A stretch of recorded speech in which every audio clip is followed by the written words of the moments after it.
Alka-Seltzer for headaches. Alka-Seltzer for acid indigestion. Alka-Seltzer for cold. Ask your druggist for Alka-Seltzer.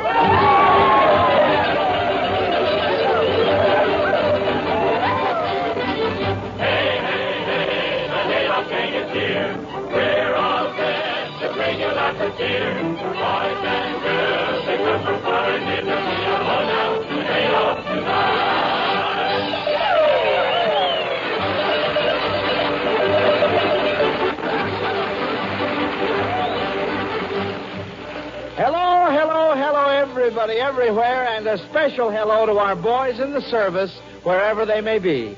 Well, welcome to your old Alka-Seltzer National Barn Dance's 10th anniversary, folks.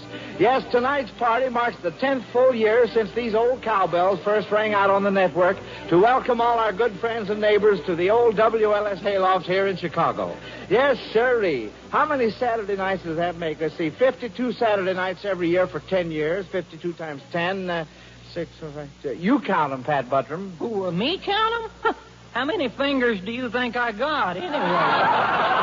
Well, I'll tell you. This is our 521st good old barn dance party. Yes, and we can look back over our shoulders and see some mighty happy times. So come on, gang, let's look right over our shoulder and tell the folks what we see there. Over our shoulder goes one care. Over our shoulder goes two care. What do we care? Just shout with glee. This is our anniversary.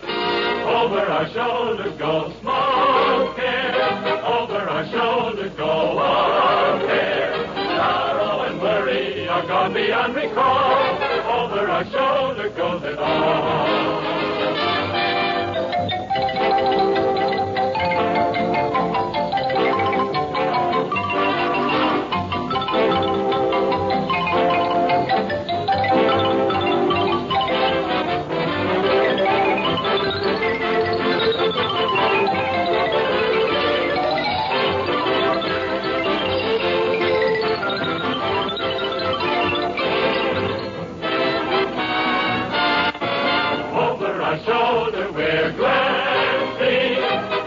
Was made for romancing. All through the years, the host of all. What cheers us most of all. Over the top goes one more load. Over the top goes our warlord. While we all follow the flag of the free. Over the top to victory.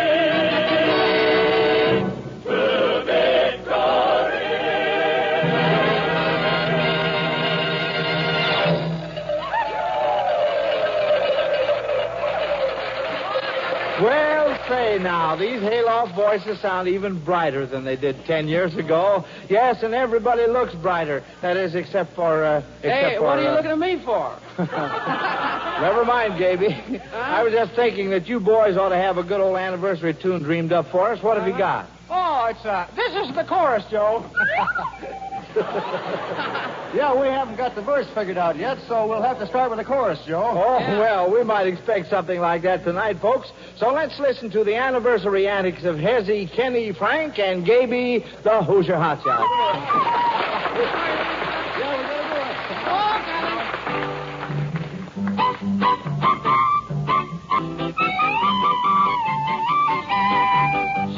The guy who wrote this song was wrong. He couldn't hear a note, and this here's the verse. It's the verse? Why, this is the verse. This is the chorus. But he knew all the rules he didn't, that is why he wrote the first verse first. The first verse first? The worst verse first. This is the chorus. Oh, the guy who wrote the lyrics was as crazy as a loon. So there's nothing to this song but the tune. This is the chorus of the song. Yes, it's the chorus you're hearing now. Make up the words.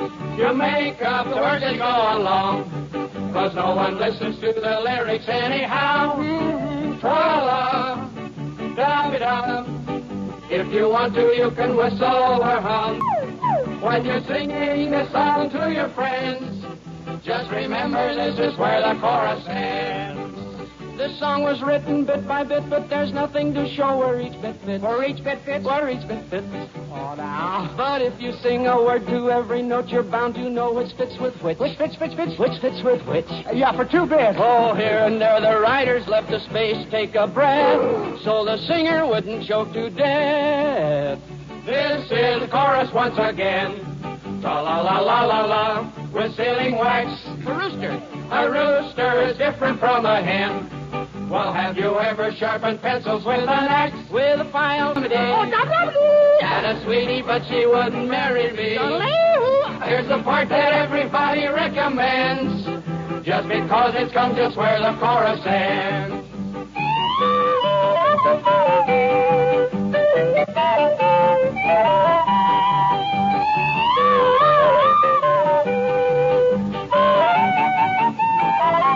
Solo part, kid. Lovely.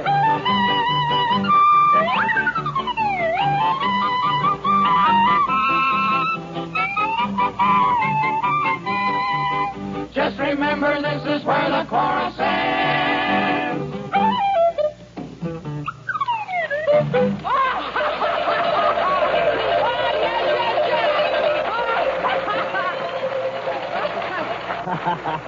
Well, we'll take a chorus from you anytime, Who's Your Hot Shots. But come on, Archie, you're next with you know what. You bet your life, Joe. We'll show the folks that 10 years of square dancing ain't slowed us down a bit. Come on, everybody, get your partners here. I'm trying to call it out square dance style, and here we go. Oh, I'm busy right now, Lou. The next dance I'll dance with you. Oh, dance, play around on the left, your left hand, right, down, right, left, granny, Johnny, and promenade.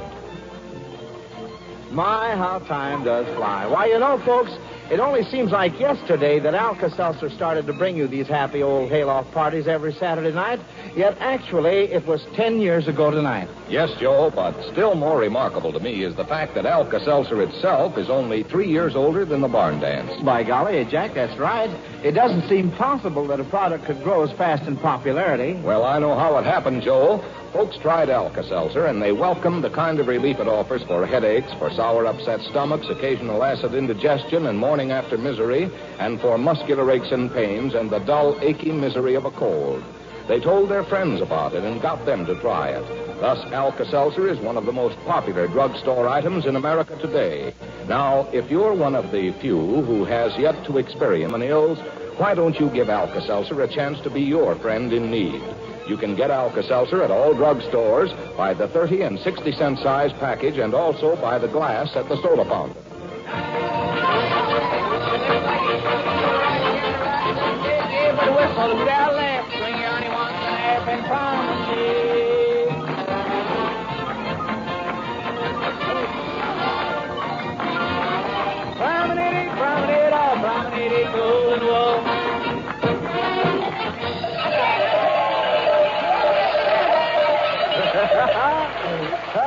That was a square dance and a half, boys and girls. And Archie, you old Arkansas hummingbird, I saw you paying extra special attention to that gal with the big blue eyes.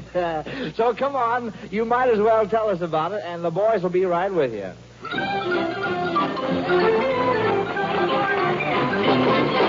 Sprinkle me with perfume rare, and I'll be on my way. Stick some slickum on my hair, I may be gone all day.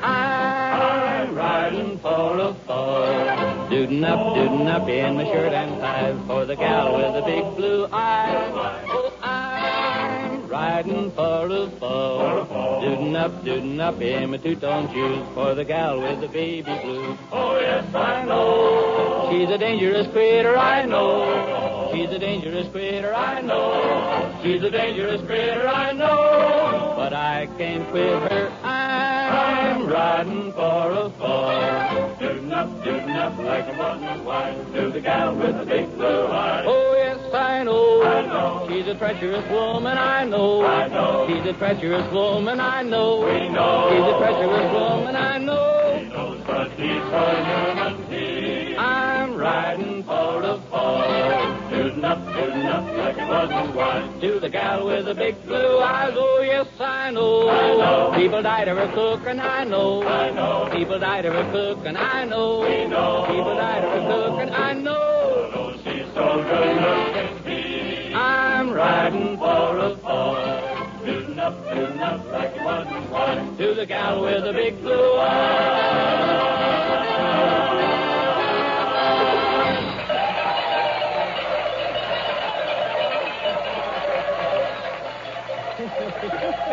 Some romance, Archie, but then there have been plenty of romances here in the old hayloft for the last 10 years. Yes, sir. 10 years together. And what's this now? The stranger coming in, Joe. What? Stranger coming in. Oh, I see. Well, he's only been going steady with us for a little over 3 years, and he is a little strange. But we're glad to welcome the Winston County Flash folks, Pat Buttram.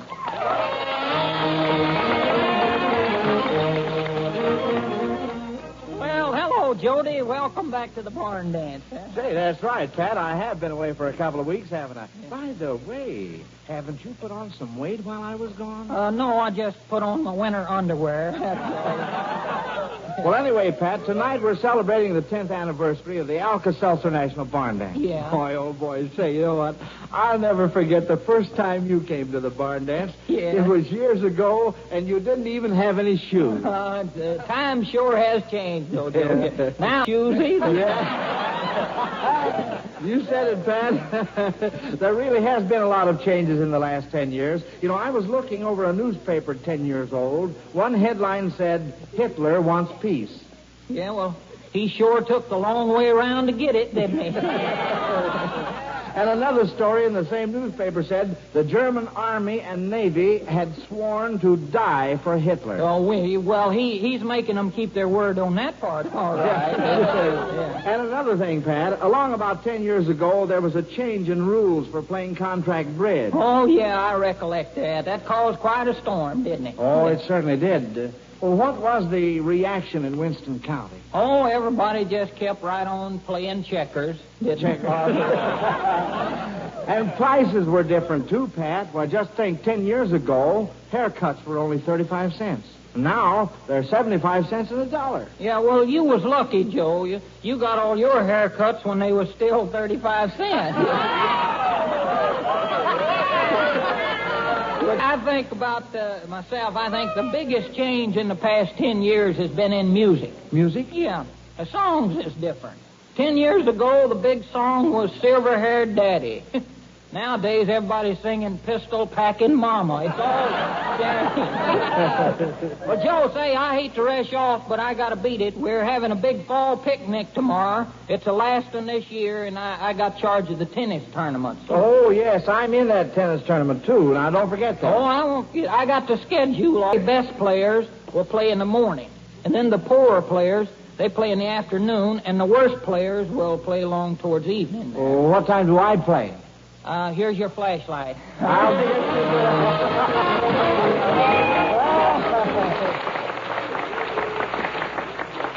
All right, Barn Dance Buttram. Right now, friends, we're mighty proud to call on one of our original hayloft songbirds. And here she is, the belle of the barn dance, Lulabelle. Out on an Indian reservation, far away from civilization, where the foot of pale-face seldom trod. White man went to fish one summer, met an Indian, made a Hummer, daughter of the big chief, bear the rod. White man threw some loving glances, took the maiden to war dances, smoked the pipe, a piece of chances, living in a teepee made of fur. Rode with her on an Indian pony, gave her a diamond ring, a phony. Then he sang these loving words to her.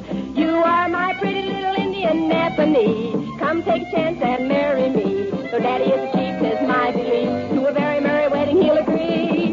True, you're a dark little Indian maid, but I'll sunburn to a darker shade. I'll wear feathers on my head. Hey, my cheeks an Indian red. If you'll only be my Napanee. Woo! Sorry to say this love talk caught her. Soon he married the big chief's daughter. Happy happiest couple that we ever saw. Till his dream of love had faded, Nap and he looked old and jaded, just about like any other squaw. Soon papooses came in numbers, redskin yells disturbed his slumbers, white man wonders at his blunders, now the feathers droop upon his head. Too late now, but still he's wishing that he never had gone a-fishing, or had met this Indian maid and said, you are my pretty little Indian Napanee, come take a chance and marry me, though daddy is a chief, 'tis my belief, to a very merry wedding he'll agree. True, you're a dark little Indian maid, but I'll sunburn to a darker shade. I'll wear feathers on my head, paint my cheeks an Indian red, if you'll only be my Napanee. If you'll only be my Napanee. Oh, I made it.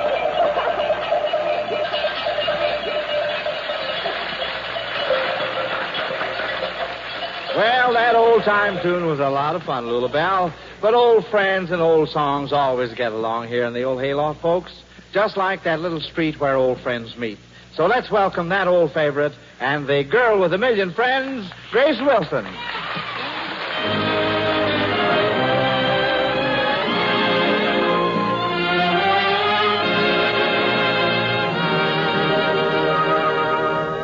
Homesick, heartsick, nothing seems real than today. Hometown, my town, I hear you call, calling me far away. It's just a little street where old friends meet.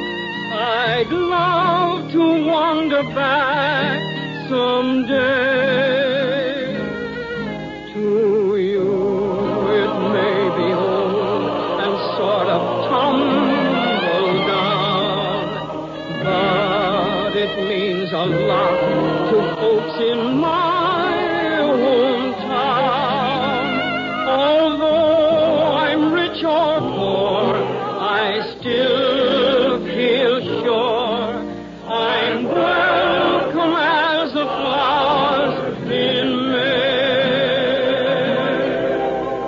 It's just a little street where old friends meet and treat you in the same old way.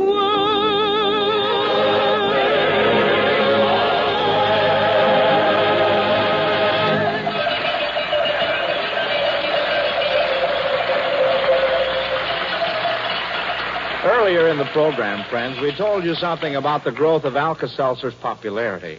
Now I think you'd like to hear something about the newest member of the Miles family, one-a-day brand vitamin B complex tablets. Tell them, Jack.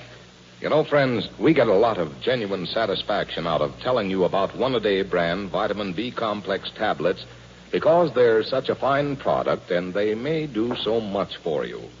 If a B complex vitamin deficiency is causing you to feel tired out much of the time, to be nervous and irritable, to have certain digestive upsets, you're just the person who should start now to bolster up your 3 square meals a day with a single one-a-day brand vitamin B complex tablet. That single one-a-day B complex tablet is so rich in these vitamins that it supplies you with your full basic daily requirements of all the B vitamins whose needs have been established.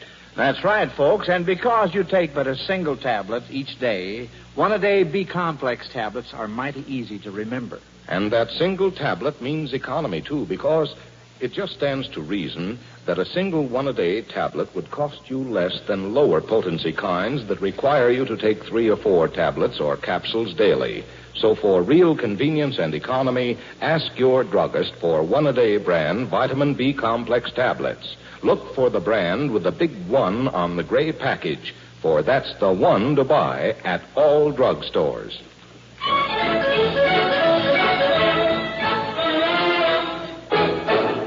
Well, here's the 10th anniversary tune, sure enough, folks. The Down Home Rags and those three little sweethearts of Sunbonnet Swing, the Dilling Sisters. Deatin' everybody now is singing it. Deatin' dottin' dootin' has them right in the bag.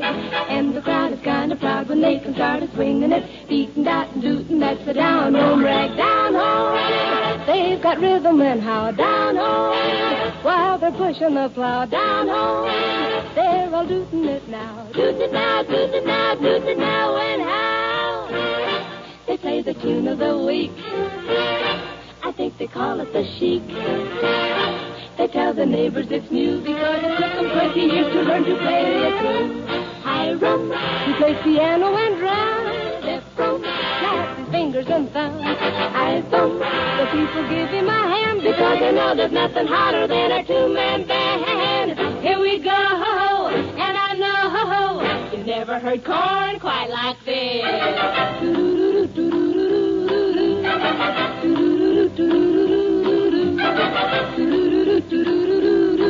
Rip, they weren't kidding, but we are, I hope. Dootin', if you hear somebody tootin', dootin', that's the musical gag. When they play, they've got a way of putting lots of cuteness. Dootin', it's the down home rag. Dootin', everybody now is singing it. Dootin', has them right in the bag. And the crowd is kind of proud when they can start swinging it. Dootin', that's the down home rag. We're a-getting tired of a deetin' dottin' dootin', so we'll come to a conclusion with the band a-tootin'.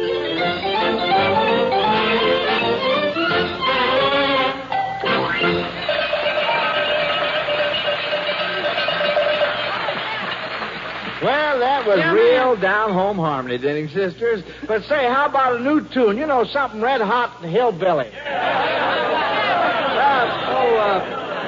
Pardon me, Mr. Kelly. Mr. Kelly, did we hear you say hillbilly? Yes, why? Plebeian thought, don't you think? Well, now, if you Hoosier hotshots have something better... Oh, have we? Why, Joe? Hey, wait till Gaby here gets on his monocle. Here you are, Gabe. Thank you, Hezekiah. Ready, gentlemen? Oh, my goodness, yes. Yes, sure.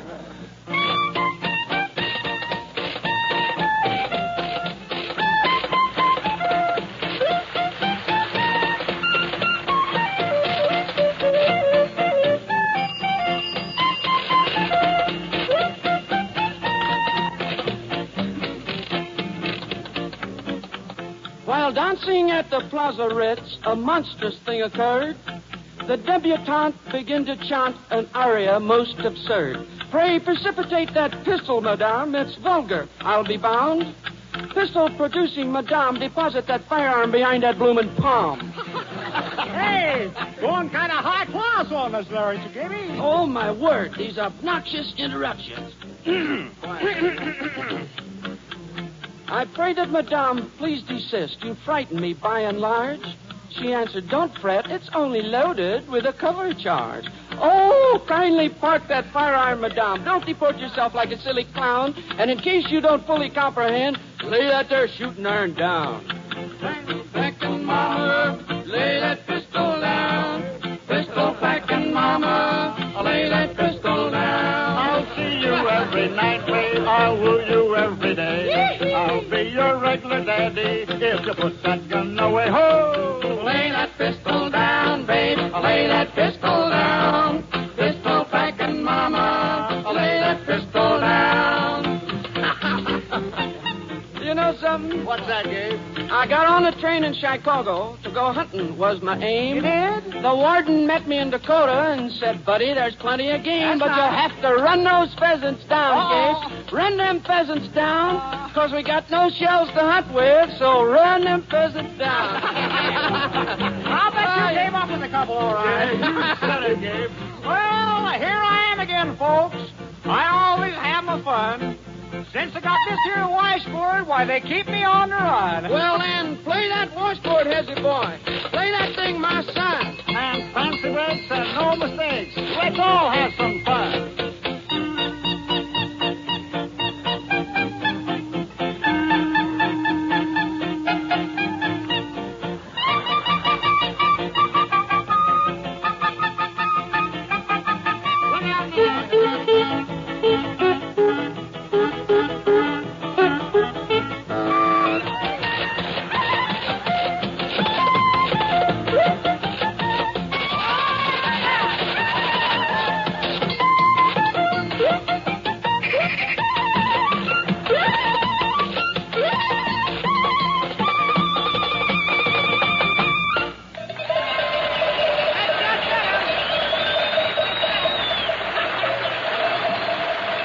shooting. Who's your hot shot?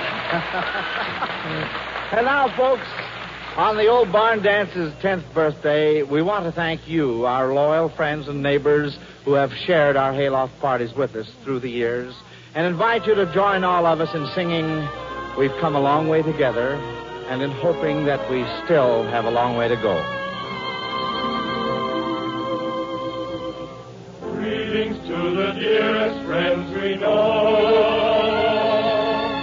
Just another way to say we love you so. Yes, another year has gone, and here we are, still hitching up our wagon to a star. We've come a long way together since our barn dance first came on the scene. We've weathered all kinds of weather, joy and tears through the years in between. Each road meets a brighter tomorrow, with hope and prayer to keep our hearts aglow. We've come a long way together, and we still have a long way to go.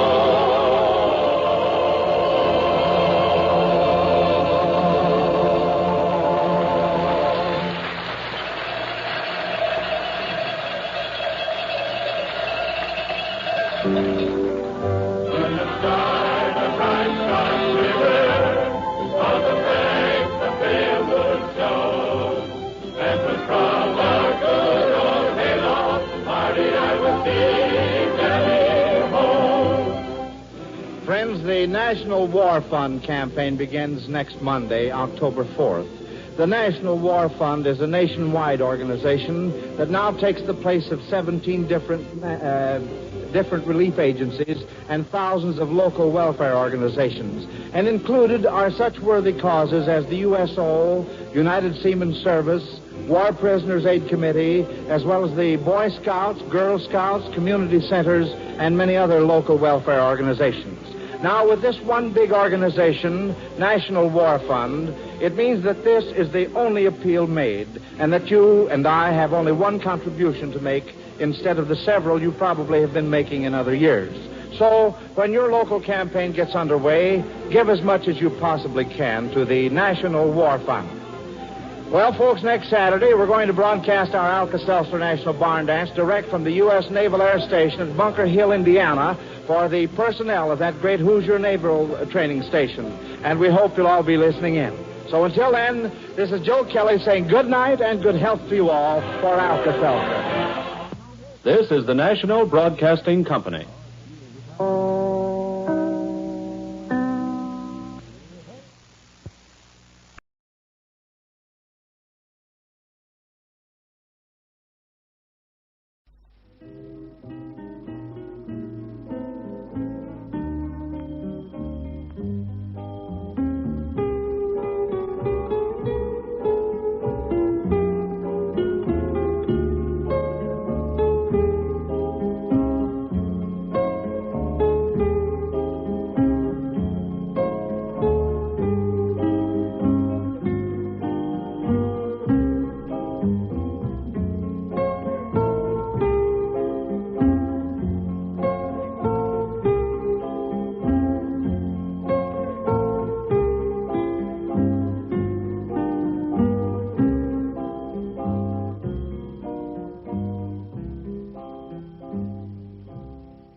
Joe Manning Wilson in The Franchise Affair.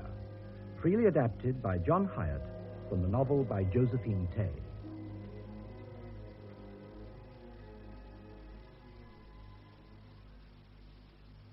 The time is the present.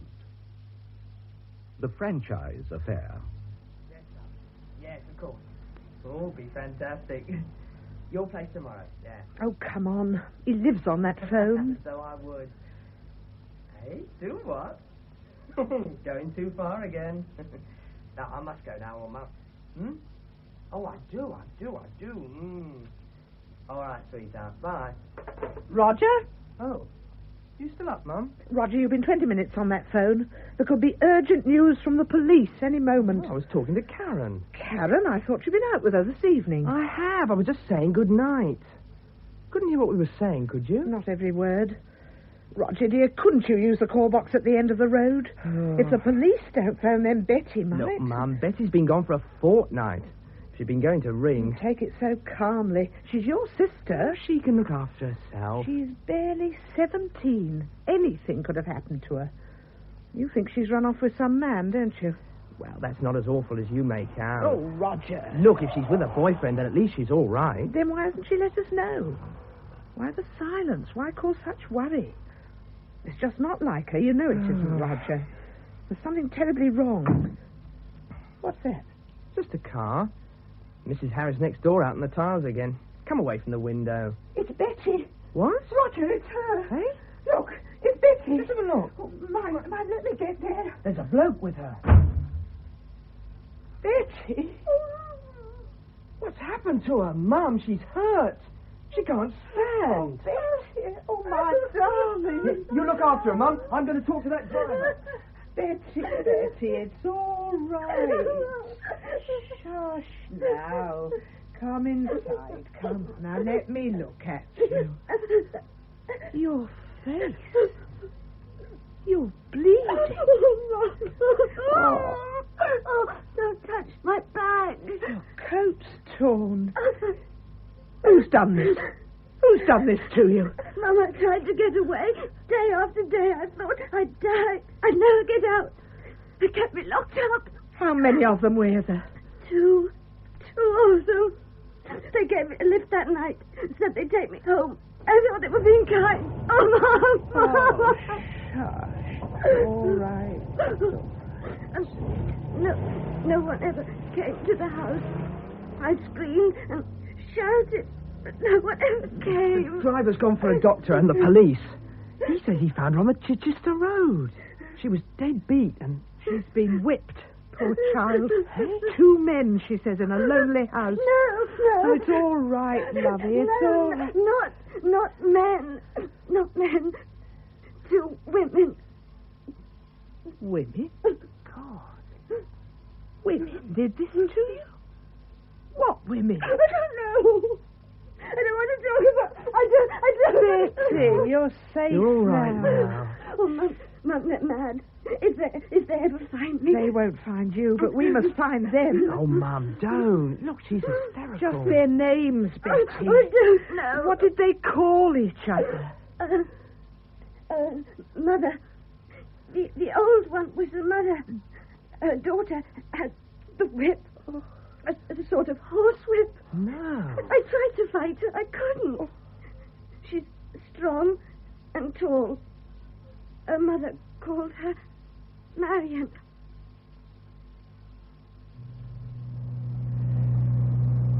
Do you know it's nearly 4 o'clock? Is it? I missed my watch. I ought to get another. Oh, what happened to the one you had? It suited you. Oh, I lost it. It's not like you, Marion. You're such a careful person. You sure it's not somewhere in the house? If you took it off to wash up or It's something... not in the house, Robert. If you must know, it was stolen. Stolen? Oh, when was this? You never told me. Oh, there was no point in making an issue of it. Your legal mind would have been endlessly curious and... Thank you, my dear, thank you. I'm sorry. That was very rude. I'm not a good loser, I'm afraid. If I hadn't made a fool of myself at the ninth hole this afternoon, no doubt I'd have told you all about the wretched watch. Well, never mind. You'll be splendidly mellow after tea. Oh, Robert, how little you know me. I'm very un-English in some ways. The council should put a warning sign on this hill. You never know what might be over the other side. Oh, but I do. The most hideous house in the county. It is an eyesore, isn't it? Even the name's unattractive. The franchise. One day, God willing, they'll convert it into luxury flats with central heating and a resident porter. Having first paid Mother and me enormous compensation, of course. I can't think of another reason why you might leave the franchise. Now, Robert, don't. I'm not in the mood for proposals. Same old excuse. What have you got against marriage, Marion? I hate being tied. But you are tied to your mother. Oh, rubbish. She's completely independent. Hello.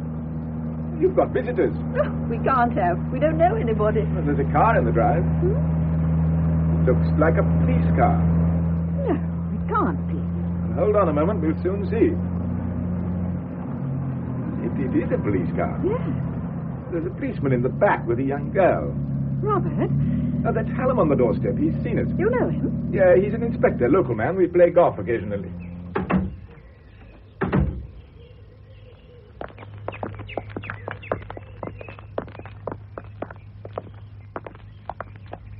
Good afternoon, Inspector. Oh, hello, Mr. Blair. A bit of luck finding you here. Did you want to see me? Miss Sharp? Yes. Yes, madam, if you please. You and your mother. My mother rests in the afternoons. I'd rather not disturb her. Well, then just yourself to begin with. Thank you. Are your companions coming in, Inspector? Not just at the moment, madam. Come into the drawing room. I was going to give Mr. Blair some tea. Perhaps you'd like I'd to... rather we didn't delay matters, if you don't mind.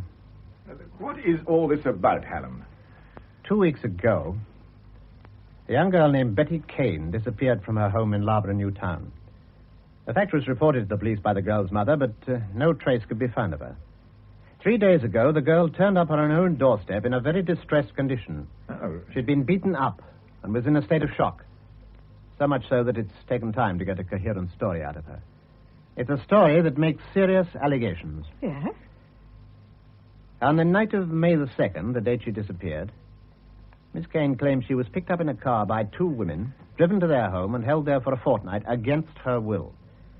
The house, she says, was a large, old, mansion-type place standing in its own grounds about 30 miles outside Loughborough, now allowing for a radius of twice that distance. The franchise is the only house that fits the girl's description. You and your mother, Miss Sharp, answer the descriptions of the 2 women. Now, you don't have to say anything. Not say anything? Not say Marion, anything? You accuse me of kidnapping some girl, of beating her up? How do you expect me not to say anything? Is that the girl outside in the police car? That's right.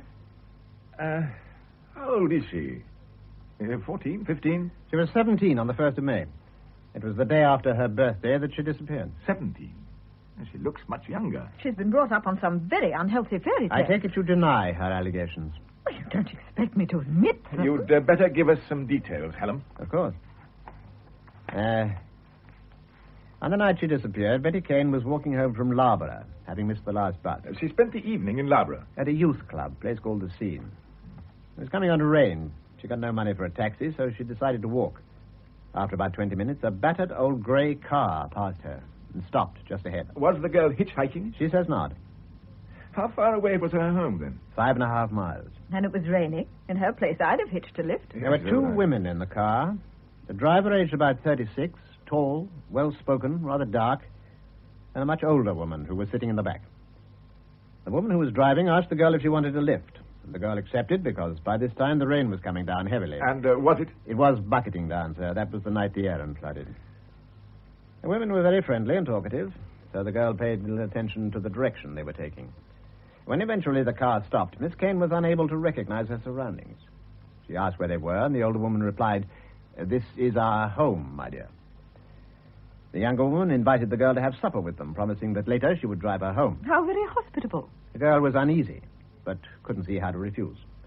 The younger woman got out of the car and opened large iron gates before taking the car up the driveway to the house, which by this time it was too dark to see. The girl was taken into a large, bare kitchen. Bare? Very large and very bare. While the older woman prepared a meal, the younger, whom she referred to as her daughter, fetched a blanket to wrap round the girl while her clothes were dried. What did they talk about? According to Miss Kane, they were anxious for details of her background. Was her family strict? Did she ever stay away from home? Was she looking for a job? They offered her employment. As a maid. As a maid? The girl's been reading Agatha Christie. Betty Kane's recollection of the rest of the evening is extremely sketchy. She says that after drinking coffee, she became ill and dizzy. And Ian Fleming. But she recalls being taken upstairs by the younger woman as soon as she said she felt sick. Here we are. A flight of stairs with no carpet on them, but covered in worn-out lino. At the top of the stairs was an attic containing a broken camp bed. When Betty Kane woke up the following morning, she found herself on this bed, still wrapped in the blanket. On attempting to leave the attic, she found that the door was locked and the small round window wouldn't open. She specifies that. She does, yes. A small round window facing the road. I could see the driveway running from the front door, curving round a little pond that had dried up, and going on to the iron gates, which looked a bit rusty. She's very specific, Mr. Blair. Aren't there any other old houses with rusty iron gates close to Loughborough? 2, as a matter of fact, Miss Sharp. The other is the old people's home at Milford. Oh. How long was Betty Kane left alone in the attic? Not long. The younger woman brought her food and returned her dry clothes. Girl says she refused the food on the grounds that she must get home immediately. At that, the woman shut the door and told her to sit down. She wasn't going anywhere. This is getting exciting. Now, Betty Kane was kept in that attic for a fortnight. She was starved and threatened and maltreated. She was told that unless she waited hand and foot on these 2 women, she would never get out of that house again. Then why not do just that? Her chances of escape would have been 100 times greater if she'd had the run of the house. Yes, but anyway, she escaped eventually. Now, how did she do it, Hallam? Well, last Friday night when it was dark and Betty Kane was trying to sleep, the younger woman made another visit to the attic. This time she carried what the girl describes as a riding crop. And for no apparent reason, she beat the girl, black and blue. Finally, she went away. And when Betty Kane had sufficiently recovered, she saw that the door had been left unlocked. She plucked up courage and ventured onto the landing. There was no one about, so she crept down the stairs. On reaching the hall, she heard the 2 women talking in the kitchen at the rear of the house. Grabbed her chance, ran out of the front door, down the drive, out through the gates and into the road. She had no idea where she was. Her one concern was to get as far away from the house as possible and keep out of sight. Out of sight? I mean, surely a passing car. She was terrified of accepting another lift. I think that's understandable. Are you telling us she walked for 30 miles back to Loughborough? I believe she was prepared to. But a short while later, on the London-Chichester Road, the driver of a delivery van caught her in his headlights. He could see she was in a bit of a state, so he insisted on driving her back to Loughborough. Didn't get much sense out of her because she was hysterical. He dropped her at her home. Her mother rang the police, the rest you know. I know she's an accomplished liar. I don't. I've got to check her story. It's very detailed. Very, and that should make the job much easier. Mother, I thought you were resting. When the house is surrounded by policemen, how could anyone rest in these circumstances? Oh, good afternoon, Mr. Blair. Mother, this is Inspector Hallam. How do you do? How do you do? You shouldn't sit in that armchair, Inspector. You're far too heavy for it. Mrs. Sharp. I'll tell her. Mother, the inspector wants us to see a young girl who was just returned home after being missing for a fortnight. This girl claims to have been forcibly detained and beaten by 2 women who wanted her for a servant. She's described her captors with such accuracy that there's little doubt we are the women in question. What did we beat her with? A riding crop. Have we got a riding crop? Look, the point is, Mother, the inspector wants to see if this girl identifies us. Have you any objection, Mrs. Sharp? Well, on the contrary, I look forward to the meeting with impatience. It's not every afternoon I go to rest a dull old woman and rise a potential monster. Well, then, if you'll excuse me, I'll fetch Miss Kane. This must be somewhat alarming for you, Mr. Blair. You take my daughter out to play golf, and on your return discover that she's been exceeding herself with a riding crop. It can't be easy for you as a respected solicitor to offer us professional guidance. Mrs. Sharp, you don't think I believe this girl's story, do you? Oh, not at all. I credit you with more perspicacity. I was referring to the nature of the allegations. Abduction and criminal assault are surely outside your normal range of experience. Yes, I'm afraid that's true. My knowledge of criminal law is somewhat limited. As I thought. Well, perhaps we can help to remedy that. In here, Betty. That's right. No call to be nervous. Now, I want you to look very carefully at these 2 ladies. Miss Sharp, perhaps you'd be good enough to stand beside your mother. The inspector wants you in the light, Marion. Oh, yes. There. Well, Betty, Yes. you recognize these people? The women, yes. They're the women who gave me the lift, the women who kept me here. And this is the house. I recognize it. The gates, the drive, the door to the kitchen is under the stairs. Miss Kane, this is a very serious allegation. Well, of course they're the women. Do you think I'm stupid? I saw them every day for a fortnight. Every day they came into the attic. They threatened me. They hit me. You'll forgive me for interrupting the performance, but at my time of life, I don't care to be upstaged. Inspector, is the girl a virgin? That question doesn't arise in this case, madam. If I'd been missing from home for a fortnight, it's the first question my mother would have asked. However, now that Miss Kane has identified us, what do you propose to do? Arrest us? We haven't got as far as that yet, Mrs. Sharp. I want the young lady to see over the premises. So do I. And if her description of the house tallies with what you find? Then I report the fact to my superiors, and they decide on the next step. Admirably painstaking. Now, if you'll excuse me, Inspector, I shall return to my rest. But don't you want to be present when Miss Kane sees the attic? Not unless you specifically advise it. I haven't the least doubt that she will identify each floorboard. Indeed, I should be surprised beyond belief if she failed to do so. Good afternoon, gentlemen. Marion will show you the way.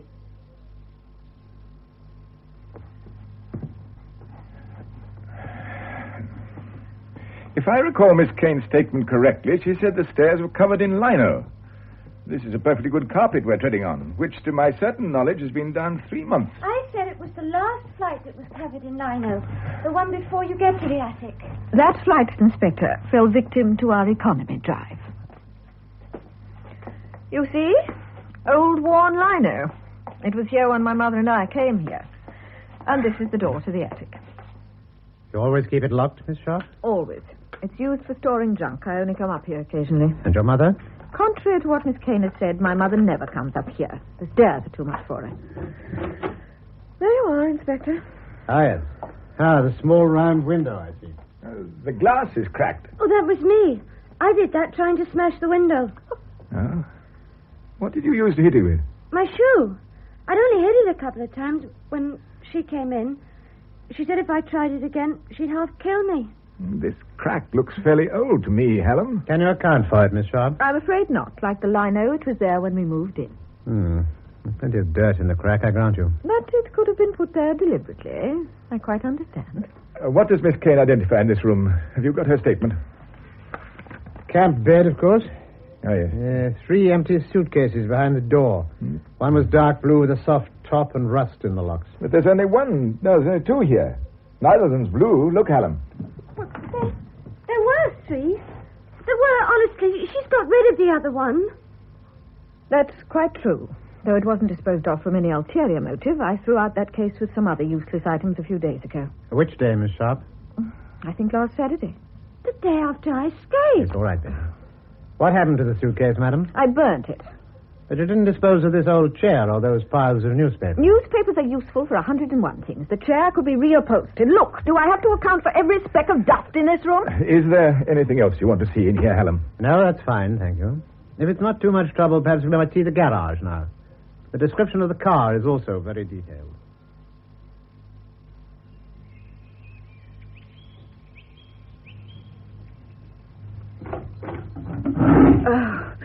I always have trouble with this door when it's been raining. Let me, Marion. The wood swells. There. Ah, yes. It's a very common make of car, Inspector.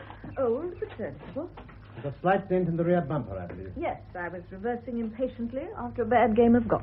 And, there's a deep scratch on the offside rear passenger door. Ah, yes. I've no idea how that got there. Did Miss Kane mention the registration number in her statement? Oh, I never saw that. But it was dark when they picked me up. Then how did you know about the dent and the scratch? Well, she told me. This woman kept on talking about her car. She's got a thing about Inspector, this girl has made some accurate guesses. And more than guesses. All right. She's displayed a certain knowledge. But can't you see, surely, if her story were true, there'd be nothing for you to see here. My mother and I would have destroyed these incriminating objects days ago. We'd have burned the camp bed and all the suitcases. We'd have put carpet on the stairs. Miss Sharp, if I'd found your attic stripped bare, I'd be highly suspicious. As it is, there's nothing to distinguish it from 100 others. No, I mustn't detain you any longer. Very grateful for your cooperation. Good afternoon, Mr. Blair. Good afternoon. Come on, madam. Betty. We must get you home before your mother starts worrying again. He treats that creature like a piece of precious china. Don't place any significance on that. Hallam's a careful man. He goes by the book. The whole thing's like a book. Oh, how did she find out so much about us? She walks in a total stranger and shatters everything. Could she be friendly with anyone who knows you? No, that's out of the question. Mother and I enjoy our own company. We don't bother to cultivate other people's. You cultivated mine. Ah, you're different. We like you. Your mother wasn't shocked, was she, when she heard the girl's story? My mother was brought up to believe that any display of emotion was ill-bred. I thought you didn't believe the girl's story. I don't. Then why have you asked that question about my mother? A lot of questions are going to be asked about both of you. You think the police will take this further? That there would be a criminal charge? If the assault on the girl was serious... If they found us guilty, what then? I'm not sure. Between 6 months and 2 years imprisonment. I'll have to look it up. There's two. There's quite a difference. Robert, I mustn't keep you. To spoil your dinner on top of all this would be unforgivable. At least, I'm sure that's how it would appear to your mother. So that's why you were late for dinner. You were having a conducted tour of the franchise. Do they have dungeons and skeletons in their cupboards? The only thing that abortive house lacks is a moat. Excuse me. Pass the sugar, Bob. Neville, since the day you went to teach at university, your table manners have degenerated. You were never allowed to behave like that as a child. Don't nag, Mother. It's not every week I'm home. And it's not every week Brother Bob has such a sensational case dropped in his lap. It is not a case yet. But it has all the ingredients. A fabulous cause célèbre. Think of your reputation at the end of it. No square country solicitor image anymore. The TV courtroom defender, acquittal guaranteed. Oh, do pass that sugar. This rhubarb's choking me. Oh, you exaggerate, dear. I like it sharp. Ah, so we gather, does Bob? The persecuted Marion? Is she beautiful as well as persecuted, Bob? Oh, shut up. I couldn't call her beautiful. Distinctive, certainly. Much more Bob's cup of tea. And now, what about the Kane girl? Is she telling the truth? Oh, she must be, dear. Why, Mother? Well, how else could she have described the house so accurately, and the car? And the Sharps themselves. Well, perhaps someone who knows the Sharps described them to Betty Kane. No, Marion can't accept that. Why not? Because Marion Sharp and her mother are antisocial. They make a point of being mysterious and aloof. But not depraved. I hope not. But no one knows that, Robert.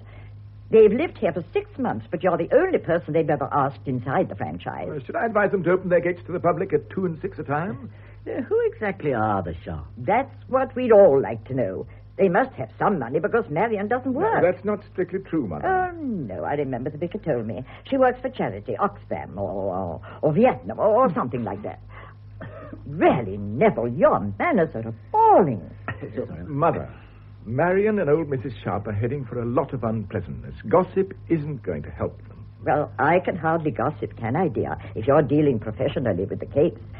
Oh, don't be silly. You know you can trust me. I wouldn't have breathed a word to you otherwise. Do you trust me too, Bob? Yeah, well, you'll be back at the university next week. There's not much harm you can do. Harm? I'll have you know I'm a champion of people like Marion Sharp. Oh, how chivalrous of you, dear. I thought you were more inclined to encourage girls like Betty Kane. Well done, Mother. University, after all, must be a hotbed for, what do they call them? Dolly girls? And you're very vulnerable, Neville, to girls of that type. Vulnerable? Me? People find that hard to recognize in themselves. Marion Sharp must be dazed by the discovery. She's so very self-sufficient. Robert, if that young girl wasn't locked in the attic at the franchise for a fortnight, and frankly, I don't see where else she could have been, where do you think she was? With a man. Well, that's obvious. And easy to say. Oh, yes, I know. It'll be the devil's own job to prove it. My one prayer at the moment is that the papers don't get hold of the story. If they publish Betty Kane's lies before we can contradict them, then life will be hell for Marion.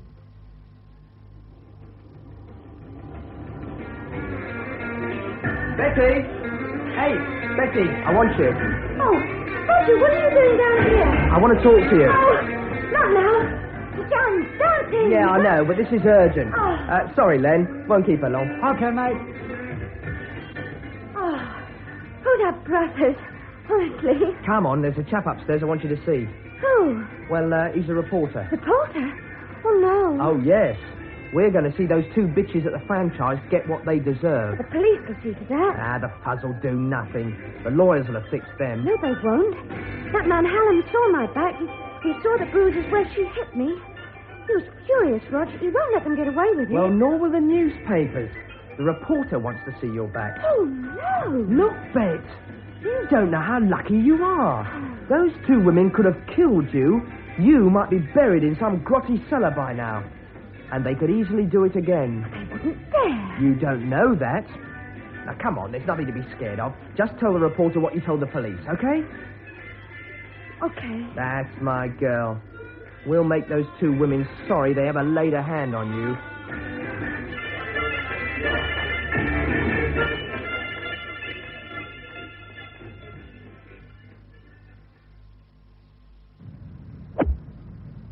Good shot, Marion. Well done. Does one say good shot on a golf course? Sounds the right thing. Responses in sports sadly deficient in variation. Have you noticed? Never what nonsense you talk. First impressions are utterly unreliable. When you've known me a few more hours, you'll realize I'm deeply profound. I know you're a complete contrast to your brother. Robert would never call on a total stranger and invite her for a round of golf. But you're not a stranger, Marion. Bob spends so much time talking about you, I feel I've known you all my life. Have you any idea of the transformation you've effected in my brother? He's always been solid and staid. No, I don't mean that unkindly. I'd squash you if you did. Bob needs someone to do his squashing for him. He has a bit of a time between Mother and me. Here, stop chattering and play your shot. There are others behind us. What? Oh, Colonel Lacey, Yes, God help us. indeed. Let's get out of here. Aren't you going to say good shot? Did you notice the speed with which that ball disappeared? One clout and it soared into the sky and vanished. Betty Kane could have travelled a long way in a fortnight. She could have been in Australia for all we know. If she left the country, it would be easy to prove. Not if she went as part of a man and wife team. Well, that's the most likely explanation, you know. Bob got a medical report on the girl, and your mother's guess was spot on. Betty Kane is a very modern young miss. Then why isn't someone checking on her memory? What do you think Bob's doing right this minute? Don't underestimate my big brother. Oh, I don't, Neville. I only hope he's not neglecting his other work on account of me and my mother. Nothing would give him greater pleasure. After 15 years dealing with probate and property, a case of criminal assault is just what he needs. He's reveling in it. Well, no, not reveling. You know what I mean. Yes, I know. And I'm grateful. If it wasn't for you and Betty Kane, he'd be huddled in an armchair in the clubhouse over there, toying with a whiskey and soda and frowning into his newspaper. Instead of which, he's racing round Loughborough, hot on the scent of Betty Kane's Legion of Lovers.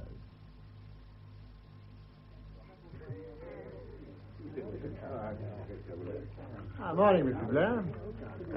Hello, Inspector. Don't usually see you in the club on Friday. Today's a bit different, I'm afraid.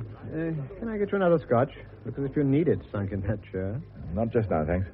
You're reading the record, I see. Good picture of the girl, isn't it? Who gave them the story? Her family? Well, whoever it was, I could brain them. Your people at the franchise seen it yet? I doubt it.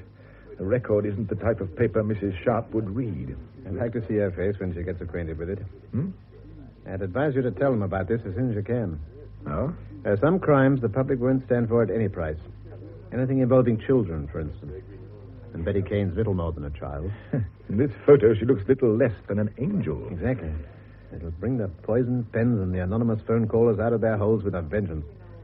Sharps are due for a lot of unpleasantness. You think they deserve it, don't you? Frankly, yes. You accept the girl's story without question. Oh, come now, Mr. Blair.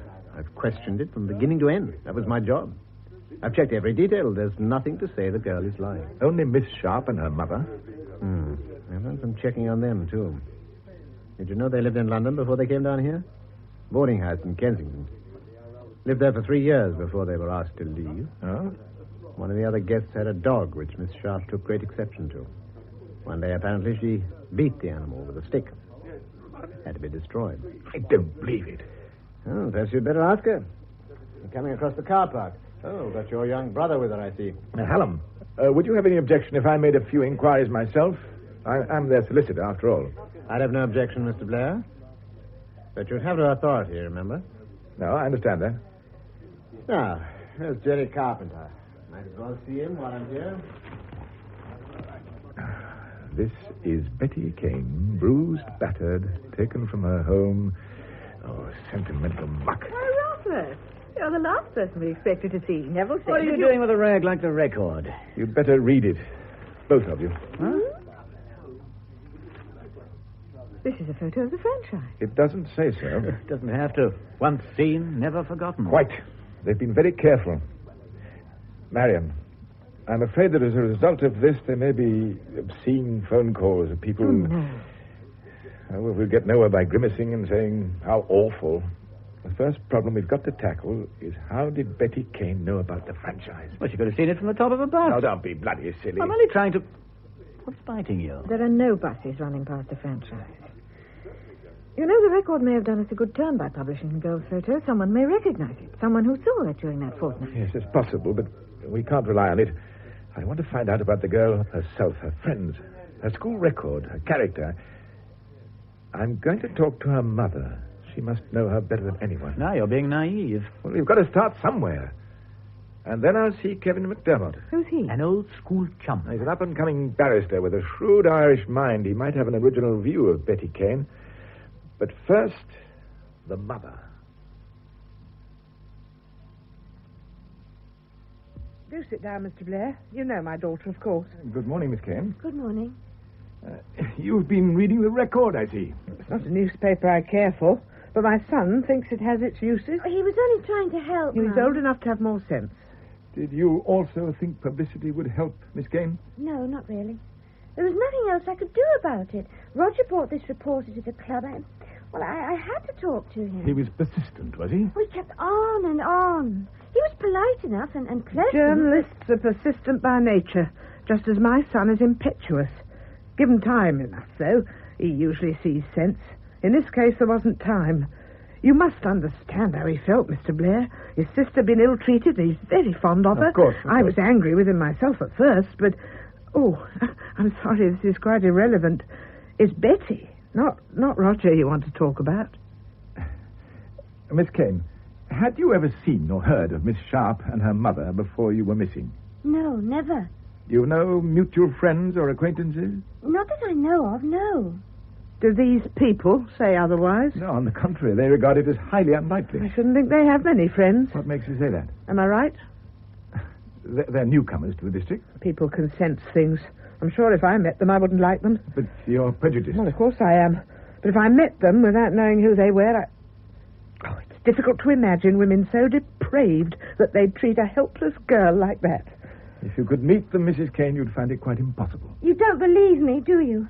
I could see you didn't the day we met in their house. I don't know you, Miss Kane, but I do know the women you've accused. Betty, go and start lunch, will you? Roger will be home any moment. You don't mind, Mr. Blair? No, not at all. You think that medical report is highly significant, don't you? It's sad, certainly. And it was a shock to me when I found out. But the premature loss of virginity doesn't automatically make a girl a liar. No, of course not. You don't sound convinced. You don't know much about young girls, do you, Mr. Blair? Absolutely nothing. They rather terrify me. What I really want, Mrs. Kane, is a general picture. It's difficult to ask specific questions. Yes, it must be. I shouldn't like to be in your shoes. I can only tell you that Betty is like any average girl of her age group. She's difficult at times. She likes to enjoy herself. She's reasonably intelligent. I've got a wide experience of children, Mr. Blair. Before my marriage, I was a school teacher. Not a very good one. That's why I got married at the first opportunity. But unlike you, I know about young girls.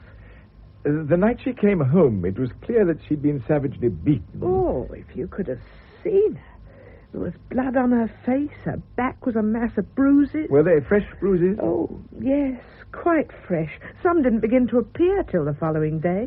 So the thrashing must have been administered shortly before her return. It was administered, Mr. Blair. Her back and shoulders, and her little face.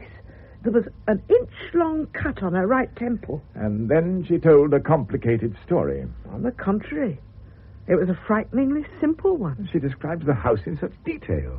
The women, the attic. Oh, she was locked in that room for a fortnight, Mr. Blair. Of course she describes it in detail. She'll remember it for the rest of her life. Mum, is lunch ready? Oh, this is my son. Roger, this is... close the door, dear. This is Mr. Blair. How do you do? Oh, how'd you do? Mr. Blair's the solicitor for those... for the other side. Oh, is he? But we find ourselves in full agreement about the story in the record. Well, it's a gotty paper, okay. But they'll see this isn't swept under the mat and forgotten. They'll keep the police on their toes. Yes, that'll do. Mr. Blair is as shocked as we are by what happened. Oh, Mum. If he was really shocked, he wouldn't be defending those perverted bitches. Roger. It's all right. I do sympathize with your point of view, Mr. Kane. But personally, I'd rather be beaten for a fortnight than have my photo on the front page of the record. Oh, look. If somebody'd beaten you up, you do your best to get compensation. Well, Mum, if lunch isn't ready, I'll... Go and ask Betty. She's getting it. I'm sorry. He's not usually so ill-mannered. I'm sure he's not. Mrs. Kane, if it ever occurs to you that anything in Betty's story doesn't ring true, I hope you won't decide that sleeping dogs are best left alone. Don't pin your faith to that, Mr. Blair. But you wouldn't... I mean that if I believed my daughter in the beginning, I'm not likely to doubt her later. And I do believe her. Absolutely.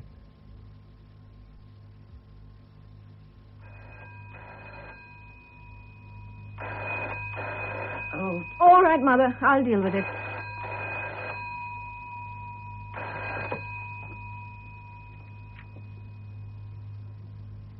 Hello? Hello? Marion?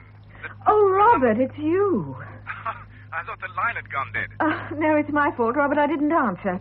Mother and I find it's the best policy. 5 times this morning we've answered the phone, and each time we've been met with a stream of abuse.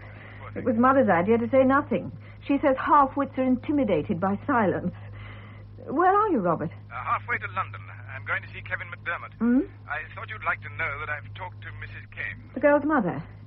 Was it worthwhile? I didn't make any dramatic discoveries, I'm afraid. The girl was there, too. She was embarrassed, incidentally, by the press getting hold of the story, so whatever else she is, she's not malicious. Not malicious? Well, how could you say that? If she hadn't told those lies in the first But it was place... her brother's idea to tell the press. She told the police, didn't she? She brought the police in. Robert, you're beginning to believe her, aren't you? Of course not. I can hear it in your voice. Something's worrying you. You better tell me, Robert. Look... Was it something Hallam said? You were talking to him in the clubhouse. You're right, but we can't discuss it over the phone. I'll see you tonight when I get back from London. Hello? Marion? Yes, all right. Tonight. Goodbye, then. The attentive Mr. Blair. Attentive, but not so enthusiastic, I'm afraid. The police have made a discovery. About us? Yes. He didn't say what.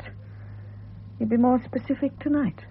Then you must make certain you dispel his doubts. Mr. Blair is valuable to us, Marion. You were right to cultivate him. So that's the story, Kevin.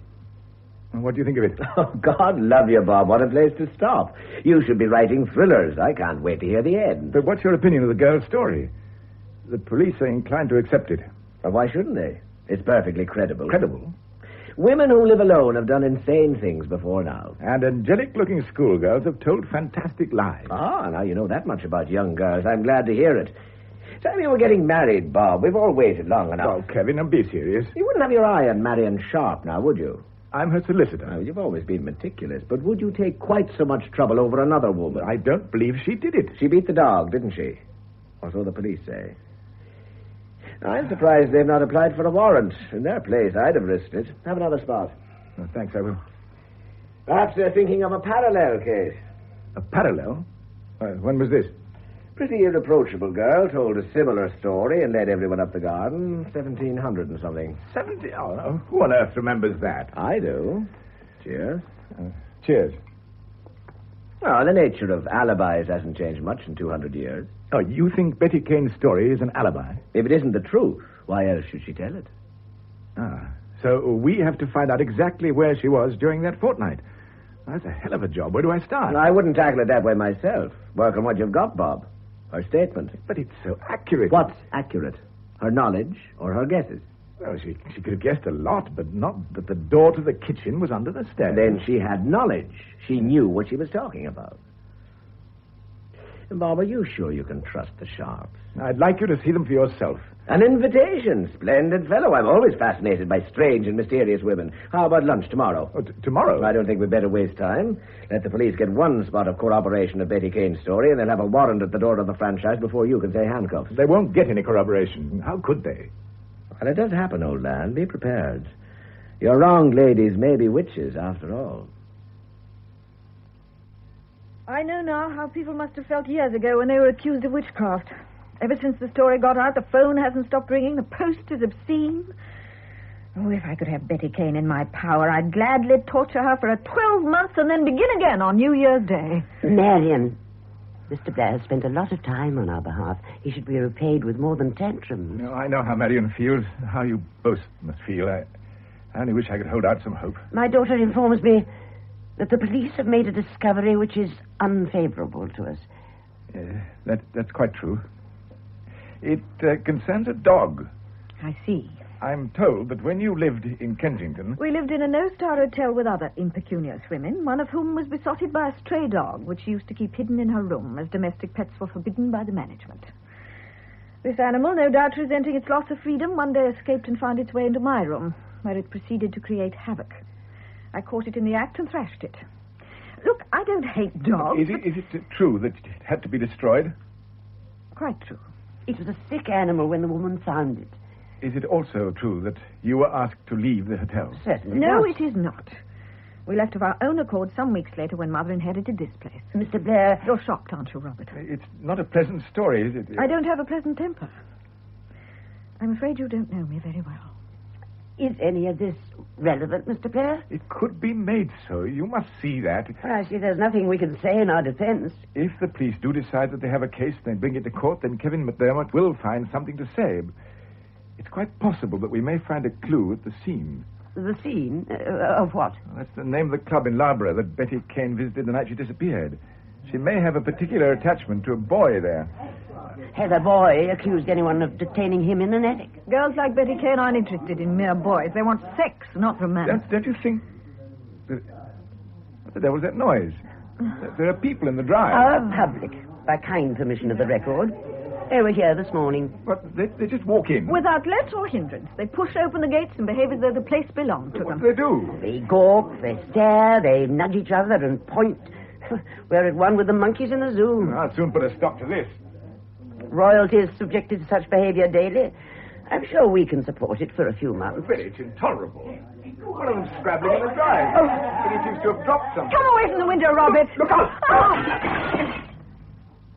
Nasty little idiot. I saw him. Don't go out there. It'll make things even uglier. Look, they've taken fright now. See, they're going. I agree with you, Mr. Blair. This has become intolerable. At my time of life, I'm unable to cope with drafts. I'll have the pane replaced as soon as possible. I'll have a word with Hallam, too, see if he can spare a man to patrol the grounds. You're very kind, Mr. Blair. Without you, I can't imagine what would become of us.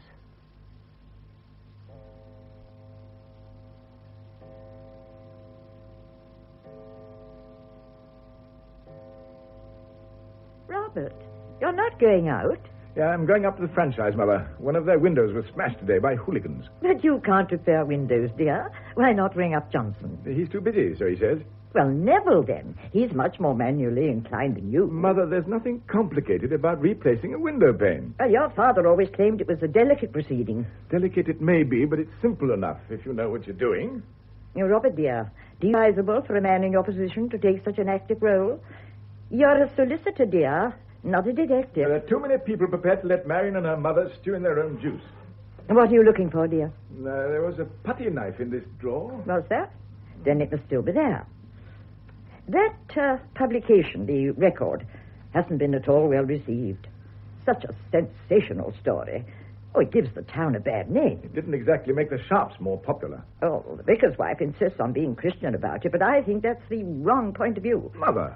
Well, Christianity is too often equated with feebleness. It isn't possible to reserve one's judgment indefinitely. Neville, dear, if you slam that door again, your brother will have to replace our windows, too. Oh, sorry, Mother. What are you doing in the kitchen? Robert is going to the franchise, but he's mislaid the butter knife. The putty knife, Mother. Oh, I've got that. I've just come from Marion's. I've put a new pane of glass in the front window. You've done what? I think you might have done something about those louts this afternoon, Bob. They could have smashed up the entire place. Oh, I suppose you'd have fought the entire lot single-handed. Robert, this has gone far enough. You are not to involve yourself in violence. And what do you mean by barging in there this morning and asking her to play golf? You roused my curiosity. They're bad manners on your part, I think. Robert. Is it jealousy on yours? She's a very attractive woman. Oh, I'm too young for her, unfortunately, but you... Neville, how can you talk such nonsense? Enough said. Oh, just one thing. She sent you a message. When you and Kevin go to lunch tomorrow, will you take Betty Kane's statement with you? What for? She wouldn't say, but she was very insistent, so don't forget or you'll be out of favour. Mother, is there anything to eat? I'd no idea repairing windows could make you so hungry.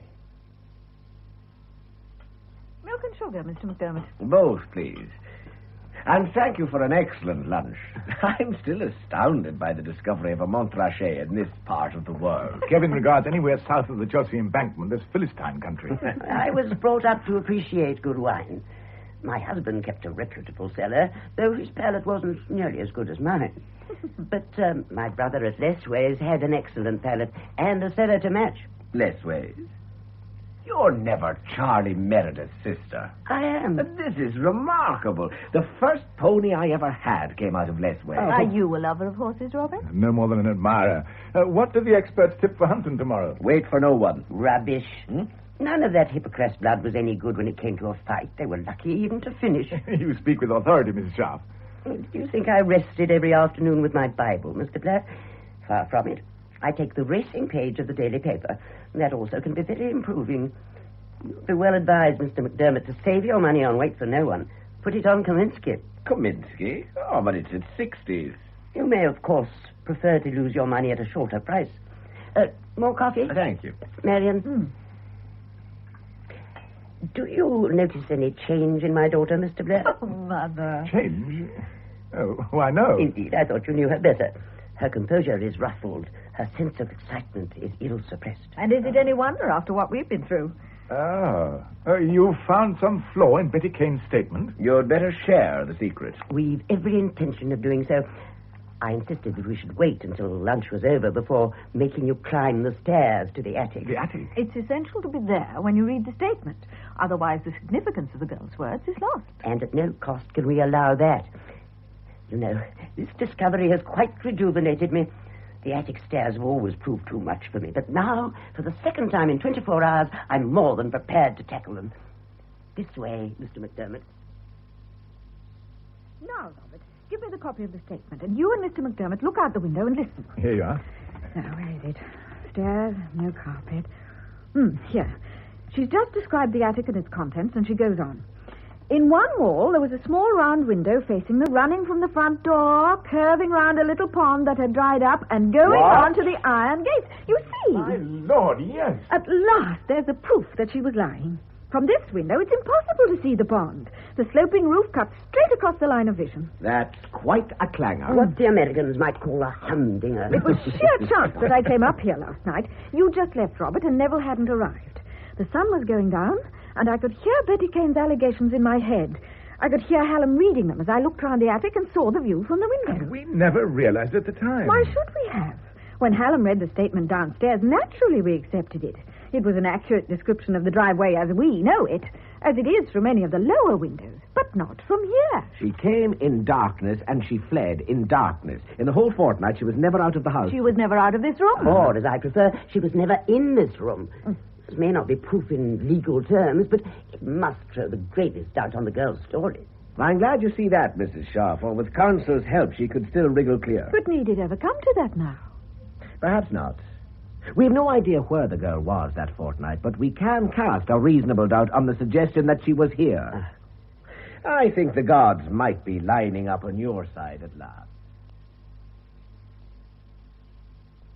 So sorry to bother you again, Mrs. Kane. Well, it's no bother, Inspector. Did you want to see my daughter? Is she in? I'm expecting her any moment. Do sit down. Thank you.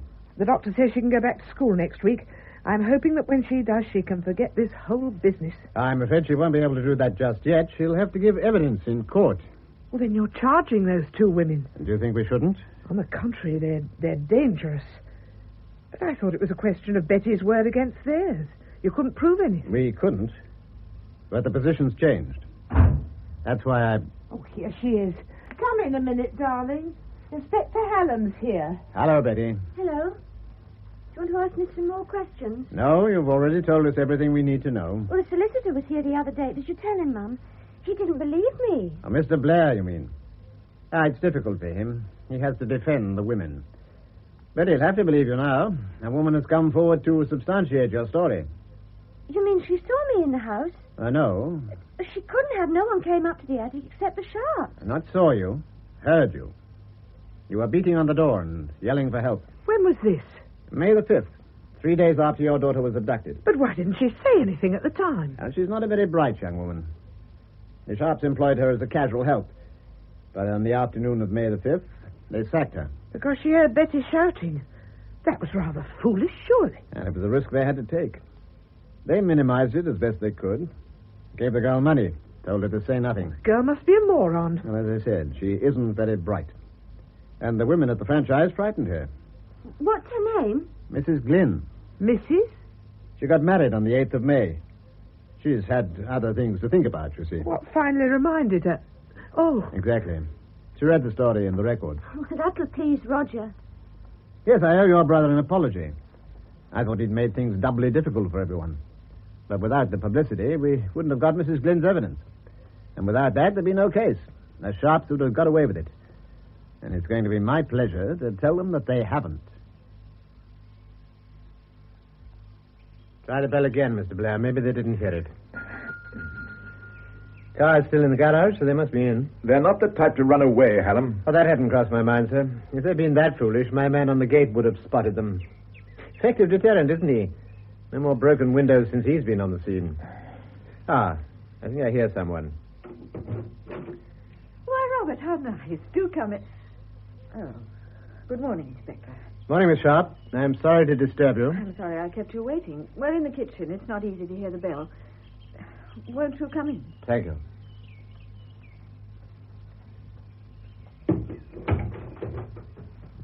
Has there been some new development?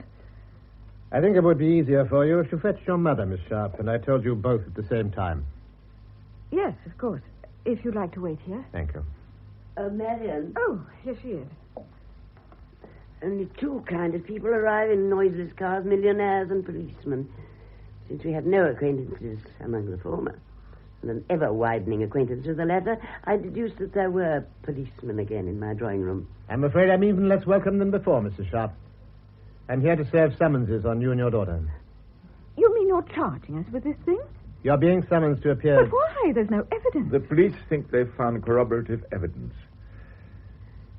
May one inquire its precise nature? I think the best plan would be for Inspector Hallam to serve you both with the summonses, and then we can discuss the situation as it stands. You mean we have to accept these things? We have to appear in a public court to answer... I'm afraid... accused of a thing like that? There's no alternative, Mariam. I'll see myself out.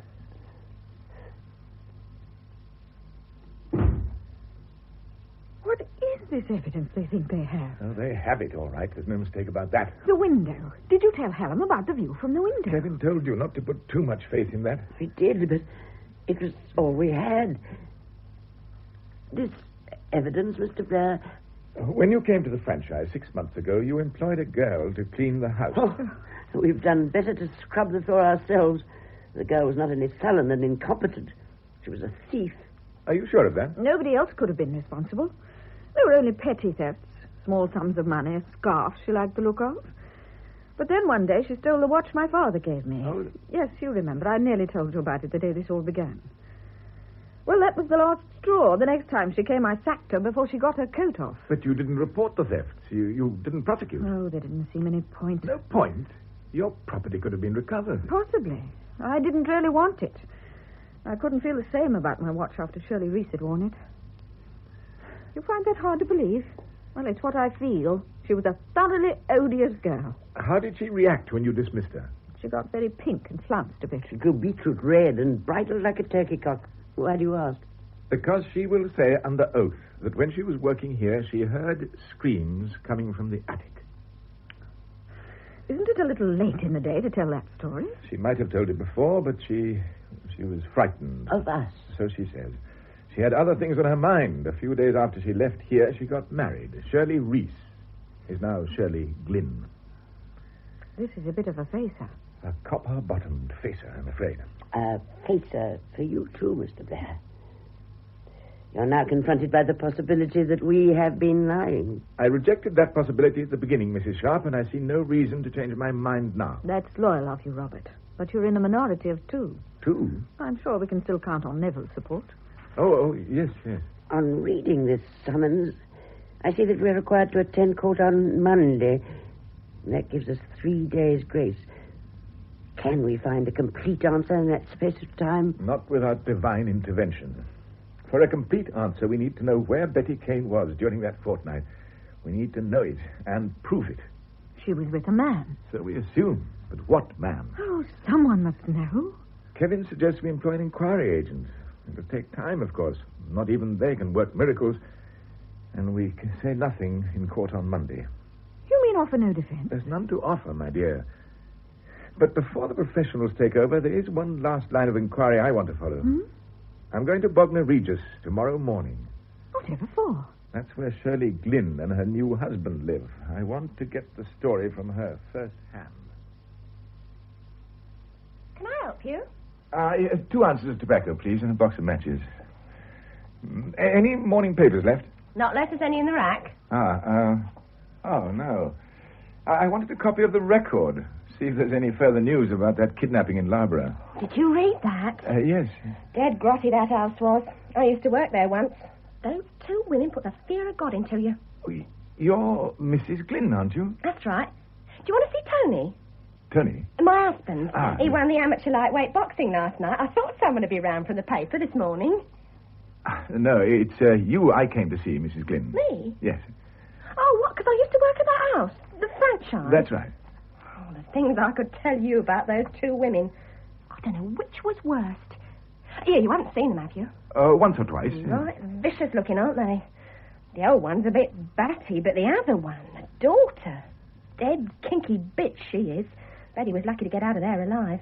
You heard her screaming once, didn't you? That's why I got the sack. I heard this thumping and yelling, you see, and when I went to see what was up, the daughter came down the stairs and grabbed hold of my arm, twisted it right behind my back, she did, damn near broke it. Get out of here, she said, and don't come back. Why didn't you tell anyone? Oh, that's easy to say, that is. Bloody nightmares those women gave me. If you'd known them like I did, you... Here, do you want my photo? If you're going to print what I tell you, well, I've got all the wedding ones of me and Tone. They're much more like me than the one you had in the paper of Betty. You didn't think that was a good likeness? I must have been taken years ago. She looked like a little kid. When did you know Betty Kane? Down the club. The scene in Loughborough. Well, I didn't know her that well. She wasn't a mate or nothing. But I knew her. Everyone knew her. I'd like to get a story from her boyfriend. Did you know his address? Don't even know who he is. Well, you might try Ken Bates. She was going with him for a bit. He was lucky there and all. How lucky? Well, I was going with Ken Bates 2 years back, and I got Jason to show for it. Jason? My little boy. Oh. Well, I had to put him with foster parents, but, well, now I'm married, I'm going to get him back. Was Betty always, lucky with her boyfriends? Don't ask me. I told you I hardly knew her that well. She was a bit keen on a bloke called Ricky, I do know that. Ricky? I don't know his other name. Ah. You never met him? No. All I know is she got this thing about him. Oh, she'd handle it. Bet can look after herself. Can she? Well, not at the franchise she couldn't, but that was different, wasn't it? I couldn't go back in that house, not for £1 million. Bad enough working here for Tone's old man, but at least he's human, not like those 2 women. Yes, shall I see you at the court on Monday? I can bring your photo. If you don't want the wedding one, there's one of me feeding Jason. Tone took it. Oh, it's only amateur, but it's a lovely picture. Thank you very much. Yes, on Monday, then. Right, see you. Yes, dear, can I help you?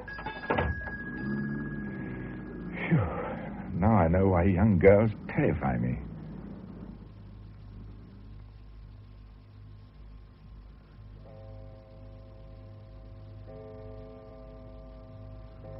You're very pensive, Robert, dear. Are you worried about the assizes next week? Frankly, Mother, I'm scared stiff. But I thought everything was going so well. Why, you were quite elated just before Neville went back to university. We're in sight of success. We'd found a flaw in Betty Kane's statement, and we'd established a connection. Connection, you called it. We were on the right road. No, I can't believe that Marion and her mother are guilty of this thing. I just can't. But if Kevin's inquiry agent doesn't come up with something soon, they're done for. It'll mean prison for both of them. Oh, dear. Now, don't start sympathizing, Mother. You believe they're guilty. No, dear. No, I just don't care for them. They make me feel uncomfortable. But that doesn't mean I don't understand or sympathize. You've always maintained the girl was telling the truth. Well, that was before the preliminary hearing at the magistrate's court, before they were committed. But you weren't at the hearing. Oh, no, dear. But Colonel Lacey was, and he didn't like the girl at all. He said he'd once had what are those people called? A lance corporal in his regiment who was exactly like Betty Kane. An injured innocent, he said this boy was, who caused more trouble than the rest of the men put together. He finished up in the greenhouse, Colonel Lacey says. It's the glass house, Mother. Yes, dear. And as for the Glynn girl, he said one glance at her and you automatically began to calculate the number of lies there would be per sentence. So you see, dear, I do understand. I know you do, Mother. And I shall redouble my prayers for your success. I was going to the Smeatons' garden party tomorrow, but I think I shall go to church instead. I think it's going to rain in any case. The forecast says so. And it always does rain at the Smeatons' garden party, the poor things. It's pouring, Dan. Just as well we didn't play golf this afternoon. It's just as well my mother didn't go to the garden party. Why was that, Mr. Blair? I hope she's not ill. No, she thought it more important to help us. Oh. She's praying for a miracle. I appreciate that. I could almost join her. You're both taking this extremely well. 3 weeks ago, there was every reason to be confident, and now... Oh, ranting and raving have never achieved anything worthwhile. If that kind of behavior could help trace this man, then we would both be cavorting along the high street in the nude. I really doubt his existence now, after all the publicity the case has received. He may be frightened to come forward. He may have a wife and family. And a conscience. Has he got a conscience, Robert, this myth that you envisage? Could he let my mother and me go to prison? I'm afraid he could, if he's the same caliber as Betty Kane. He could have gone abroad. And he could be dead. Might as well be dead. I never thought of that. I think the most likely explanation is that he knows all about the case, but that the name of Betty Kane means nothing to him. That type of young woman would derive additional excitement from living under an assumed name. It would also, of course, help to cover her tracks, a fact of which she would not be insensible. She'd call herself, Tracy, I should think. Mother. Or even Sharon. We could theorize all day. Robert, you didn't tell us Neville was home. He isn't. It's next Tuesday, I think. That's his car in the drive. What? I'll let him in. What's he doing here? Your brother is an unpredictable young man, Mr. Blair. He's also considerate to visit us as soon as he was home. He's very concerned for you both. Oh, his concern, together with his unpredictability, has always been apparent. It is nice to see you again, Neville. Come along here. No, this is a meaningless adjective for you. You could have chosen marvellous or delightful or even thrilling. Good afternoon, Mrs. Good Sharp. afternoon. Bob, I've been looking for you. Would you like some tea? Champagne is more appropriate. What? 4 glasses. Look, Neville. We're celebrating an urgent phone call from Kevin McDermott. Kevin phoned you? Yes, he couldn't find you. Rang your office, no one knew where you were, no one at home. In desperation, he rang me, and, of course, I put 2 and 2 together. Thanks, Marion. You're losing your grip at the office, Bob. Fancy not leaving this phone number. Shy about it, eh? Look, what did Kevin want? He sent you all a message. Very brief, with his love. They've got him. What? Hey, quick, the glasses. Got him? The man? Yes, the runaway Romeo, the man they've been combing Britain for. Only he wasn't in Britain, he was in Denmark. And he hadn't run away, he was doing business for his firm. Neville, be serious. Is that true? How can I be serious? Isn't this the moment we've all been waiting for? Rejoice, and raise your glasses. Confusion to Betty Kane. Oh, I think that.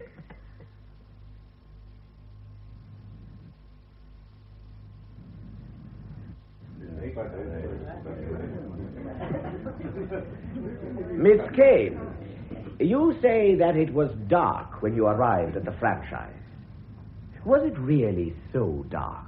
Yes, absolutely dark. Too dark to see the outside of the house. Yes, it was nearly midnight. But it wasn't midnight when you escaped from the house 12 days later. Oh, no, it was about 10. 10 o'clock at night. Yes. And there was no moon. Oh, it was cloudy. You couldn't see the moon. So again, it was very dark. Yes. On neither of these occasions, therefore, could you see the exterior of the house with any clarity. No, it wasn't possible. No. Well, having settled that point, let us now consider the window, the small round window in the attic. You said in your statement to the police that the driveway ran from the front door to the main road, I quote, curving round a little pond that had dried up and going on to the iron gates, which looked a bit rusty. How were you able to describe the pond so accurately, Miss Kane? How? Well, I saw it. But you've just told the court that it was too dark to see anything. But that was at night. I saw the pond quite clearly from the window in the daytime. Are you asking the court to believe that you see on a plane different from other people? On the same principle, perhaps, as the Irishman's gun that shoots round corners? From the window in the attic, Miss Kane, you can only see the straight part of the drive. The pond is obscured by an overhanging roof. I take it, Mr. MacDermott, that you have a witness to the extent of the view from the window. Two, my lord. One with normal vision will be sufficient. More than that, surely. I am told that your friendship has been intimate. No. I don't think I'd even recognize him. Thank you, Miss Kane. You'd like to re-examine Mr. Ellison? Thank you, my lord. Miss Kane, you arrived at the franchise by car. Yes. And that car, you say in your statement, was driven up to the door of the house. As it was dark, there must have been sidelights on the car, if not headlights. So the driveway would have been illuminated. Yes, of course. That's when I saw the dried-up pond when we arrived. I knew I'd seen it. Thank you, Miss Kane. I told you Alison would spring her out of that trap. Let her enjoy her triumph while she can. She's no idea what's coming to her. We'll see what's coming to us. A repulsive Mrs. Glynn may read. Oh, yeah. His lordship's nose is wrinkling in disdain. Mrs. Glynn, for some months before your recent marriage, you were employed at the franchise in a domestic capacity. I went sometimes, casual labour like. On the last occasion, the date I believe was May the 5th, you say you heard screams coming from the region of the attic. That's right. Loud screams, one after another. Blood-curdling they was. What did you do when you heard those screams? I come over queer. I had to sit down. I'm sure that was a natural reaction, but when it passed, did you attempt to investigate? Oh, yes, of course I did. Please tell the court what action you took. Well, I was in the kitchen when the first one come. I felt sort of numb all over. Then there was another and a lot of banging, like someone was locked in and trying to get out. I ran out into the hall and started up the stairs. I thought like one of the women must have hurt themselves. I was halfway up the stairs when Mrs. Sharp came out of the front room and said, what was I doing? Why hadn't I gone home? And what did you reply? I said, didn't you hear that screaming? There's someone hurt. She said I was imagining things, and just then the daughter came. She got hold of my arm and twisted it. Really hurt me, she did. Miss Sharp deliberately assaulted you? Of course she did. Nearly broke my arm. Did she say anything to you? Told me to get out of the house and never come there again. I didn't need no telling. I wouldn't have gone there again for £1 million. You left the house immediately. The two women said nothing more? Not to me, they didn't. But I heard Mrs. Sharp say something to her daughter when they thought I was back in the kitchen. What was it you overheard Mrs. Sharp say? She said, you want to control yourself, Marion. Try and be more careful in future. So you went home and never heard from the Sharps again? I heard from them. Next day, they sent me a letter saying they didn't want me no more, but thanks for all I'd done, and put in £10 in the envelope. Did they owe you that money? £3 they owed me. They said the rest was a present, out of gratitude, the letter said. I'm sure my learned friend is especially anxious to know why you didn't mention the incident of the screams to anyone when you were safely out of the house.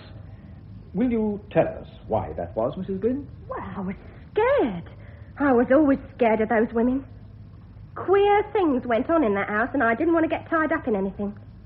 Well, then getting married and everything, I forgot about it. Wasn't till I saw the bit in the papers about Betty being locked up in the franchise and I put two and two together. And you conquered your fear and told the police your story. Well, that was very public-spirited of you, Mrs. Glynn. Thank you. Mrs. Glynn, my learned friend has praised your public spirit. Is that really what inspired your coming here today? I came because it was my duty. Your duty to whom? Society or yourself? You have regaled the court with a melodrama of screams and bribery and assault, but you have ended unconvincingly with an anticlimax. When this afternoon of terror was over, you did precisely nothing.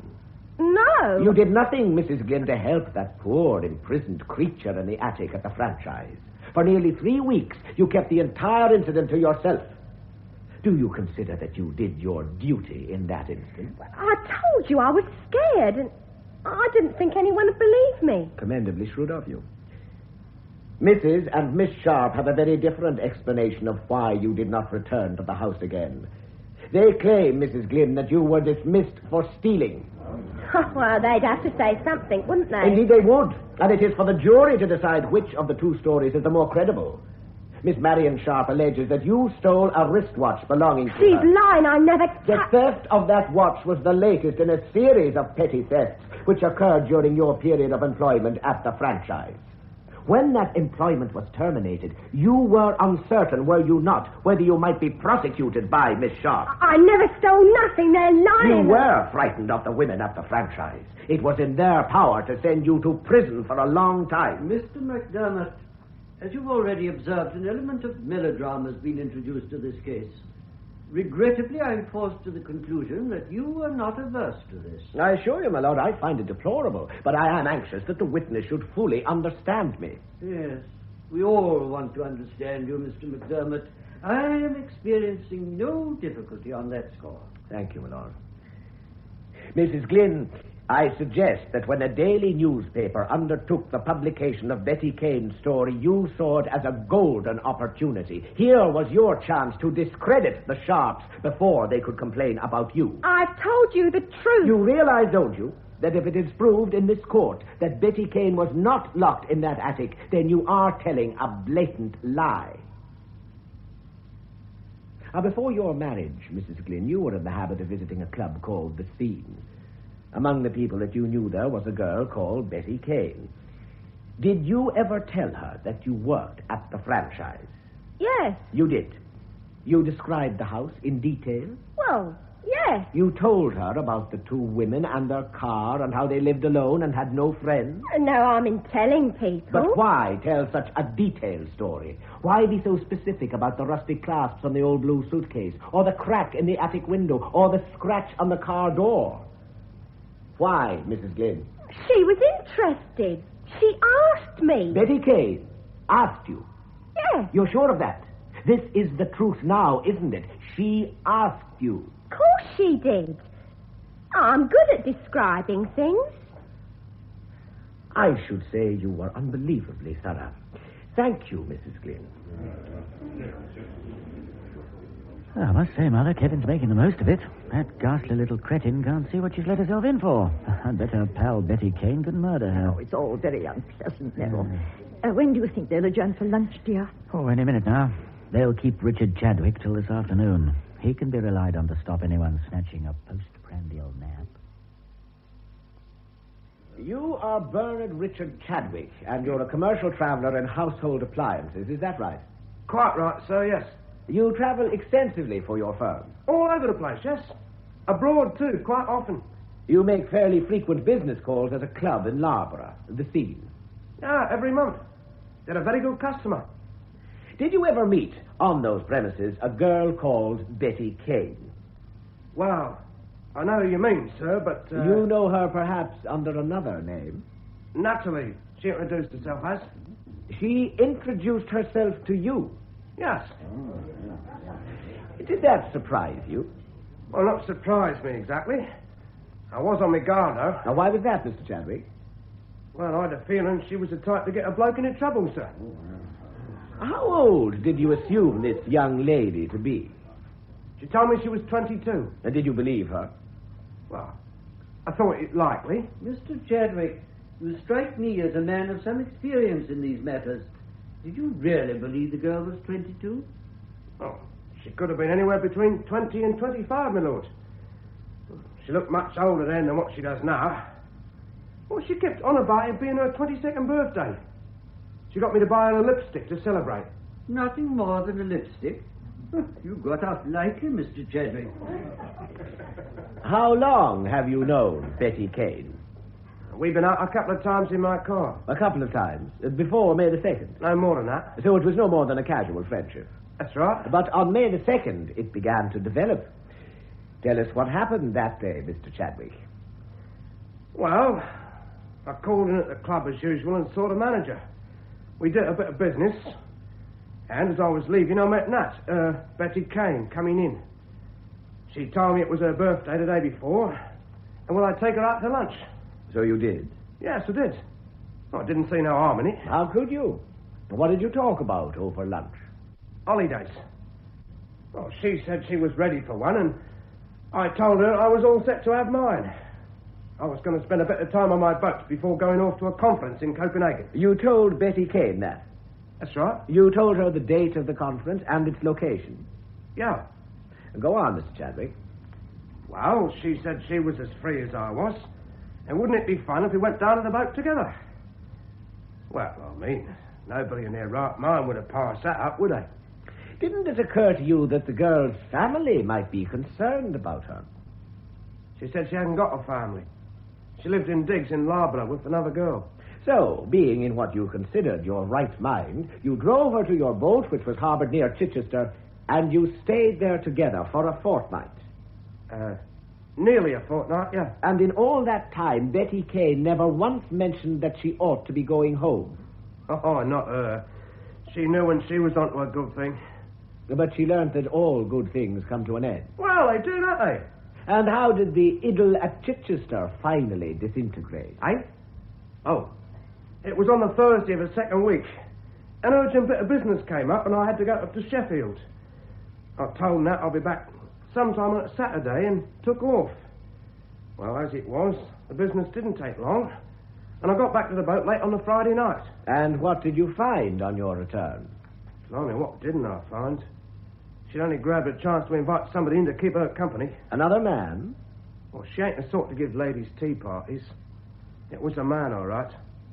What was your reaction, Mr. Chadwick, to this unexpected welcome? Well, I put a bloke off me boat double quick.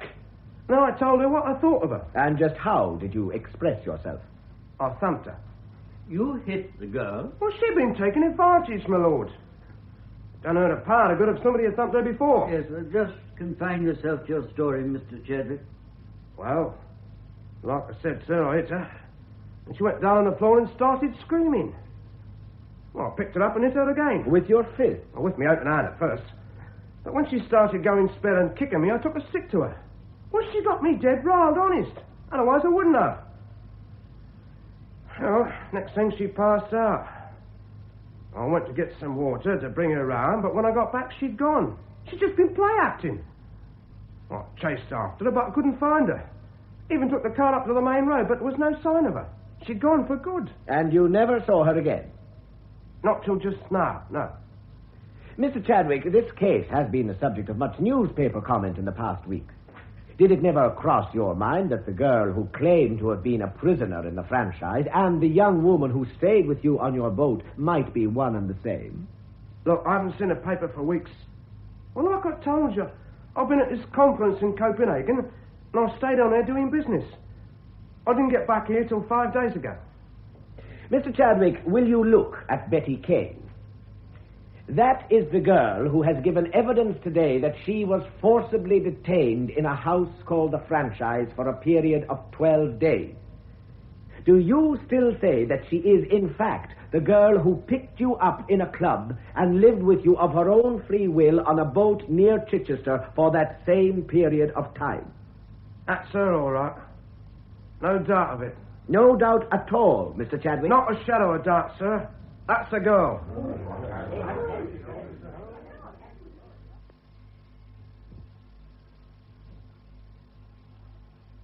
Oh, champagne. Never was extravagant. It gives me enormous pleasure to drink to the downfall of that unspeakable creature. Both those unspeakable creatures. Their downfall isn't quite complete. Hallam assures me that they'll both face charges of perjury. That gives me enormous satisfaction. I shall drink a toast to Mr. Chadwick. He has my undying gratitude for thrashing that girl. Mrs. Sharp, I've not had a chance to thank you yet. You thank me, Mr. McDermott? Whatever for? Kominsky, your tip for the race at Hampton. Oh. It won by a length and a half on a tight rein. I'm delighted to hear it. We also came in on a tight rein, I feel, but with a far less generous margin. You look a little pale, Marion. It's reaction, I expect. Let's walk down the drive, Robert. It'll reassure me that I'm a free woman again. Well, there'll still be people peering through those gates. Let them. Today I feel like royalty. I may even wave to them.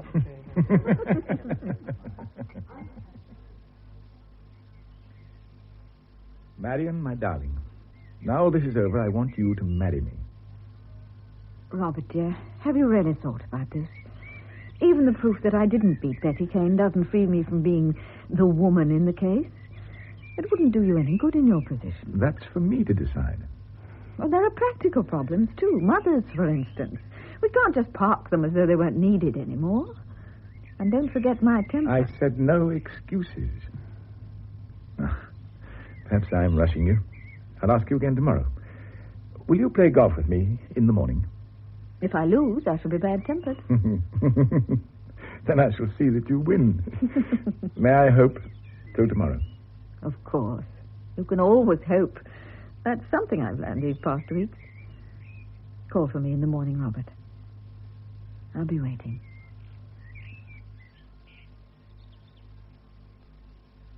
In The Franchise Affair, adapted by John Hyatt from the novel by Josephine Tay, Robert Blair was played by John Justin, Marion Sharp by Maddie Head, and Betty Kane by Joe Manning Wilson.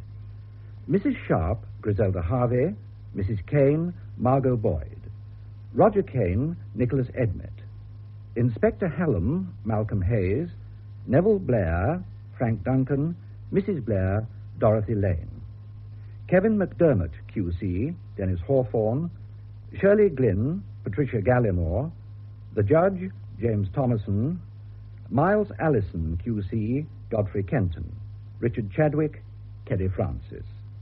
The play was produced by Betty Davis.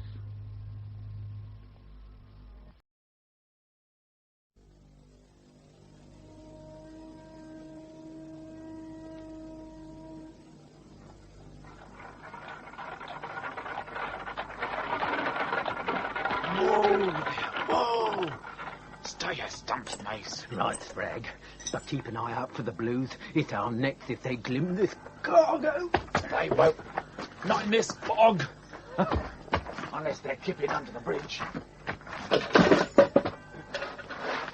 Now, hold on to the legs. Get your end up, mace. Steady.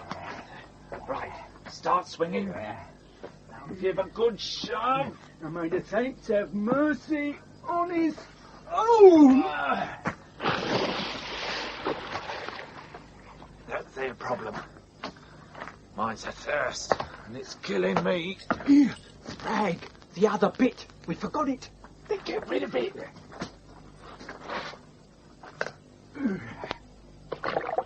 Now let's be moving. Here, that last bit, Spragg. What was it? His punching bag. His punching bag? No, mace.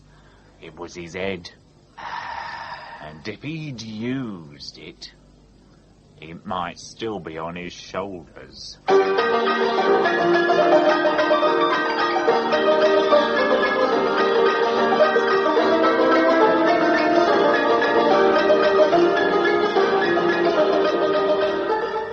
We present The Detective Wore Silk Drawers, a novel of suspense set in late Victorian times by Peter Lovesey and dramatized for radio by Geoffrey M. Matthews, with John Rye as Detective Sergeant Cribb, John Hollis as Constable Thackeray, and Steve Hodson as Constable Jago.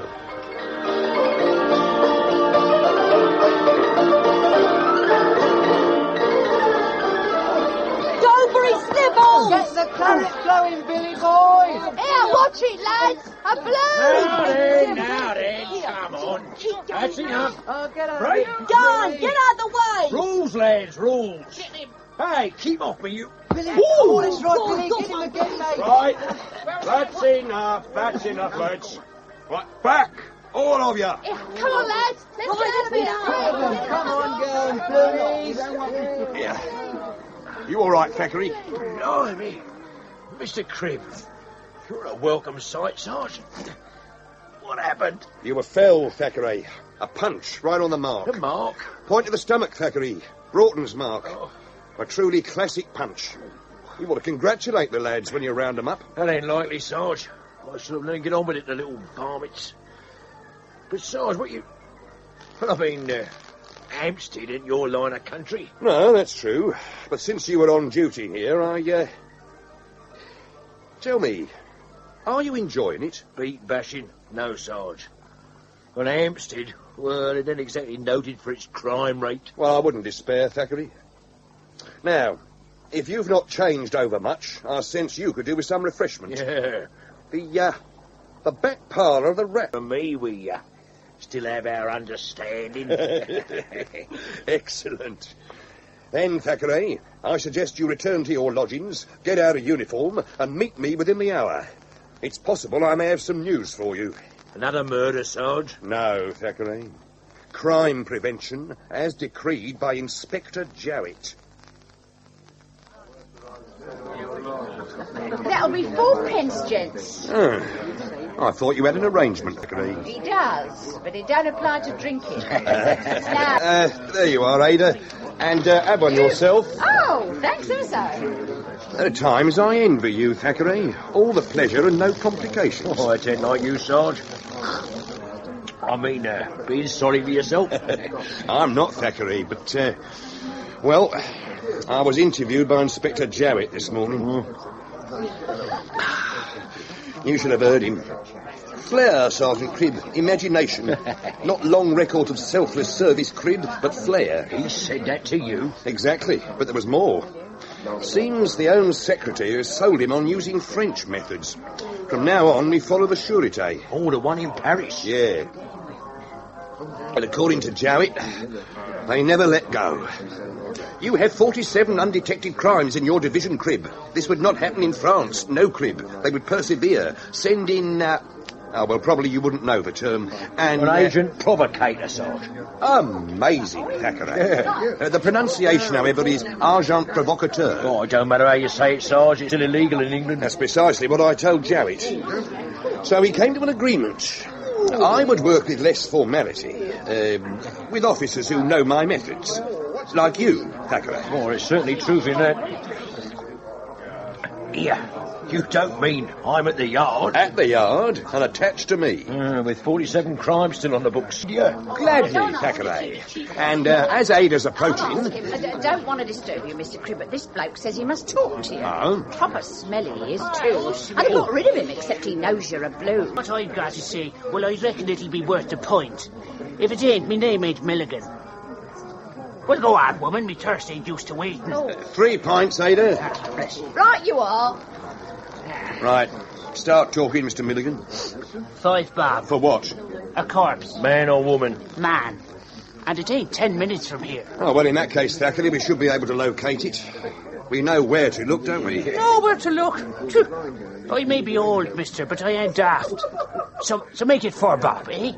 Do we pay him, Thackeray? For what, Sarge?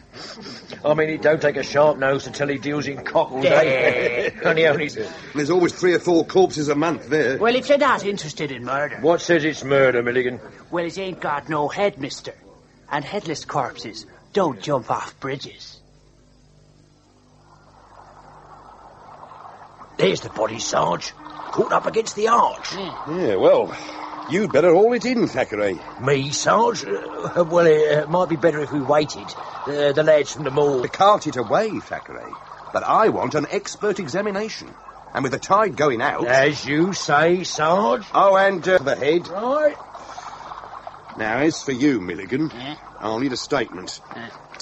Take this note to the Nick at Blackfriars. I tell you, forgot something. No, it's in the note. A florin in exchange for a statement.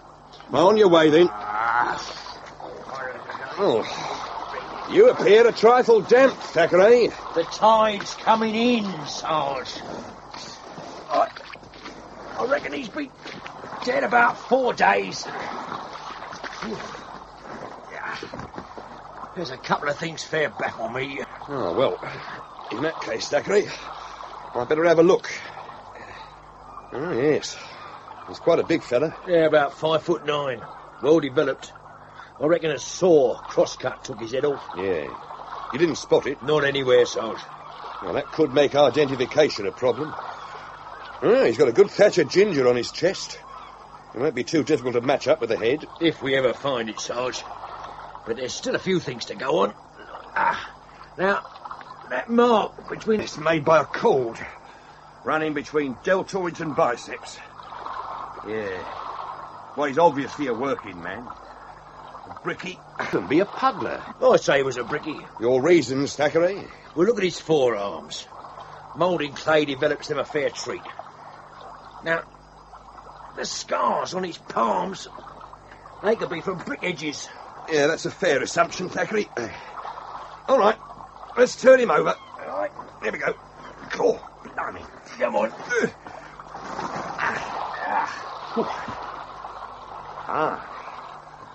Now, that really is something. Those bruises were inflicted before death, agreed? I hope you say that, Sarge. Now, look at his knuckles. More scars. And the size of his fists. It just don't make sense. But you have a theory? Yes, Sarge. I'd say his hands have been pickled in vinegar and scarred from knuckle fighting. And brickies and knuckle fighting usually went together. Right, Sarge. But knuckle fighting's been illegal for 12 years. And these scars are fresh. Makes me wonder where we start. Well, you start with a walk to Fleet Street, Thackeray. The boxing reporters, the Bell, Sporting Life, the referee. Extract all you can about pugilism in London. And you can make it clear they will not be implicated. And you, Sarge, where will you be?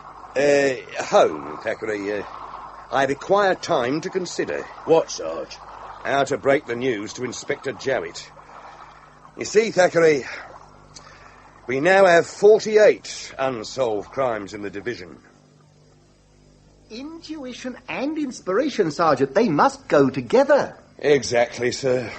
That is why I'm here. Oh, you have a case which requires my guidance? Just agreement, sir.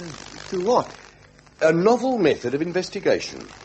What precisely do you mean by novel, Sergeant? Well, sir, a corpse was dragged from the Thames last night, and I believe it to be that of a pugilist. The modern term, Sergeant Cribb, is boxer. For a glove fighter, sir. This man was a pugilist, a pug. His hands have been pickled, and recently. A knuckle fighter? Ridiculous. London prize ring bouts were banned over a decade ago. You don't just stop a sport. Not when it's been in for over a century. Oh, no, sir, it goes on. Not in my division, I assure you. But it goes on. Now, I'm taking this case very seriously, sir. Very seriously indeed. Why this one in particular? Well, it struck a chord in my memory. I spent most of the night checking the dead person's foul play suspected lists. Found 2 other corpses, both well-muscled, both hooked from the Thames, both suspected of being pugilists. A coincidence, Cribb? Hardly, sir. Both corpses and the one last night had one more thing in common. Go on, Sergeant. They were all headless. It could add up to a pretty pattern of murder in the fist-fighting fraternity. There is no such thing, Cribb. The magistrates put pay to it in the 60s. The fines were so monstrous, no promoter could afford the risk. And once railway excursions were banned, that ended it. You can't make a profit if no one attends. That may be, but there's still plenty who'll pay for a set to with bare knuckles. And our victim. Now, the medical report indicates he'd been fighting shortly before his death. Oh, he was a pug, all right. I'll stake my stripes on that. A prophetic statement, Sergeant? If I am wrong, sir. But to prove anything, I must get in with the fraternity, gain their confidence. So you wish me to release you from your duties? Well, rather more than that, sir. As you said, fist-fighting's illegal. Now, I may have to stand by, do nothing while it goes on. And, Even appear to enjoy it. French methods, as you might say, sir. French methods? You believe subterfuge is really necessary? Oh, essential, sir. However, if you consider the method too, outre, unorthodox, then, the crime will remain unsolved. Very well, you may proceed. But, Crib, be extremely cautious. Do nothing that smacks of conspiracy. Morning, Sarge. Afternoon, Thackeray. Sorry, Sarge, but, well, it was a long night. Ada was... Yes, well, you can tell me about that later, Thackeray. Now, if you've recovered, what news from Fleet Street? Nostalgia, Sarge. The reporters, they'll talk about the golden days, all right. But you ask where the knucklers are today, you'd think you wanted an audience with Prince Albert, Lord rest his soul. The promoters, any mention of where they scuttled? To the turf, pedestrianism, wherever the money is. Wherever the money is. Thackeray, you are a genius. Jago, we must see Jago. Jago, Sarge? What's he then, another reporter? No. Henry Jago's more useful than that. He's a first-class boxer, and a crusher to boot. A police constable, Sarge? Yes, Thackeray. A simple constable. Just like you. Tell me, Henry, your prospects of advancement, are they good? Honestly, Lydia, yes. I suppose so. But first I shall have to prove myself. Why? Father was asking. It's funny. He knows so little about the constabulary. He wanted to know how many non-commissioned officers worked for you. What did you tell him? The truth, that I didn't know. You're sure that he doesn't suspect that you, visit me without a chaperone? No, I'm not sure, Henry. But he has suggested I increase my circle of friends. In fact, he's invited one to supper on Saturday. Oh, really? How do you feel about that? Well, I don't have any choice. He's the curate from St. Martin's. I know. You could leave your visiting card. Perhaps. Don't think it'd do any good, not with your father. I'm sure he would ask you to call, and then you could explain. Tell him that the constabulary is like a military regiment, that there's a very strict discipline. That would appeal to him. I'm sure it would. Now, may I pour you some more tea? Oh, you're not expecting visitors. Oh, Henry, my reputation. Oh, Lydia. Don't worry, my dear. Just keep calm. Yes. Coming! Yes? Oh, Sergeant Cribb. Afternoon, Jago. Oh, by the way, this is Constable Thackeray, attached to us from S Division. Do you mind if we come in? Well, the fact is, Sergeant, I have a visitor, a young lady. And no chaperone, really, Jago. No. And as there's only one exit from these rooms, You need have no fears about our discretion, Jago. But the matter is urgent. Oh, very well, Sergeant. Do come in and make yourselves comfortable. Thank you.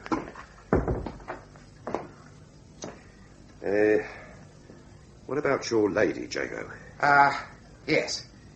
If you'll excuse me for a few moments.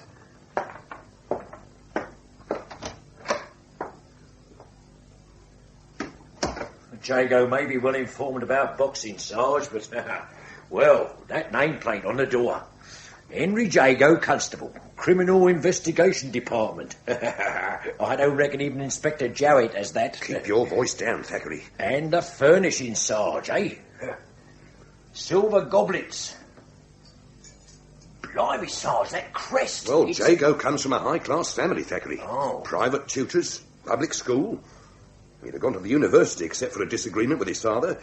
That's why he walked out and joined the force. Oh, I thought you said he had brains, Sarge. Cut glass decanters.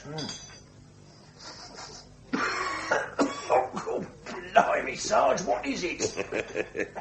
That's Elliman's embrocation. I smelled it from here. Excellent for toning muscles, but not recommended by the glass. This way, Lydia. Henry, will you... Good day, Ma'am. Good day, gentlemen. Goodbye, Lydia. And about my card. I will drop it in.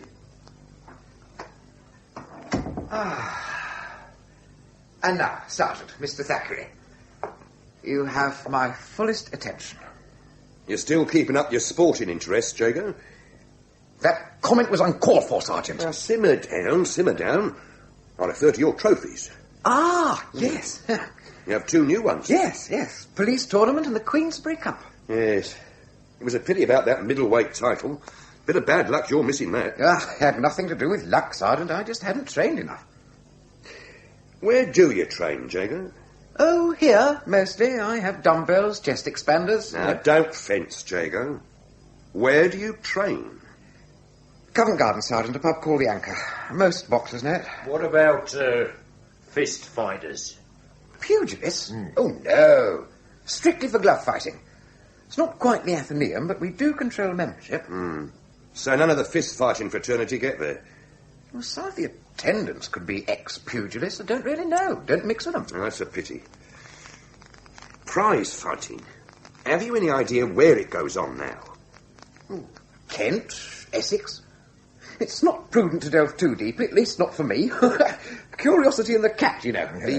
The fraternity at the Anchor, Jago, they know you're on the force. Oh, hardly. No. Anyone asks my business, I say I'm a clerk in Whitehall. Fair bit of truth, eh, Jago? Yes, more's the pity, Mr. Thackeray. Yeah. Well, Jago, seeing you're unhappy with the statistical branch, I'll change that. From tomorrow, you report to me.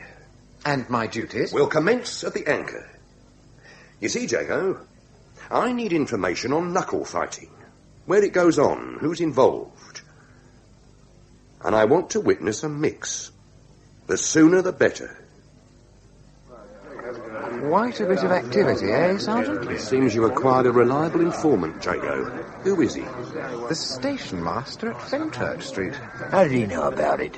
Railway tickets, Thackeray. Apparently there was a heavy advance sale. Doesn't say it was a knuckle fight. No, but to quote him, I tell you, mister, the day one of the fancy endures a train journey to see a bloody waltz with muffs on, well, it ain't come yet. And in my opinion, mister, it never will. Judging by this gathering, you might be right. 5 to 1, the Ebony. 2 to 1. Any combination. Given or taken. Who's the Ebony, Jago? The local tramp pimp. His real name's Sylvanus Morgan. But he fights as Ebony the Black Panther. That's an odd choice. Why, Jago? A natural choice, Thackeray. You'll know when you see him. That big fellow there's the challenger. Meanix, the Stepney Ox. We'll meet him at the Anchor, Jago. Meanix? Hardly the type we encourage, no. Then where would he take his breathings? Oh, there's plenty of places for cattle like him. A Lambeth School of Arms, for instance. A filthy smelling hole. I'm surprised you know it, Sergeant. I visited it last night. Crowds packed like herrings and smelling the same way. What was the fighting like, Sarge? Barely within the law. Gloves, with the padding removed. Timekeeping variable. Rounds timed according to the state of the pugs. Bloody as an abattoir. Might be where our corpse was beaten to death, Sarge. Hardly, Thackeray. The state of his knuckles was not consistent with any form of glove fighting. Your corpse was definitely a pugilist. No wonder he's called the Ebony. He's a Negro. The size of him. Into the ring, Ebony. Quiet, you rebel, quiet. Right. Contestants will take their corner. And for those who fancy him, the challenger, Meanix the Stepney Ox. Weighing 15 stone and 4 pounds. And by his own choice in the black corner, the defending champion, Sylvanus Morgan. Ebony the Black, weighing 13 stone and 3 pounds. Right, contestants toe the stretch and start fighting.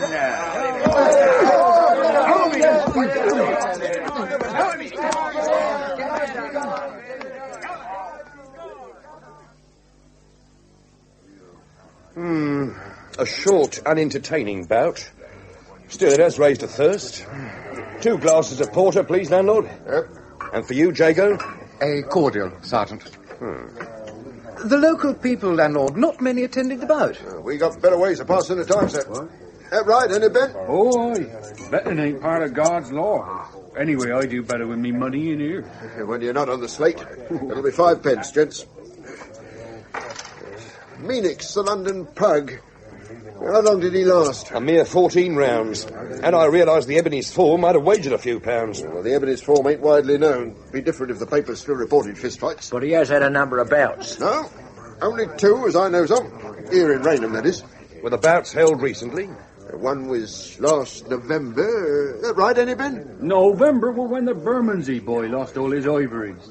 The other was at Easter. Webster, the bloke was called.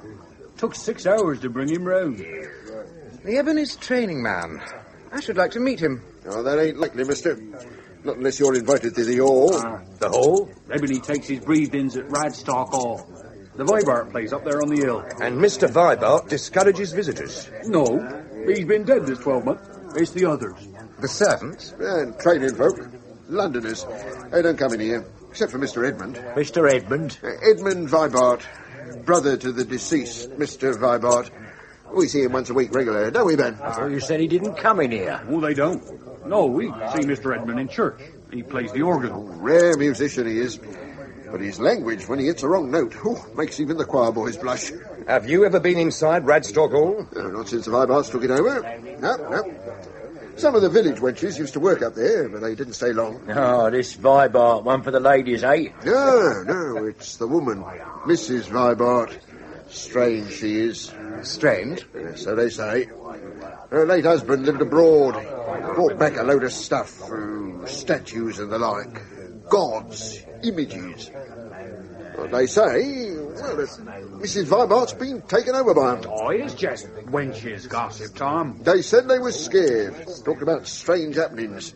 Well, no doubt most of the stories grew in the telling, but... ain't much you can tell some of the lasses, eh, Tom? At my age, it ain't even worth trying. That it's... If it's the London train you want, you've got 5 minutes, and I got work to do. One last question. Is Ebony the only fist fight at Radstock? Well, not having been there, I wouldn't know. Now, Ben, the cellar... The train, Sarge. We ain't got much time. Right, Thackeray. Jago, I want you to travel in the same coach as Meanix. Keep your eyes and ears open. Thackeray and I are going visiting.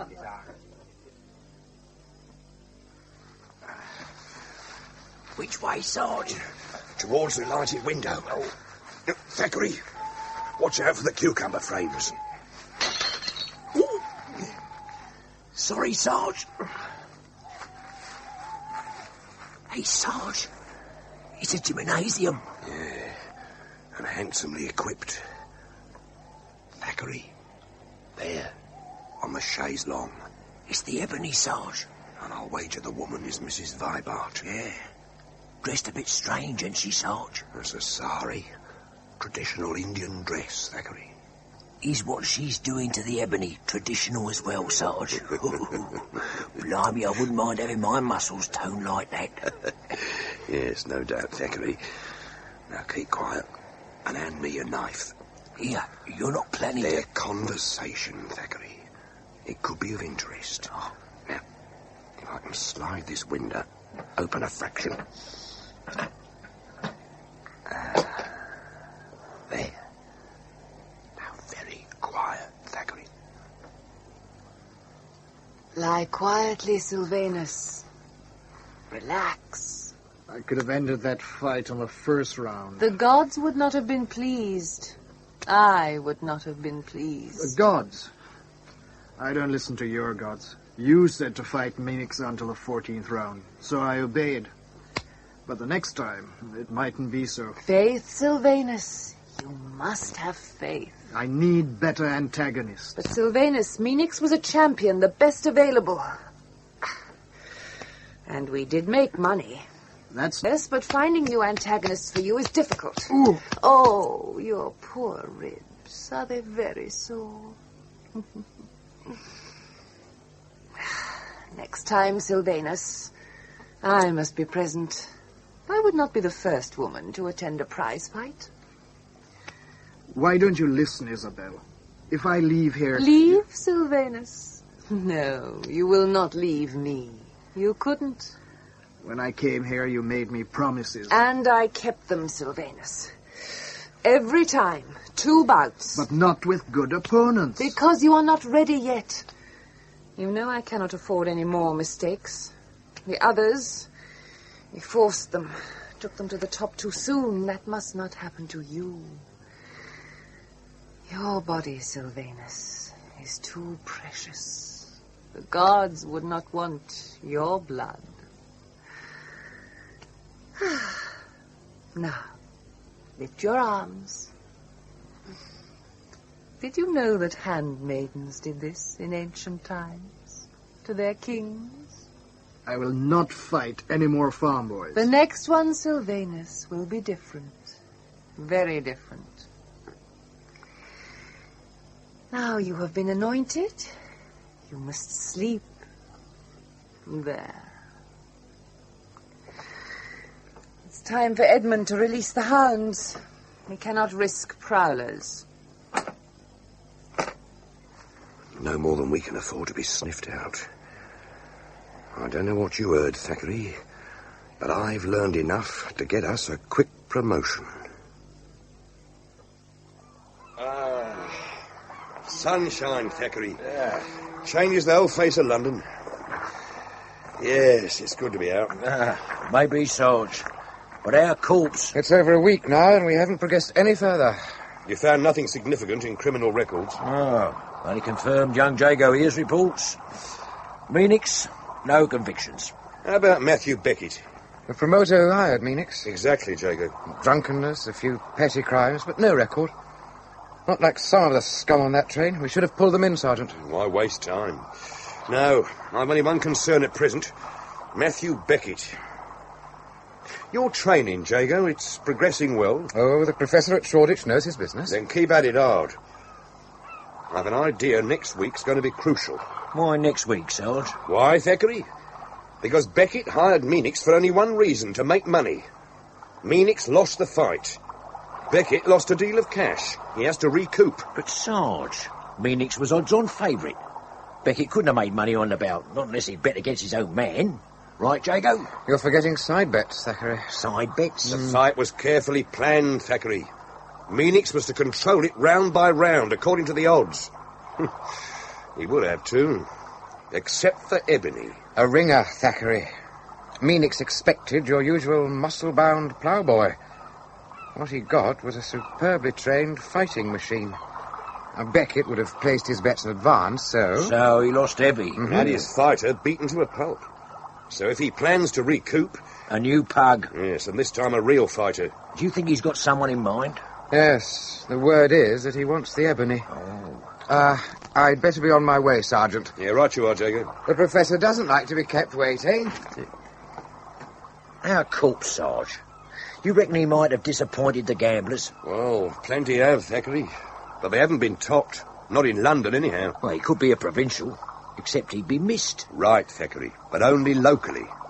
So suppose he'd been specially imported. Oh, go to that bother, Sarge. How about our friends at Radstock? What, the Vibarts? Why not? They have the Ebony, and he isn't exactly local. Then there were the other pugs. She pushed them too hard. Now, suppose one of them, or even more, had been badly injured or killed. Who'd miss them? Not the locals. They never visit the hall or know how many pugs train there. The only problem would be getting rid of the body. The river. Why not? It's away from Raynham, and topping them would make identification difficult. So, no awkward questions. Yeah. Speaking of questions, Sarge, the Professor, the Shoreditch School of Arms, if I didn't know you better... You'd say Jago was training as a knuckle fighter. Well, you'd be right, Thackeray. What? That is exactly what he's doing. Well, you can't allow that, Sarge, not Jago. He's a boxer. Queensberry rules don't allow wrestling, spike boots, kidney punches. Jago will be taught to ribbons. It's vicious. We're playing a vicious game, Thackeray. Sarge with 3 headless corpses. And you saw what everybody did to Meanix. He's scarred for life. And Meanix was a seasoned pug. You can't risk Jago like that. I know the risks, Thackeray. But I need someone inside Radstock Hall. Someone the Vibarts will accept. Someone who can dig out evidence. Yeah. How do you plan to get him into the hall, Sarge? Easily, Thackeray. He's well known at the Anchor. Now, the Vibarts aren't amateurs. They've invested heavy. The gymnasium, the equipment proves that. Now, we know they're on the market for pugs. So once the word gets round that Henry Jago's ready to fight with the Rawans, they'll come sniffing. So could some others, Sarge. And if they found out, well, we could be pulling Jago from the river. Then there's his young lady, Sarge, the one at his digs. She's sweet on him, and if he went missing, there ain't no way I know to muzzle a curious woman. Come in. What is it, Helga? Herr Jago, he is here. Then show him in, woman. Herr Vibart will see him now. Anchor. Good day, Mr. Vibart. Jago. Shut the door, woman. Right on time, Jago. I like that. So will Isabel. Isabel? My sister-in-law. Married my little brother last year. 20 years difference in their ages. He died at Christmas. Heart failure. Oh, I'm sorry. So am I. He left her the whole damned estate. But she permits you to stay here? Yes. With a cook, a gardener, and a maid. They're Germans, all of them. Blasted messenger boy, that's what I am. But I understood I'd be working for you. No. Isabel's the governor here. But the fancy don't like doing business with a woman, so I act as her agent. It is a man's game, Mr. Vibart. Yeah, don't tell her that, Jago. Isabel's never seen a mix, but the prize ring rules, she quotes them better than a priest knows the commandments. She's waiting in the gym. Follow me. Isabel, Jago's here. Ah, welcome to Radstock, Mr. Jago. I am Isabel Vibart. I am at your service, Mrs. Vibart. I hope so, Mr. Jago. There is no need for you to stay, Edmund. Very well.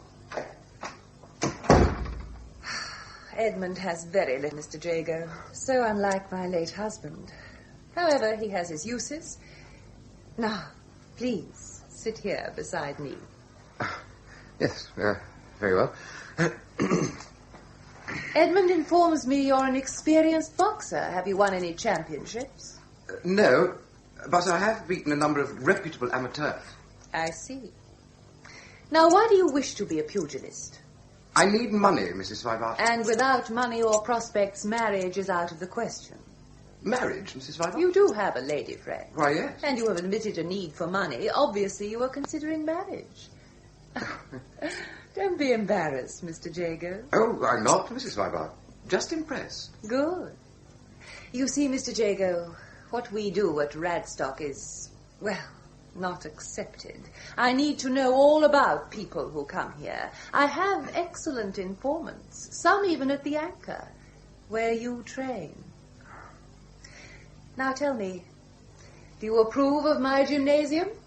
The equipment is unbelievable. It is the best available, Mr. Jago. My fighters lack for nothing. Now please remove your clothes. My clothes? Yes. I want to see you exercise. Have no fear, Mr. Jago. You will find drawers and pumps in that cubicle. Ah. Go on.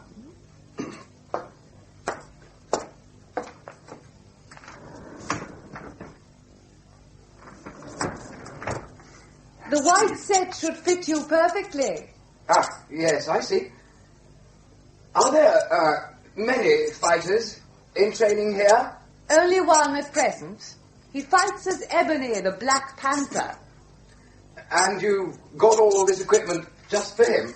No. No, there were others, but they left. They did not reach the top, Mr. Jago, and I do not accept failures.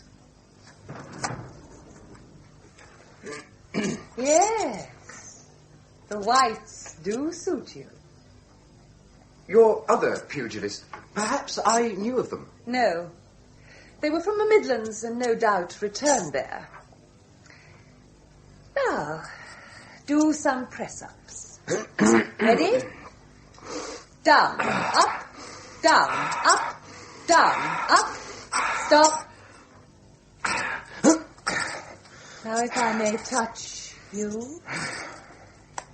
You have a sound heart, Jago. Biceps are strong.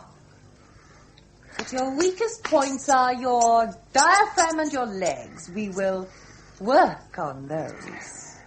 Now, turn around and flex your arms. Ah, a handsome show of flesh. Don't stop, Isabel. So, this is the new one. His name's Henry Jago.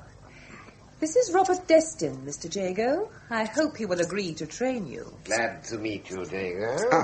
I should have warned you about the hand. Had an accident with a 4-bore. It took off 3 fingers. A sad accident, Destin. You can save your sorrow, Jago, or give it to the bastard who didn't clean it proper, but he carries his own souvenir. I saw to that. Well, don't stand about, man. A sawdust bag. Want to see your fist move. Yes. Come on. Harder. Oh, come, you can do better than that. Stop. Now, let's look at those knuckles. Tender, are they? Yes, they'll need pickling, Isabel, and the sooner the better. No, Robert. I believe the first thing that Mr. Jago needs is physicking. Physicking? Yes, inner cleanliness, Jago, a prime maxim. We start with a strong emetic and follow it with daily doses of Glauber's salts. Glauber's salts for a week? Blimey, Sarge. It's in Jago's report, Thackeray. I reckon all he's putting up with deserves a gallantry medal. Doubt I could stand it. Given that treatment, Thackeray, you'd answer the call. Yes, well, it looks like they're getting him fit for next Saturday. Yeah, you ain't going to let him go through with it. Well, it's only against a local man. Jago will handle him easily. I hope his opponent realises that, Sarge. Otherwise... Oh, Jago's done well so far. His tip about pugs from the Midlands paid off handsomely. Here, look. Birmingham Constabulary, July 20th. Your inquiry. Missing persons register includes 2 brickmakers. Daniel Ives, age 24. And Thomas Quinton, age 38. Height 5'9", weight 12 stone. Red hair. 2 convictions for common assault. This Thomas Quinton, Sarge. The description fits our corpse to a T. Red hair. And if you had the convictions, well, I mean, common assaults meant prize fighting before now. Oh, it's Quinton, all right. We still haven't found his head, Sarge. No, well, I'm working on that. Quinton had a wife. Now, she's been located. We'll give her a squint at our dead friend's clothes, and given luck, she'll identify them. And if she don't? We carry on, Thackeray. Starting at Jago's mix next Saturday. Not many here, Sarge. Thackeray, we are here in disguise, so it's Crib, eh? Oh, sorry, Sarge. Mr. Crib. Right. I must say that Norfolk jacket and deerstalker suit you a treat. Yeah, I don't get much chance to wear it. Mrs. Cribb don't approve of checks. Pity you don't smoke, Sarge. Had a pipe to that outfit, you could be a dead ringer from the Strand magazine. The sporty looker with Jago. He must be Edmund Vibart. Yeah, he fits Jago's description. So the other one? Yes, 3 fingers missing. He must be the trainer, Robert Destin. Henry Jago! Now, this here is Luke Judd from Benson's Farm. Now, you both know the rules. Yes, London prize ring as amended in 1866. Correct. In your corners, then. And Luke, no button or gouging, understand? All right. Handlers will leave the ring. Ready?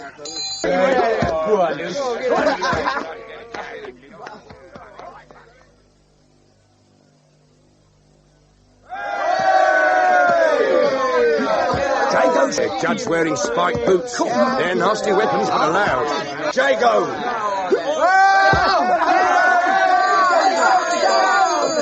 First, drop down to Luke Judd.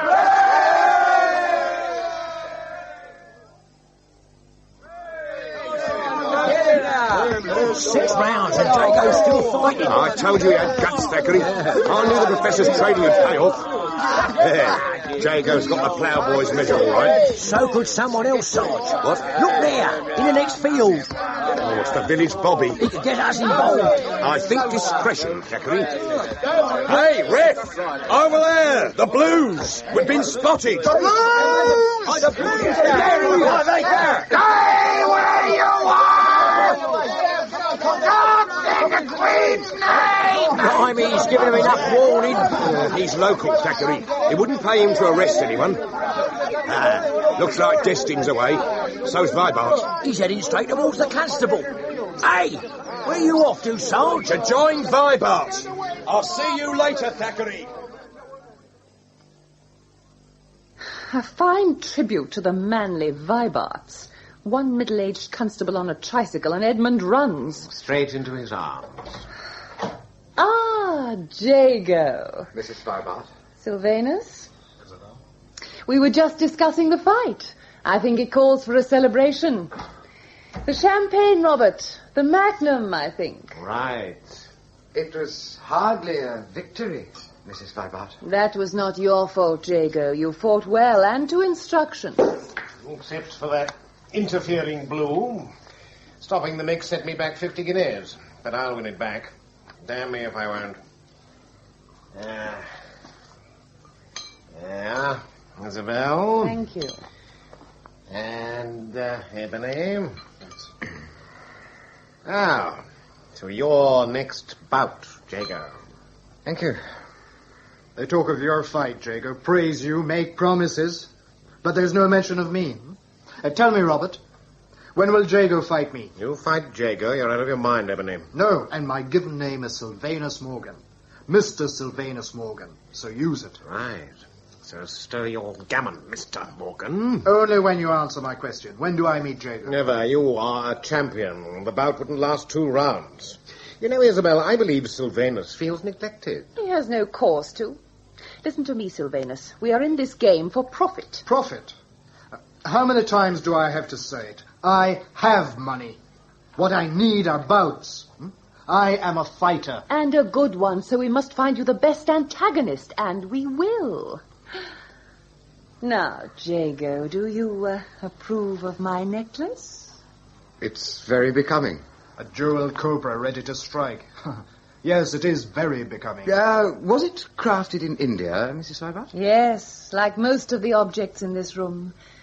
The necklace was a birthday present from my husband. Do you approve of his collection? Well, yes. I'm no expert. But I'd say some of the items were priceless. This particular statue is quite fascinating. Ah, it is one of my favorites. Yes.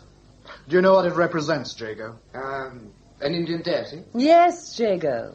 That is Kali, the Black Earth Mother. She is supreme. You know why, Jago? Because they are afraid. The legend is she danced on battlefields and ate the corpses. Gives me nightmares every time I think about it. So she should, Robert. But Kali could be beautiful as well. With those 4 arms. Wouldn't mind seeing you in the ring with her, Ebony. Wouldn't know who to bet on. 2 arms were to shower blessing. Kali can be very generous to her followers. And the other 2? See what they're holding, Jago? How was she to know that? Or that 1 drop of its blood touching the earth would create 1,000 more demons. If 1 drop had touched the ground... We'd be up to our heads in demons. Ready poppycock. You can sneer, Robert.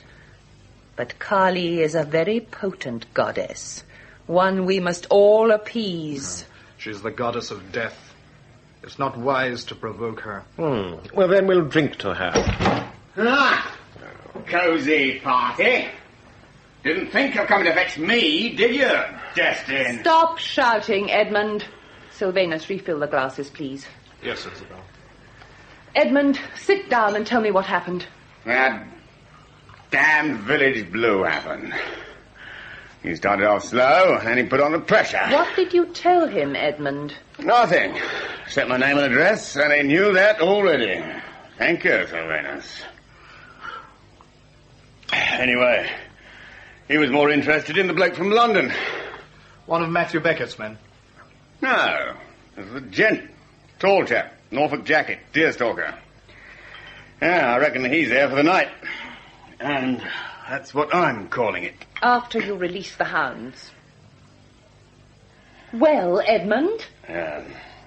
I'm Mike Short, Isabel.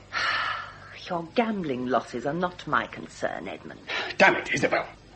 30 quid. That's all. And I was Jago's bottle holder. That's worth a bit, ain't it? You said I'd get paid. Go and release the hounds, Edmund. Right. Isabel, if that's your blasted attitude, I'll have this.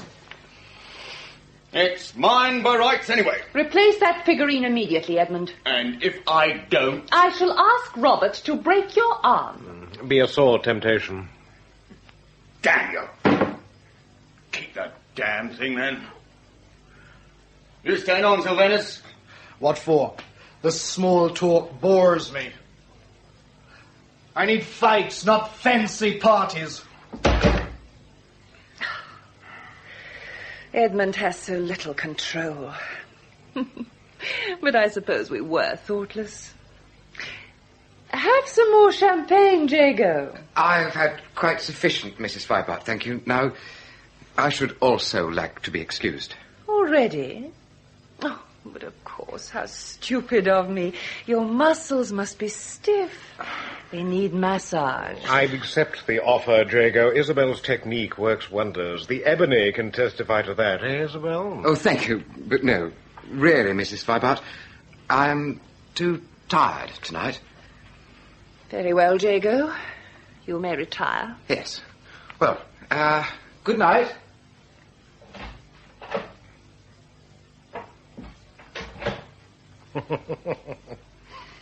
You thought you'd get your way, didn't you?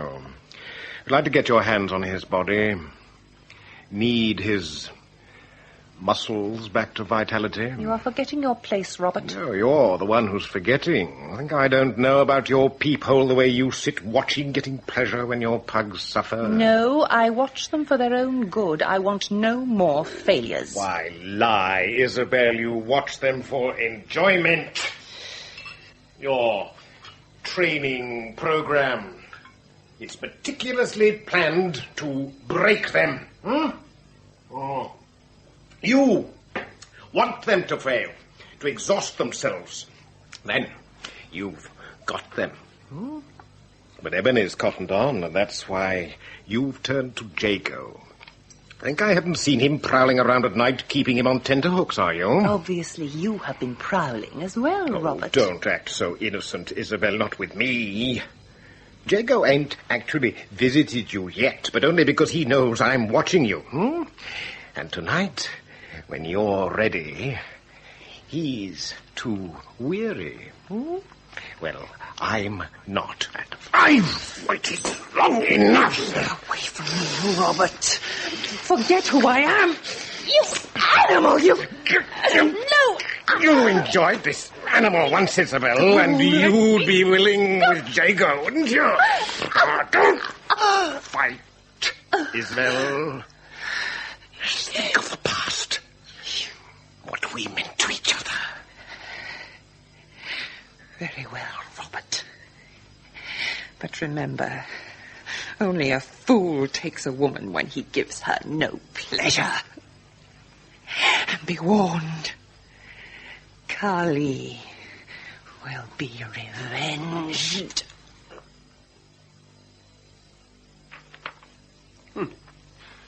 Carly? Demons? Cobras? Oh, you saw Jago after the mix, Thackeray. Any head injuries? Nah, he was limping a bit, Sarge, that's all. Why? Well, this report's full of self-pity. I thought young Jago could take pressure. Now he wants to bow out from Radstock before he's done anything. He did help us identify Quinton, Sarge. Besides risking his neck, that is. Could be he's suffering from shock. Shock? Well, he looked more than shaken when he heard you was arrested with Vibart. That worried me a bit too.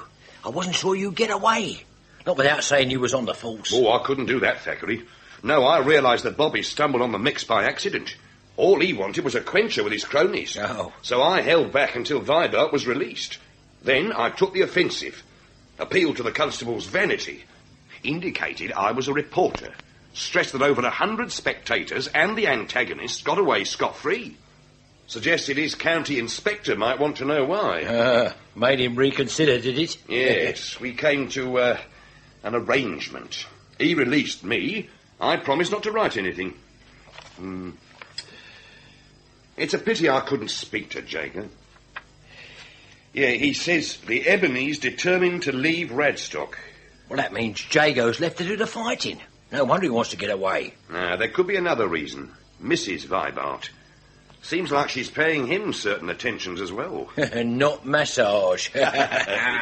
Oh, if only I was a mite younger, Sarge. But I thought Mrs. Vibart was looking after the Ebony. She was. But now the Ebony's scared. Won't go near her. He told Jago a great evil will descend on Radstock, and he plans to leave before that happens, with help from Edmund. But why would he want to cheat his sister-in-law? He's short of money, and Matt Beckett will pay a lot for the Ebony. Come in. Sergeant Cribb, Miss Lydia Boltrover. Jago's lady friend, Sarge. There could be trouble. Or salvation, Thackeray. Show Miss Boltrover in, Constable. Very well, Sarge.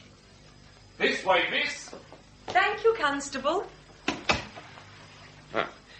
Miss Boltrover. My name's Cribb. Chair, please, Thackeray. Oh, here you are, miss. Oh, thank you. Right. Now, how may I help you? You can tell me where to find Henry Jago. Jago, Miss Boltrover? I hardly... There's no need for charade, Sergeant. I realise you're trying to be discreet, but we have met. Briefly. At Constable Jago's. Since then, I've heard nothing from him. Now, please, tell me what Henry is doing. Attending to his duties, miss. His duties? Then perhaps you can explain this newspaper report. I have marked the relevant paragraphs. It appears to be a report of a prize fight, miss. Highly illegal. Where these reporters get their information from, I'll never know. Does it refer to my Henry? Yes, but I know all about it. But it's illegal. Barbarous. My Henry could get hurt. Please modulate your voice, Miss Boltrover. Constable Jago is involved in an extremely delicate investigation. But he is fighting. He could be mutilated, killed. We are taking care of his welfare, Miss Boltrover. I would tell you more, but the matter must remain highly confidential. After this newspaper report, Sergeant? No disrespect to you, miss, but, Bell's life. It don't circulate too widely. But it describes him. Muscled arms, slender loins, good attitude. He is instantly recognisable. Only to those who know him well, miss. There aren't many others who'd make the connection. The truth is, Miss Boltrover, that Constable Jago is investigating certain suspicious persons. Knuckle fighting gives him a reason for being there. You would like to contact him? Would it be possible? I don't see why not, miss. Yes, you may write him a letter.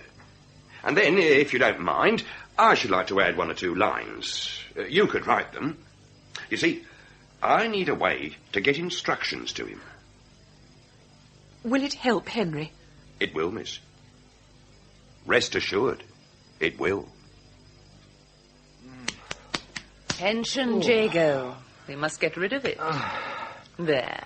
Is that not better? Really, Mrs. Vibart, there's no need. I decide your needs, Jago. Now, please loosen your drawers. My drawers? Mrs. Vibart, I do not think... No, Jago, you don't. You have disappointed me, Henry Jago. Our activities, you know they are confidential. Of course. Then how do you explain this? It is addressed to you. But only one... no one knows I'm here. You were about to say only one person, your Lydia. Oh, Lydia doesn't... Don't lie to me, Jago. I read the letter. I had to. It is obvious you have written to her before. How many times? Only once. Then you will write once more. You will inform your Miss Boltrover that there must be no more letters, that if she plans to marry you, she must be patient. She at least still has prospects. Is that understood, Jago? Yes. Now, if you have quite finished, Mrs. Vibart... Not quite, Jago. You are still tense. You have such a fine back. Not a blemish on it. I think we will change that. Well, there's a mark for you, Casanova. My mark. Now you can compose a letter to your Lydia. And, Jago, so you really understand the meaning of loyalty? Your training exercises are doubled, no rest periods, and this afternoon you will spar with Sylvanus. I doubt that, Mrs. Spybart. Rebellion, Jago? No, but Sylvanus left Radstock soon after breakfast, and I doubt that he will return. Quite a turn-up, Thackeray. Yeah. Matthew Beckett must have made a real heavy offer to get the ebony away so fast. You in a drinking mood on expenses? The pubs around Shoreditch, Sarge? Yes. If the ebony's anywhere in London, they'll have word. If he's anywhere in the East End, Sarge, they'll know. They better, Thackeray. This time, Jago's head could depend on it. A toast, gentlemen, to Jago's next bout. The contract Edmund has negotiated is worth a great deal of money. I'm glad to hear it. Who is to be my antagonist? You mean you don't know? Tell him, Isabel. A mutual friend, Sylvanus Morgan. The ebony? You said I wasn't ready. You're not. You don't think you're going to win, do you? Edmund has little tact, Jago. The fact is that Sylvanus has joined a promoter from London, Matthew Beckett. How that was negotiated, I still have to discover. And when I do... But that is another matter. The point is that Sylvanus' going has resolved a major problem. Beckett's a businessman, Jago. He's got the ebony. Now he wants a mix with one of our fighters. We will promote it as a grudge contest. The ebony determined to defeat the man who has taken his place. But before he does that, we will win a great deal. So, the bout is to be engineered. Said you had a good head, Jago. Yes, you and the ebony will fight to instructions. And so as no one gets too suspicious, you'll go down in the 26th round. If I fight Sylvanus, I fight to win. Listen to me, Jago. You need money.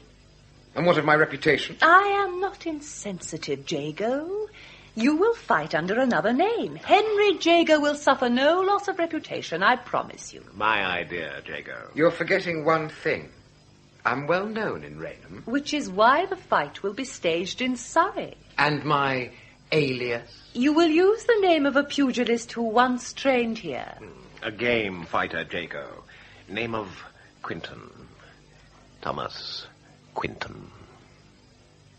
That headless corpse of yours, Crib. Thomas Quinton, Inspector? Yes. You considered he was a pugilist? I thought so, Mr. Jarrett, yes. Still haven't found his murderer, have you? Now, Jago, we will go over it once more. Very well. I allow Sylvanus to win the first 2 rounds, and then we continue equally until he knocks me out in the 26th. Yeah, just so long as you know how to count, Jago. Now, are there any more grubs? Jago must suffer no permanent injury, Mr. Beckett. A certain amount of bloodletting is necessary, but gouging is not. Your thumbnails, Sylvanus, will be clipped. Perhaps you will clip them for me. You have more instructions? Your special hold, where you crook your arm around your opponent's neck and batter his face. The suit in Chancery. It will not be used on Jago. Hold on. You can dictate all you want to Jago, but the ebony's mine. And you are welcome to him, Mr. Beckett. But that hold can kill. She's right, Matt. We don't want another one of those. Shut your mouth, Edmund. Well, Mr. Beckett? Oh, agreed. Now, our 500 and flimsies here. Who takes them? Finance is my concern, Mr. Beckett. We can discuss details in my salon. Some of my belongings are there, Mrs. Vibart. I need them. They are now in the storeroom, Sylvanus. I will take you there as soon as I finish with Mr. Beckett. One thing, Isabel. The time and place for the mix. We ought to decide that now. It's the same in every pub, Sarge. The ebony fights tomorrow. Do they know the antagonist, Thackeray? Thomas Quinton, Sarge. They say he's training at Radstock Hall. Now, we know Quinton's dead, so it has to be Jago. Jago against the ebony. Yeah, that's interesting. Where do they meet? Somewhere in Surrey. Do aim to stop it. Naturally, Thackeray. Somewhere in Surrey. Now, that means Jago and the handlers will leave Radstock about 11. Yes. Yeah, I think that's time enough. For what, Sarge? a quiet chat with Isabel Vibart, and to reach the fight in good time. So the bout will not take place in Surrey? Surrey? Not likely, Jago. No, the Blues got ways of hearing about a mix, so we set up stakes in Kent. While half the Surrey Blues wear out shoe leather searching Red Hill. Clever, eh, Jago? But the bookies, the fancy. Don't worry about them, Jago. The real word will go out at 11 tomorrow. Every fighting pub will have it by 12. And by the time the Blues get organised, we'll be back here counting our winnings. Ah, you ready, Ebony? I have everything now. Yeah, it looks like you have too. What's in the bundle? Mrs. Vibart's silver. Better not be, or she'll turn the hounds on you. Where is she? She's gone to bed. Look, are we leaving now? Oh, rush. Never stay still, does our Ebony. Funny he'll square up to any pug in London, but face your hounds, he goes white at the thought.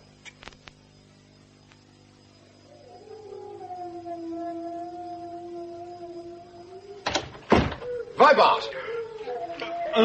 The hounds, Vibart. They're outside Isabel's window. Funny she hasn't heard. Better have a look. If anyone can shut him up, it's Isabel.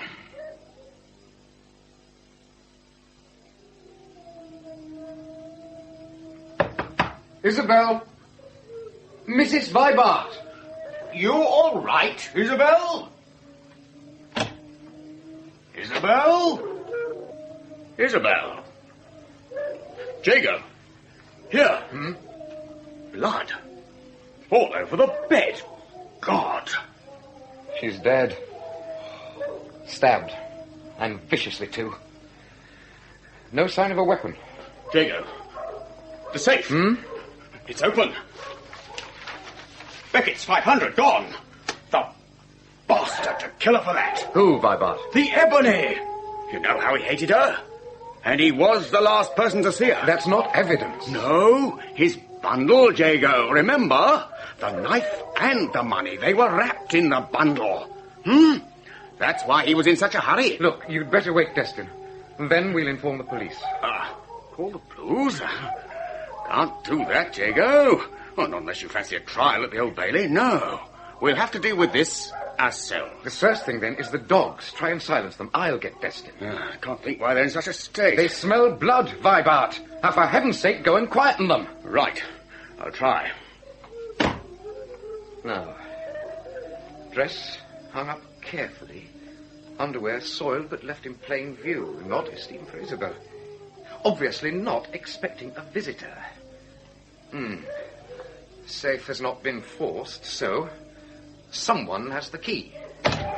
Isabel, what the hell are you doing here, Jago? She's dead. Murdered. Vibart and I found her a few moments ago. Those shots. Oh, Vibart, the hound, I think he shot them. Raised all the servants, damn the man. Vibart doesn't want the police. No, we'll get rid of the servants. Tell them Isabel left for London last night, and as we're away, they'll welcome a weekend off. Then we clear up here. Edmund, you stupid fool. Oh, Jago said to silence them. You didn't have to shoot them. Why not, useless animals? Now, what do we do about the Ebony? The Ebony? Vibart thinks that he killed Isabel. Matt Beckett's 500. Well, it's gone. It doesn't mean the Ebony took it. And who else, then? Anne Beckett. He could be in this as well. Then we've no problem. If Beckett's got the cash, he'll hold on to it, even if it means sacrificing the Ebony. Then we settle him. I'll knife him myself. We've no time for poetic justice, Edmund. We'll shoot him after the fight. And how will you dispose of the body? We get Spragg and Mace. They can look after Isabel as well. It's the best way, Edmund. Spragg and Mace? They're disposal experts, Jago. Not your concern. All you do is carry on with the mix. Isabel Vibart, Sarge. Suppose she won't talk. Suppose they start to mix early. Suppose they do, Thackeray. Jago could be crippled for life. Hardly, Thackeray. Anyway, I've more important business here than sparing Jago a few rounds in the ring. The man's had a week's instruction on full pay. He can look after himself. And if he can't? The yard will pay his doctor's bills. Oh, answer the door, woman. Don't seem like she's home, Sarge. Here, you reckon that's one of servants left? Very possibly, Thackeray. Fire me a brick, will you? A brick? Well, not a break-in, Sarge, eh? Here we you are. Not without a warrant. Me commit an illegal act, Thackeray? No, we are here officially to make inquiries into the death of one Thomas Quinton. We noticed a broken window and investigated. So stand well back.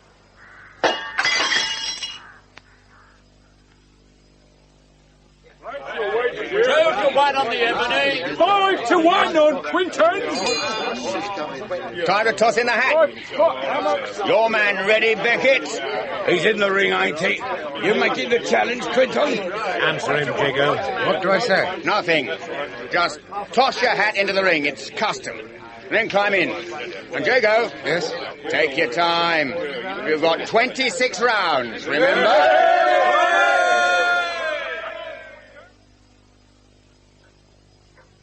It's weird, Sarge. Those dead hounds, Mrs. Vibart's body laid out, clean sheets, the blood-stained linen folded away. Forget her, Thackeray. She was a handsome woman, and I'm sorry she's dead. But it's Quinton's murderer I want. The evidence is in this house. I know it. But the mix, Sarge, it'll be starting now. Only the preliminaries, Thackeray. We'll get to Jago in time, never fear. We ought to see him now, Sarge. Later, Thackeray. Now, search the next room. I did, Sarge. I found these under a mattress. A key and £500. The key fits Mrs. Vibart's safe. Making the motive theft. Which room was it? Well, I don't believe it, Sarge. But the room was Jago's. Jago! Come on, Jago! Now, take a deep sniff. Again. Come on, it'll clear your head. No, it's the shooting chance, Chesterton. He's using it. It's my windpipe. Try a nip of brandy, it'll be as good as new. Remember, Jago, there's still 24 rounds left. There ain't time to search, Sarge. This house is too big. What we need is an army. An army? Thackeray, you are magnificent. Am I, Sarge? Radstock is a Tudor manor. There's a chapel in the roof. So there must be a priest's hole. Now, where would they have concealed a priest? Well, start looking, Thackeray. No. Well, you don't suppose Radstock was built by the Protestants, do you, Sarge? Pessimist. Thackeray? Thackeray? Where are you now? Well, I'm not sure, Sarge. But I'm inside the wall behind the window seat, and I can't get out. Well, if you got in, you'll get out. Well, feel for a catch. It's a spring. The smell in here, Sarge. It's rancid. Hey, I found something. Yeah? It feels like a coat, but it's soaking wet. And there's a valise. I wish I had a light. Hey, I've got it, Sarge. Good. The catch. There we are. Good man, Thackeray. Now, out you come. Oh, come on. Right, Right, there you go. Oh, cool. Ooh. Your hands, they're bleeding. Yeah. Are you all right? Yeah, I'm perfect, Sarge. Blimey. No wonder this coat felt wet. It's soaked in blood. Look. Fresh blood, Thackeray. Here, but look. These other stains. They're older, congealed. Oh. Well, they've been there some time. Here, get the valise open. Yeah.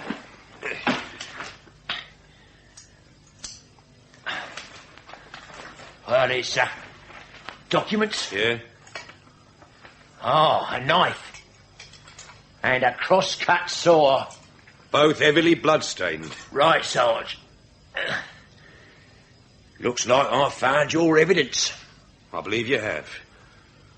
So, we'd better be off. I think it's time we arrested a murderer. But which one do we arrest, Sarge? Ebony, Vibart, or Destin?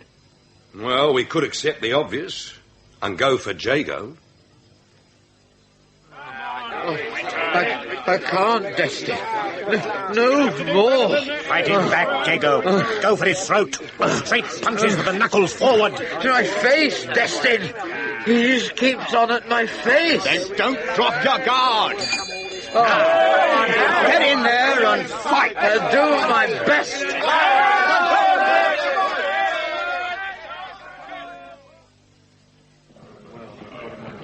These Kent Blues, Sarge. You laid them on quick. Foresight, Thackeray.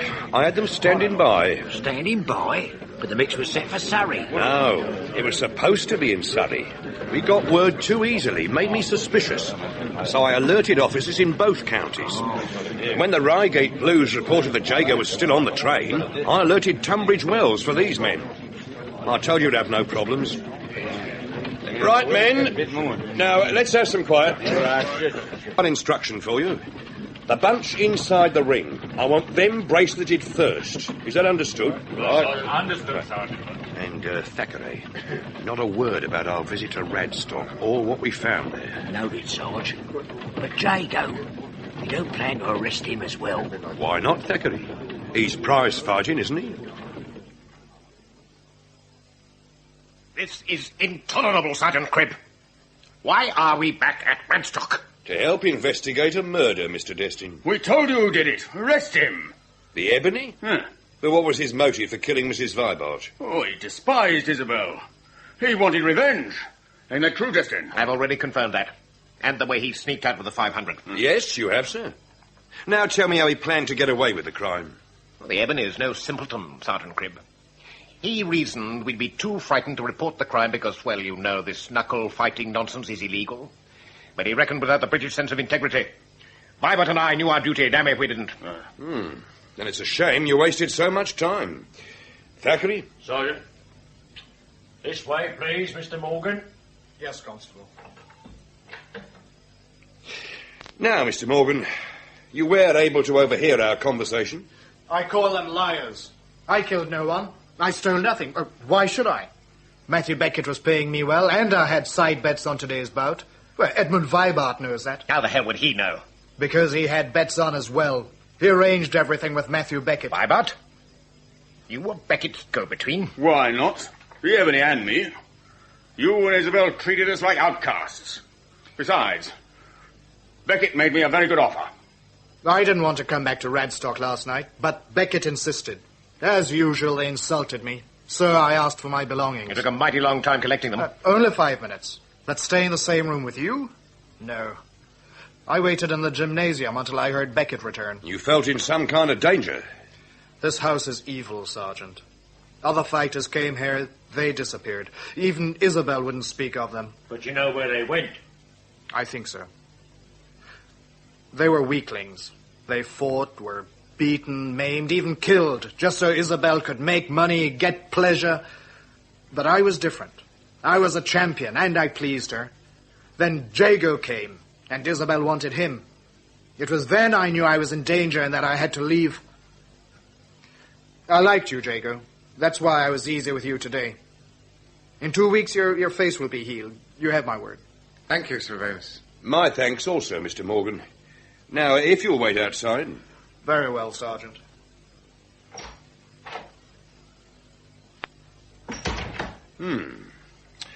A convincing story, gentlemen. I told you Morgan was clever. The fact is, he was alone for 45 minutes. Time enough to kill Isabel. Perhaps. Now, Mr. Morgan mentioned other pugilists, the ones who vanished. I'm interested in where they went, especially one. We fished him out of the Thames. He'd lost his head, so to speak. His name was Quinton. Thomas Quinton. The name used by Jago today. So Quinton's dead, is he? Didn't know that. We lost touch after he left Radstock. You know, Sergeant, if Ebony didn't kill Isabel, there's only one other possibility. Jago. A few moments ago, you were certain it was Morgan. Yes, but you disagree. And I'll tell you why, sir. You said the Ebony, Mr. Morgan, was out of your view for 45 minutes. He left with Beckett and Mrs. Vibart. Yes, they went to Isabel's salon. And how long was Beckett away? About 15 minutes. So, if Beckett returned after 15 minutes, Morgan can only have been alone with Mrs. Vibart for half an hour at the outside. Still time enough to kill her. No. You see, during that half hour, Mrs. Vibart not only gave the Ebony his belongings, She also went back to her bedroom, undressed, completed her toiletry, hung up her dress, got into bed, and then met her murderer. Now, I'm no expert, sir, but anyone who believes she'd do all that in half an hour, well, they don't know nothing about women. Which proves Mrs. Vibart was still alive long after Morgan left the premises. An excellent theory. Now, I'll theorise about Jago. I know he fancied Isabel. Why? Because I've seen him prowling round her door more than once, even warned her about him. I also know she didn't care a fig for him. Of course, you can prove that as well. I don't need to. If she cared, she'd have vetoed the mix with Ebony. She didn't. She wanted Jago taught a lesson. When Jago cottoned on, he pleaded, made advances. And when she rejected them, he lost his temper and stabbed her. Then he emptied the safe to make it look like a robbery.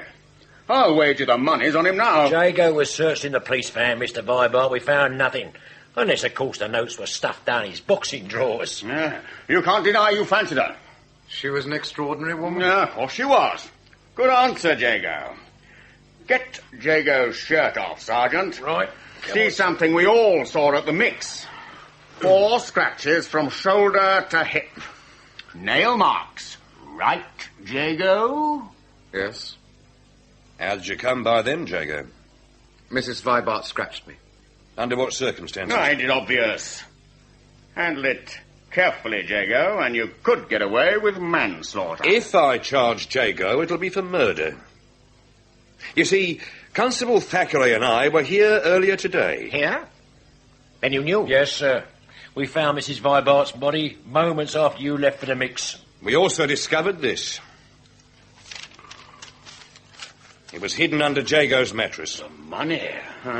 You'll swing now, Jago. I believe the money was planted. Planted? Ridiculous. Jago had a motive, and now you have evidence. Evidence which convinces me of his innocence. Identify yourself, Jago. Henry Jago, Police Constable, Criminal Investigation Department, assigned on temporary duty to Radstock Hall, Raynham. You? A ruddy blue? A blue? And I thought that you... Jago was after Mrs. Vibart.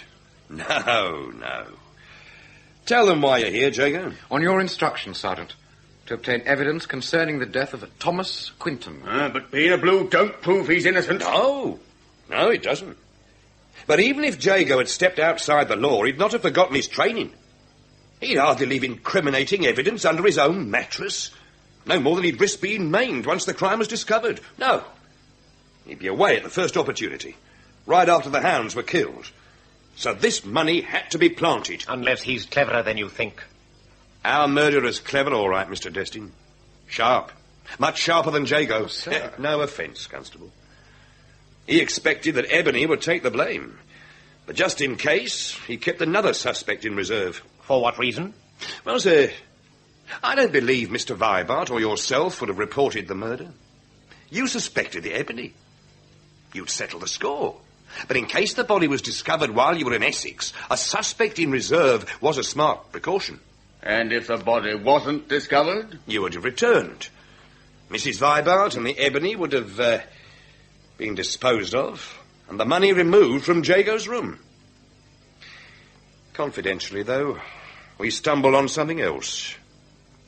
Thackeray? A blood-stained overcoat, a valise full of documents, and these. A dagger.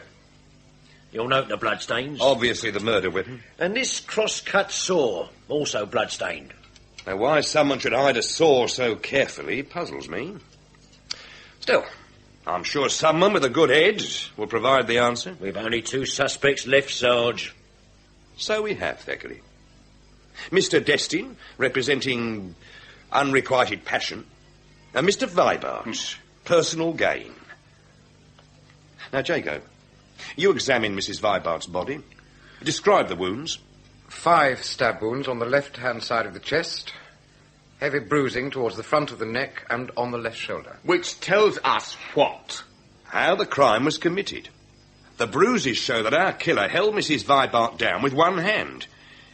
Now, I've always admired the handicapped, like Mr. Destin here. I don't reckon he has too many problems.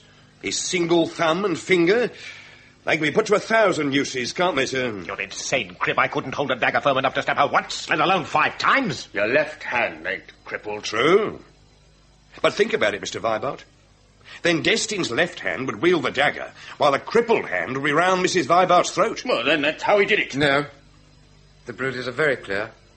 4 fingers and a thumb, so it wasn't Destin. Which leaves only you, Vibart. True, Jago. Except you ain't got no proof. At least not enough for a jury. He's right, Jago. Circumstantial evidence. You wanted to regain your inheritance, you needed money, even your disloyalty to Mrs. Vibart. It's all circumstantial. Oh, I dare say I could involve you in the death of Thomas Quinton and maybe 1 or 2 other pugs. But you'd get a good lawyer. He'd get off scot-free, Crib. You know, Sergeant, I think Edmund and I should settle this privately. Poetic justice, Edmund. We've time for that now. Oh, look, Robert, I mean, you don't really believe I killed Isabel. I mean, well, we were related. Yes, and I loved her. I will extract payment in full, Edmund. Never fear.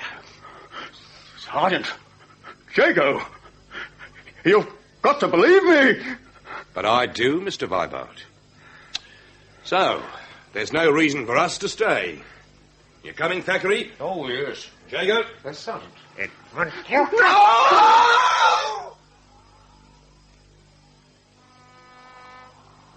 Vibart's confession, Sarge. There could be questions. Why, Thackeray? It was full and freely given. 3 witnesses. Vibart was a gambler. Well, I gave him the odds. An impartial jury or Robert Destin. The choice was his. Suppose he hadn't cracked, Sarge. You wouldn't have... Well... Just enjoy the sunshine, Thackeray. We better make the most of it while we can. Inspector Jowett's heading this way. Ah, Crib. Thackeray. What's up? Just saw the director. Told him about the Vibart case, how we used French methods. Pleased him so much he agreed to a promotion. Tomorrow, we'll have a new sergeant. Oh, by the way, Crib. Yes, sir? Count of crimes, the new figures. He'll need confirmation. Right after the stripes go on, eh, Sarge? Right after the stripes go on, Thackeray. Unfortunately, I won't be present. So, you'll offer my congratulations to Sergeant Henry Jago.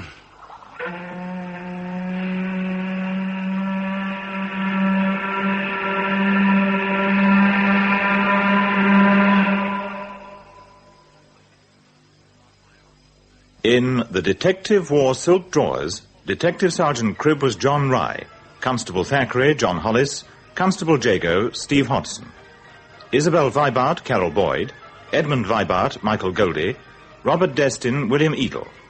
The Ebony, Anton Phillips, Inspector Jowett, Garrard Green, Lydia, Nicolette Mackenzie, Helga, Irene Sutcliffe, the landlord, Geoffrey Siegel, Beckett, Bruce Beebe, Milligan, Paul Meyer, Spragg, David Alder, Mace, Neville Jason. Peter Lovesy's novel The Detective Wore Silk Drawers was dramatized by Geoffrey M. Matthews and produced and directed by Graham Gould.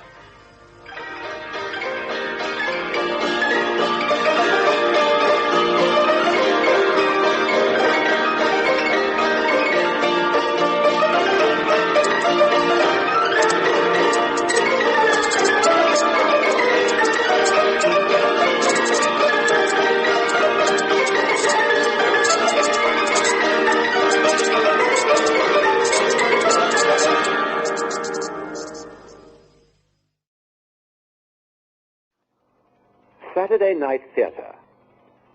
We present Basil Jones, Betty Bascom, Jane Wenham, and Anthony Hall in Flare Path by Terence Rattigan, adapted for radio by Kenneth Morgan. Flare Path.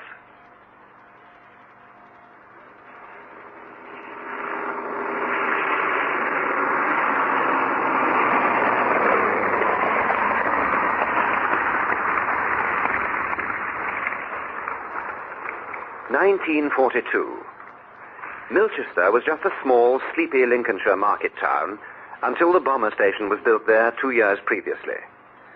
On the outskirts of the town, there's a hotel called the Falcon, which faces across the road to the aerodrome. It's a modest country hotel in which 2 or 3 members of the RAF are at present staying.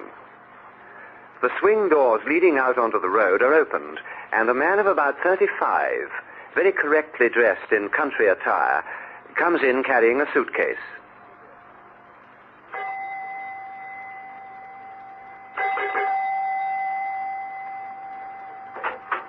Yes?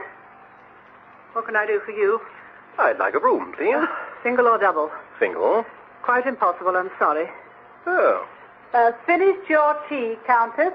Oh, yes, thank you, Mrs. Oakes. What about a double? Oh, you said you wanted a single. Yes, but if you haven't got a single, I'd like a double. I'm sorry, we're full right up. Well, then why did you give me the choice of asking for a single or a double? Well, you might have been a married couple.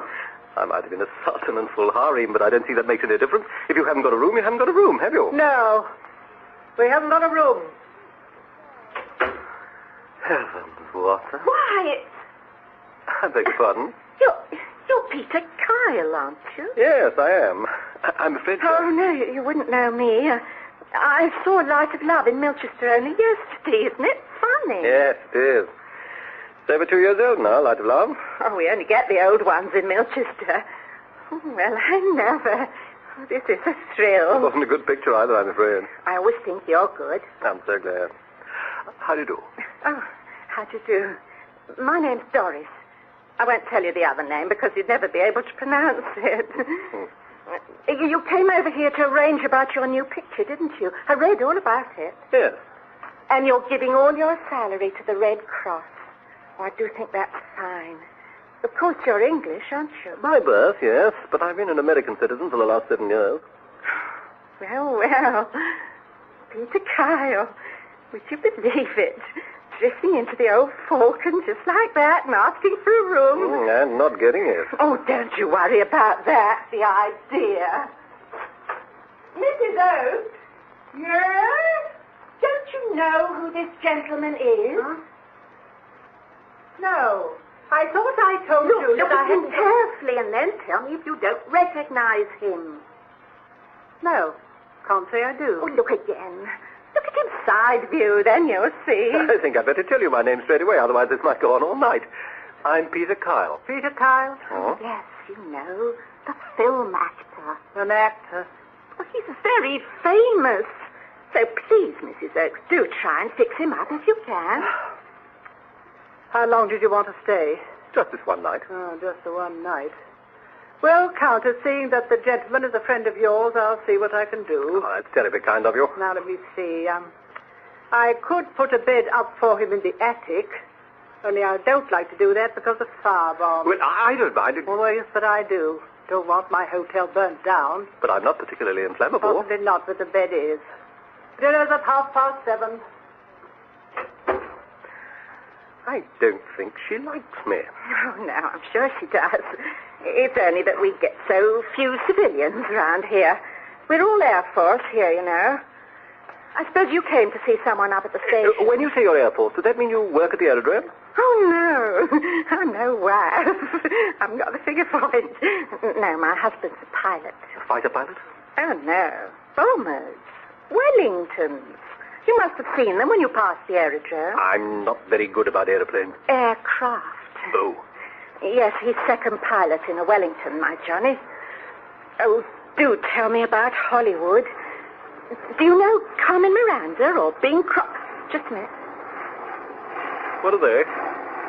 Sterlings, I expect. They're 4-engine aircraft anyway. Probably from Shepley, been on a day raid most likely. Boys will know. Tell me, did you meet Carmen Miranda or Bing Crosby? I've never met Carmen Miranda, but I know Bing Crosby fairly well. And see, whatever's he like? Oh, I suddenly thought, you must know Mrs. Graham, Teddy Graham's wife, Patricia Warren, the actress, you know. She was in a play of yours in New York. She's staying here. Really? Do you remember her? Yes, I do. Oh, she won't half be surprised when she sees you. She went up for a nap. Shall I call it out? Oh, no, please don't. I'll see her later anyway. She's only been here since yesterday morning. It's the first chance she's had of coming to see her hubby. The play she was acting in London only came off last week. He's just been made captain of a Wellington, too. She's as proud of him. It's a treat to see them together. It is, really. I feel it's time for a drink. Can I get you one? Oh, thank you, Mr. Kyle. have a gin and lime. There's the bell by the door. Yes, that one there. Thank you. Evening, Countess. Oh, hello, Dusty. Put any wife anywhere? I don't think she's come yet, Dusty. She was coming by bus, wasn't she? Yeah, 4:25 from Lincoln, so she should have been here 20 minutes ago. Oh, excuse me. We were just going to have a drink. Will you join us? Thank you, sir. I don't mind. I rang the bell, but nothing seems to happen.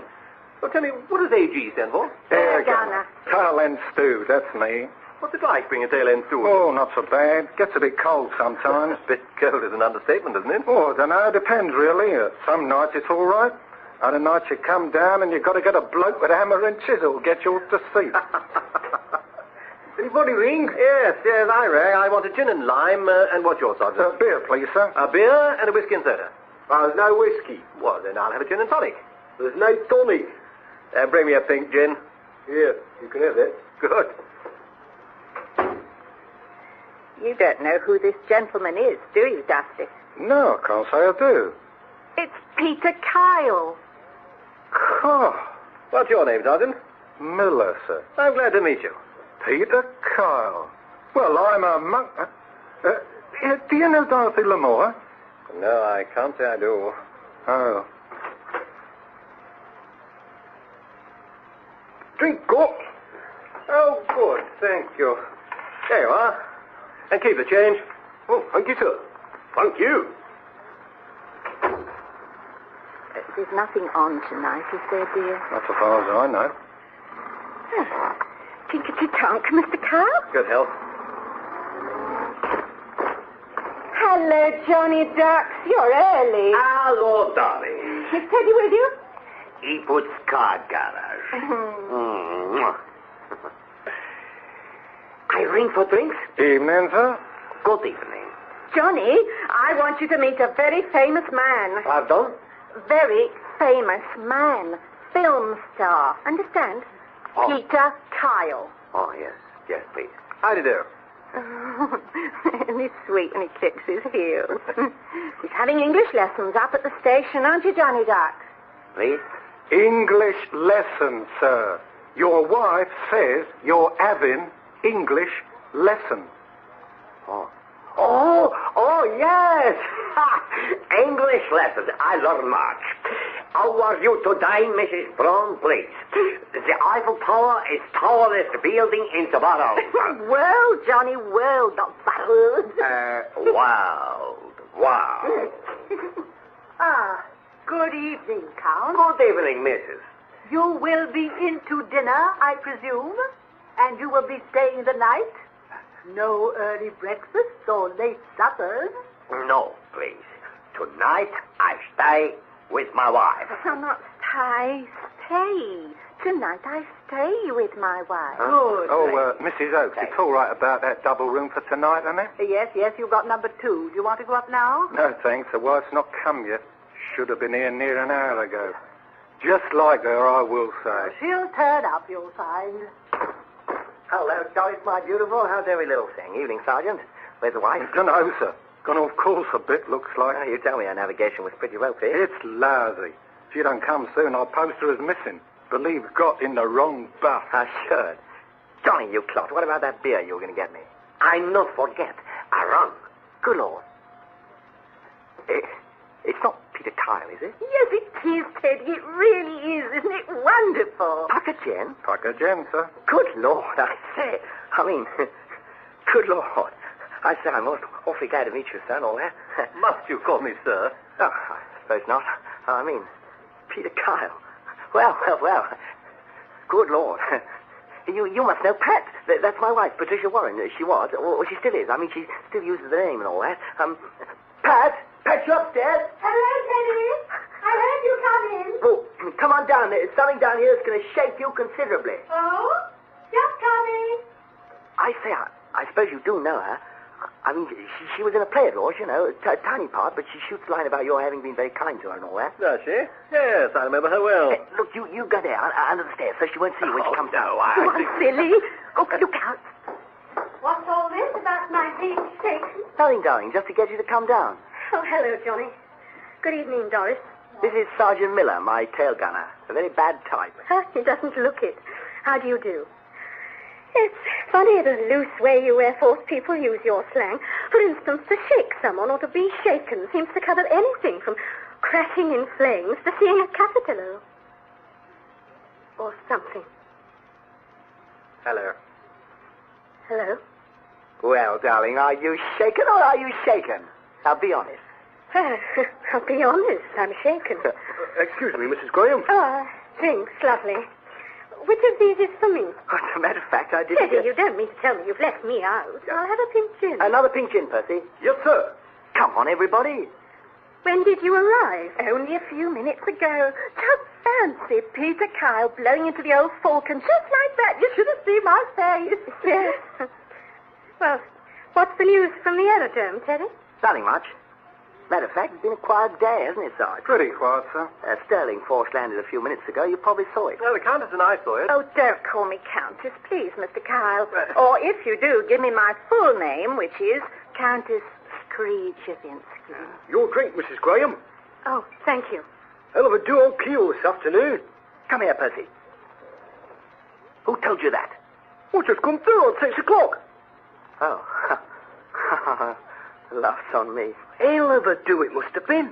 Bennings, Wimpys, Halifaxes and Sterlings. We lost 17.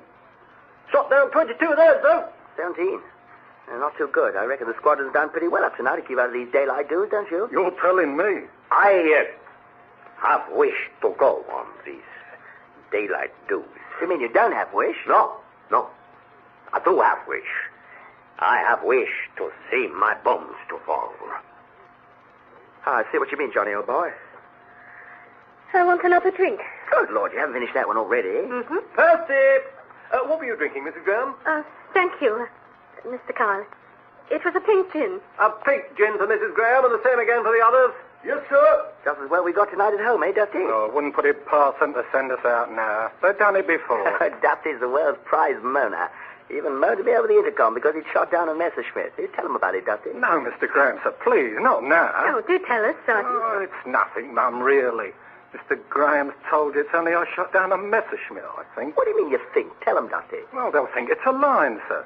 Why don't you tell the story, Teddy? No, I didn't see it. We were stooging along over the Dutch coast somewhere, and suddenly I heard Dusty's voice over the intercom saying, "Hello, Skipper. Tail calling. ME-110's just been at us. Sod's gone into the drink on fire. Over." Gone is the operative word. You did shoot at it, though, didn't you, Dusty? Oh, yes, Mum. I shot at it all right. There's a bright moon there was. Saw it as clear as I'm seeing you. He opens up about 500 yards with his cannons, and I've got him in me sights, and he's getting bigger all the time. And I press the triggers, and there's a ruddy great glow all of a sudden, and down he goes into the drink, turning and twisting. I thought, crikey. That's not what I'd have thought. Oh, first time I'd ever seen the Messerschmitt, and down he goes. Just like that. Good show, Dusty. You get another beer for that. Here you are. Oh, thank you, sir. Hello, Maudie. Hello, Dave. Got on the wrong bus, did you, Maudie? You set the Skillingwater bus, Dave. Yes, that's right. 4:25 from Lincoln. Well, I went to Skillingwater, and you weren't there. Oh, Maudie, I didn't tell you to go to Skillingwater. You should have got off at Milchester. You said the Skillingwater bus, Dave. Yes, but the Skillingwater bus goes through Milchester. You should have got off at Milchester. You never said nothing about Milchester. You don't look very well, Dave. Have you been getting those backaches? Here, Maudie, you have to register. You sign your name here. Because if you have, I brought that medicine you left behind last leave, the one your doctor gave you. All right, Maudie, here's where you sign. Here. So she got into base at last, Dusty?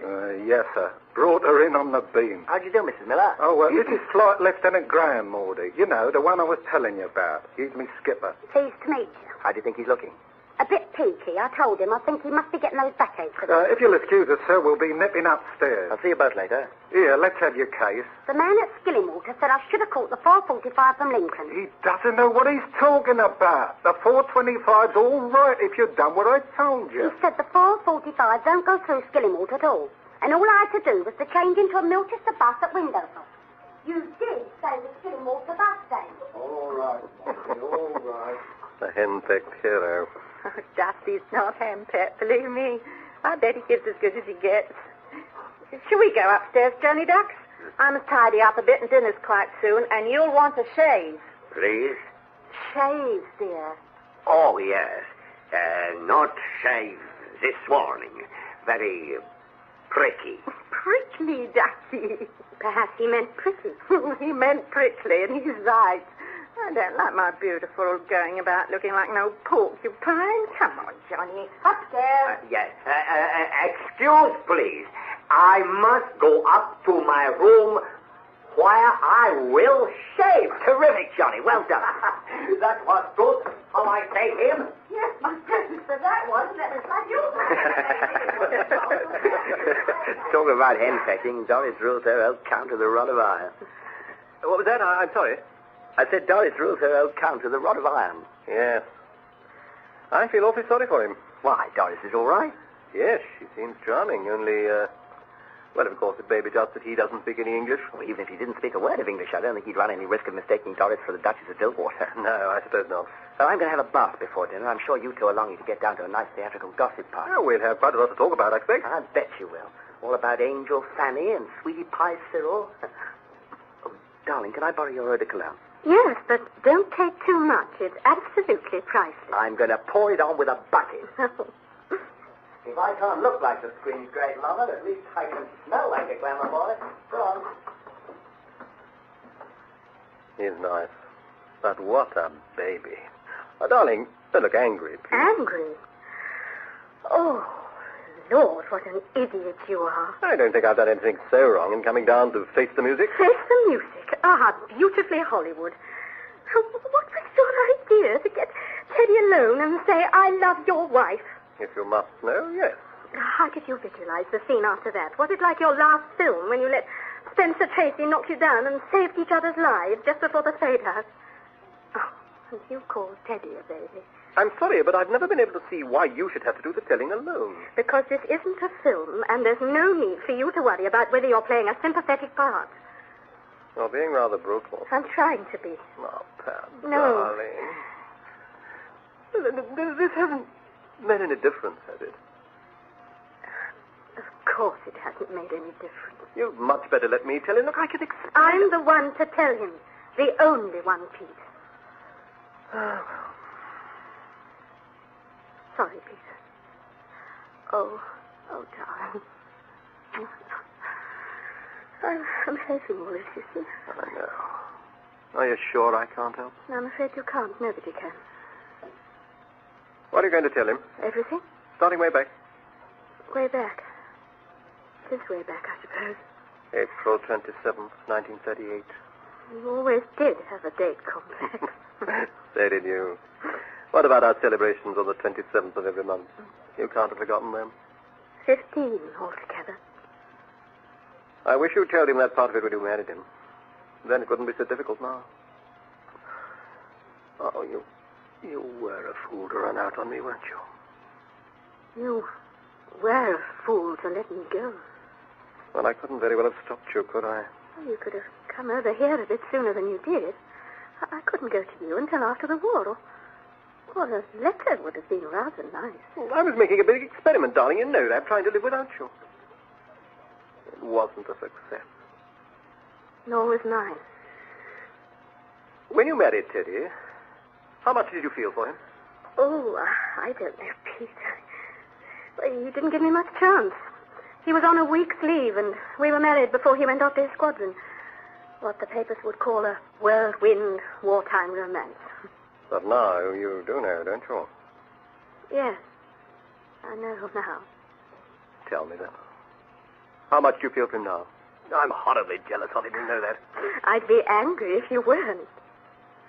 You can't know anyone as well as that without feeling something.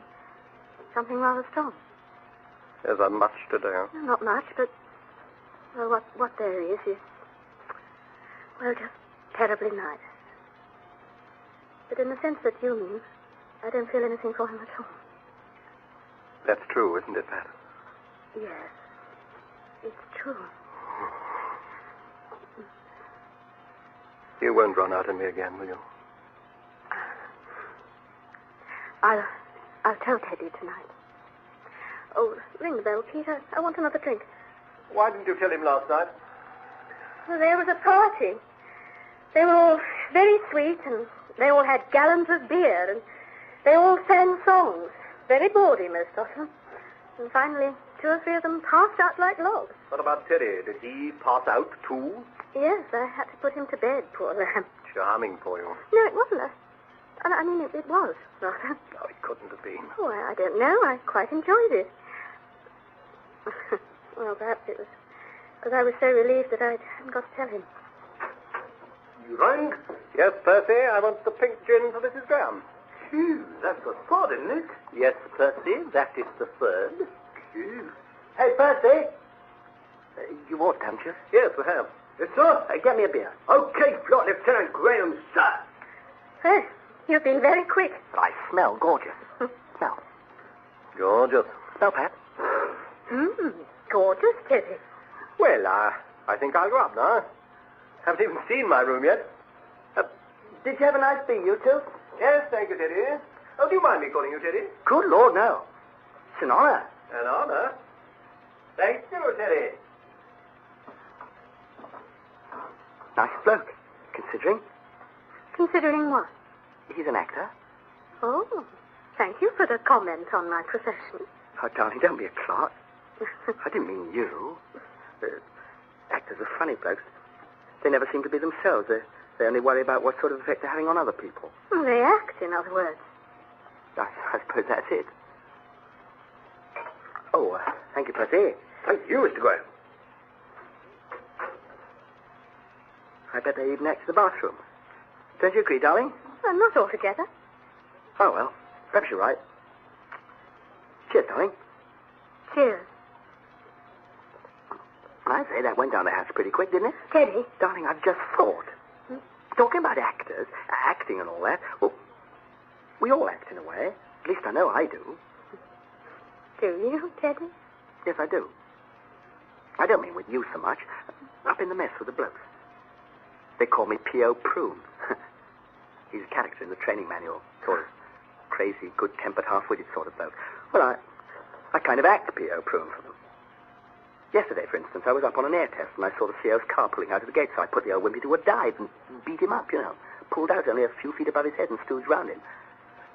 Well, I didn't particularly like doing it, and I had a hell of a strip torn off about it afterwards, but, well, I was being P.O. Prune, you see, and the blokes had a good laugh. Sorry, I'm being a bore. No, you're not. Go on. I said, Pat, is there anything the matter? Oh, there's nothing. I'm being an actress, that's all. Teddy. Yeah? I've got something I must tell you. All right. Well, don't look so serious about it. What is it? No, not here. Shall we go upstairs? This sounds awful. You look like our CO at his worst. Are you going to tear me off a strip? Oh, don't talk, Teddy, please. I know. You want me to pay a dress bill. Oh, don't talk. Teddy! Thank the Lord I found you. Hello, Gloria. Come here, quick. Oh, excuse me. This is my wife, Squadron Leader Swanson, our adjutant. Shocking type. Oh, good evening, Mrs. Graham. Can you spare me your husband for a moment? Well, is there anything important? We were just going to... Yes, it is. Damned important. Oh, I see. Well, you have to excuse me, darling. We'll go along to our room. Oh, all right. What's the idea of marrying a glamour girl? She's far too good-looking for a type like you. I could marry Garbo if I tried. What's the trouble, Gloria? You know. Dan. Just come through from group. What time takeoff? 2200 hours, briefing 1945. This is a hell of a time to let us know. Who's going, everyone? No, A for Apple's old London new uncle and a kite from the Polish squadron. Here's sugar. Johnny's. What's the job? Special. Hush. Not exactly a piece of cake, I believe. So what the hell was the idea of pooping off the station like that? Well, they knew where to find me. What have you done with your crew? They're all up at the station, except Miller, the gunner. He's here. His wife's come down, poor bladder. Suppose we can't find a relief for him, can we? No, it's too late. I gather you brought old Count Kisterquick down with you? Yes, he's here. Well, then you'd better all get cracking. You can use my car. I'll use my own. Johnny! Sergeant Miller! What's the Metroport like? Oh, all right, I think. What is, please? Come on down. And sorry, Countess. No wives. Oh, I get you. Okay, Jack. You're wanted, Dusty. What do you know I say? Stay there, Morley. I'll be back in a tick. Oh, we've got some nice, cheerful news for you, boys. It's going to make your evening. Didn't I tell you this would happen? You did, Dusty? We go out tonight? Yes, Johnny. Take off 22 hours. Briefing 1945. Hell of a time to tell us, I must say. Caught us bending proper this time. Crew must be fair busting their stays with laughter. I bet they are. You all ready, Johnny? I go upstairs. 1 minute only. Go and say goodbye to your wife, Dusty. I'm sorry this had to happen. I'll drive you both up. I'll just go and get the car. Well, I'll follow you later. I'm not going away from here without a drink. Morty, I told you to stay in the room. What's that, Dave? A bit of bad luck, Morty. I've got to leave you tonight. Oh, I've only got one night. Don't go out tonight, Dave. It's not my doing, old girl. Been a bit of a muck-up at group. What's group? Group headquarters, where the orders come from. Well, why don't you tell them your wife's come down and she's only got one night? No go, Morty. Oh, Dave. Look, I'll tell you what. After you've had your supper, Oh, but I and don't- a good supper they give you here, too, you go up to bed, see, and get some sleep. I'll be back about 4 or maybe 5, and we'll still have some time together. Your bus don't go till 1 tomorrow. All right, Dave. If they tell you you've got to do it, you've got to do it, I suppose. Well, try and get back soon. Of course I will. I'll be back before you know I'm gone. I got the best skipper in England, and I'll tell him to step on it tonight. Oh, Mrs. Miller, I'm terribly sorry about this. It's the cruelest bad luck. Well, I was asking Dave, Mr. Graham, if it wouldn't do no good to tell this brute that his wife's come down. I'm afraid not.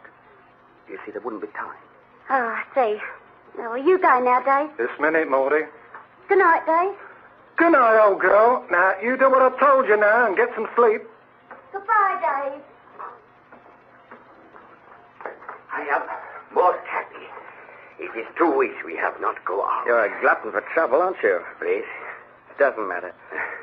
Jump in the car, Johnny. I'll follow you. Yes. I go. Pat? You're going up to the station, aren't you? Yes. I got to rush. I just want to say goodbye. I hope this wasn't going to happen while you were here. I'm awfully sorry. It's a raid, I suppose. Well, it's not exactly a practice, too, Tran. Oh, Teddy, I don't know what to say. Happy landing. Or just come back. Come back.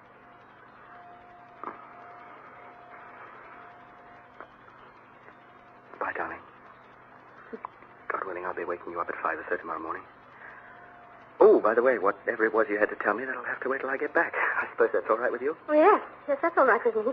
Good. Bye.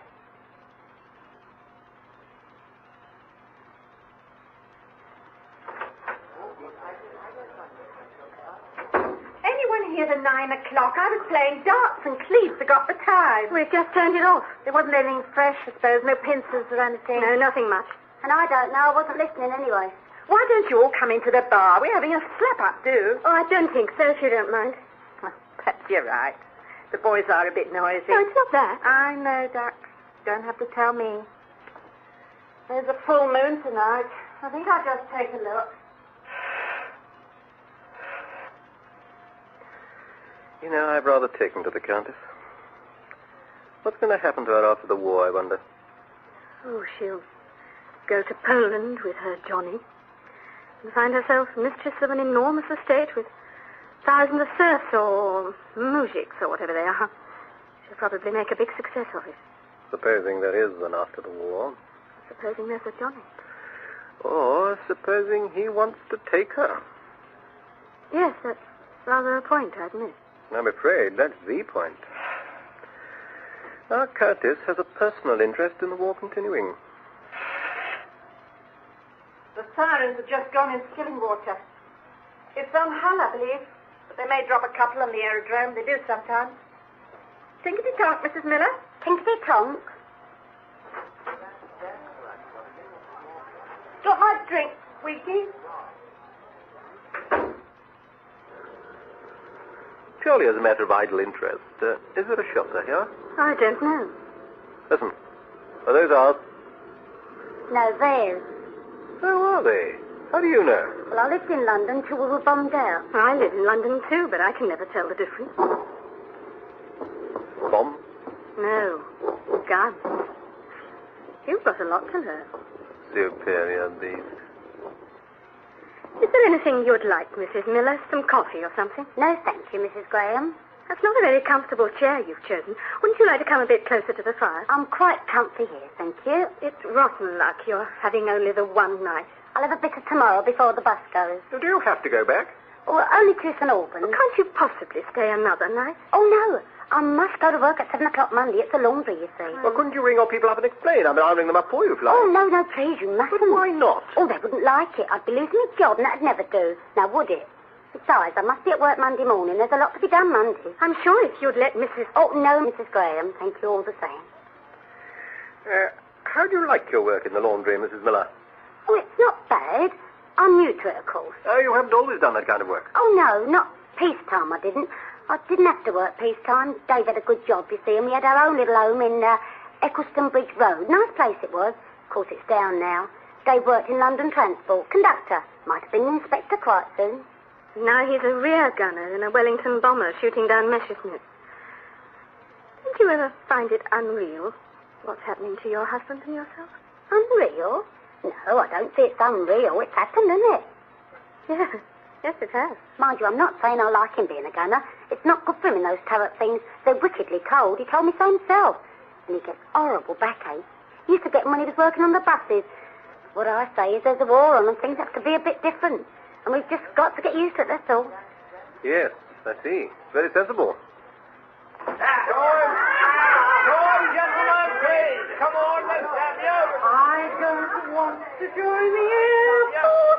I don't want to go to war. Phew. Countess Fitzgerald is a teeny bit tippy-o. Hello, Mrs. Miller, dear. Everything okay? Yes, thank you for asking.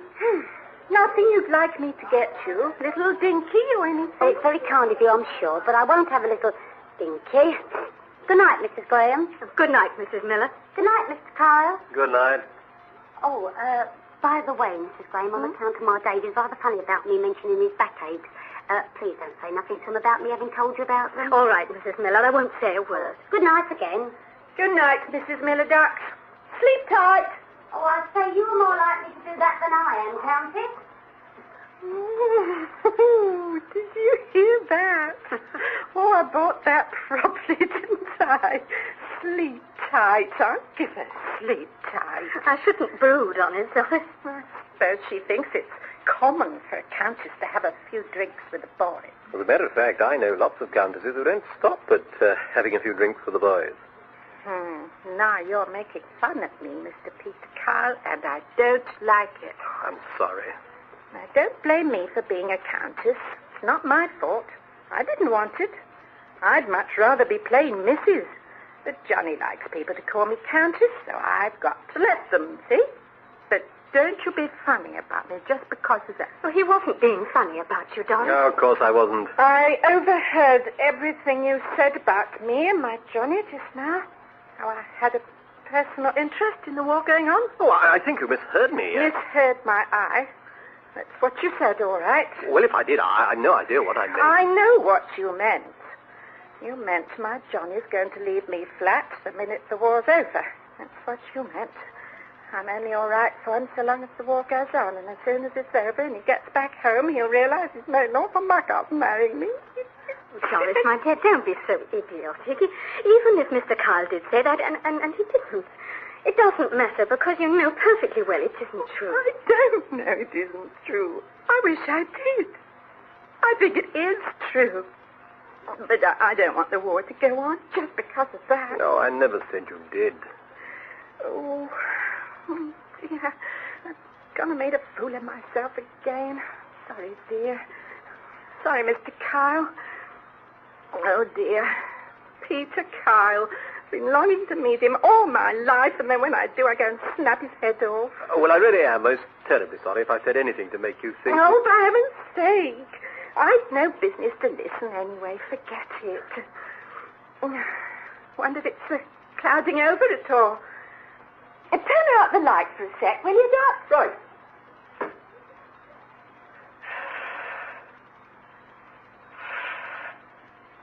No, it's a lovely night, I'm afraid.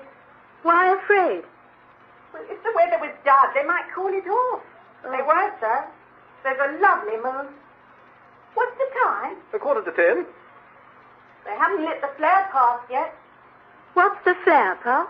Lights in a line so that you can see when they're taking off. You ought to know that, married to a flight loot. Oh, who's put these lights out? Ah! Yes, look out! Oh, all right. We'll do it, Mrs. Oates.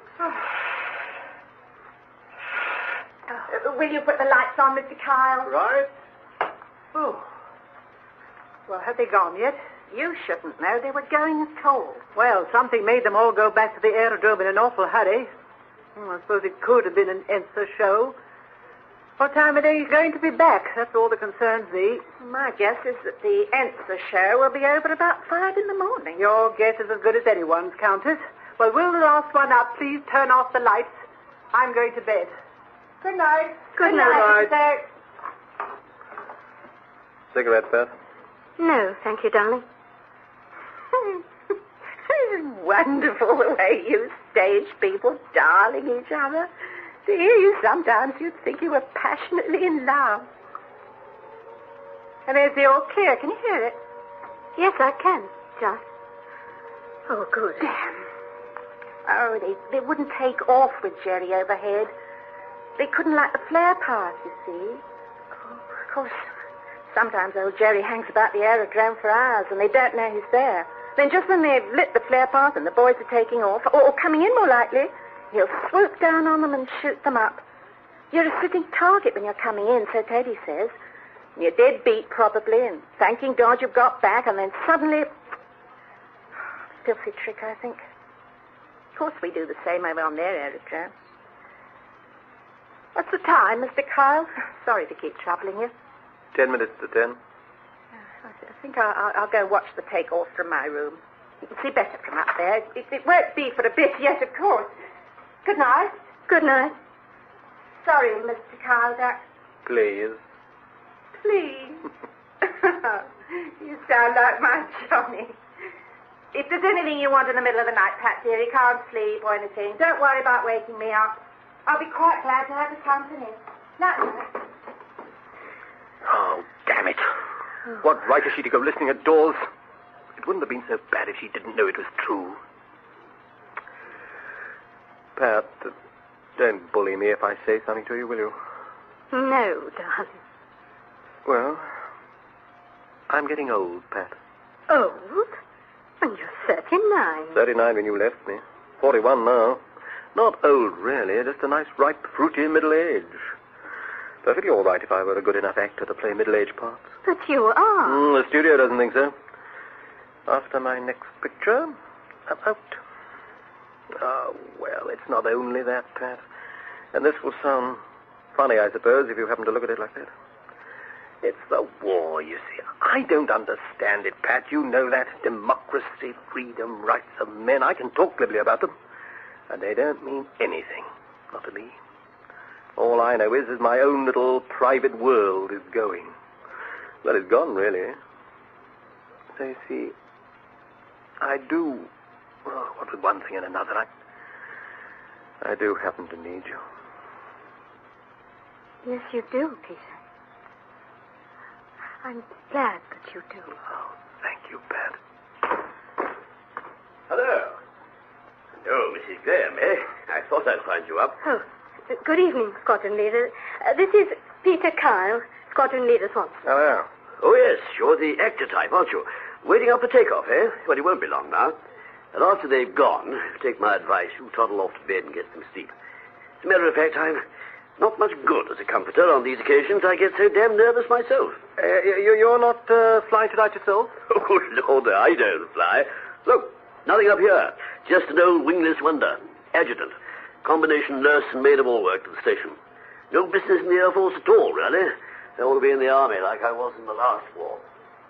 Well, this chair's going to be my bed for tonight. It isn't your room I've taken, is it? It's ordinary. I sleep up at the station as a rule. But when the boys are out of the job, I like to be up when they come in. And I can't trust that fool of a batman to wake me. It's warmer down here, too. It's not an awfully good fire. Oh, it'll burn up. I'll put some more wood on it. Teddy calls me Gloria, you know. No respect for senior rank. Shocking. Mrs. Graham, are you going to take the squadron leader's advice, or are you going to wait up? If you are, I'd be very happy to... I'll go to bed. I think it's better. I see. Well, good night, Patricia. Good night. Good night. You've been married a year or so now, haven't you, Mrs. Graham? Just under a year. He's damn lucky, if I may say so. Oh, by the way, I knew I had something to show you. Some joker put this in the mess suggestion book, and I copied it out. Thought it might amuse you. Read it out. Suggested that Flight Lieutenant Graham shall in future be permitted to mention his wife's name not more than 10 times per diem, and that on each subsequent mention of the said wife's name, to wit, Patricia or Paddykins, and other such nauseating diminutives, over and above the allotted 10 times per diem, Flight Lieutenant Graham shall forfeit to all officers within hearing a pint of beer. You see, basically everyone in the mess has signed it, even little Tinkerbell, the signals officer, who dies of fright if you speak to him. Thank you. Oh, no, you keep it. I thought it might be fun for you to have with all the names on it. Turn off the light.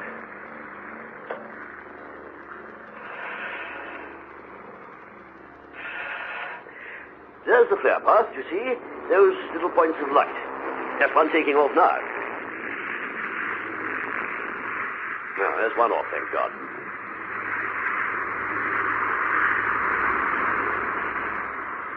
It's a hellish tricky business taking off on a night like this with no wind and a full load of bombs. Hellish tricky. Worse than landing. Here's the next, just starting his run. Which is Teddy? Oh, you can't tell. They don't take off in any particular order. There are only 4 aircraft flying tonight. A, Apple, L, London, U, Uncle, and that's Teddy, and S, Sugar from the Polish squadron.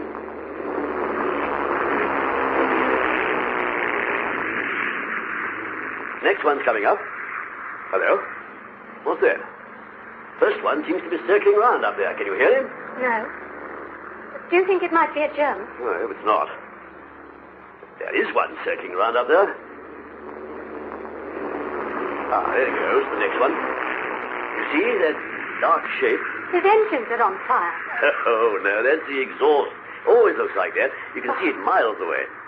Useful to night fighters. Good boy. Nice takeoff. One more to go. Ah, here he comes. See him? Yes, I see. Got First they turned out the flare path.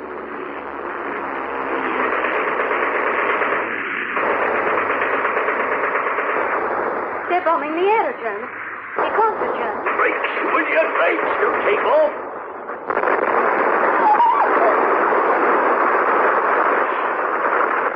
Put the lights on. I can't find the switch. I can't find the switch. It's on the left of the door, over the bell. Milchester 2-3. What happened? An aircraft crashed or was shot down, taking off. It's not Dave, is it? We don't know, dear. The squadron leader's finding out for us. Hello? Put me through to control now. Squadron leader Swanson.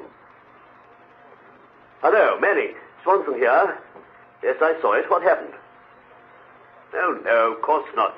But at least you'll know which aircraft it was. Yes. I see. All right. The crashed aircraft is a Apple. Dave? No, dear. We're all right. L, London, U, Uncle, that's Teddy's. And S, Sugar are all airborne. And are now on their way.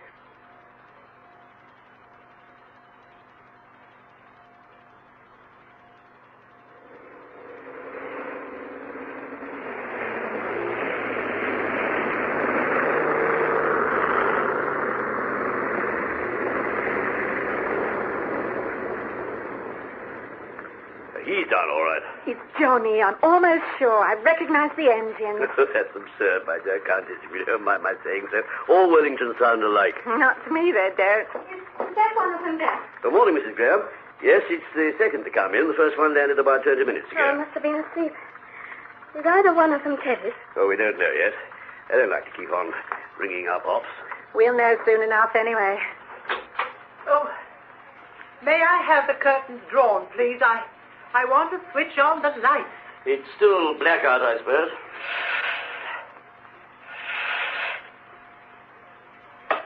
Yes, it's blackout until 5:52. Now, let me see. Flight Lieutenant Graham, Flying Officer Count Skrigovinsky, Sergeant Miller. That'll be 5 with you, Countess.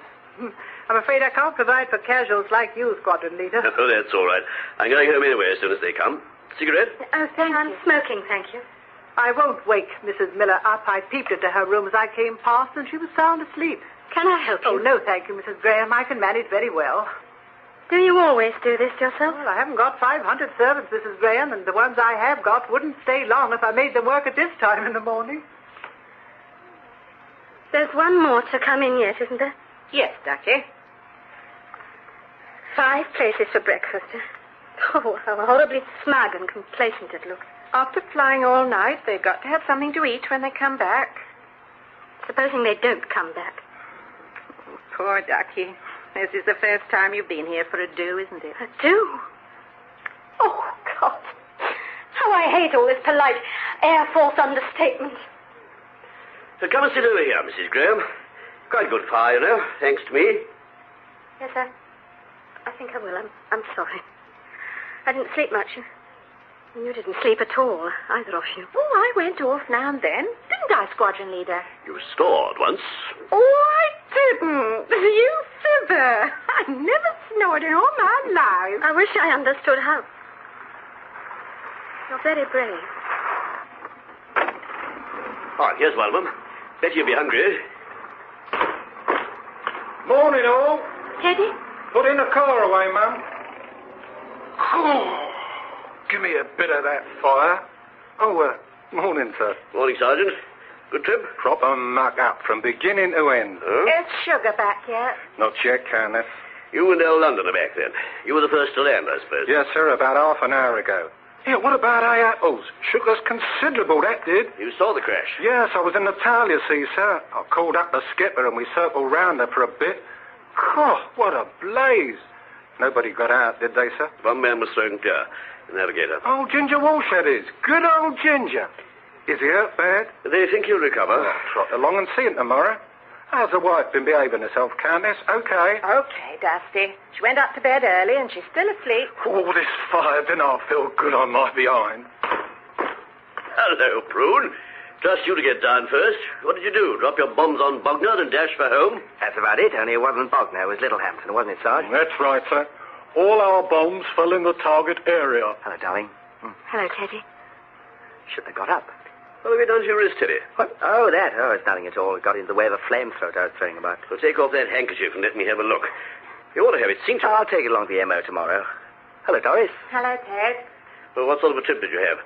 Sergeant just said it was a proper muck-up. He's prejudiced. I wouldn't let him shoot up a train he'd taken a dislike to. It looked so blooming pleased with itself, puffing along down there. Wonderful moon. You could see everything. Not even our navigator could go wrong. Any incidents? Turned intelligence officer on me, have you, Gloria? Oh, well, you don't want to tell me, eh? No incidents, Gloria, if you exclude the fact that we had half our tailplane shot away. Wallowing about we were, coming home like a fat old woman learning to swim. Fair turned me stomach. Catty, did you, Dusty? Well, it wasn't so bad for you, sir, up front. Oh, it's never so bad for the driver, they say. Good morning, gentlemen. Morning, Mrs. Oakes. What have you got there for us? Eggs and bacon. I'd be glad if you wouldn't shout it to the entire hotel. I'm infringing regulations. Mrs. Oakes, I could kiss you from head to foot. I trust you'll do nothing of the sort. Eggs, Dusty, eggs. You know what eggs are, don't you? Or have you forgotten? You mean those round things that used to come out of ends in peacetime? That's right. Come and sit down, Pat. I could eat a house. I could eat you, Mrs. Oakes. Quiet. Oh, sorry. Thought I heard a whimpy. Is the Count not in yet? No, not yet. I think if you don't mind, Duckies, I'll go up to my room. I can hear better from up there. Say, John, give me one of those eggs, won't you, dear? You bet. Any news of this, Sugar? No, they're worried at Ops. They were over the target 12 minutes before us, so they've heard nothing from them since. I'll put the dish over here by the fire. If he comes in very late, knock on my door and I'll come down and make him some more. As usual, I can't thank you enough. Don't be ridiculous. I dare say some people would be glad to have the chance of doing it. I'm going to bed now. Good morning. Good morning, Mrs. Oakes. Me for bed, too. Good show, Brune. Glad to see you back. Good night. Good night, Claudia. Come and sit down, girls and boys. Right. Did you see the takeoff? Yes. Oh, that crash was a bit of bad luck. It doesn't happen very often, you know. Say, darling. Oh, I don't want anything to eat. Thanks awfully. On the level? Oh, on the level. I couldn't really. Oh, all the more for us, eh, Dusty? Well, sir, between you and me, I don't feel any too peckish myself. Anything wrong? No, sir, just that ride home. Cool, I still feel it down in the old Derby cow. If you don't mind, sir, I think I'll go up and have a bit of shut-eye. Poor old Dusty. I'm awfully sorry. I did try and keep her steady, you know, but it wasn't... Cool stuff, me. Goodness, that's your fault now, I suppose. Well, it is in a way. Cool, stone me up the apple. Here, there ain't a skipper in the world would have brought us home safe tonight, bar him, and he goes and apologises for giving me stomach trouble. Cool stuff, me sideways. What a man. Good night, Dusty. Good night, sir.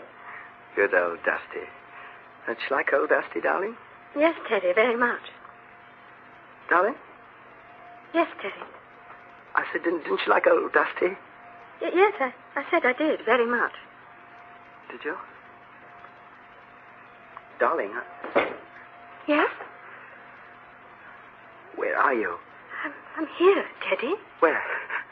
I can't see. Pat, come here. I want you. I'm here, Teddy. Oh, God. Oh, darling. Funny, I couldn't see you. I don't think I feel very well.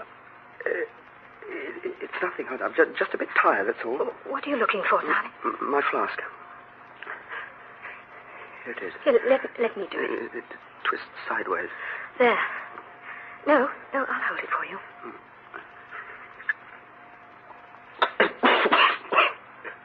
Cherry brandy. Right, filthy stuff. Keeps you warm now. What are we doing kneeling down? We look as if we were praying or something. Sit on the sofa. There. Come on. God, what an exhibition. I'm sorry. Do you feel well enough to go up to bed? I feel well enough, but I'm not going to. With eggs and bacon on the old menu, what an idea. But you're ill. You're not just tired. You're ill. I'm going to ring up a doctor. I'm ready if you do. Come on. Eggs. You watch me make a pig of myself. Oh, good. What are you doing? I'm going to ring for a doctor. No, you don't. I'm sorry, Teddy, I must. No, Just go. Don't, Pat. No, it's much better. Please. Hello? Hello? Do you want to get me chucked out of the Air Force? What do you mean? Put that receiver down.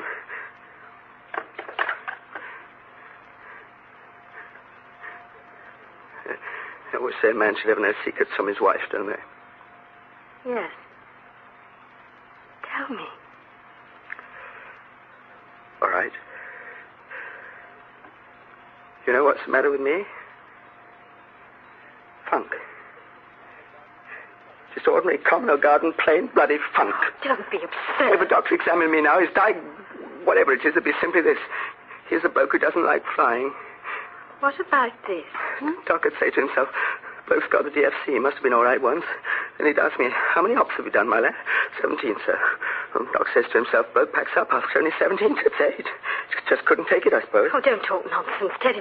The doctor would say, this man's ill. Probably nothing to do with flying at all. He ought to have a rest. A rest? Well, what's wrong with it? There's nothing wrong with it. It's very nice for some people. Ground job, promotion probably. I'd have a fine time as a squadron leader admin at a training school, flaunting a DFC and shooting a line with the pupils. The only thing is some of the pupils might wonder why I'd only done 17 trips before being grounded, and a few of them might guess. In a case like this, nobody would dare say a thing like Maybe that. my friends. They'd say, oh, yes, Teddy Graham. Not a bad bloke. I didn't like flying, that's all. And in my confidential report, they put grounded. Lack of moral fiber. That's the official phrase for no guts. Listen, Teddy, there's no sense in all this. If you're too ill to fly... I'm not too ill to fly. I fly all right. You heard what Dusty said. Yes, but it may not always be like that. Will always be like that. What about your crew? Is it fair on them? What's fair on my crew is my business. It's their lives you're risking as well as yours. I'm their captain. The captain? I wouldn't risk their lives. You are.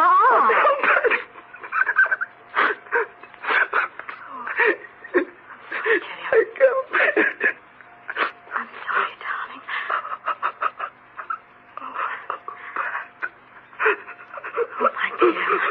My dear. A bloody Messerschmitt put a cannon in our tail. We went straight down in a dive. I heard Dusty on the intercom. He said, I thought I'd bored his skipper, but I'm all right. I'm all right. We were in a vertical dive, and I couldn't pull out. And Dusty said he was all right. Darling.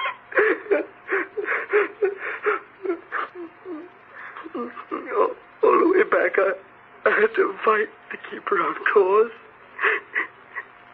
Every one of them must have known it was odds against our getting home, but they trusted me.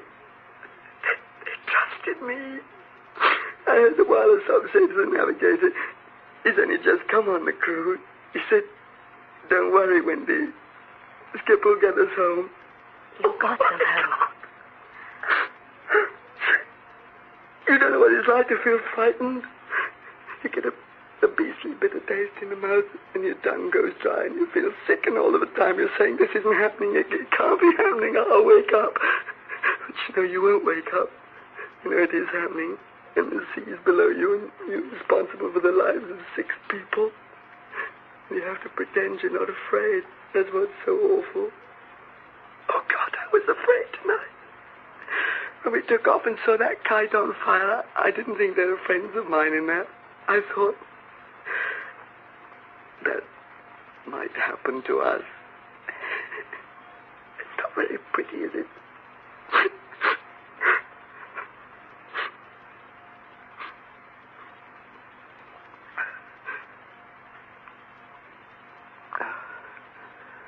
Now you know it. Lack of moral fiber. I'm glad I told you. I'm glad, too. Lend me a handkerchief. Here. Oh, God, what you must think of me. Teddy, look at me. Why didn't you tell me all this before? I didn't want you to know you'd married a twerp. Oh, you damned fool. Hey, one exhibition's enough for tonight. I'm all right. Thank God I had the courage to tell you. I couldn't tell anyone else in the world. I couldn't. But you helped me, you see. So much. I don't help you at all. I've never tried to. But how could I when you keep these things from me? You do help me. Just by being, well, you. And incidentally, by being my wife. It was you who got us home tonight, not me. That's not true, Teddy. You're just saying that because you think I'd like to hear it. It's not true. You try leaving me and see what happens. I admit you've got every reason to now. You must think you got married under false pretenses. No, I don't think that. Thank you, Pat. You know, I feel better now than I felt for months. I feel almost well enough to cope with Mrs. Oakes's bacon and eggs. No, I spoke too soon. They must be cold by now. They are. I say, darling. Yes? Poor old Mrs. Oakes is going to be rather upset when she comes down in the morning and finds her precious eggs haven't been touched. I'd hate to hurt the old thing's feelings. I know. Oh, I'd forgotten about old Johnny. If anything has happened to him, be kind to old Doris, won't you? I'm not much good at saying the right things on these occasions. You know, we'd better leave his by the fire just in case. Well, what are you doing with those eggs? I won't be long. I'm just going to have a look at the garden. I heard his voice. He got back all right then? Yes. I'm glad. Oh, poor Pat. You must have had a rough night. You poor darling. No, don't. Hello. Hello. I'm glad to see you back. Thanks. What are you doing with that dish? I've been burying 6 fried eggs and 12 rashers of bacon in a flower bed. Crazy type, you see, old Graham. By the way, it's broad daylight, look.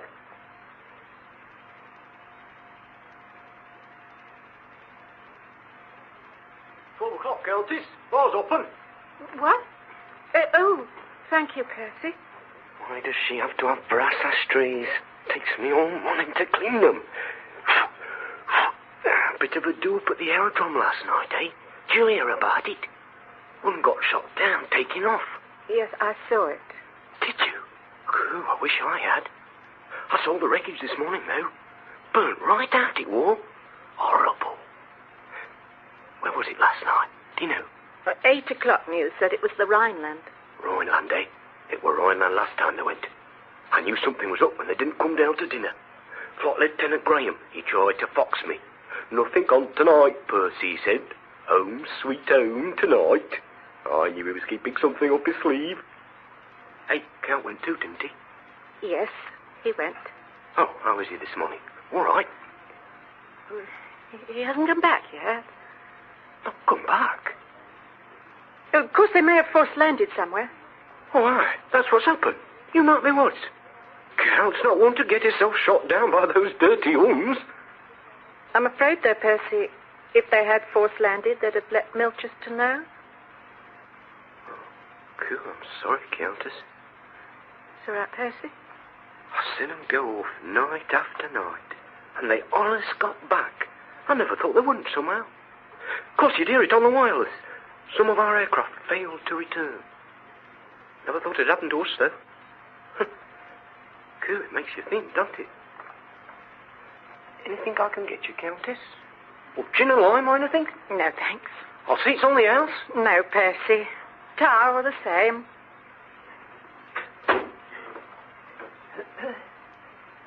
Any news, Countess? No, not yet. The squadron leader's going to let me know as soon as he hears anything. I expect he'll come back all right. Do you feel it cold in here, Countess? Would you like a fire? No, thanks. It's a lovely day, really. Like summer. I saw you admiring our garden, Mr. Kyle. How do you like it? Very much. Is Mrs. Graham still not down? No, I don't think so. I haven't seen her. But it's nearly lunchtime. Just on 12. I suppose you couldn't, Couldn't what, Mr. Kyle? It doesn't matter. I'll wait. Countess? Yes, Percy, what's it? Beeley. An Indian god. I bought him at a fair. You hold him in your right hand, and whatever you wish comes true. Oh. There. Thanks, Percy. Oh, you keep him. It don't work if it's not yours. Did you want him? No, you keep him. I've just been thinking. Count could have bailed out over the other side. Then he'd be prisoner of war. No, he's a Pole. I'd rather anything than that. Oh, yes, I suppose you're right. I heard about your husband from Mrs. X. I'm most terribly sorry. Thank you, Mr. Kyle. But I've not given up yet. What I always say is, while there's life, there's hope. Good morning, Kyle. Do you mind if I see the Countess alone for a moment? No, not at all. If Mrs. Graham comes down, will you tell her that I want to see her most urgently? It's very important. Right, I'll tell her. Come on, dear. Let's have it. Well, I'm afraid it may be rather a shock. It's all right. I've had the shock. Tell us. Your husband's aircraft did send out a signal this morning at approximately 4:25. It said simply, "Am force landing on the sea." And then they sent out call signs for about 10 minutes, and the DF stations got a pretty accurate fix on them. And then nothing more was heard. Well, since daylight this morning, aircraft and powerboats, the air sea rescue chaps, have been out looking for them. And about half an hour ago, they signaled us that the wreckage of a Wellington bomber had been found within 3 miles of the spot fixed by the DF people. So, I'm afraid it looks... they're continuing the search. They had a rubber dinghy on board, and it's just possible they might have been picked up by some vessel which hadn't a wireless or any way of letting us know. better not to think of loopholes. I'm quite ready to face it. John is dead. You're very brave. That's the second time that's been said to me since last night. It isn't true. I'm just ready, that's all. Thanks for taking all this trouble, Squadron Leader. I know what a bind it must be breaking bad news to people. I overheard what you said. Hello, Duck. Is it Johnny? Yes, dear. They found bits of poor old F's sugar floating in the drink. Looks as if he's bought it all right. Is there no hope? Officially, yes. Unofficially, she prefers to take the unofficial view, and I dare say it's better she should. Well, I must be going. Sunday papers haven't come, and I volunteered to go down to the village to collect them. Is there a chemist in the village that's open on Sunday? Well, we can beat one up for you if you like. Why? I want to get some stuff for Teddy's wrist. Are you driving in? Will you give me a lift? Yes, but do you mind waiting 5 minutes? I've got to dash up to the station first. Oh, that's all right. Whenever you're going. Well, I'll get cracking. How is he this morning? A bit tired, I think. They had rather a shaky do last night. Shaky do? Learning the old vernacular, eh? Well, I'll dash. Oh, by the way, Kyle's waiting for you in the bar. He says it's most important. Oh, thank you. Won't keep you long. Pat, come back here. Oh, Peter, I don't want to see you. I told you. You're going to see me? No, not now. I'll come up to London. I'll see you there. I'll explain. Explain what? 5 little bits of paper dumped on my bed with my morning tea, and you expected me to jump on the first train up to London and fade quietly out of your life, muttering it's a far, far better thing? Who's living in a film world? You or me? I was coming to see you in London. I had to write it down because it helped me to think. I couldn't have said it. I can't say it now. I'm sorry I wrote it though, Pete. It wasn't awfully brave. You really want me to take this letter seriously? Yes, Peter. This is how seriously I take it. Oh, try to understand, Pete. I'm not doing this for fun. Doing what? Leaving you. Oh, shut up, Pat. Don't talk nonsense. I'm leaving you, Pete. Why? I've told you, Teddy needs me. Do you think I don't? He's my husband. That's very good. In your letter, you say that it's your duty to stay with your husband. You did say duty, didn't you? I don't know. I can't remember. You did say duty. Your duty to him or to me or to yourself or to your country or to what? What does duty mean anyway? I'm sorry, Pat. I don't understand. I didn't think you would, Peter. I know you don't feel anything for him. You told me so. Did I? What was it you found out last night? I can't tell you. It wasn't only about Teddy. It was something that... Well, about myself, too. Something I didn't know before. I can't explain myself, Peter. I told you I wouldn't be able to. I've got to try. I can't. I can't. You must explain yourself. You're leaving me. Why? You're leaving me. Do you understand what that's going to mean to me? This isn't some ordinary little intrigue that can be smashed in a second. This is something that's vitally important. No. What? This isn't important. We thought it was, but it isn't. Not now, anyway. That's one of the things I found out last night. Pat, listen to me. You say you love me. I know that's true. I love you, too. But more than that, I need you so much that if you go away from me now, I just don't know what I'm going to do.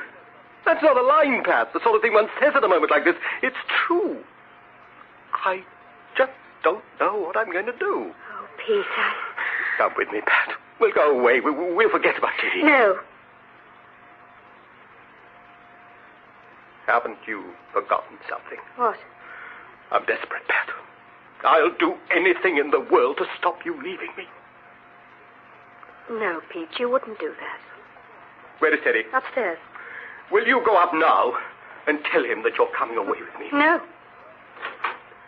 Percy! Oh. Go and tell Flight Lieutenant Graham that I'd like to see him. Yes, sir. And tell him that it's important. Yes, sir. I'll tell him. I could deny it, you know. It won't be difficult to prove. Whatever you tell him won't force me to leave, Teddy. Won't it? I think that's for Teddy to say. It won't do it, Pete. All ready, Mrs. Graham? I haven't been long, have I? What? No, you've been very quick. Flight Lieutenant Graham's in his butt, sir. Says he'll be down directly. Right, thank you. Well, we'd better get weaving or we'll find this chemist fella's gone to lunch. I don't think Mrs. Graham's going with you after all, are you, Mrs. Graham? Didn't you say you had to stay in? No, I'm not staying in. I must get that stuff for Teddy. Well, I can get it for you quite easily, you know, if you'd rather stay behind. No, thank you. I'd rather come with you. Aunt Ella's all right if you treat her all right. There's nothing wrong with Aunt Ella. Well, you don't have to live with her, Dave. You need tact, Maudie, that's all. Just a bit of tact. You need a frying pan, that's what you need. That's the wrong attitude. What I say is... Oh, good morning, sir. Good morning. Nice day, isn't it? Here, where are you going, Maudie? Up to our room. I've got me packing to do. Heavens, Maudie, you don't want to pack yet. You've got loads of time. The bus don't go till 1. I don't want to miss it, Dave. You won't miss it, Maudie, that I promise. If I don't get packed, I will miss it. But you haven't got nothing to pack, bar 190 and a toothbrush. Women. Mr. Carr, Yes? are you good at languages? Oh, I know French and Spanish and some German. Why? Can you tell me what language this is written in? It isn't Polish, that's all I know. It's French. Oh, yes, of course. He spoke French like he spoke Polish.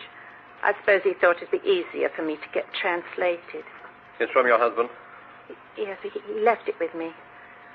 I was only to read it if something happened to him. Funny, it's the only letter I've ever had from him. Oh, Mr. Kyle, you know French. Will you read it to me? Do you mind? I'd rather not. Oh, very well. Thanks, Mr. Kyle, dear. Sorry if it's a bother. If there's anything in it well, you know, you won't tell anyone, will you? No. Of course you wouldn't. Okay, dear. Go ahead. It begins, it will be necessary for you. Doesn't he start with Dear Doris or anything? No. The French for dear is cher, isn't it? Mm. It's the only word I do know in French. All right, go on. It will be necessary for you to translate... to have this letter translated. I do not yet express myself in your language well enough to say what I wish to say to you. I am not able to leave you without telling you what your kindness and devotion have meant to me. Silly. Since the murder of my wife and boy in Varsovie. That's Warsaw. Oh. The Nazis machine-gunned them just as they were leaving. I did not think to feel... That's rather difficult, this. I think he means... I did not think I would feel any human emotion again. That's not quite right, I'm afraid. Oh, I know what he means. Go on. I came to your country with only one thought. To continue the fight against the Germans until I myself found the death in battle which I yes, have sought for a long time. It was not always easy, living in a strange country, and would at first have seemed intolerable if I had not had the blessed good fortune to meet you, my beloved wife. Cher? No, bien aimé, well loved. I see. Go on. I found in you what I had lost in Warsaw.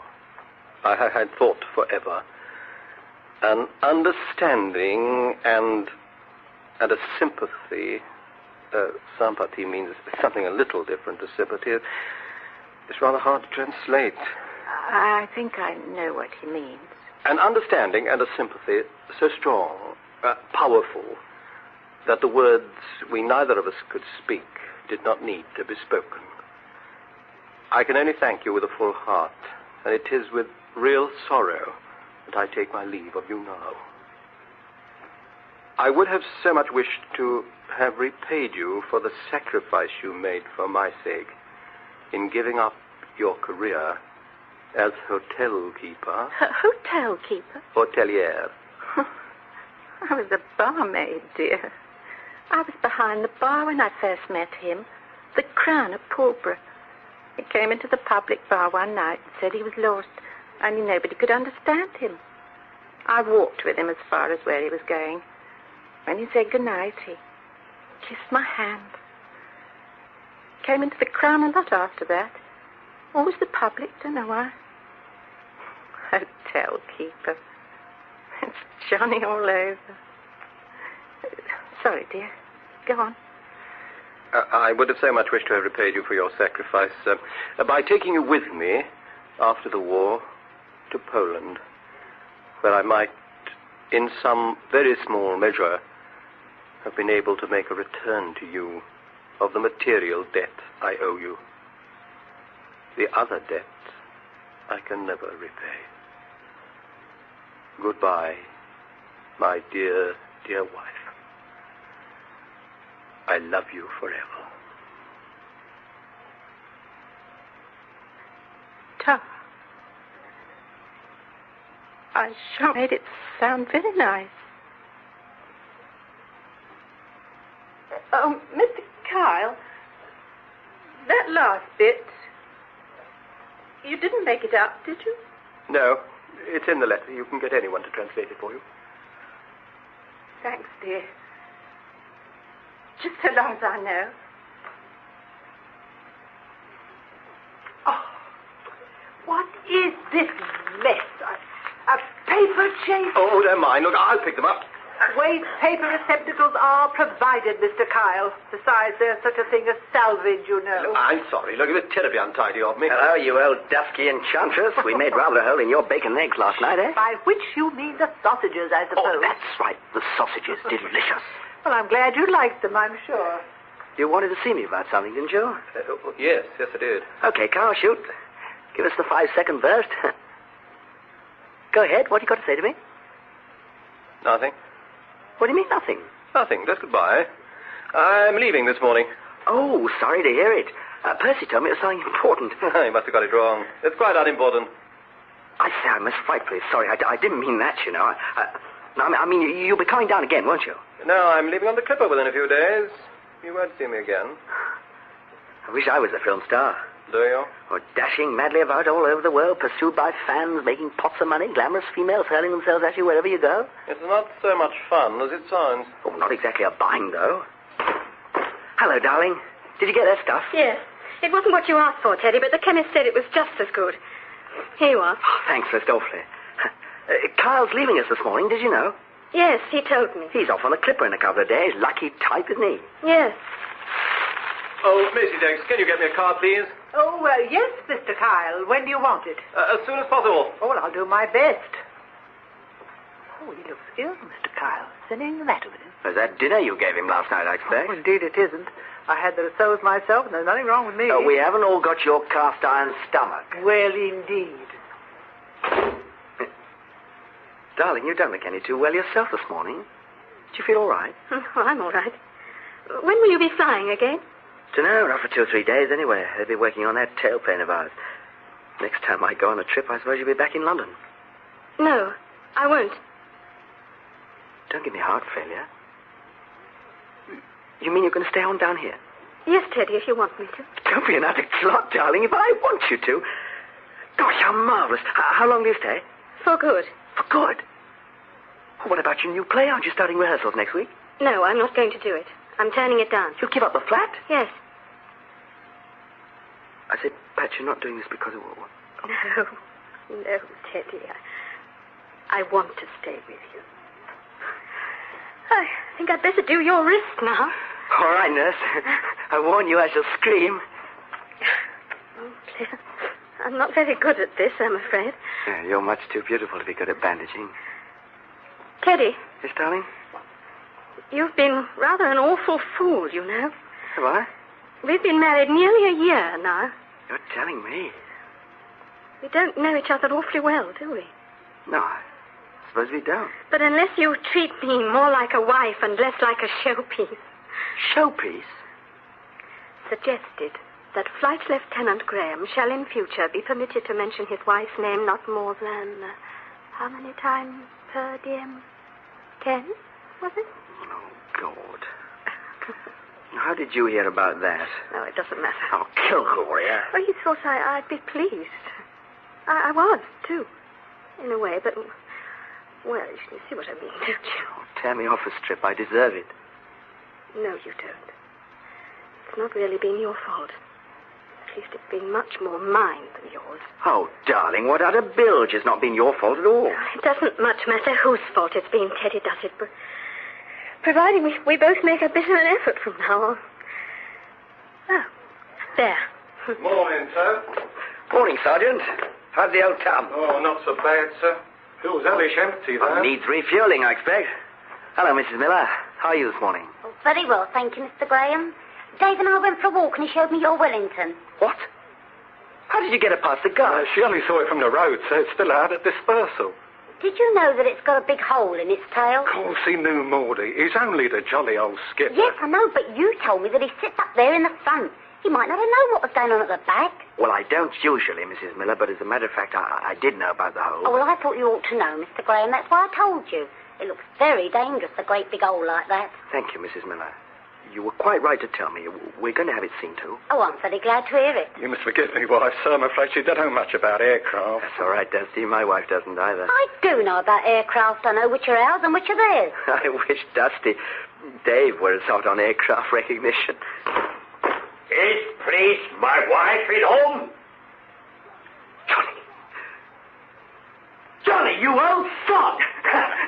Is it really you? Are you all right? Yes, please, thank you.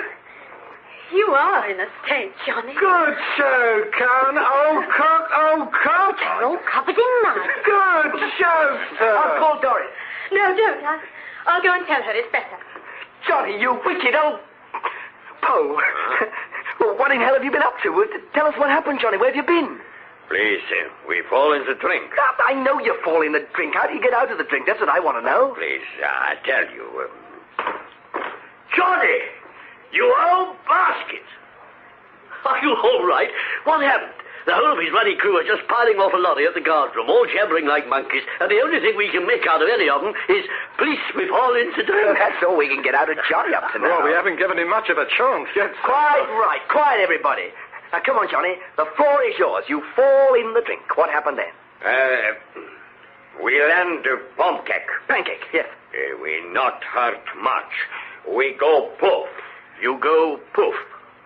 Oh, we go poof. I got it. They inflate their rubber dinghy. Yeah, dinghy, yeah. We row 3 hours. We see lights and hola. No good. A pilot was having his lunch. We row another 2 hours, then get out. Get out? Out of the dinghy? Why? We walk, please. You can't ruddy well walk here in the ruddy water. Yes, please. We walk into ruddy water. We wade ashore, sir. We see pheasant. What's a pheasant got to do with it? You saw a pheasant on the beach? Not on beach, by cottage. Well, I still don't see what... peasant. Yes, please, peasant. In cottage. No telephone. At first, peasant, not understand. He think we are parachutes, think we enemy. But when he see Poland, he find another peasant with big motor. He drive us. I see telephone near road. I make to stop and try telephone the aerodrome. I say, Milchester, please, 2-3. They says... Please, 3-hour delay, Winchester. I say Milchester, please. They say, yes, please, Winchester. I say bloody nuts, and we go on. And here you are, please. Yes, thank you. Good old Johnny. Hello, Johnny. So you've come back to me, have You worry, no? Oh, no. Ah. Oh, where have you been? Please, I've fallen to drink. I know, but what happened there? My bus, I've missed it. Oh, so you were. Oh, it doesn't matter, Mrs. Miller. We can't bother about buses in a moment like Oh, this. but I have to bother. I'll drive you into Lincoln this afternoon. Well, that's very kind of you, I'm sure, but I'm going to St. Albans. Don't worry, Mrs. Miller. We'll get you to St. Albans if we have to fly you there and drop you by parachute. Well, I'd rather have gone by bus. Percy, this calls for the party of the century. Right, the old guild. I'm glad you're back. Where have you been? Please, he fall in the drink. Percy, pints for everyone. We'll come and help you. Come on, Dusty. Come on, Gloria. Good gracious, the Count. Well, it is a nice surprise. They've quite given you up. Gin and lime for you, Doris? Yes, please. Well, come on, come in the bar. Oh, please, I am thirsty to go in there. You're filthy to go anywhere, Johnny, but I shouldn't worry just this once. Come on, Johnny, give us a song. Yes, come on, Johnny, and you. Oh, no, please, I sing so bad. Come on, Pat, you must join in this. Well, I don't want to join the Air Force. I don't want to go to war. I'd rather hang around Piccadilly on the ground, living on the earnings of a high-born lady. I don't want to join the Air Force. I don't want to go to war. That was Flare Path by Terence Rattigan, adapted for radio by Kenneth Morgan, in which you heard Basil Jones as Peter Kyle, Betty Bascom as Doris, Jane Wenham as Patricia Graham, and Anthony Hall as Flight Lieutenant Teddy Graham. Other parts were as follows: Sergeant Miller, Joe Stern; Maudie Miller, Norma Griffin; Count Johnny Skrijovinsky, Anthony Jacobs; Squadron Leader Swanson, Eric Anderson; Mrs. Oakes, Gladys Spencer; and Percy, Tim Seeley. The play, which was recorded, was produced by R.D. Smith.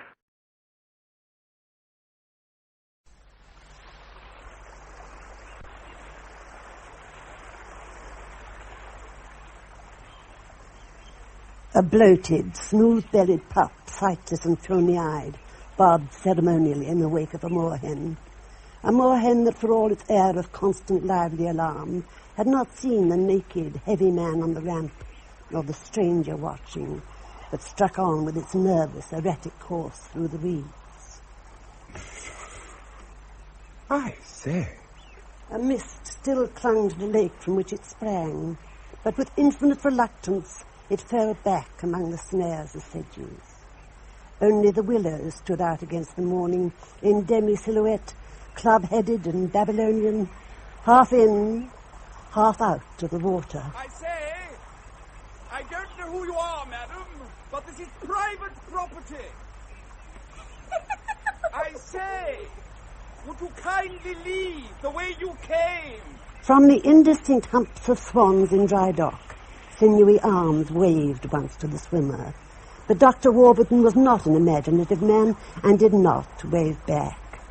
They drew his eye. Perhaps they pointed to the solitary observer. He guessed the watcher to be a woman from something of her shape and called cheerfully. But the woman made no acknowledgement of a common humanity, nor stirred at all. Irritated, he consumed the mirrored surface, striking away from the boathouse in the mist. Exhilarated, confident, sensually absorbed, he turned on his back and struck on gloriously, drawing after him his goat's body, admiring the dark tufts of curly hair, straightened and streamlined in his progress. He swam very well. Well, switch it on or whatever you do. Oh, it won't start. Nonsense, of course it'll start.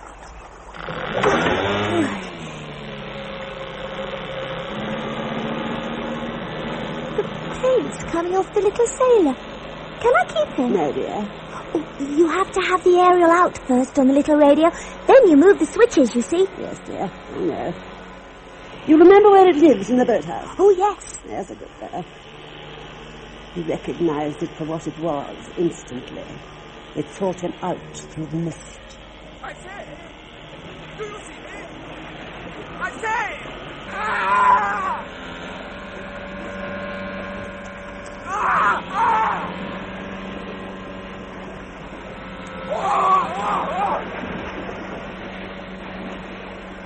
Dr. Warburton ducked, but emerged directly, whimpering and bloody. Panic blinded him. Before he could see, it was on him again, nodding like the beak of judgment. He swung about, and for a moment, as his brain fused, the water claimed him. He forgot how to swim. Swimming became a mystery.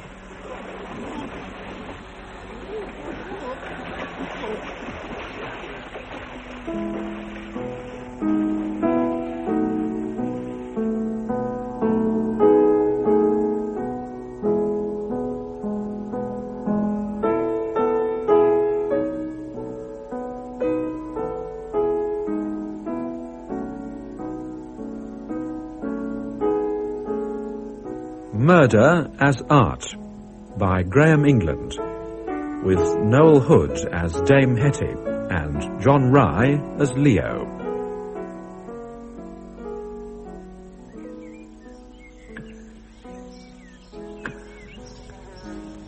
Summer. The lawn of the Dower House.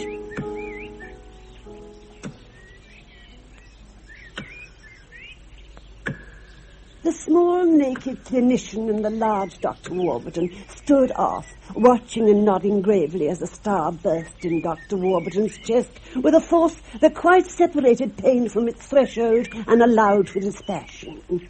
Dr. Warburton had a vision of his body as a thing apart, like some perspex model of itself, with every nerve end a coloured filament glowing brilliantly with pain of such vigour it did not hurt at all. He felt again the wonder and excitement of his student days, and eagerly raised an arm as if to speak a thought. Instead, he waved once, or seemed to wave, as the swans on the bank had seemed to wave to him, before that arm, too, slid under the water after the rest of him.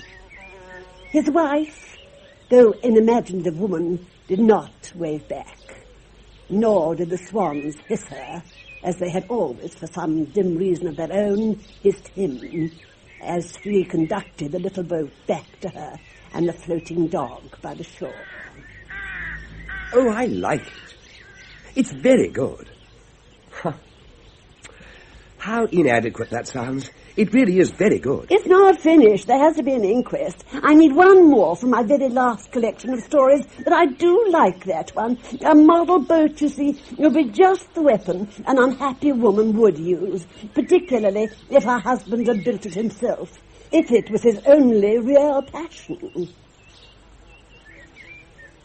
What will the coroner say? What they always say, that he struck his head when diving, or that his struggle brought on a heart attack, that natural seepage from the lake drew his body to where it was found. They always say that.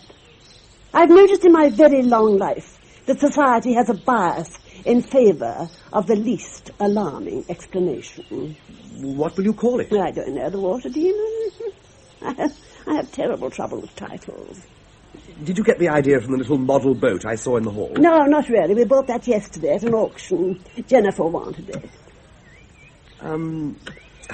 I once killed an admiral with Weil's disease. Do you know what that does? It paralyzes the kidney, if there's a malfunction to start with. Retired, of course. Used to play Gilbert and Sullivan records all day long. Oh, by the way, Dame Hetty, do you mind me using this thing? Not at all. What is it? It's a tape recorder. I find it most helpful. I've never used tape recorders. I bought a Swan fountain pen in 1947. Broad nib, never use anything else. It's the same nib, you know. Is it really? Could I see it? Whatever for, it's just a fountain pen. Oh, that's most interesting. Muriel Spark never lets anyone use her writing pens. If they do, she throws them away. Who is Muriel Spark? A novelist. I don't know any lady novelists. Well, I don't think you can call Miss Spark a lady novelist. Her private life is her own affair. Oh, quite. Nevertheless, I think it worth recording, if that is what you're doing, that scandalous behaviour and creativity do not mix, whatever the paying public may think. Quite. Wasn't working? Wasn't switched on. What did you do, this Spark woman? Well, nothing that I know of. Perfectly respectable lady. How dull. Your own life, Dame Hetty, hasn't been entirely untouched by newspaper comment, has it? I see one of your reviewers accuses you of anticipating the novel of faction, of being unable to start a book without somebody else's body. I was glancing through the cuttings in your library. I hope you don't mind.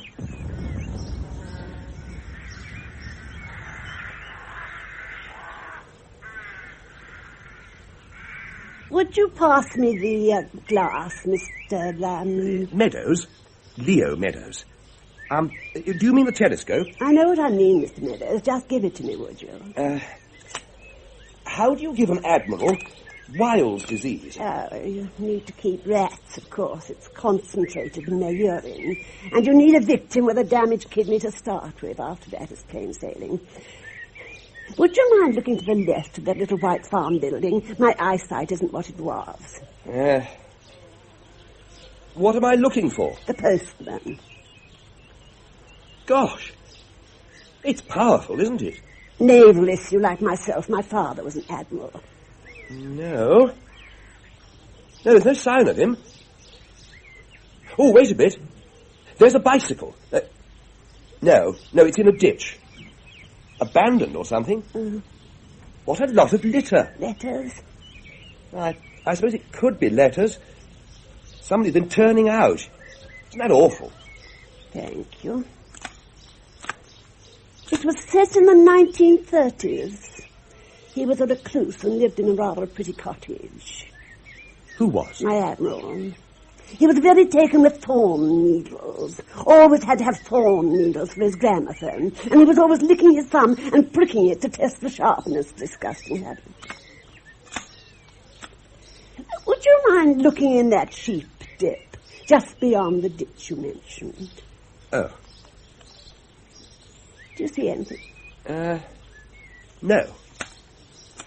His niece visited him regularly. She was the only one who did. He cordially detested her, and she felt much the same way about him, but bore all that patient narrative the unworthy could take, and she always brought the new needles. It was just a question of time, you see.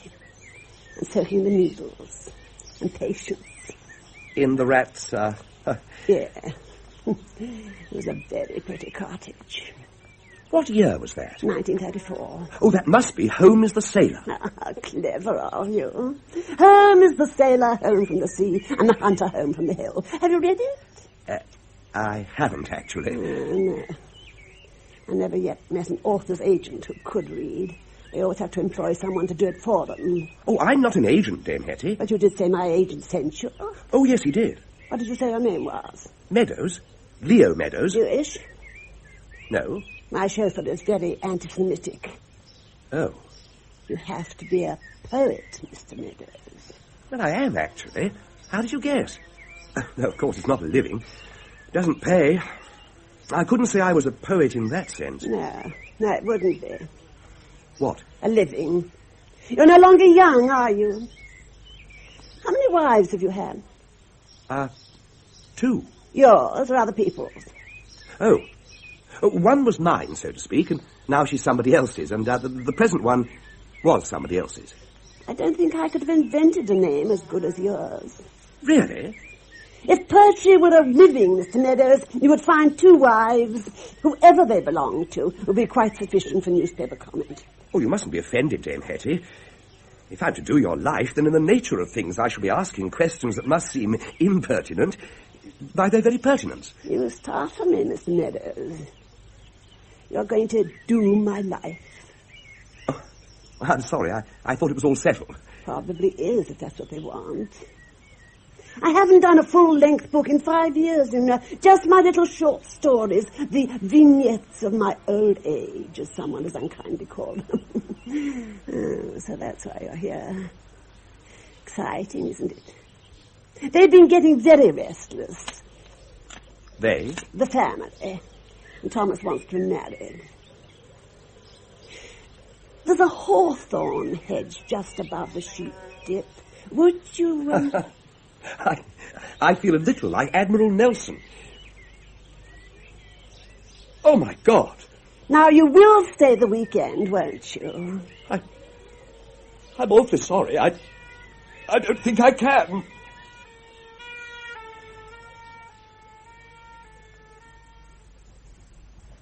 Is that him? With the telescope? Thomas? Yes. Jennifer, come away from the windows, baby. Yes, well, what do you think? Looks good to me. I shall take them some lemonade shortly. No, don't do that, Hector. If she looks like dropping off, Thomas can entertain him. I'll give Hetty one of her pills. And a wee drop of scotch. Be quiet, child. Don't you want a new tennis court? Oh, yes, Aunt Sylvie. Still, the scotch mightn't hurt. I could do with one myself. Nervous? I always am before she starts a new book. I suppose you aren't. Well, I amuse her. You, on the other hand, do not amuse her. Still, perhaps she's fond of you. Well, I did marry her, after all. Oh, no, I shouldn't think so. What? It's much more likely that she married you. Well, same thing. Oh, no, it's not. You must have been very fetching in your day, Hector. Rather dashing, I shouldn't wonder. The galloping major, what? I had my moments. Rather a lot of them, by all accounts. Aunt Hetty says everyone should have a hobby. Go and play under the elm trees, Jennifer. Not likely. Before the bough breaks. 1957. Ooh. Did you see the film? Only on television. She paid off my mortgage with the film. Ah, so that's how she got you. No, that was after we married. Well, didn't you mind being married to a woman 20 years older than yourself? Of course I bloody well minded. She was as ugly as sin even then. Quick contest, was it? One more for the tally? Just keeping your hand in, as it were. Oh, chuck it, Thomas. That's the trouble with womanizing. Any old boot, so long as it's high-heeled. Can't understand it myself. Must be some sort of disease. I bet Hetty cured you. Why on earth didn't you cut and run? I came for the weekend. The summer of 56. And it rained. And afterwards she told me about her first book. Aunt Sylvie? That funny man's been sick in the rhododendrons.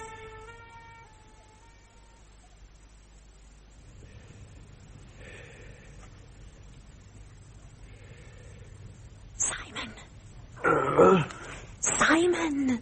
Not now, Audrey. In the morning. Audrey? What?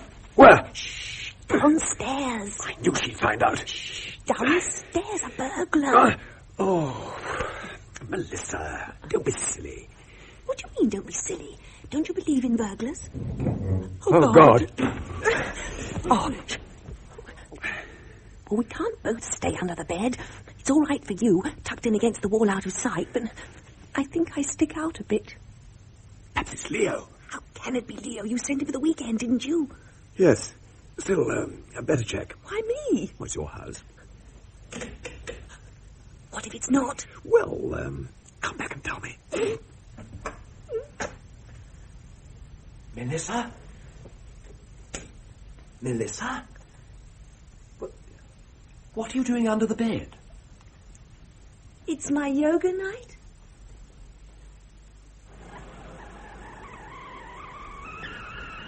But why was she looking for the postman? She's always looking for the postman. What else is there for her to do? She is a marvellous writer. Coffee. What's wrong with the postman? Oh, God. She does, in a sense, kill people, of course. It's her trade. Yes, but... What's wrong with the postman? Oh, everything's wrong with the postman.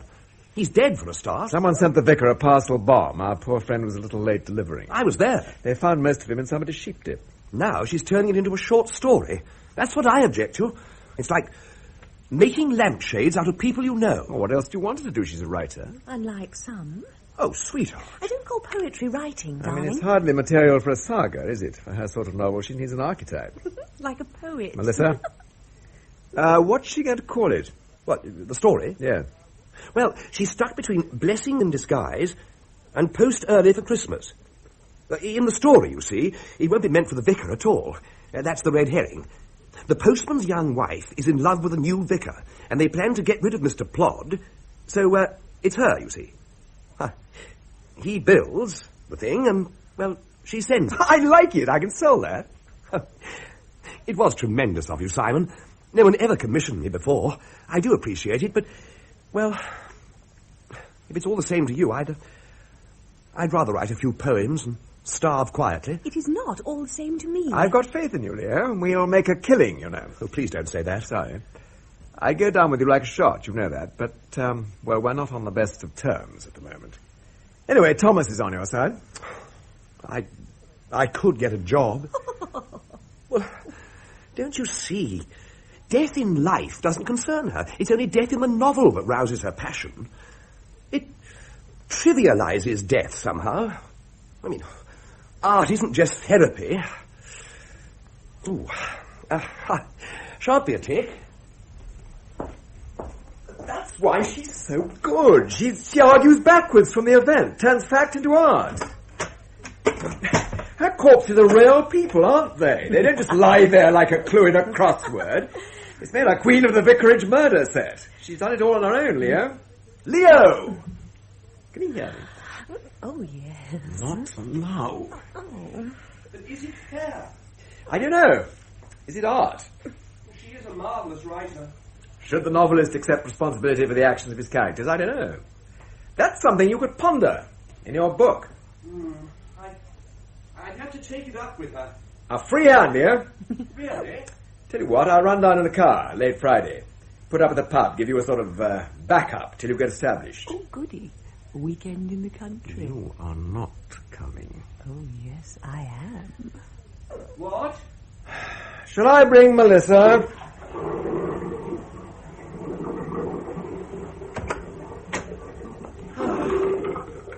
Oh, you are a comfort, Simon. It was good of you to come over so late. I don't know how you got here so quickly. Oh, well, what are friends for?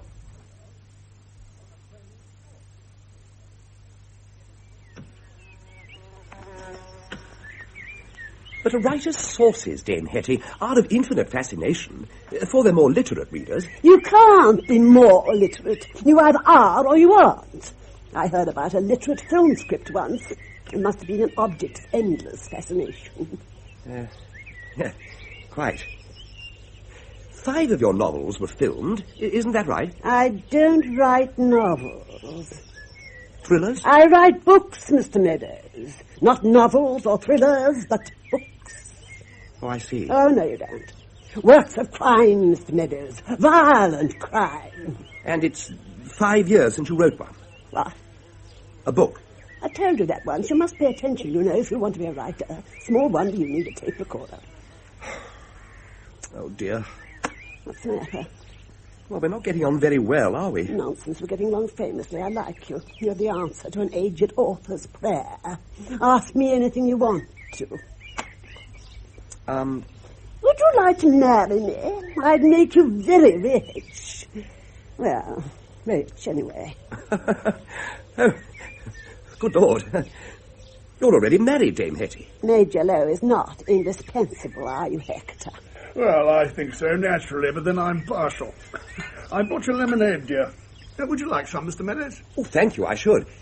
It's very hot, isn't it? Leo is a poet, Hector. Oh, how interesting. Well, not very. I wouldn't be at all surprised if he had a slim volume of his works about him, or perhaps they're on the tape recorder. Dame Hetty, you are wicked. Yes, she is. She really is. And I'm also right, aren't I? Yes, you are. I suppose you want me to read some now. Oh, certainly not. Just autograph it to me and leave it in the library. It'll probably have a macabre fascination in the years to come. Oh, I'm sorry. I never give books away. I had to pay to have it published as it was. And I'd be a fool to buy it, wouldn't I? Very well. But, don't read more than one. Well, this is called Hanging Mirrors. Little favourite of mine. I think I've got it somewhere. It's very short. Have you got my pills with you, Hector? Yes, dear. Do you feel you need one? No, but have it ready. Oh, yeah, here it is. Hanging Mirrors. Oh, I should explain. The title refers to moving into an old family house. A cousin, in fact. Moving in, that is. The house was on the border, the Welsh Marches. Well, that's important. Oh, and I should explain... No, I shouldn't really. What? Explain, Leo. Just read the damn thing. Oh. Hanging mirrors. Dead? Are they dead? What, all of them dead? Florence and Charlie and great-uncle Fred? Flossie and Fleur and Hyacinth, too? Gone? Are they gone? What, all of them? Due. Well, I said well. Are you fit? Are you well? Two? Just the two? Only two of us here? All. Not them all. Not all of them dead. Careful. Oh, careful.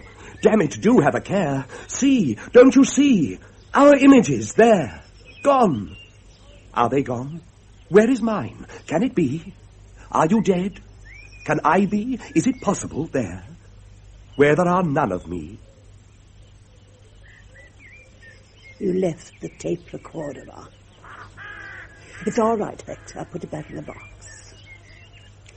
Ah, I shall have a little sleep now. I'm 79, you know. There, nobody knows that outside the family. You see how well we're getting on. Now, you will stay this weekend, won't you? Well, I booked in the village. Never mind, get your bag. Hector will see to all that, won't you, Hector? Oh, yes, of course. Oh, you're very kind. Not at all.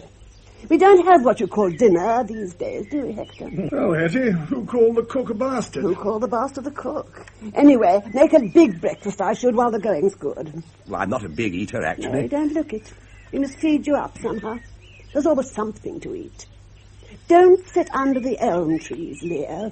The elm hateth man and waiteth. Ah, before the bough breaks? Yes, 1950 something. 7. Was it? A lovely book, whatever year it was. Well, be off with you. Thomas will amuse you if Hector can't. He wants to be married, after all. Well, I'll see you later on, then. Certainly you shall, but perhaps not today. No, I've got to work, dear. Shall I leave the pills? I wish you wouldn't ask me that. And no, I do not need the pills.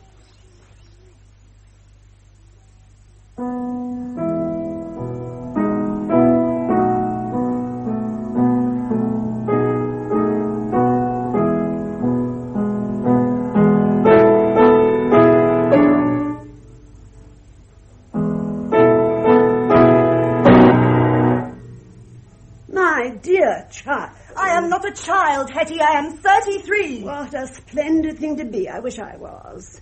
Though I don't know. I wasn't happy when I was 33. I was much happier in my 40s.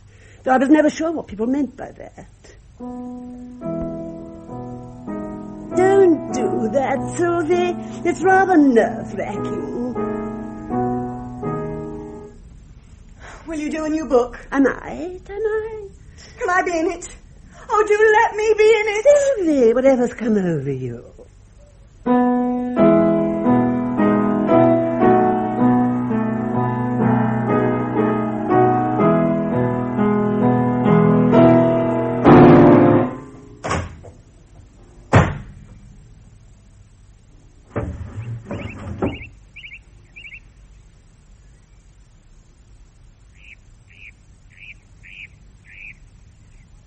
I didn't mean that. What?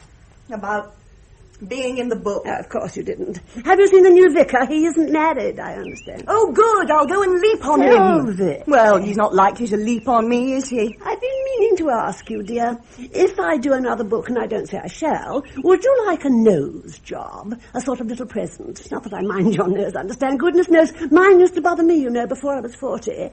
But I'm behind it most of the time, whereas I can see your problem, but to see one's own, one has to shut one eye, and that gets you into all sorts of bother. Oh, chance would be a fine thing. I don't think it ever worried me, being plain. After I was 40, anyway. Strange that you should take after me. We're not related by blood, after all. What was my father like? He drank, rather. But what did he look like? You, dear. No wonder he drank. Was he drunk when he had his accident? Very drunk. You wouldn't have liked him, Sylvie. Awful bounder. Frightful drone.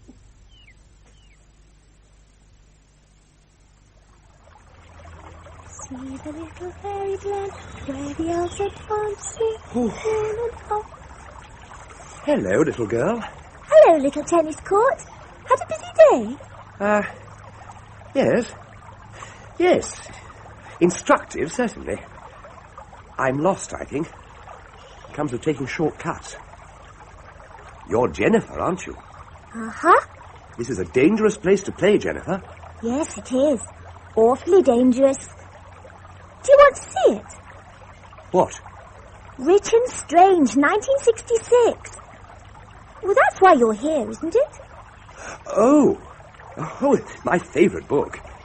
This was the weir, and that must be the mill. Hatton's Mill. Come on. Of course, it isn't called Hatton's Mill, only in the book. It hasn't got a name. Oh. Look. Gosh. Are you an orphan, Jennifer? Yes, I am. I'm an orphan.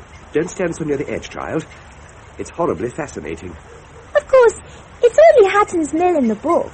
That would be artistic license, you see, wouldn't it? But she describes it perfectly. The broken steps, the isolation, the feeling of rottenness and unfathomable depths, and the vast, indifferent mill. Throw a stone in. A big one. Oh, all right. There. Gosh. Her only book without a body. Did you know that? Oh, yes. Strange the sense of anticlimax at the end of all her stories. When the murder is caught. The sense of unreality. You read her books? Oh, yes. I know them all. I could read when I was 3. Oh, now, do come away.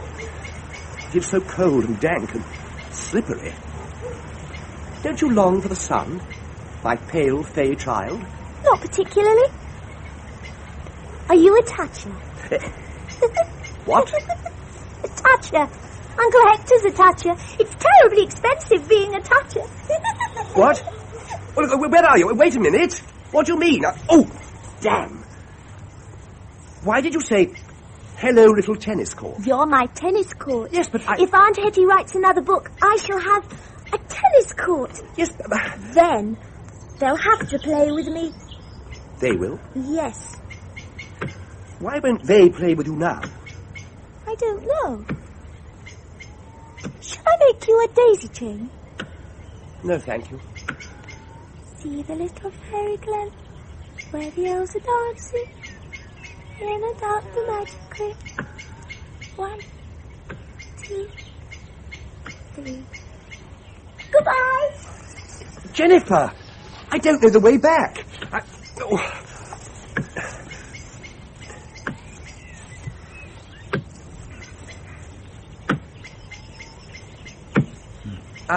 Could you direct me to the village, please? Please. 1 moment, please.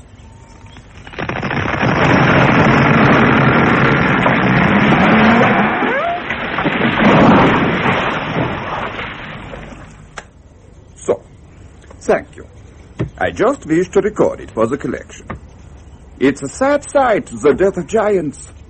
How many noble trees, Mr. Meadows, across this great island, slaughtered like pigs with swine fever by that vile worm. Worm? Come on.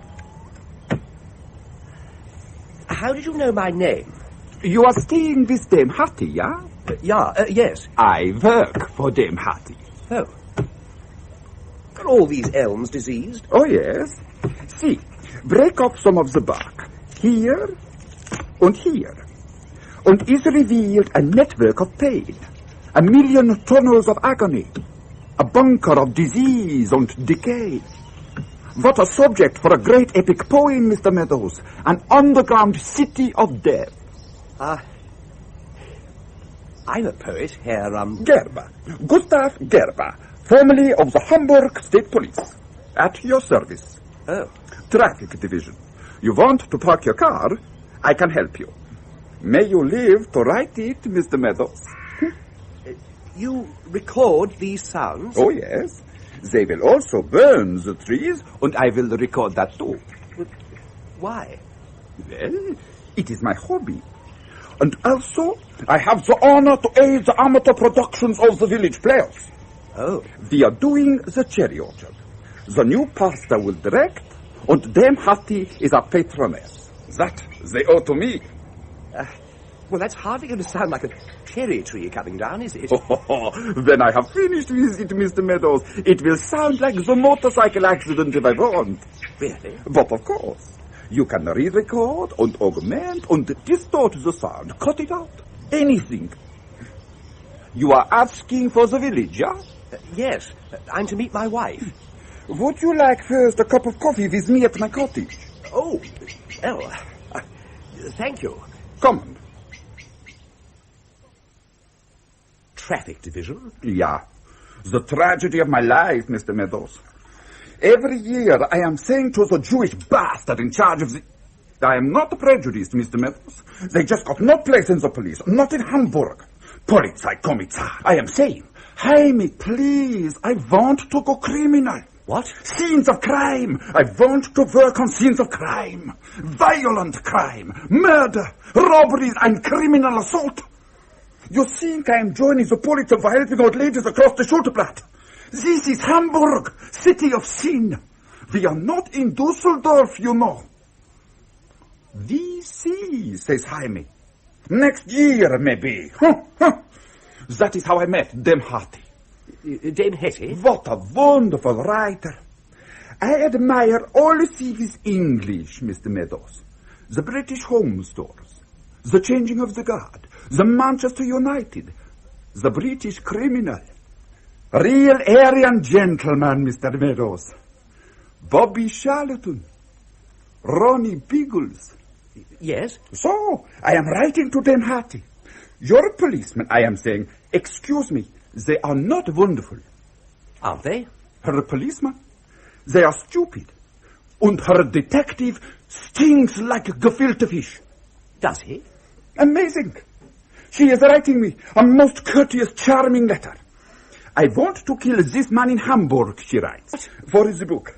Oh. So, we are planning this murder, she and I. Except that. Yes? Except that.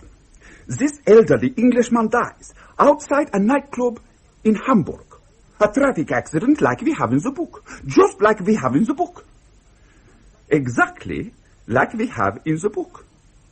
Nature imitating art, I am saying to myself. Only the book wasn't out already.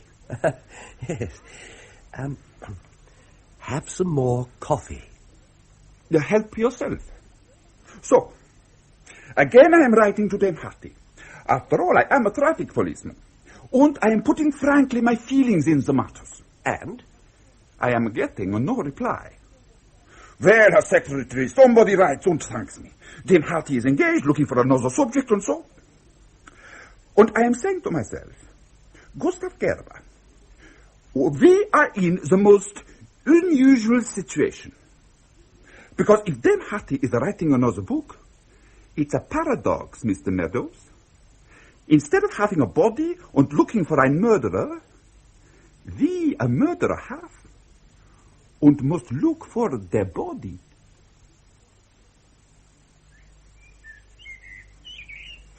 Ah, there you are.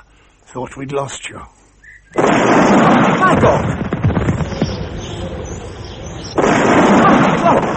You all right? Sorry, did I startle you? I mean, if you could, would you warn me next time, Major? Please. I might have been killed. Oh, sorry. Lost your way, have you? Yes. Oh, easily done. You're not far off. You could see the Dow House from here if the light wasn't fading. Oh, you've been out a long time. I have walked for miles and miles. Oh, well, I'll take you back. No point in hanging on here. Not your cup of tea, is it? Actually, I think I need my wife. I am going to the village. Well, why not phone her from the Dow House? Those birds were sitting, Major Lowe. Not anymore, they're not, are they? Nasty fat brutes. Vermin, Mr. Meadows. Come along.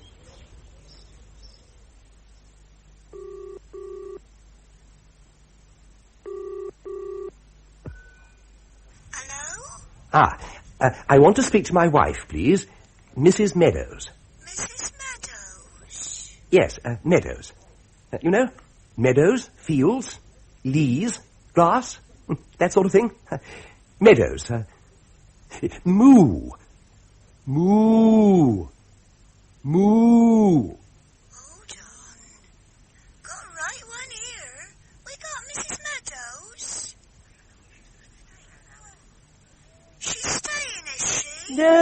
No, I just rang. I thought I would.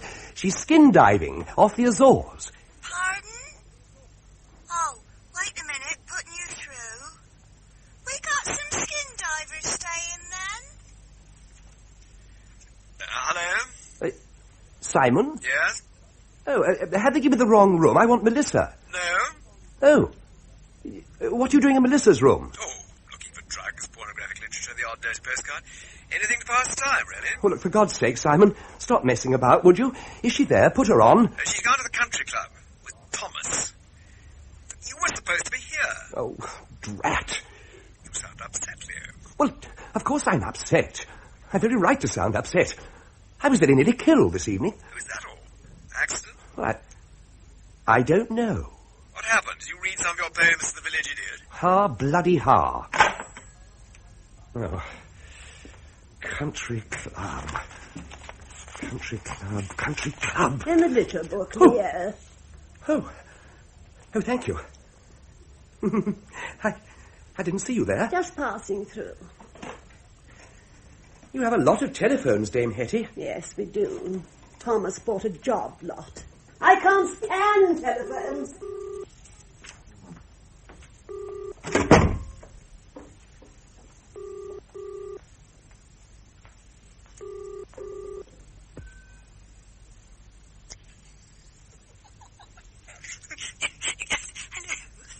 Well, I haven't said anything funny yet.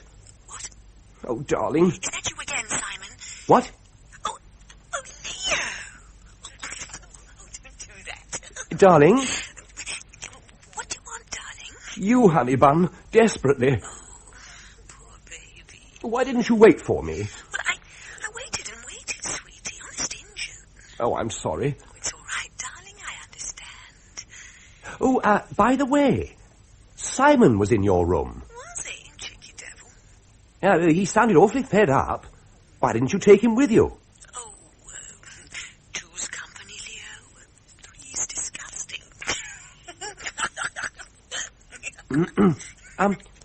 Is Thomas with you? Yes, he's at the bar, getting some drinks. Oh, don't do that. Whatever's going on, Melissa?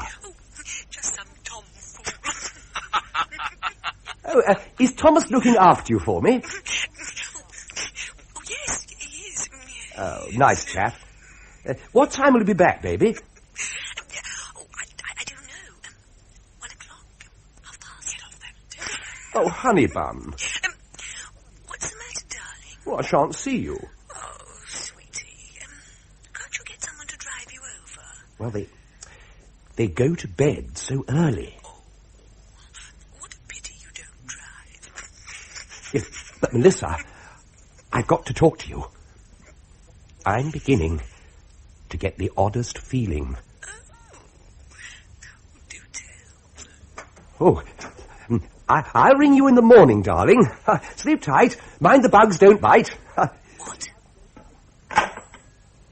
Do I disturb you? No, not at all. My wife. Oh. Lovely girl. Is she? Marriage is a wonderful institution. I recommend it wholeheartedly. Do you? Oh, yes. Strong chaps like yourself perhaps may not need it, but of course... oh, but my goodness. It is a comfort to we weaker brethren. I am not a chap, Mr. Meadows. No. No, of course you're not. Sort of little joke. Shorthand. No offence meant. None taken. You mustn't... Well, they say that... Do I look like a chap? What? Do you get the feeling you were in the army with me or something? Oh, good Lord. No. Why is it adults are so devious when as children we're so direct? Oh. I cycled over to the vicarage this morning. It was such a glorious morning. Unfortunately, I clashed with a school bus. That's always a mistake, and they couldn't get by. It was all rather harrowing. There were 40 juvenile yobbos behind me, whistling and crying, "Get them off," and gore in rural accents. Where there? from the back, I am quite seductive, Mr. Meadows. Oh, of course you are. My word. Well, that wasn't so bad, though it is remarkable what they seem to be teaching them these days. There's something quite frighteningly lustful about a recently broken voice in a high state of smut. Anyway, they got by in the end, though it seemed to take forever about it, and they gradually fell silent, row after row of quite pitilessly appraising faces. And as they drew away, there was this mad rush to the back of the bus, so I smiled, placatingly, I thought, and there was this long, collective, ugh. There's no answer to that. Sylvie? Aunt Hetty? I can't sleep.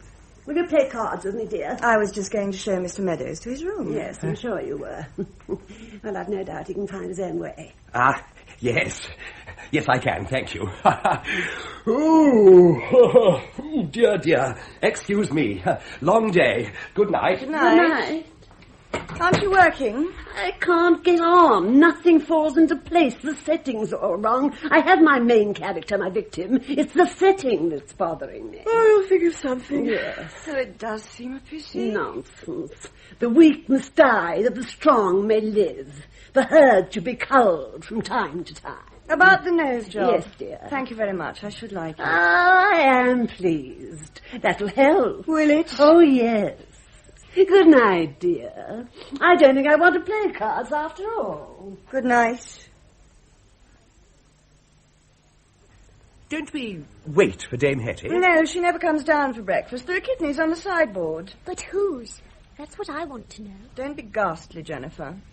How's the project going, Leo? How do we shape as local colour?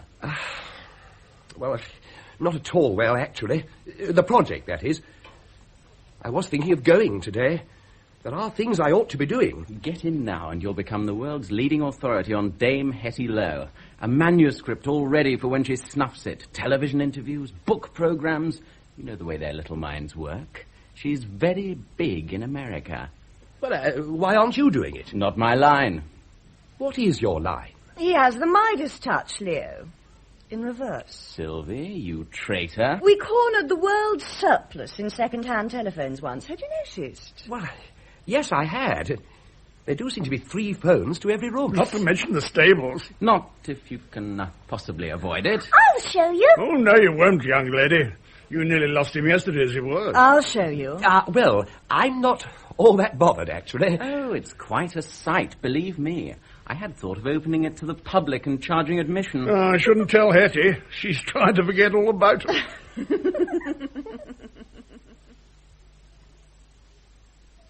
This is the long gallery, Leo. Died in a hunting accident. How tragic. Yes. Tragedy seems to stalk your family. Well, not mine so much as his. His wife disappeared during the war, you know. One sister committed suicide. The other had a heart attack during the thunderstorm. Some families are like that, I understand. Look at Thomas Mann. You shouldn't smoke so much, Leo. It's not good for you. Your next book, Dame Hetty. Yes. I'd like to talk about it. Do you mind? Of course not. Well, I wouldn't want you to talk it out. Talk it out? Well, I mean, some people feel superstitious about it, so that they lose material if they talk, before getting it down on paper. Good heaven. You have no such inhibitions. I have very few inhibitions of any kind. You do have a very practical attitude towards your art. Yes, but I believe in inspiration, too. Inspiration is all. Inspiration and execution. Oh, for a muse of fire that would ascend the brightest heavens of invention. Do believe you've inspired me. Where will we poor crime writers be without our dear Shakespeare to bring home the bacon? And where do you seek inspiration, Dame Hetty? Here, in the long gallery, where I write. But the heart of the matter is rooted in reality. Some gesture, some place, some phrase, someone, but real, not imagined. Perhaps because I started so late, I was 40, you know. I had no idea I could write. I had no idea what I could do. We writers, Leo, balance between art and absurdity, as others balance between life and death. One is so easily pushed from one to the other. I was leading an absurd life, you know. I wasn't born a dame. People knew me once as Lady Hester's companion. Were you there during the thunderstorm? You're thinking of the wrong sister, Leah. I'm thinking of your next book. My last book. Your last book? My swan song. Is that what it'll be called? Swan song? Yes, that's right. Some say swans sing before they die. 'Twere no bad thing should certain persons die before they sing. You look a little pale, Leo. Shall we go into the garden? We can get there from here. Come along.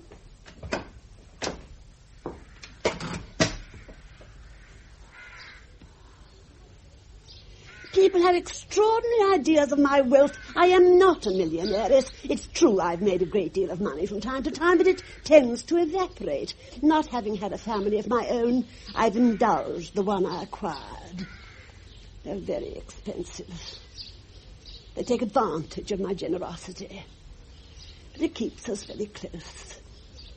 Strange that someone as self-sufficient as myself should enjoy having dependents. And then the taxman seems to apportion me the entire national debt. Or has this Labour government repudiated that? I forget. I was poor once, you know. Almost as poor as I was plain. And I was very plain. Sylvie takes after me. Had you noticed that we're not related by blood? Extraordinary, really. But she has vitality, has she not? Dying to be a tower of strength to someone, I shouldn't wonder. Girls with those fleshy noses tend to be very sensual, Leah. The sort that get excited about it and sound off like trains in tunnels. Hooters, I call them. I rather think George Eliot was a very passionate one. I ought to live abroad, really. But then, why should I? Some of your best cases are set abroad. Well, I had to go abroad from time to time. And several people who interested me went abroad, though I hated it, of course. Full of foreigners, you know. Oh, yes. When I have an idea for a book, I never give up. That's what marks the artist, makes him different. You don't start a book and then not finish it, by God. Grit, you know, a little blood, a little unladylike sweat, and you get it done. One must make sacrifices. And each one done adds to one's strength for the next in some subtle way. Nothing, I do believe, could stop me finishing a book now. One just makes the sacrifice and feels quite strong and glorious. How much does it cost to have a book of poems?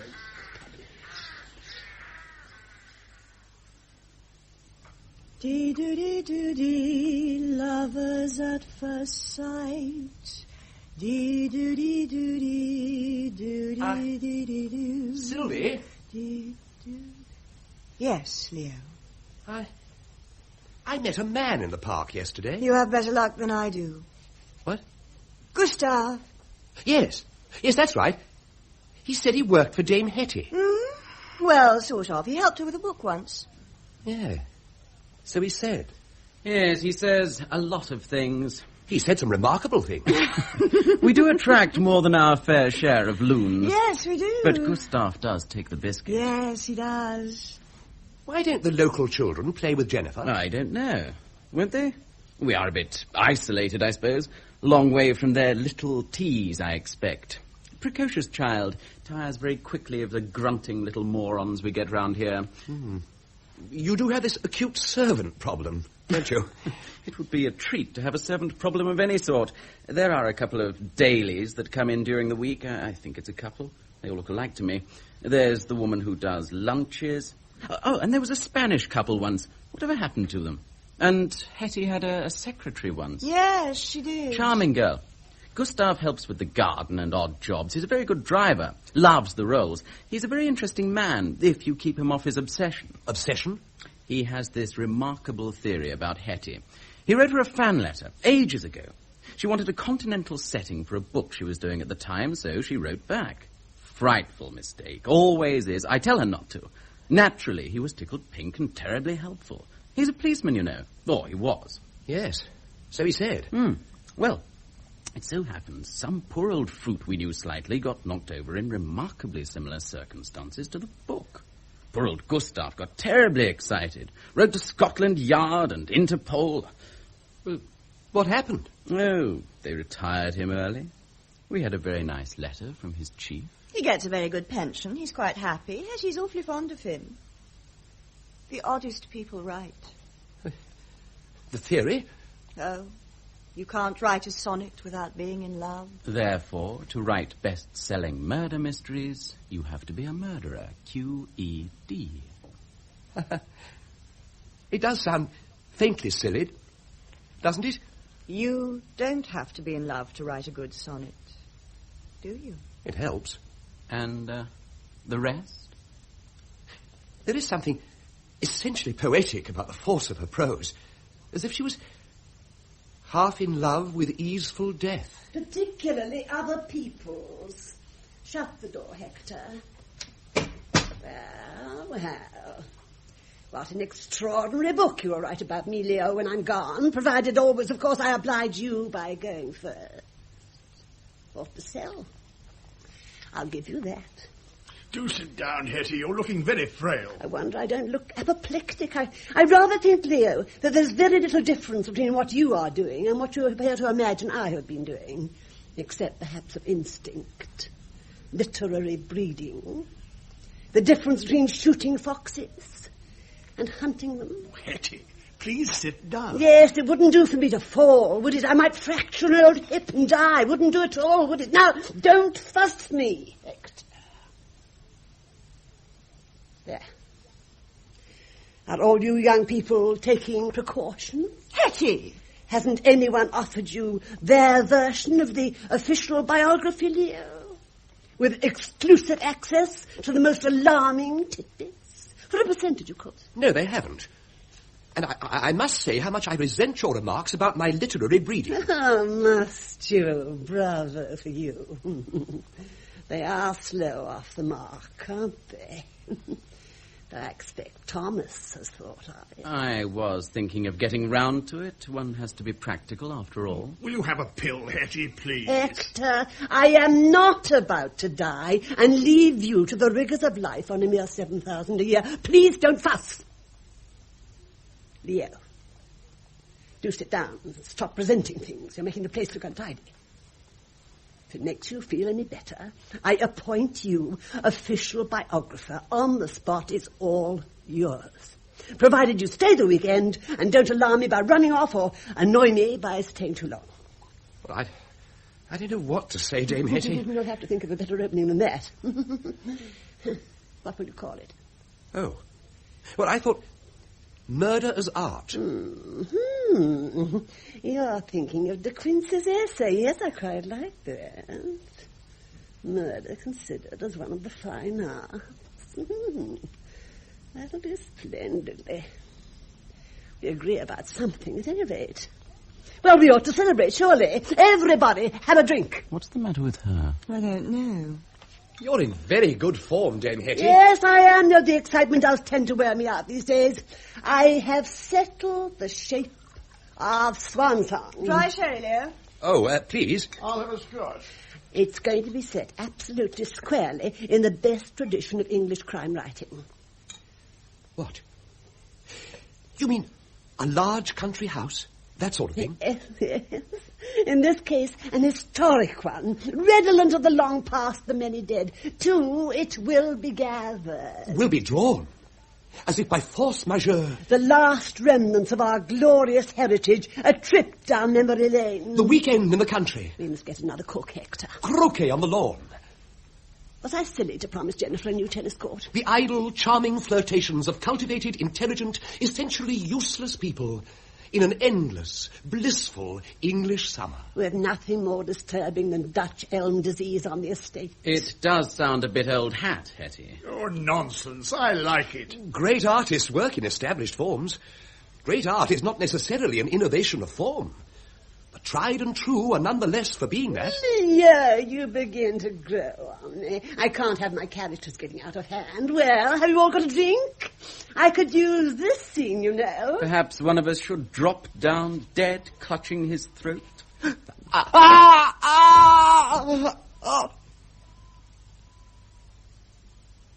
Thomas? Stop playing the fool, Thomas. Get up. Well, are your glasses charged? What about me? Jennifer, do come in and stand beside me. I haven't forgotten you. No, leave the French windows open, dear. Now, what would you like to drink? A gin and tonic. No. Well, why not? A very tiny one, Sylvie, with a large piece of lemon. Thank you. Well, Leo, what do you think now? I'm very flattered. I don't know what to say, Thomas. I'm very grateful to you. Not at all, not at all. She's very big in America, you know. Thank you. Wait, baby. So, to my official biographer, in whom I am well pleased. Oh, thank you, all. Leo. Do you think you're God, Dame Hetty? Gustav. Leo, dear, do be careful. Put him down. He's mine. What? Put him down. I don't want him turning back into a frog, do I? Sylvie, this is my wife. How do you do? Are you surprised, Leo? Yes, I am. Hector told me your wife was in the village with my agent of all people, so I sent the car for them, you silly boy. Why didn't you say? Well, Where's Simon? He has fled. Simon? Well, gone, certainly. Oh, dear, such a delightful man. I did so want you all here. Gustav, you didn't? You weren't discouraging, were you? I never said a word.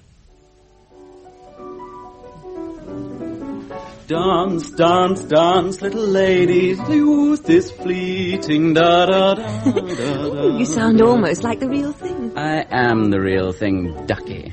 Stick with me, kid. Oh, Thomas, this is absurd. Yes, isn't it? But it does give me an excuse to hold you close. Does she always wear that incredible long black dress? The dame. Only on special occasions. Oh. Where's your girlfriend? In Paris, buying her trousseau. Countessette? Huh? Leo thinks you're a frightful snob. Yes, I am. Keeps one up to the mark. One should never settle for second best. Oh. And what about me? And your speciality, Melissa, dear, you're absolutely top flight.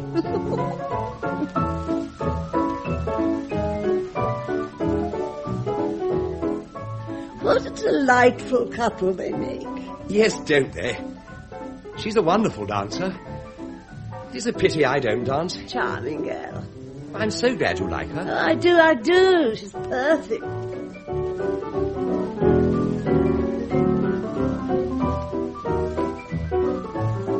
Hector, do stop doing that. Jennifer's watching. Oh, sorry. You're very stiff, Sylvia, and may I say it, glowering somewhat. Sorry. Oh, what do you think?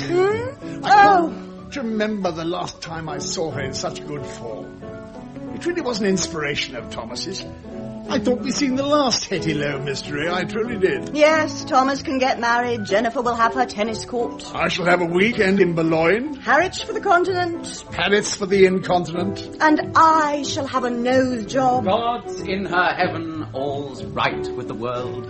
Makes you glad to be British, what? But it does seem a pity. Oh, don't be silly.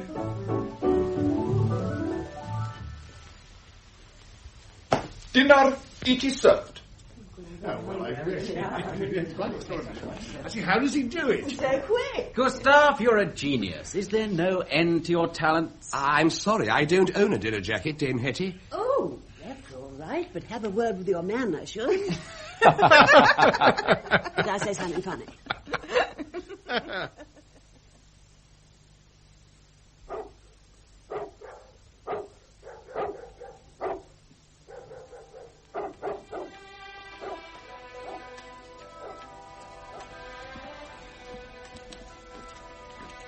Oh, Melissa, what are you doing? Oh, I'm packing. Oh, but you can't go now. What's wrong with tomorrow, anyway? Simon's coming for me tonight. Simon? I thought Why didn't he stay? Was it something I said? Oh, Melissa, what have I done? Nothing, darling. Ever since I met you. Nothing. Oh, but... I'm leaving you, sweetie. Yes, but Melissa... Simon's going to marry me. He doesn't know it yet, but he is. I'm coming with you. No. I'll stay. I will do the book. I'll get a contract. You'll be proud of me. Oh, don't go. Don't go. It could be different. That would be nice. Bye, Leo.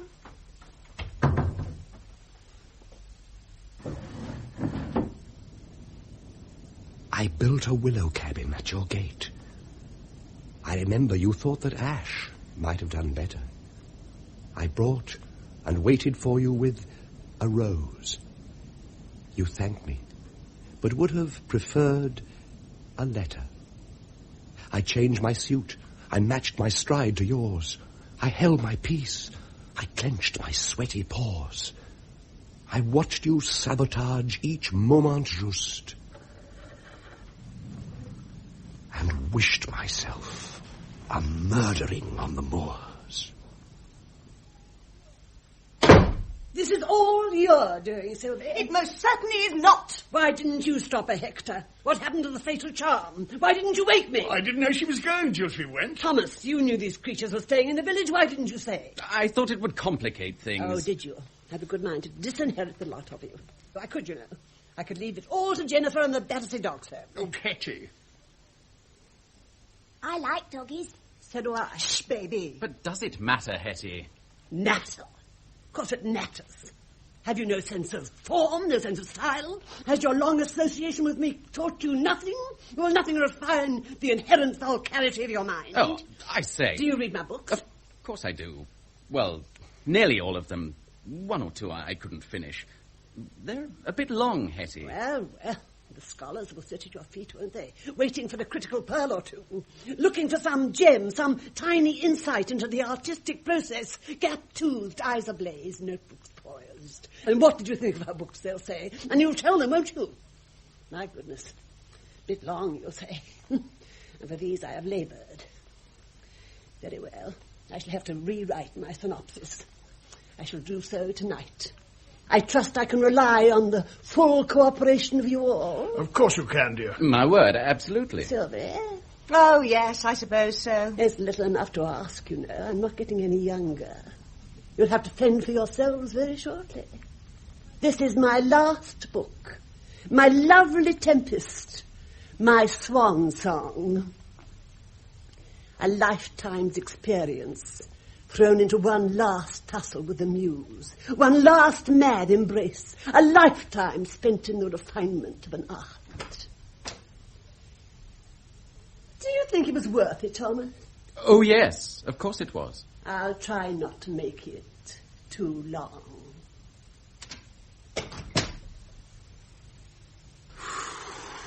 What's the matter with you? Usual pre-book storm, that's all. Is Aunt Hetty going to die? Well, yes, Jennifer, she is, but not for a little while yet, we hope. God forbid. I will get my tennis court, won't I? Oh, I expect so. If she leaves it all to me, you can come and live at the dog's home if you want. There you are, Hector. One kennel shuts, another opens. I wasn't looking to spend my old age with you exactly. Hello, Jennifer. Hello, little tennis court. Why does she keep saying that? Oh, come in, Leo. Your wife get off all right? Yes, thanks. Charming girl. Yes, bucked us up no end. Treat to have her round the old place. Oh, I'm sorry to see her go so suddenly. Desperately sad. Yes. Gustav was wondering what you'd like for dinner. Was he? Sort of little treat. The honoured guest. That sort of thing. Rather fancies his cooking. Oh, so do I. Has he taken over as cook? He's going to do dinner from now on. Gets him into the house more often. Well, he was always in and out of the library with stuff for the theatricals. I expect he feels he can keep an eye on us. Now he's got the kitchen.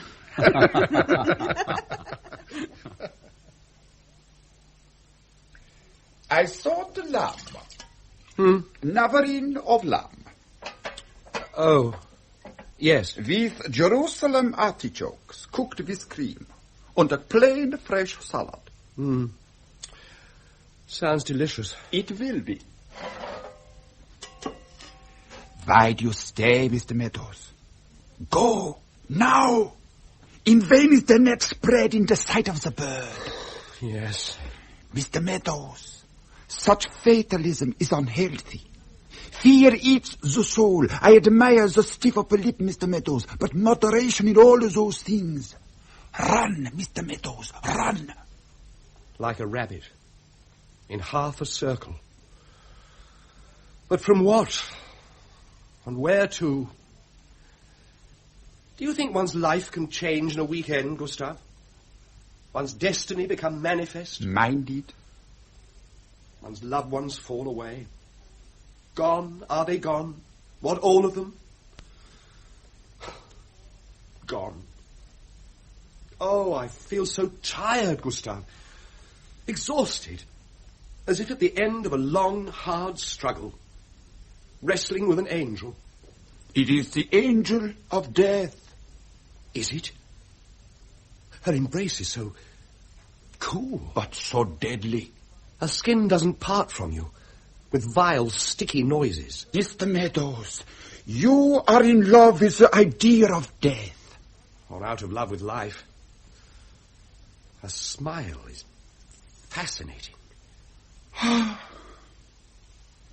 Do you like junket? Junket. Oh, yes. How will you spend the day? Oh, I have a poem to finish. A little gift from the muse. It came to me last night. What will you call it? Swan song? Et tu, Gustav. Mr. Meadows.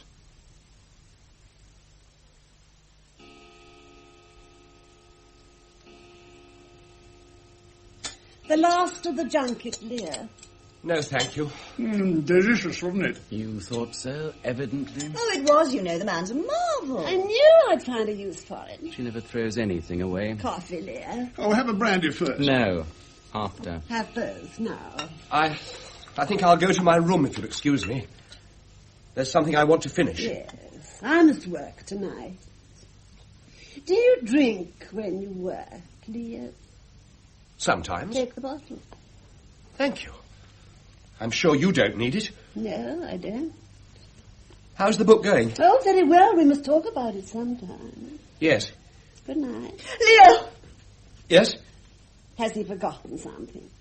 Have you forgotten something? No. Do you like poetry, Sylvie? Oh, it doesn't matter. I like poets. Well, I have this book of my poems. I had to pay to have it published, as I think I said. I usually do. It's not very big, is it? But you can't always go by weight. Some of them are quite good, I think. The early ones had promise. Well, people said so, you know. And I believed in them. The poems, that is. And the people come to that. Anyway, I'd like you to have it. I haven't written in it. There isn't anything to write. Thank you. I thought you didn't give books away, Leah. Ah, well.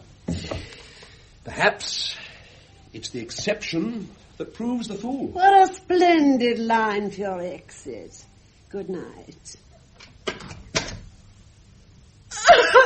Oh, now then, Sylvia, old girl. We're not going to have any tears, are we? No. We can't afford to be sentimental, can we?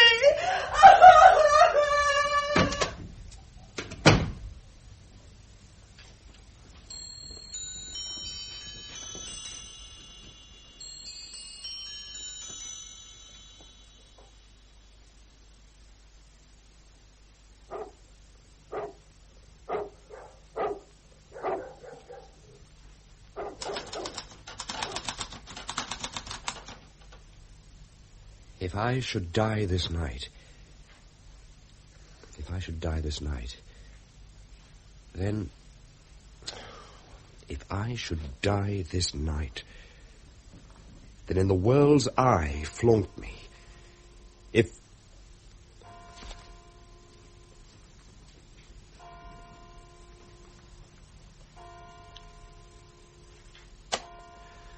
Midnight. I fear the worst. My door locked and bolted. Why do I stay? Is flight futile? Has she mesmerized me?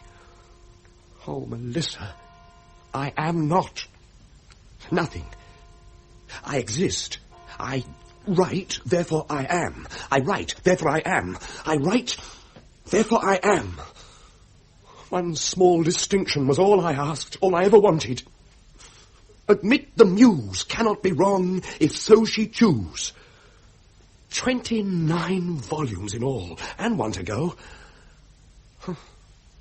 I shall be the book of the month anyway, in all the anthologies. Dead? Are they dead? What, all of them? Dead? Who is it? It's me, Sylvie. What do you want? I'm in bed. Well, I'm not. Open the door. Do you always go to bed fully dressed? Well, You're working too hard. But I do exist. Oh, I'm not nothing. We are non-fiction, aren't we? Pardon? Oh, listen. Set your face against women. Let it burn, shot full of love's knot, tail slime and dog dream. Love's not time's fool. Do fish love less than frogs porn to night's queen?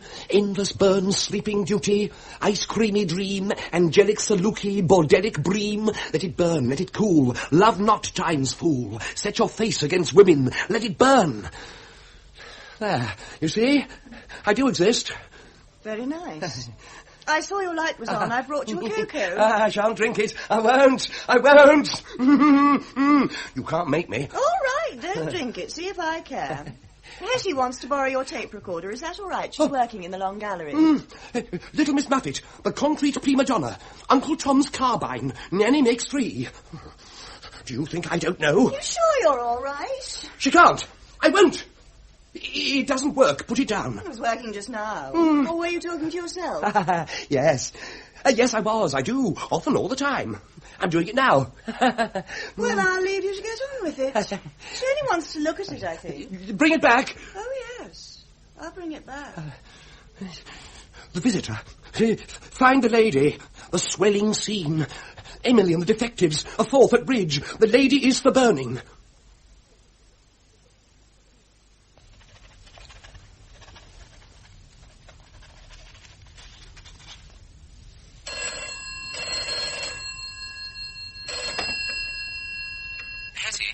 I do not like to be telephoned while I'm working. Hetty. Who is that? You know very well who it is. It's Thomas. Hetty, my door is locked. So is mine. I want everyone to stay in their rooms tonight. I do not wish to be disturbed. Oh, Good night.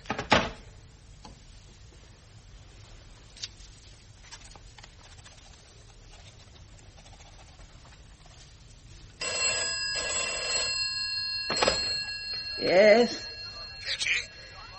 Where are you, Hector? The blasted country club, of course, where you sent me. Good. Stay there. Oh, Hetty, can't I come home? It's frightfully dreary. Who else is there? Oh, the usual crowd. A chief constable with his arse in the fire.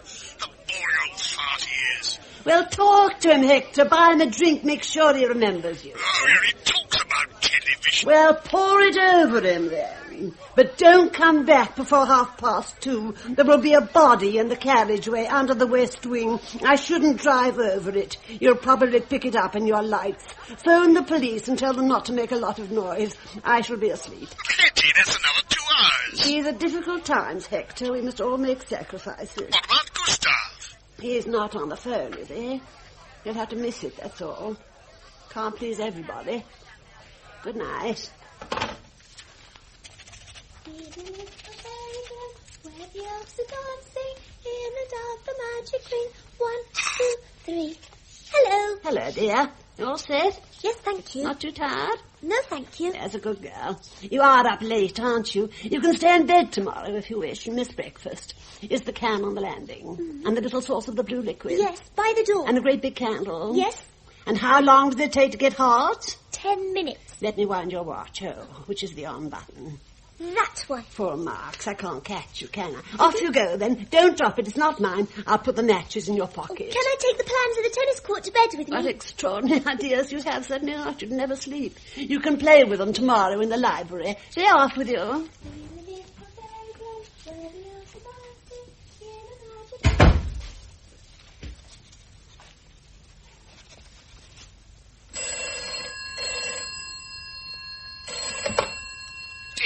Yes, Leah. Look, I don't know how to put this, Dame Hetty, but this woman has locked herself in my room.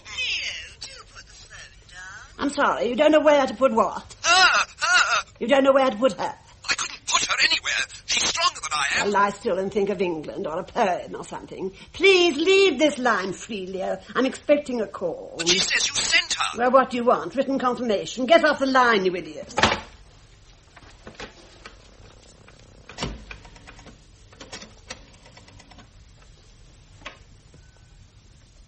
Yes? Thomas. Oh, Hetty.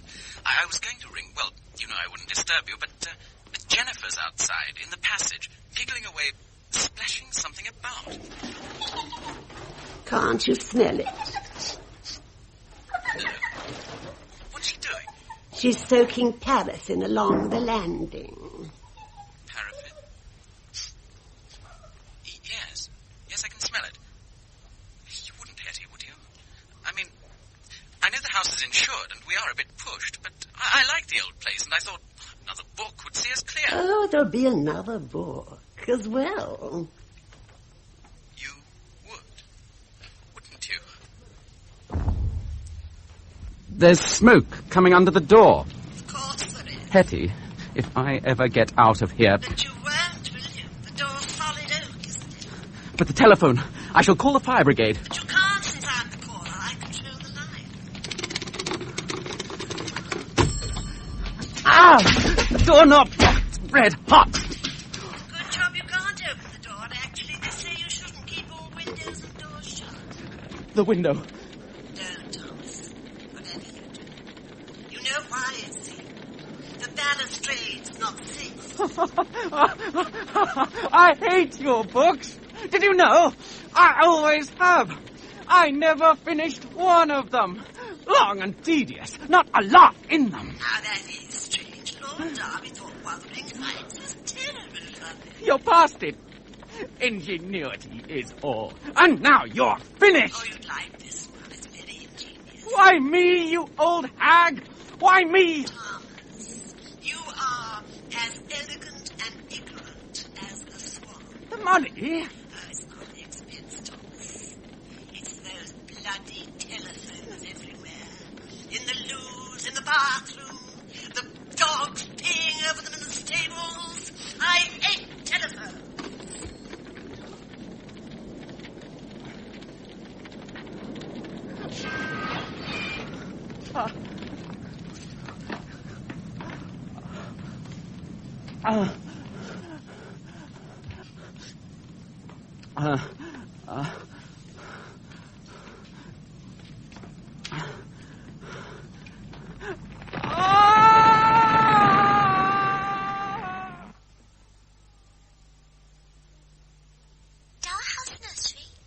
Jennifer. Yes, Aunt Hetty. Have you got my list? Yes, Aunt Hetty. Read it to me. Blow up the big candle. Write down the time. Switch off tape recorder. Unlock door. Fill empty saucer with water from can. For pussy. Bring the can and recorder and candle and key and list to long gallery. Wait 10 minutes. Wipe candle smacks off brass doorknob. Leave passage door open. Go to bed. Splendid. Off you go, then. In and out the magic ring. 1, 2, 3.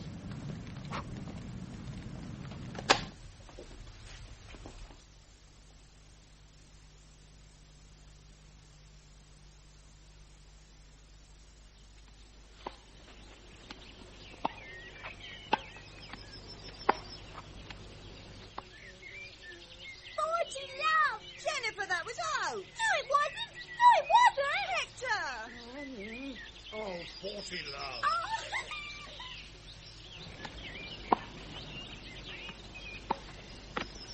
What time did you get up, Leo? Oh, 6 o'clock. Did you get 4 hours in? I most certainly did. And then some. 5,000 words. On you. For Playboy. What? No poetry. Some young man in Birmingham rang me up once, asked me if I'd like to do a centre spread for Playboy. I refused, of course. Did I do the right thing? What's a centre spread? Oh, I think you were very wise, really. Do they pay well? Oh, yes, very well. Ah, Gustav, the lemonade, thank you. Mr. Meadows? Oh, yes, please. Are you having some? Not at the moment. Excuse me. Oh, righto. Have you heard from your wife lately? No. No, I haven't, actually. Will I get rid of her, or shall you? Oh, I'll get rid of her.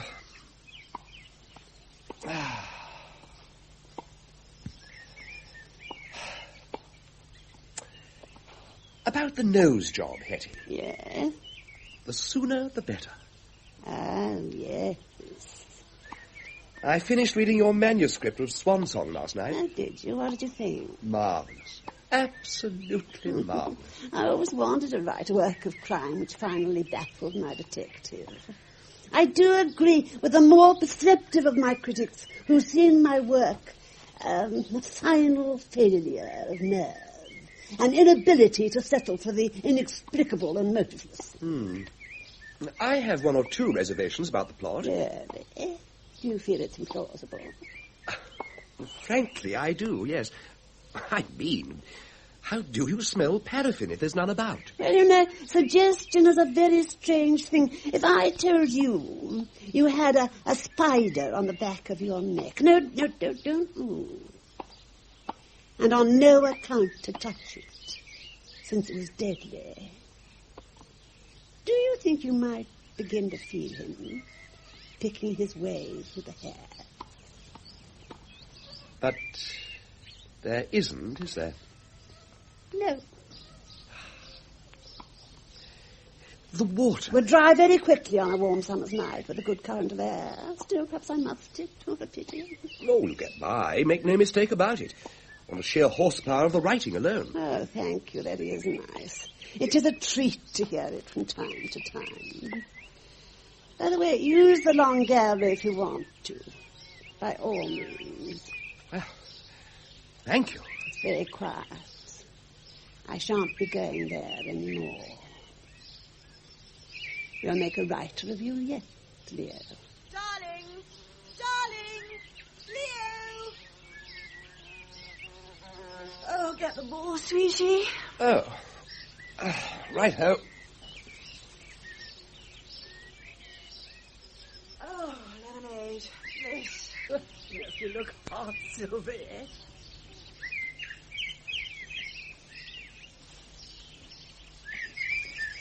Mr. Meadows! Mr. Meadows! Gustav, you made me jump.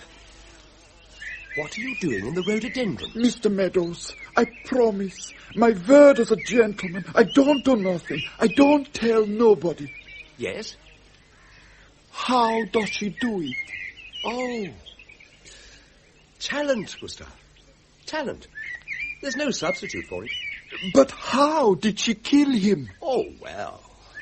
It was an open verdict, you know. A perfect mystery, the coroner said. My own theory is that he killed himself. Huh?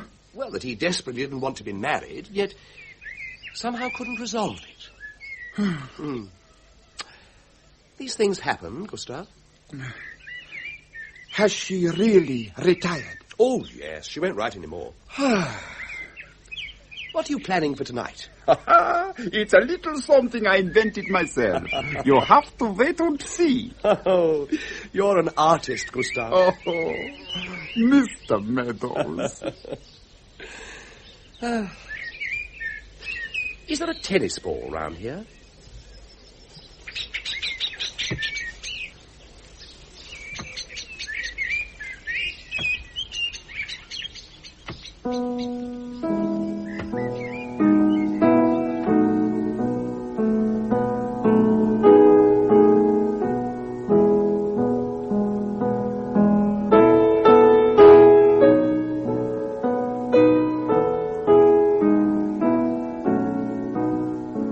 That was Murder as Art by Graham England, with Noel Hood as Dame Hetty and John Rye as Leo. Gustav, Philip Voss.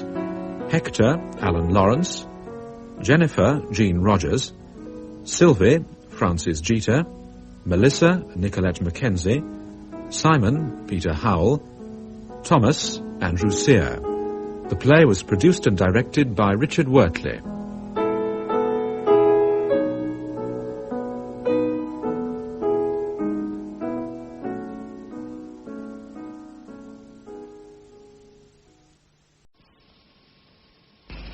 For the Sunday play, we offer Hugh David as Richard Dukes and Einan Evans as Inspector Probert in Murder on the Agenda by Einan Evans. Murder on the Agenda.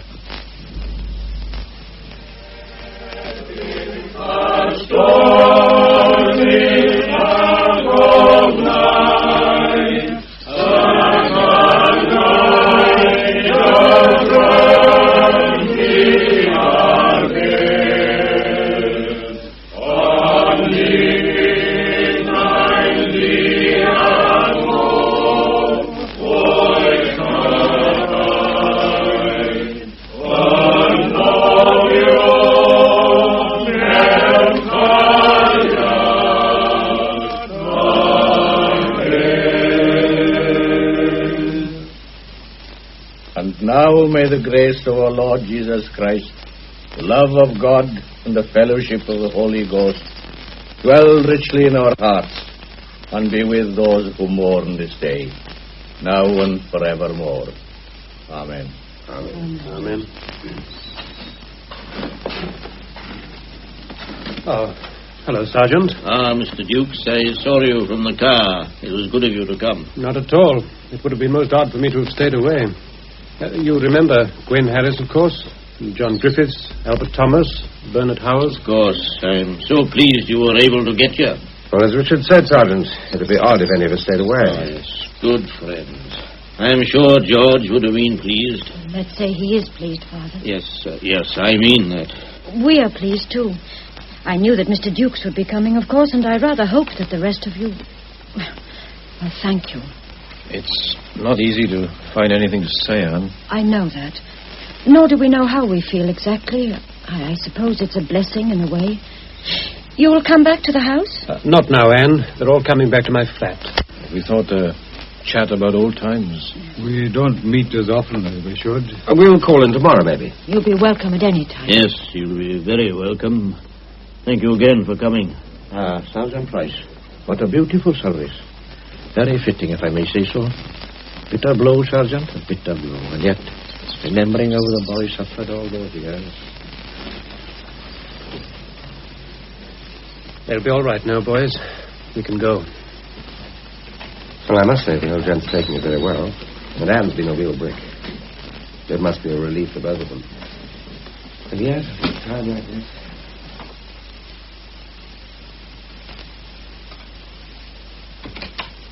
Is that you, Mr. Dukes? Yes, Mattie, I'm back. How many are you? 5. Oh, I reckoned on 5. Well, come in, all of you, and get yourselves warm. Thank you. I've cut plenty of sandwiches, and the kettle is on the boil. How are you, Mr. Roy? Oh, it was very good of you all to come. Now, you make yourselves at home while I get the tea. I closed this because of the draft. Well, drink, anyone? I think I could manage a whiskey. Beer for me. Well, help yourselves. Time for a cup of tea. Same here. Oh, well, it was a nice service. More people there than I expected. Yes, quite a crowd. You'd think that people would have forgotten poor old George. Stuck away for 5 years. Anne took it very well, I thought. Oh, she's a sensible girl. She knows that George is much better off. They all are. Good Lord, yes. Still, George was her husband, and it's bound to be a bit of a shock. Twice a week down that confounded asylum for 5 years. In all that time, he hardly spoke to her. Must have been heartbreaking. I don't know how she stuck it. I used to go down now and again.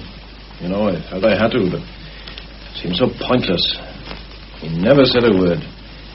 I never felt I was doing any good. Well, Anne never had any doubts about that. About doing him good, I mean.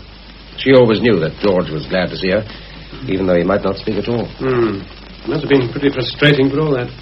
Well, sometimes he would talk, and then he'd seem almost normal. He'd yap away about the winding path to Tredoman, or the fishing in the Gledier. You were a pretty frequent visitor yourself, John. More so than the rest of us. Oh, yes, I went whenever I could. I found it so devilishly difficult, and I always got so depressed.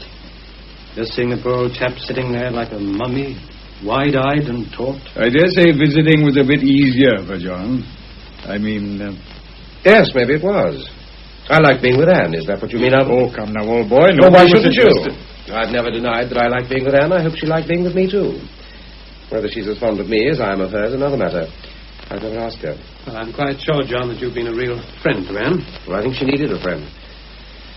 Believe me, boys, Anne's devotion to a man, dead in every sense of the word, was as splendid as it was pathetic. Now, well, I hope to make up to Anne for some of the years she's lost. If she'll have me, I'll marry her. Perhaps this is hardly the time to talk about it, but you might as well know where I stand. Well, yes, as you say, John, this may not be the time to talk about such things, but nobody here is surprised at what you say.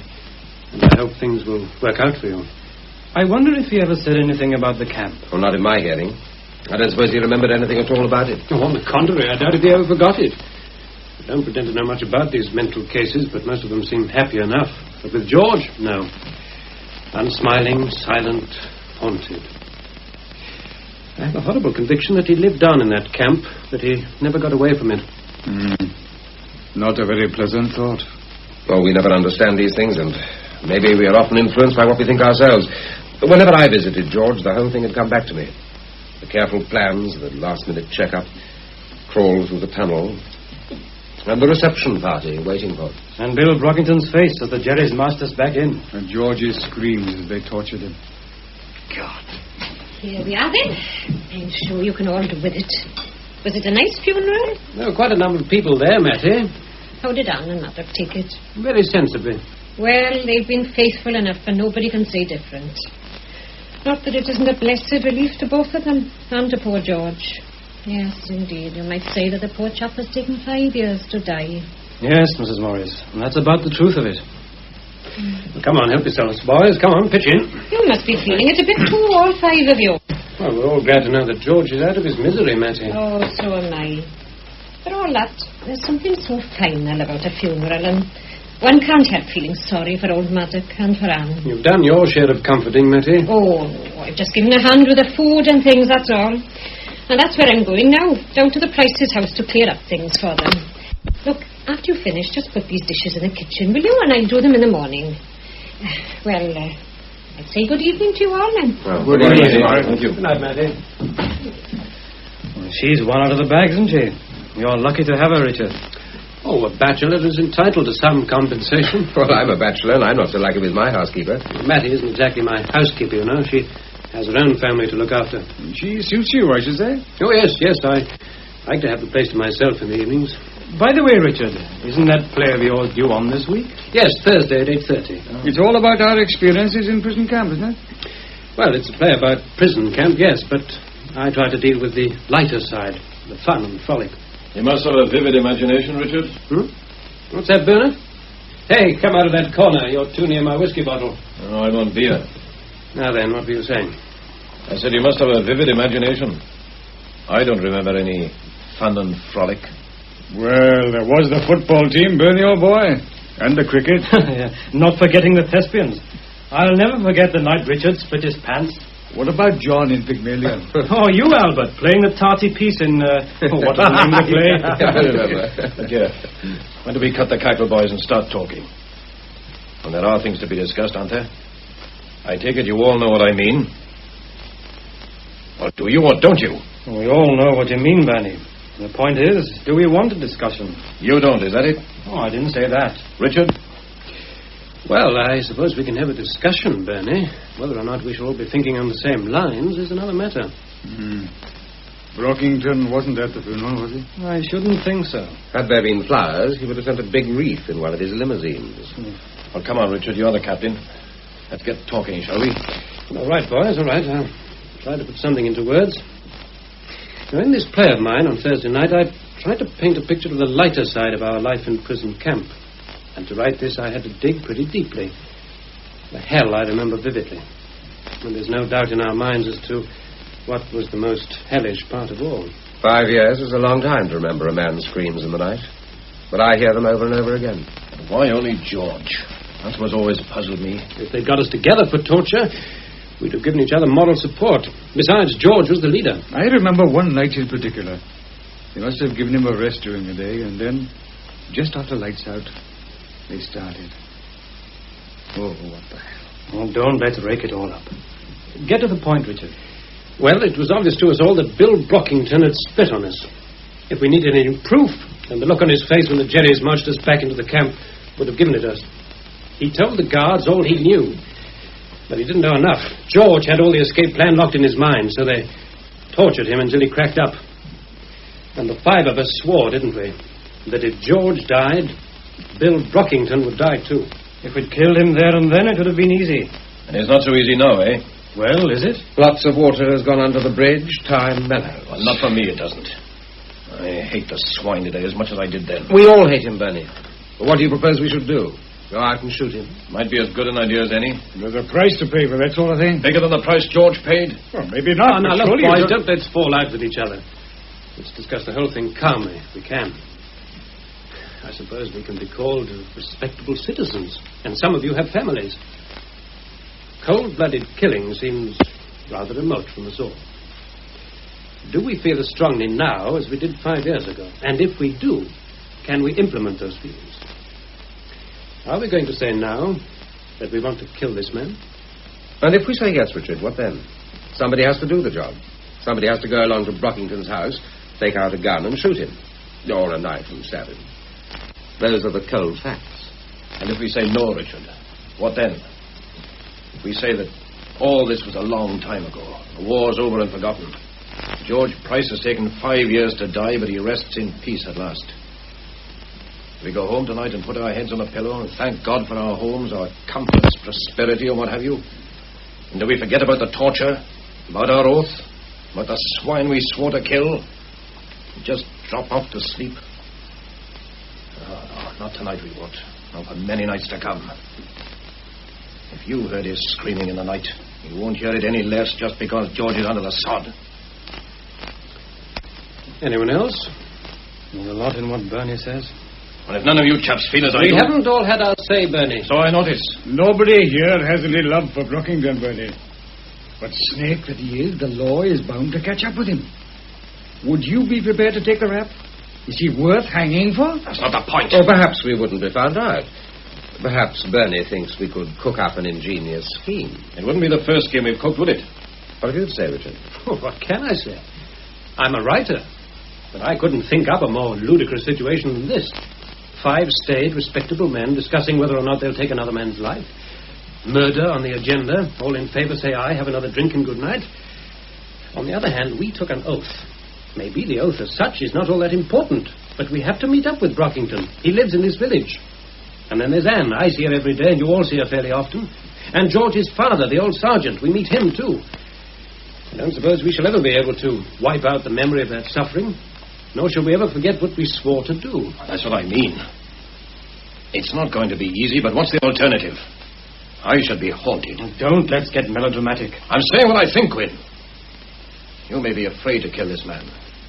I should be afraid to let him live. Of course, there may be consequences. But anyone scared of them shouldn't be involved. Sit down, Bernie. Be cool. Albert. No one could hate the louse more than I do.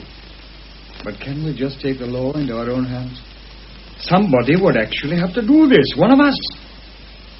What do we do? Draw lots? Yes. What did you say, Richard? I said we would draw lots. You can't be serious. I'm serious in this respect. If we're contemplating doing this thing at all, then the whole venture would have to be planned. You've got some ideas, Richard? Well, let me put it like this. A decision will have to be made.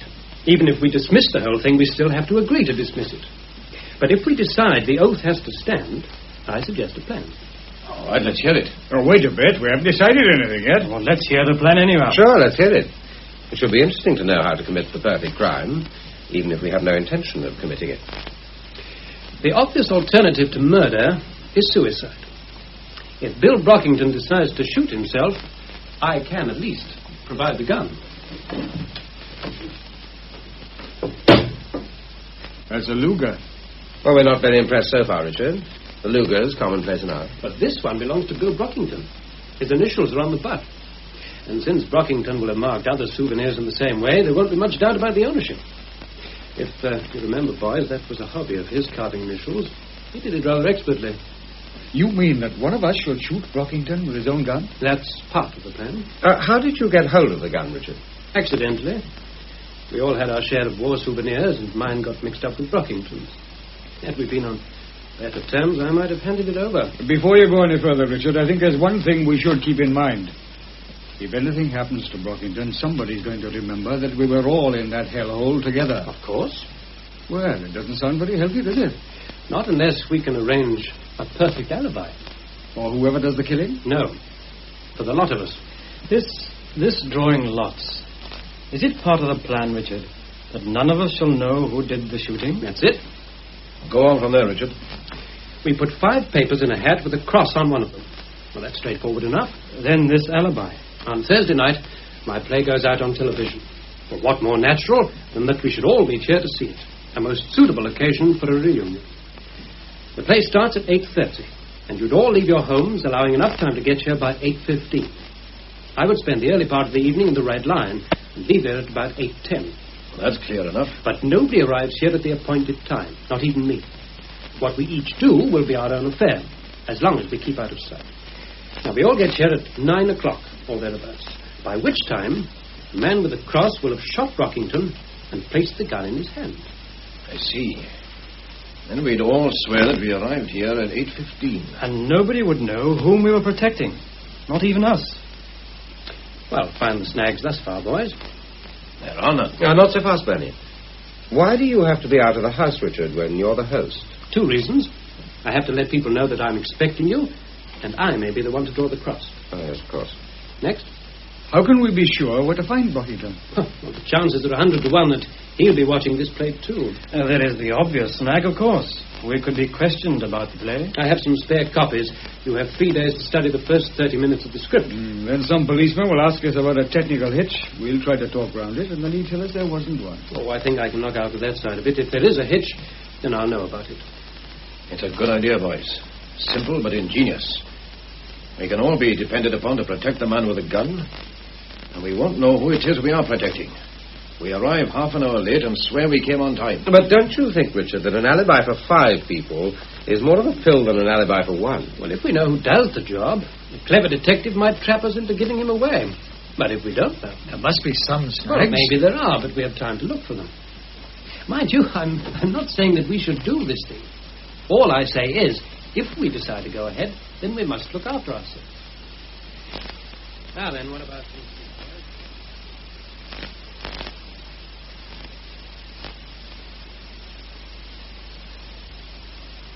Good night, and thank you. It was kind of you to come. Oh, dear, Mrs. Bevan's a kindly woman, but she does talk. Never mind, that's the last of them. I'll get a nice quiet cup of tea before I go. Oh, no, I don't want any tea, thank you, Mattie. It's not what you want, Merky, but what you're going to get. You've been on your feet all day, Mattie. Then I'll be sitting down with you in just 2 minutes. I've got it all ready. Tired, Merky? It's been a bit of a day. For me, too. I suppose in a few days we'll realize that this is a blessing for us all, but we're bound to feel a bit empty at first. Yes. Yes, I think that's the word. Empty. I marvel at you, Anne. Many girls in your position would be as bitter as gall.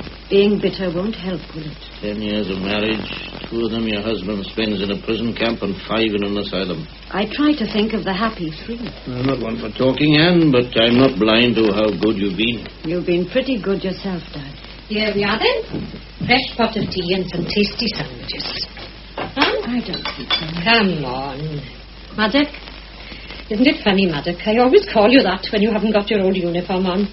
But when you're in your buttons, I call you Sergeant, sort of automatic. The inspector always said it was a mistake to leave me in my old village. Too familiar, he said, but I managed to keep the peace. Oh, indeed, yes.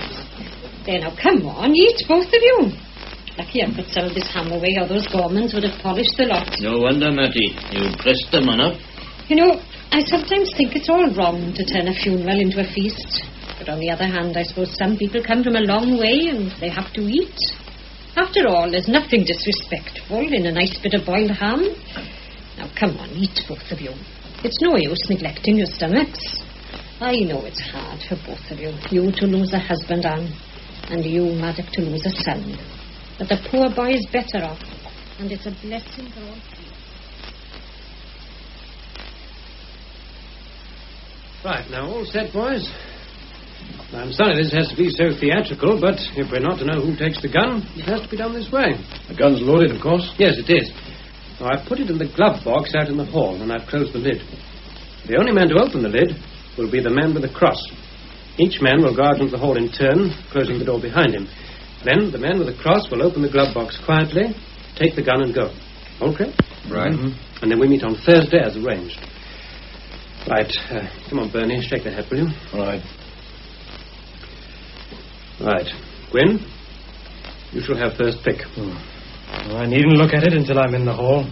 And then close the front door as you leave, then we'll know you're gone. Good night. Night.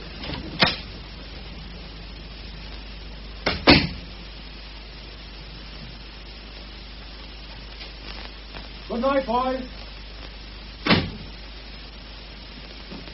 Albert, I'm glad you were able to come along.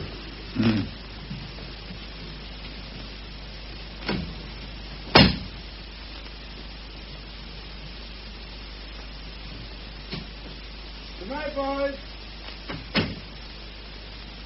Your turn, Bernie. Yes. All right. I'll see you Thursday then. You're at 8:15, you said? For the record, yes.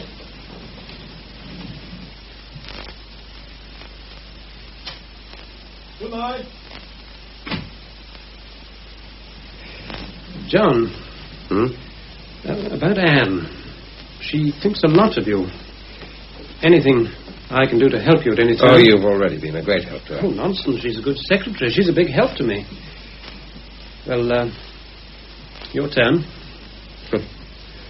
I've got a horrible feeling that I'm going to pick that cross. Shall I pick before you? No. I'll take it as it comes. As you say, Richard, this is a bit theatrical. But it's jolly effective. And I'll see you on Thursday.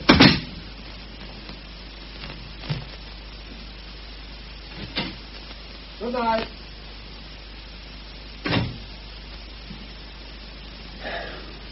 Oh, well.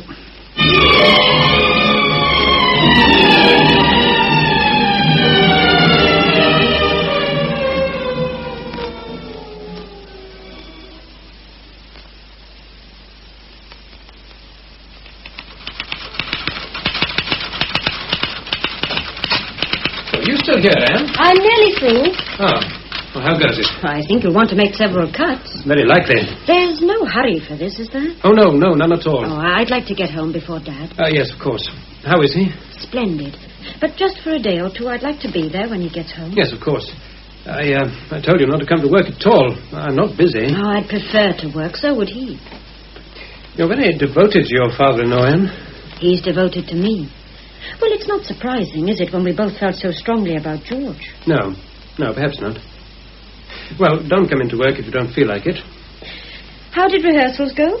Oh, the usual jumble. I marvel that it ever sorts itself out. You still think I ought not to see the play? I wouldn't advise it, Anne. Under the circumstances, I don't particularly want to see it myself. It's being put on at the wrong time for us all. Look, nobody could have known that George was going to die. I hope it goes all right. Oh, by the way, the vicar phoned. His set has broken down, and he wondered if you might come here to see the play. Well, what did you tell him? Well, I said I thought you wouldn't mind. Well, quite. But I told him that Bernard Howells would be here, and since those two are not very fond of each other... What did he say? Well, I don't think he'll come. You're not sure? Maybe he'll give you a ring. Well, good night then, Richard. See you tomorrow. Only if you feel like it. And look after Maddox. He looks after me.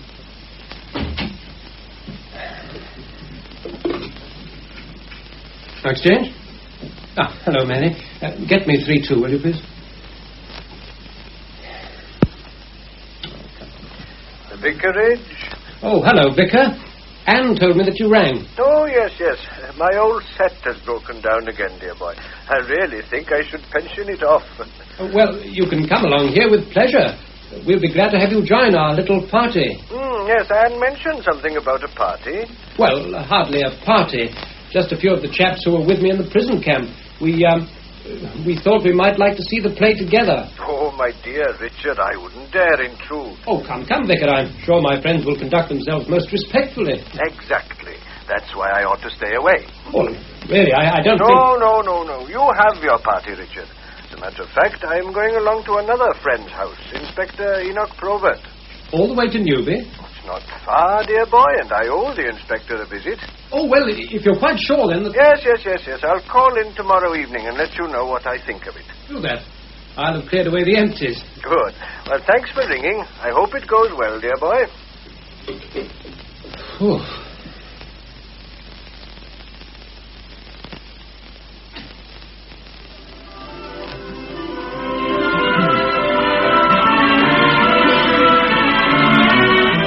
For heaven's sake, Jean, turn that thing down. I'm trying to phone.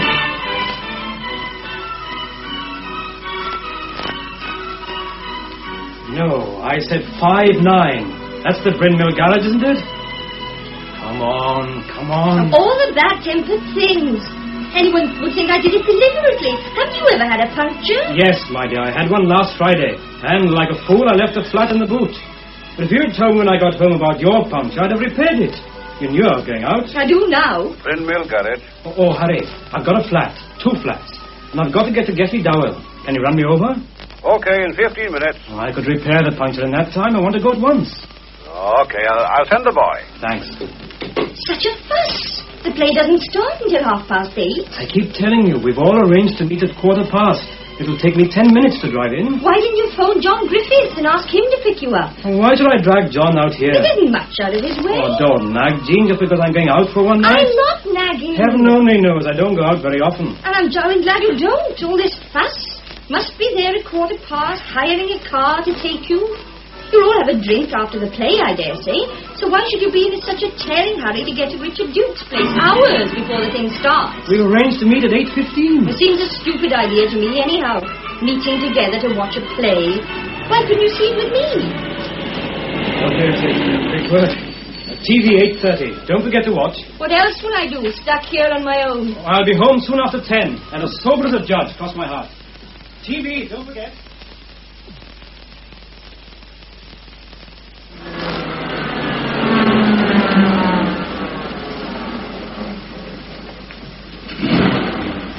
Good evening, sir. Oh, Mr. Griffiths, is it? Oh, good evening, George.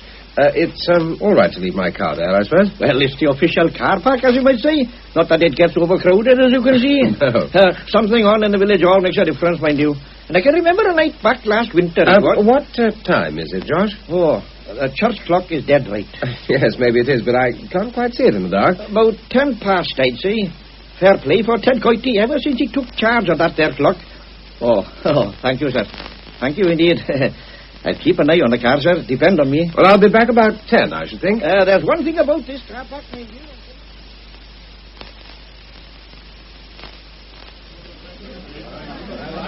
Well, I must be going, boys. What's the hurry, Mr. Duke? We're all going to see your play in the long room. I've got some friends coming in. They're due any minute. Bring them along here, then. Well, maybe we'll come in out of the play. I hope you enjoy it, boys. Oh, we usually do.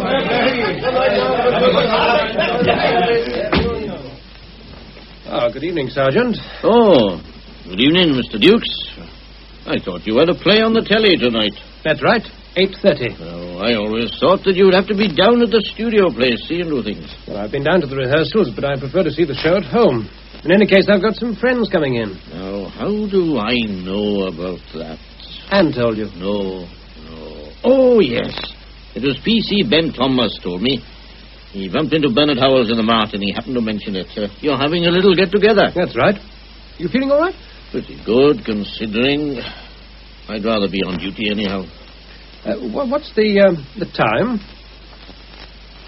Just coming up to 15:15, or would you call it down? Ah, there she goes. Well, my visitors will be waiting on the doorstep. Good night, Sergeant. Good night.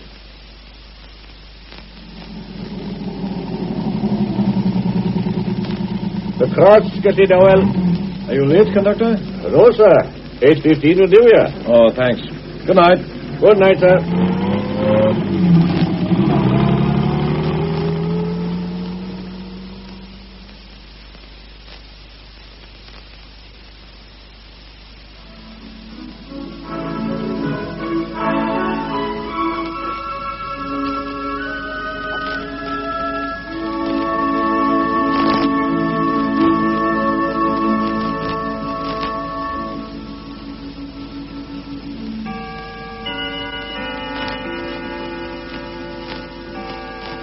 This is BBC Television. And now for our play, which is No Iron Bar Repaid by Richard Dukes.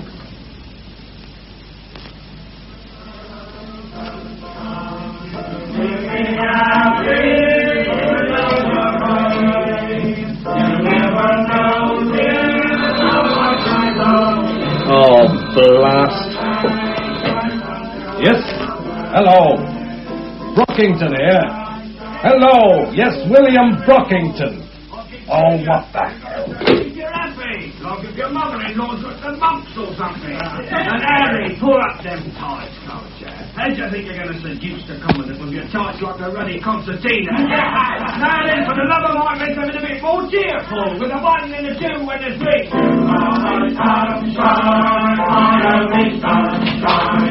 Who's there? What do you want?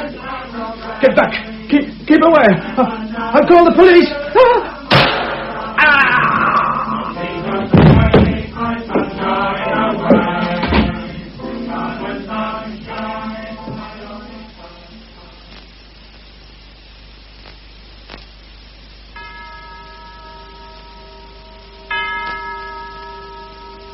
That you, Bernard? Yes, just made it. Oh, I think I saw Gwyn just going. Come in, boys, come in. They're on the stroke. Are we all here? Except for Gwyn. You didn't close the door? No. Good. Well, sit down, John. Help yourself to a drink, Bernie. Thanks. Albert, what do you have? Oh, I'll switch on the set. I crossed the allotments and came to the little wicket gate. We don't have to account for our movements, John. I thought that was understood. Well, I simply mentioned that I crossed the allotment. I think it's safe to keep off that track altogether. We've all been here since 20 past 8. Now, let's get that fixed so firmly in our mind we believe it ourselves. All right, Bernie, all right. Don't be so damned edgy. Where the devil's Gwyn? Well, it's only just on 9. This is him. All right, Gwyn? Yes, I closed the door. Is that all right? Yes, you're the last. I couldn't get across the road. 2 chaps on bikes stood nattering. They didn't see you? No, I made sure of that. What about the set? It's warming up. Now, apart from where you've been and what you've been doing, has anyone anything to say? Nothing? Good. Now, you're all quite sure that you haven't been seen during the last half hour? I'm sure. I made quite certain. Well, I was dropped outside this door at 8:15 exactly, and I'm quite sure that nobody's seen me since. Nobody saw me. Fine. I had one little upset. The vicar's got trouble with his set, and he phoned to ask if he could come here. Good Lord. Well, how did you put him off? But you couldn't put him off. Damn it, that'd muck up the whole thing. Don't worry. I pressed him to come. When I explained that we had a little party, he excused himself. Oh, things have crop up. But it serves to suit us as it happens. The fact that you pressed the vicar to come, Richard, is a further proof that we were meeting to see the play. Yes, that's true. Oh, by the way, we'd better watch the play, haven't we? I'll be sorry. I only got a ship to ready to curl or repaint the cloth. How many cloths do you think I can paint? I'm right out of Vicar of Levine anyhow, and I don't think any more proper mentions the commandants used it all for the drawings. Why don't we have a magic carpet, then we can play the Pennington against the sky?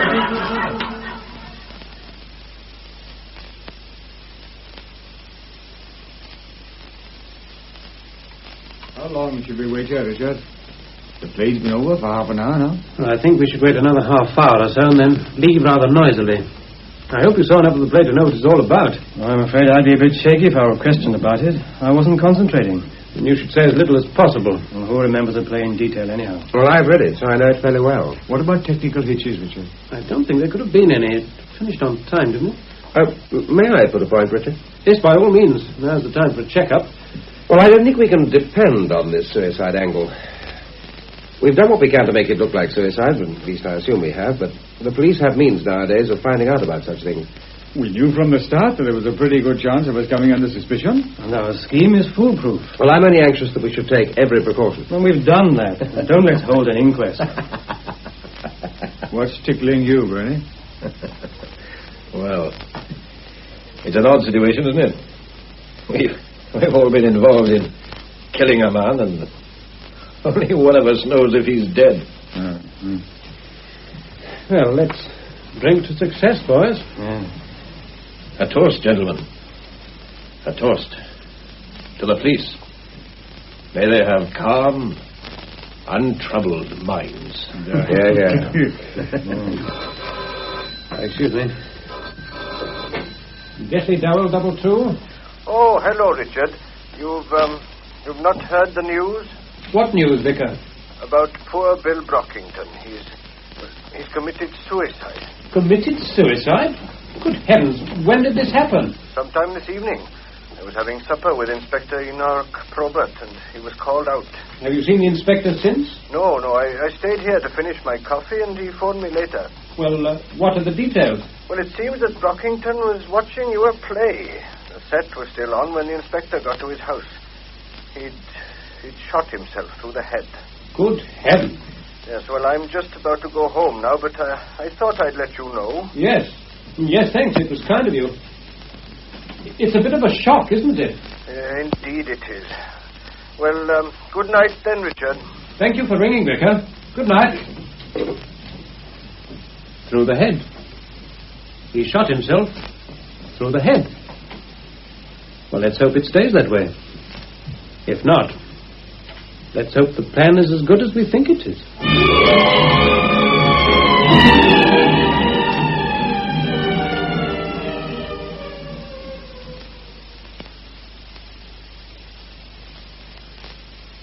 I think we're just about finished here now, sir. Good. We'll take the gun to the lab, of course. Of course. We'll go then, sir. I'll stay for a while to nose around. You stay with me, Sergeant. Stay, sir? I mean Sergeant Maddox Price. He knows more about this village and the people than any man alive. That's right, isn't it, Sergeant? You know the village pretty well yourself, Inspector. See you later, sir. Yes, I'll be down at the local station. Well, Maddox, a bit of an upset, isn't it? It is indeed, sir. Nice room. I wouldn't have thought that Mr. Brockington had such taste. Have you ever been here before, Maddox? Not in this room, sir. This is a nice bit of illegal war souvenir, isn't it? German, I suppose, sir. Nice bit of engraving in the case, too. W.B. Brockington seemed to have been very clever at this sort of thing. Yes, it's very nicely done. Gave him something to do when he was in that prison camp, I suppose. Surprising what those chaps turned their hands to, sir. Brockington turned his hand to other things, so I'm told. So I understand, sir. Well, I don't suppose it's any secret that Brockington wasn't a very popular man. Your son, for one, wouldn't have been very fond of him? George never mentioned him, Inspector, but he never mentioned anyone else either. I was very sorry to hear about George, Maddox. You were always very kind to inquire about him, sir. I don't suppose it was odd that he should be looking at the play. It's Brockington, I mean. I'd say it was a natural thing for him to do. Knowing Richard Dukes and knowing something of the true story behind the play. I don't think Mr. Dukes was a friend of his, Inspector. No, maybe not. Say, what do you think about this, Maddox? Me, sir? You knew Brockington? You knew him too, sir. I'm asking you. Well, Inspector, it looks as if he's committed suicide, as far as I can see, anyway. But I wouldn't have said he was the type to kill himself. It's always a bit of a bother, Sergeant, when the facts quarrel with convictions. Of course, the lab boys may tell us that this wasn't suicide at all. And that wouldn't surprise you, sir? It wouldn't surprise you either. Tell me, did you see the play last night, Mother? No, sir. It wasn't the kind of thing I'd want to see just now. Of course not. I understand. Well, I don't think there's anything else I want to see here. We'll keep the room closed, Sergeant. Yes, sir. I'll put a constable on duty, sir. Good man. I must say that the village looks as clean and as fresh as it always did. It was always surprising to me that so many of it before.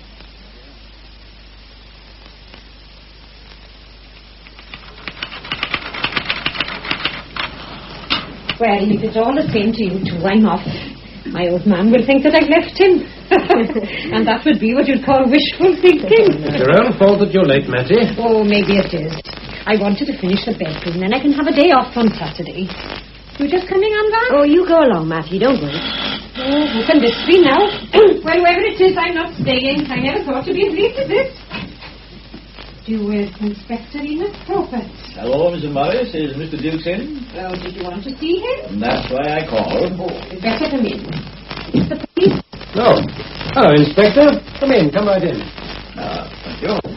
You know him, of course, Mrs. Price. Yes, certainly. How do you do, Inspector? I was very sorry to hear about your husband, Mr. Price. Thank you. You knew George, of course. Oh, yes. I spent several years in Geffrey Dowell when I was a constable. One remembers the happy times.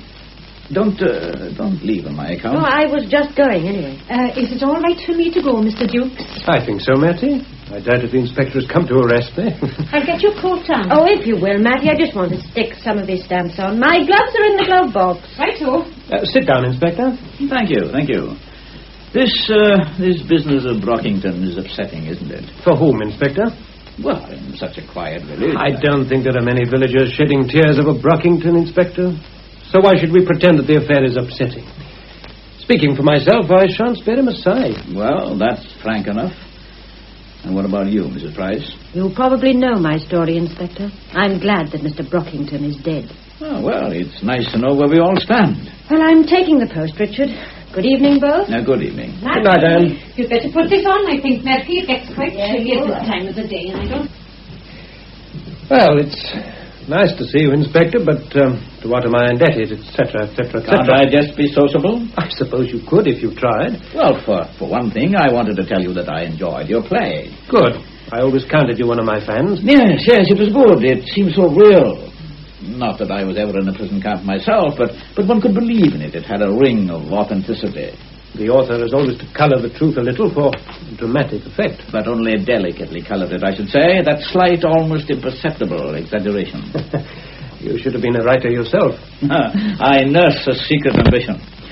One of these days I'll break out and use my creative genius on one of my dullest reports. Yes, well, now then, tell me why you've come. I'm inquiring into the death of Mr. Bill Brockington. Obviously. But why inquire here? My dear Richard, we inquire everywhere. We travel along unlikely and uninteresting tracks. Sometimes we stumble on something which leads to something else, but in the main we just retrace our steps, unrewarded. Pretty dull. Dull and frustrating. Lots and lots of routine, fingerprints, photographs, interviews, examination of reports, and putting 2 and 2 together to make 3.5. But science is your ally nowadays. Science gives us this 3.5, but it's the missing half that counts. And, as often as not, that's the something we just stumble upon. And what are you hoping to stumble upon here? We're looking for 1 or 2 things. Such as? A reason for Brockington to have committed suicide. Can you help me there? No, I wouldn't have thought him that kind of a man. What next? If he didn't shoot himself, then we would like to know who did. You're asking me? For any information which might help. I haven't any. I might have considered doing the job myself 5 years ago. Why? Well, come now, Inspector, you know the prison camp story. That's why you called here. But hate, like love, mellows with the years. I'm not sorry for what's happened to Brockington, but I wouldn't have taken any risks for him. So don't look for a dramatic confession from me. Do you think he might have been murdered? I'm assuming that you think so. Life gets increasingly difficult for a policeman, Richard. The more we learn about crime, the more the criminals learn. A young scallywag who wants to steal a bicycle nowadays will wear a pair of gloves. What's the use of our elaborate equipment for testing for fingerprints if the crooks leave none behind? Yes, I should think that even the most modest crook is pretty wary about fingerprints nowadays. In this case, there are no prints. Tell me, Inspector, what leads you to conclude that this was not a case of suicide? Did I say it wasn't? You imply it. Well, what bothers us is the absence of reason. I have a feeling that Brockington was murdered. Then, as I said, the fingerprint. You said there were none. That's what I mean. I don't follow. Oh, come, Richard, that's obvious enough. The complete absence of fingerprints would suggest a careful intruder. But why an intruder at all? There were no prints on the gun. None? Now, let me qualify that. There were just a few. Brockington's forefinger shows on the barrel, and his palm is clearly seen on the butt. So the gun was in Brockington's hand? Yes. Well, aren't you satisfied with that? But he would have had to pick up the gun from a drawer, handle it quite a bit before pulling the trigger. You could hardly expect him to have put on a glove for all these preliminaries, and taking off the glove to make a kill. Yes, I see. Have you identified the gun? A German Luger. Commonplace enough. So it could have been Brockington's own gun? Of course. So someone walks into Brockington's lounge, goes to a drawer, takes out a gun with Brockington's initials on the butt, sticks it close to the victim's head and shoots. What is Brockington doing meanwhile? Looking at my play, I presume? Who said anything about the initials on the gun? Didn't you? No, I don't think so. Oh, well, Brockington carved initials on everything. Ah, yes. Yes, that's a good point. You probably noticed a lot of his carving around. I did indeed. WB. Very artistically done. Well, I must go. Oh, you're not going already? I haven't given you a drink. I can only be sociable when I try to be, and just now I haven't the time to try. I have other calls to make. I hope the others will prove more fruitful. You've never written a detective play, Richard? No. You should. Then I could help you. Not if you think your work is dull. But we would concentrate on the more interesting features. Those elusive fractions, remember? 2 and 2 make 3.5, and it's the other half that counts. Think of our little chap. Dull for the most part, but a significant fact emerges. A fact? One lonely little detail. And what was that? The best detective keeps his secret and throws his proof into the murderer's face in the last act. You seem convinced that Brockington was murdered. I didn't say so. Well, fortunately, I can account for my movements. I was at home last night watching my play. And you had company, I'm told. You were told? The vicar sensed that you would be unwelcome here. Oh, yes, Bernard Howells was here. They don't see eye to eye. Who did you have altogether? Well, since the play was based on our experiences in the prison camp, I thought it would be rather nice if the chaps who were together there... So that would be Bernard, Gwyn Harris, Albert Thomas, who else? John Griffiths. Just the 5 of us. And George Price would have made the 6th. Ah, well. Good evening, Richard. I'll be seeing you. Good evening, Inspector.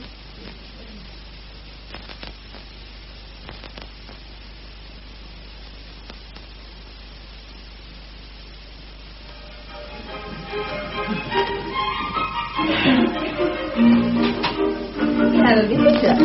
Well, Albert. Wait, I'll turn this off. I've brought back the plane. The plane? You asked me about it last night. Oh, yes, of course. But there's no hurry, old boy. I'm just getting some tea. But Jean, I'm not staying. I won't be a minute. What's all this about a plane? Just an excuse for coming here. But why an excuse at all? Because it looks as if the suicide idea has gone down the drain already. So what? A clear case of suicide would have saved us a lot of worry. Anyhow, Enoch Probert has already been to see Richard. He didn't waste much time. No. Richard asked me to warn the rest of you to behave as naturally as possible. It's not very natural for you to bring back my perishing plane for a start. You never return anything. Well, I had to give Gwen some reason for my coming here. So I said you wanted a plane. You mentioned it last night at the party. That's what I told her. All right. Forget about the plane. What did Richard tell you? He thinks that the inspector will call on the rest of us. We are all to admit that we hated Brockington's guts. But Albert, old boy, all this has been arranged. I haven't forgotten. I'm doing what I'm told to do. Richard asked me to warn you. Okay, keep your wool on. Don't be so edgy. No, that's the kind of thing we have to watch. Okay, you watch it. I'm feeling fine. I never had any enthusiasm for this plan of ours, but now that Brockington is dead, I feel a deep personal satisfaction. I suppose I'm the edgy type. I don't think you deserve any tea, Albert, seeing as you call here about once in a blue moon. I should come oftener, I know. One would think that you boys, having gone through so much together, would have some sort of a bond. Well, maybe we saw too much of each other in Germany. Friendship wears a bit thin behind the wire fence. This is my at-home day. Pour out, Gwyn. This could be the inspector now. Well, all right, Albert, all right. It's perfectly natural for you to call and see me, even without my plane. Yes, sir. I suppose it is. Come in, Inspector, come in. I don't know why you called, but you're very welcome. Move that thing, Gwyn, for the inspector to sit. Oh, my fault. It's my plane. Gwyn's plane, rather. He nagged me about it last night, and I brought it back. A bit of a do-it-yourself chap, are you, Albert? Well, I like working about the house. Well, with my tools, mainly. Tea, Inspector? Well, now, that's most kind of you, Mrs. Harris. Thank you. I dare say you're wondering why I called. Not really, Inspector. You're probably making inquiries about Bill Brockington, and you know that we spent some time together. You want to know what I thought of him. He was a swine. Nice cup of tea, Mrs. Harris.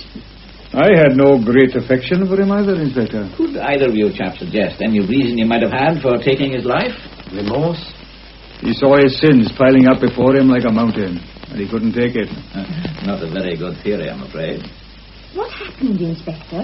All the talk in the village is that he committed suicide. We can't stop people talking. My job at the moment is to find out as much as I can about Brockington. And I'm quite sure you already know what we can tell you. He's squealed on us in prison camp. Yes, so I've heard. I wonder you chaps let him get away with it. Oh, the Jerry thought of that, and they took him to their bosoms. We never even got a chance to kick his shins. Then, when the war was over... Well, you know how it is, Inspector. Tempers cooled. We were too busy looking after ourselves. Yes, I dare say. Well, boys, just for the records, can you account for your movements last night between, say, 8 and 10 o'clock? That's easy. We were all at Richard's flat watching his play. Who do you mean by all? Well, there were a lot of us. I mean, we were a little gang together in the prison camp, and Richard suggested we should have a little party. And when was this arranged? When we all met at the funeral. At George Price's funeral? Yes. It was after the funeral, actually. We all went along to Richard's flat for a drink. Yes, I see. Then you arranged to meet again to watch the play. That would be about 8 o'clock, huh? 8:15, actually. What time did you leave here, Gwyn? I had a flat tire, so I phoned for a car. We left here soon after 8. A hired car. I told him he had money to burn. Time is time, Jean. Not with you, it isn't. And you, Albert? I live pretty near the village.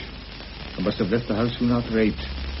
Anyhow, I arrived on time. Then you all saw the play, had a drink, and went home. Well, it wasn't much of a drink. The vicar phoned about Brockington. Well, that's all pretty straightforward, isn't it? Sometimes I think I waste an awful lot of time asking pointless questions. But these things have to be done. Oh, well, thanks for the tea, Mrs. Harris. Quite a nice-looking play, this. Worth borrowing, eh, Albert? Gwyn has a splendid kit of tools. They last forever at the rate he uses them. Albert must have had that plane for 6 months, and Gwyn hasn't missed it. Well, I'm sorry to have disturbed you. Good night, Inspector. Good night, sir. Good night. Nice of you to call, Inspector. Made us feel sort of important if you know what I mean. There you are, Albert. What's wrong with that? Nothing. He was very pleasant. Too pleasant. Enoch Probert was always the same. Everybody says he's a nice chap. I bet he sends Christmas cards to all the chaps he puts in jail. We'll have some more tea. Jean, are you bringing more water? I think this is a bit strong.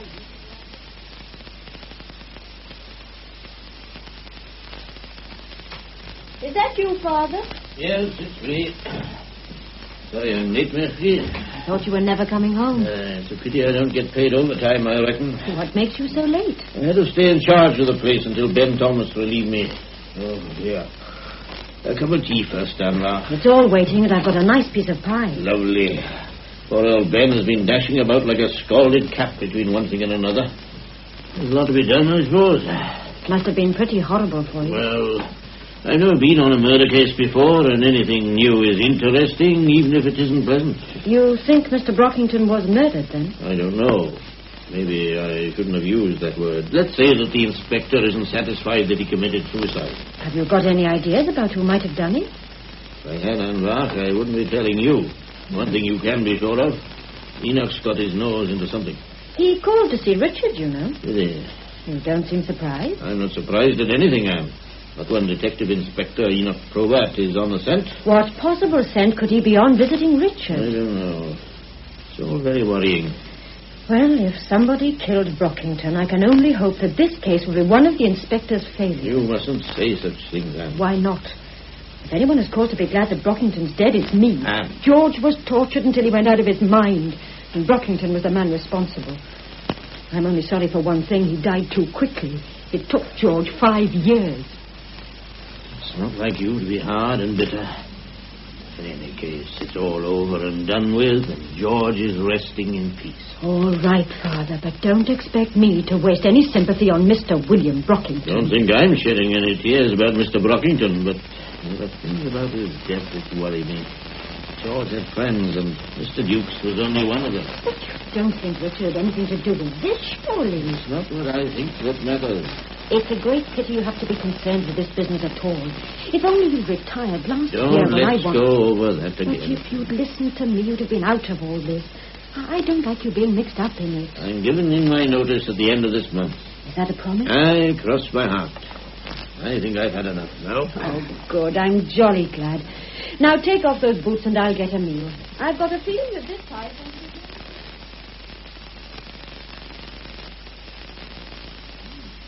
Long each to pour, Sergeant Willis. You pour yourself another cup of tea. And I'll have one, too. Oh, yes, sir. What do you think of the Gatley Dower police station, Sergeant? Not exactly Scotland Yard, is it? The tea is good, sir. Sure. It always was. I came here as a young constable, you know. Yes, sir. So I've been told. John Griffiths. He arrived at the car park just after 8. That's right, sir. And the car park attendant confirms that. Car park attendant? The chappie hanging around for the odd drink, sir. Bryn Mill Garage. They agreed that Gwyn Harris hired a car and was dropped at Mr. Duke's door at 8:15. That's right, sir. And Mr. Dukes himself was seen by Sergeant Maddox Price. He was on his way home to see his play. Perfect alibis. Makes you wonder, eh, Sergeant? Why they should be so perfect, sir? That's right. Let me see now. What exactly did P.C. Thomas say about Bernard Howells? Nothing significant there, sir. Howells just mentioned that he was going to a party in Mr. Duke's flat. Why should he have done that? I see what you mean, sir. Rather making a point of it, perhaps. Could be. But we mustn't let our imagination run away with us, Sergeant Willis. What I feel... begging your pardon, Inspector. Go ahead. I feel we know so little about the dead man. I feel I know too much about him. I know the whole village too well. Isn't that an advantage, sir? An intimate knowledge of the people who may be concerned? Could be, and it could be a bit of a bogey. I find myself making my own pictures. Theory is one thing, Sergeant. Conviction is better, but proof can be damned elusive. If it was murder, sir, then the whole thing must have been very carefully planned. Exactly. And I find myself picking out the clever people. In the small village, there are not many to choose from. That's where this intimate knowledge can be a bit of a devil. Might lead me right up the garden path. Now, well, you didn't find anything new in Brockington's place? Nothing important, sir. We found another gun. Another gun? But locked away in a drawer, sir, and inside a deed box. But you wouldn't call that unimportant, Sergeant Willis? But it wasn't even loaded, sir. But man alive... No, you wouldn't know. Yes, this may be interesting. What is it? I left it in the drawer, sir. Should I have... No, that's all right. You can tell me all I want to know about it. It's a German Luger. Yes, sir. With the initials WB carved on the butt? No, sir. No initials. Are you quite sure? Yes, sir, quite sure. Now, that's a bit odd, isn't it? Or is it? 2 and 2 make 3.5. Add another quarter. Beg pardon, sir. Forgive me, Sergeant. I'm just one thing. Well, now, this is a good report, Sergeant. All the salient points, no words wasted. Thank you, sir. But I'm afraid you'll have to see them all again. Yes, Inspector? I want you to arrange a little meeting. A great place for meetings, Gatley Dower. I'd like an informal chat with Mr. Richard Dukes and his 4 friends. Very good, sir. I should see Mr. Dukes first, and I'm sure he'll put his rather splendid lounge at our disposal. And then if he agrees... I'll help myself to another, Richard. Yes, please do. Not much of a host, boys. Not tonight, anyway. Just take what you want when you want it. Oh, that'll be Albert. Don't pour one out for me, Bernie. Nor me. I'm taking it easy. Same here. We must keep a clear head. Come in, Albert. What's all this about? Well, you know as much as we do, old boy. The inspector wants to see us. But why? We shan't know until he tells us. What do you have, Albert? A stiff whiskey. Make it a small one, Bernie, just to be on the safe side. Am I the only one who's scared? Well, I dare say we all feel a bit uncomfortable, Albert. But this is no more than we expected, is it? What do you think he's up to? Well, looking at the blackest possibility, I'd say that the inspector is developing the idea that one of us may in some way be involved. I say that's black enough. You need something more than suspicion. Just you keep your wits about you, Albert. I won't panic, Bernie. Don't you worry. I didn't say you would. Oh, now take it easy, boys. Nobody's worrying about anybody. We know each other pretty well by this time. You were always the edgy one, Albert, but in a crisis you were like a rock. I'd rather there wasn't a crisis. Well, just keep calm, boys, and stick strictly to the truth, except for the missing half hour. Now, you might spring a question about the play, but if you're not on shore ground, keep mum.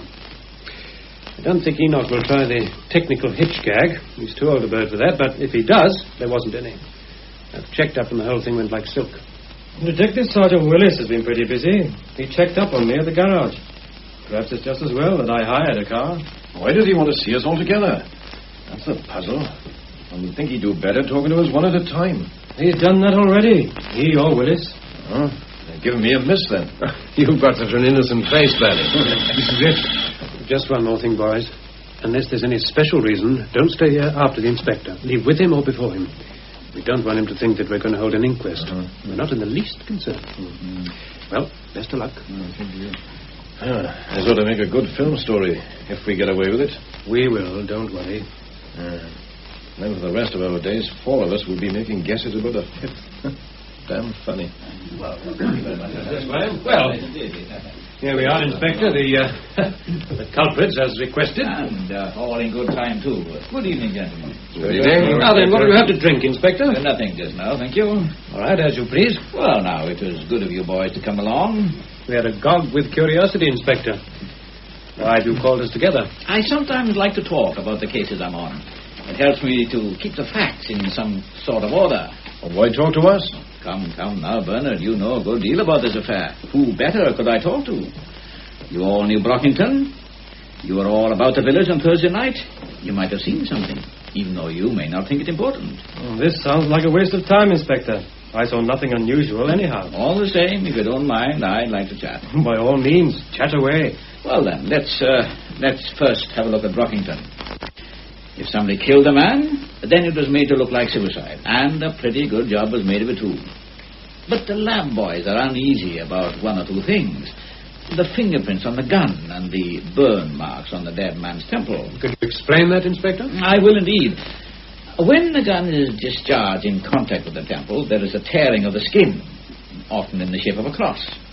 Most of the powder will be found inside the wound, but there will be traces of blackening or burning outside the hole. And the hair on the temple will be swollen or burnt. Yes. Now, if the weapon is fired more than an inch or so away from the head, then the effect is entirely different. And you are telling us that this gun was not held tight against the skin? That's right. Oh, but, Inspector, what does that prove?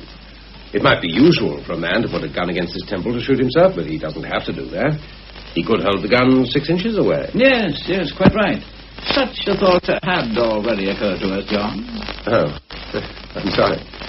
The point is, if Brockington was killed, then who would want to kill him? Now, had I been a Scotland Yard man sent out to investigate this case, I would probably have looked first into Brockington's affairs. But being more or less a local man, I am helped by the things I know already. My inclination is not to probe into the present, but to recall the past. I take it that you're referring to our experiences in the prison camp, Inspector. It's an ugly story, isn't it? George Price was tortured and driven mad, and Brockington was largely responsible. Rather a long time ago. Exactly. And the men who might have been concerned about George Price in those days are now staid, settled down, peace-loving citizens. Mind you, it strikes me as being rather odd that Brockington's death should have occurred so soon after George was buried. Poetic justice. Even so, one is bound to look for a connection. Could it be that you chaps had something to do with it? Could it be that hate for Brockington had been kept smouldering like a peat bog fire? Could one of you have sought a belated revenge? Well, don't you think there's a simple answer to that, Inspector? At the time of the shooting, we were all here, watching my play. Of course. And since the play was based on the experiences common to the lot of you, it seemed a perfectly logical thing for you to do. I know that. Not only do I know it, but lots of other people know it too. Small village. Of course, but I have an inquisitive sort of mind. And frankly, I get quite a bit uneasy. I can check with Sergeant Maddock Price that Richard here left the Red Lion just before 8:15. I can check with Constable Ben Thomas that Bernard was coming to this little party, and the bus conductor confirmed that he got off the 8:10 bus. John's car was driven into the car park around about 8:10, and Gwyn got here at 8:15 in a hired car. Never do I remember so many facts so easy to check. Never do I remember a quiet little private party so well publicized. And never have I come across a group of fellows so concerned about being prompt. The play was on at 8:30. And you all watched it rather keenly, I gather. John here could even give us the names of the songs that the fellows sang in the opening sequences. Well, is it odd that we should take a special interest in Richard's plays? Of course not, of course not. But here you are, all assembled at your little party. The facts are so well established that the doubting Thomason may tell me it's all too good to be true. So what can a poor detective do? He must leave the important things and nose around with the trifling and inconsequent. For instance, I wonder why Albert should have chosen yesterday to return to Gwyn a plane he borrowed 6 months ago. But there's nothing in that, except perhaps that Albert needed an excuse to call, maybe to have a chat over recent events. Albert says that Gwyn nagged him about the plane at your party, and if these two had this little friendly argument, then you other fellows would have overheard it.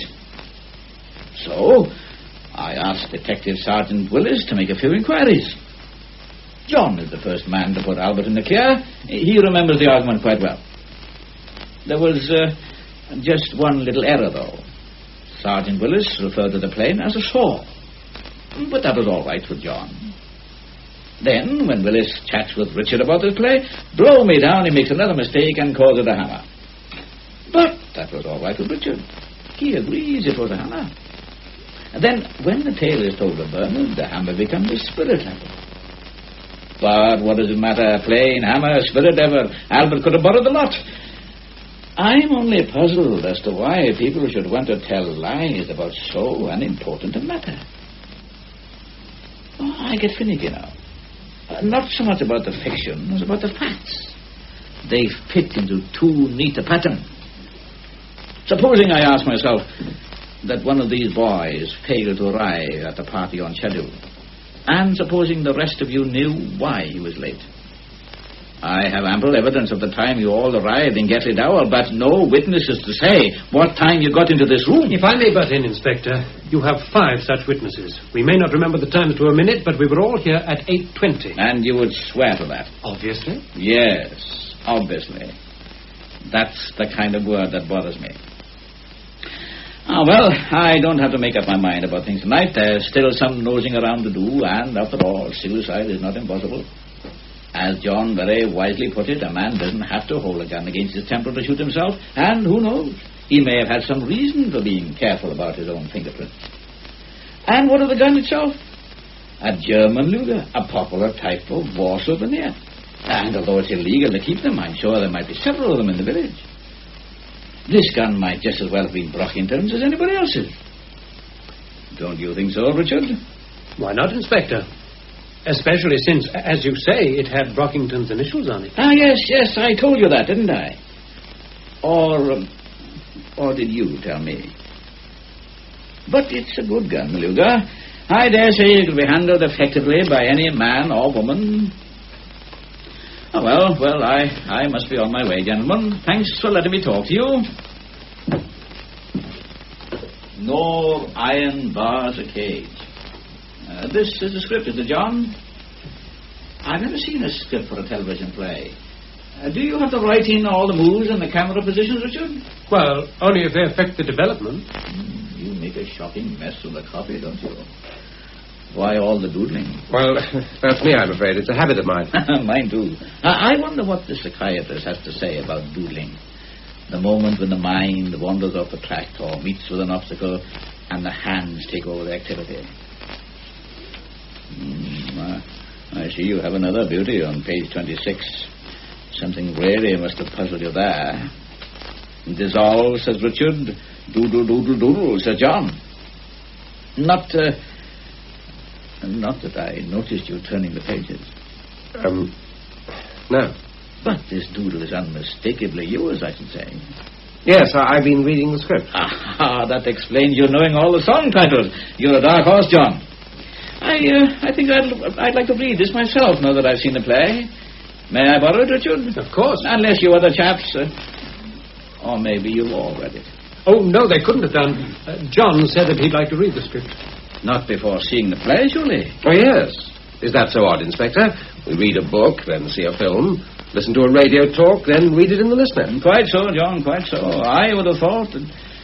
But it's a matter of taste, I suppose. Well, I really must go. Anyone coming my way, or would you prefer to hold an inquest? I'll be glad of a lift, Inspector. We can't hold an inquest without a tragedy, and there doesn't seem to be one, does there? As you say, brother. As you say. I'll come along too, Inspector. Good, yes. Oh, I have my own car, thank you, Inspector, but I want to get home. John? Oh, my landlady's gone to a whisk drive, so I'm a free man. I'm going to stay for half an hour or so, if Richard doesn't mind. Of course. Well, come on, gentlemen. And good night, you two. I'll see you out. Oh, thank you very much. It's quite a pleasant evening, really. Yes, thank you. Oh, my God, I wouldn't call that a very comfortable chat. Pour one for me, will you, John? I know you asked us to leave, Richard, but... Oh, that's all right. I'm glad you stayed. Let me just make sure that he has gone off. Yes. Yes, he's gone all right. Well, here you are. Oh, thanks. Well, he seems to be onto something, doesn't he? Yes. Yes, he's cunning. Very charming, but cunning. I could kick myself for doodling on that blasted script. Yes, that was too bad, but I've made a much bigger blunder, John. Listen, there are two important things I have to tell you. Well, what about the others? Well, this is only for you. I don't think we can risk having everybody know. Now, about my blunder, I realized it tonight when the inspector spoke about the Lugers. I thought it most fortunate that I had Buckington's gun. It fitted nicely into the plan, but we overlooked a most obvious and important fact. My gun must be in Buckington's place. Good Lord. Remember, I told you the guns got mixed up years ago, and I never bothered to change them. But there's nothing on your gun to identify it as yours. No, but it's another gun. If the police find it before we do, they'll wonder why Brockington should have two guns, and why one should be marked with his initials and the other not. Oh, this is serious. It's damn serious. Then the other thing I have to tell you is even more so. This, too, arises out of something the inspector said. He said any man or woman could handle it. Well, he said that, yeah. Well, was that as casual as it sounded? Or did he intend us to think that a woman might be involved? Well, what if he does? We know it was a man's job. Do we? Well, good Lord, man, of course we do. Listen, John. I drew the cross. You? I'm telling you this only because I have to. And there's a very special reason. You all left here one at a time, remember? Mm-hmm. And since I had drawn the cross, the gun would obviously be left in the glove box. I should have taken it out there and then, but, well, I was upset, very naturally concerned about the job I had to do. Matter of fact, I didn't even have the nerve to look at the thing. In any case, it was just as safe in the glove box as anywhere else. Well? Well, I got through my work the next day as best I could. And then, when Anne had gone home, I went to get the gun. It wasn't there. Well, what did you do? Well, what could I do? No one else knew that I'd drawn the cross. Whoever had taken the gun was pretty determined to do the job in spite of our plan. I felt pretty sick about passing the buck, but... well, I was quite helpless. How could I know which of you had taken the thing? Well, everything went off as arranged, except that the wrong man did the shooting. I felt he must have been damned determined, and until now I was prepared to let the thing stand. And now? And now another possibility creeps into the picture. Any man or woman could handle it. Good God, you don't mean... Yes, I do. Anne. There may be nothing at all in this, and I hope to goodness there isn't, but at least we must think about it. Just you and I. Anne wasn't involved in any oath. But she had more reason to hate Brockington than all the rest of us put together. Oh, but this is quite ridiculous. A woman would never have the nerve. Oh, besides, how could she have known anything about our plan? Need she have known about it? No. No, I suppose not. Oh, but how could she have known where to find the gun? She needn't have known that either. I never use that glove box in the hall. But how can I be sure that Anne doesn't? She could have gone there during the day.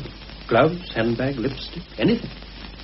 Seeing the gun could have given her the idea. No, I can't believe it. Well, I'm not saying that I believe it, but someone took that gun. But it's much more probable that one of us took it. Certainly it is. I'm not trying to persuade you to believe that Anne took that gun. I hope to goodness she didn't. All I say is this. She now comes into the reckoning, and we've got to be damn careful. Yes, I know what you mean. And you don't want to tell the others? No, I think not. Well, what's to be done? The first job is to get back the other gun. Break into the house, you mean? Well, what else? The place will be guarded. I shouldn't think so. Not at this stage. In any case, it's a risk I'll have to take. The suicide theory is rocking a bit even now. If the police find this other gun, it goes for a Burton. Yes, I think you're right. Well, when do we meet? I don't think there's any point in both of us going. Well, I'll be the lookout. After midnight, I should say. We'll make it 12:30. So how do we get in? That's something we'll have to find out. Well, I think I could use another whiskey.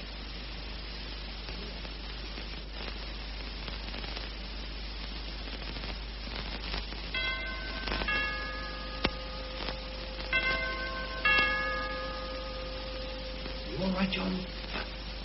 Fine. Now then, I hope I remember the geography of this place. Yes, this must be the door. I hope to goodness it isn't locked. What? I thought I heard something. I don't think we're very good at this sort of thing. John, you hold the torch. Right. That's fine. Here we go. Close the door quietly and I'll see if the curtains are properly drawn. Okay. Yes, I think so. Now then, we'll try all the drawers first, I should think. What if they're locked? Well, we'll try all the open ones before we start forcing anything.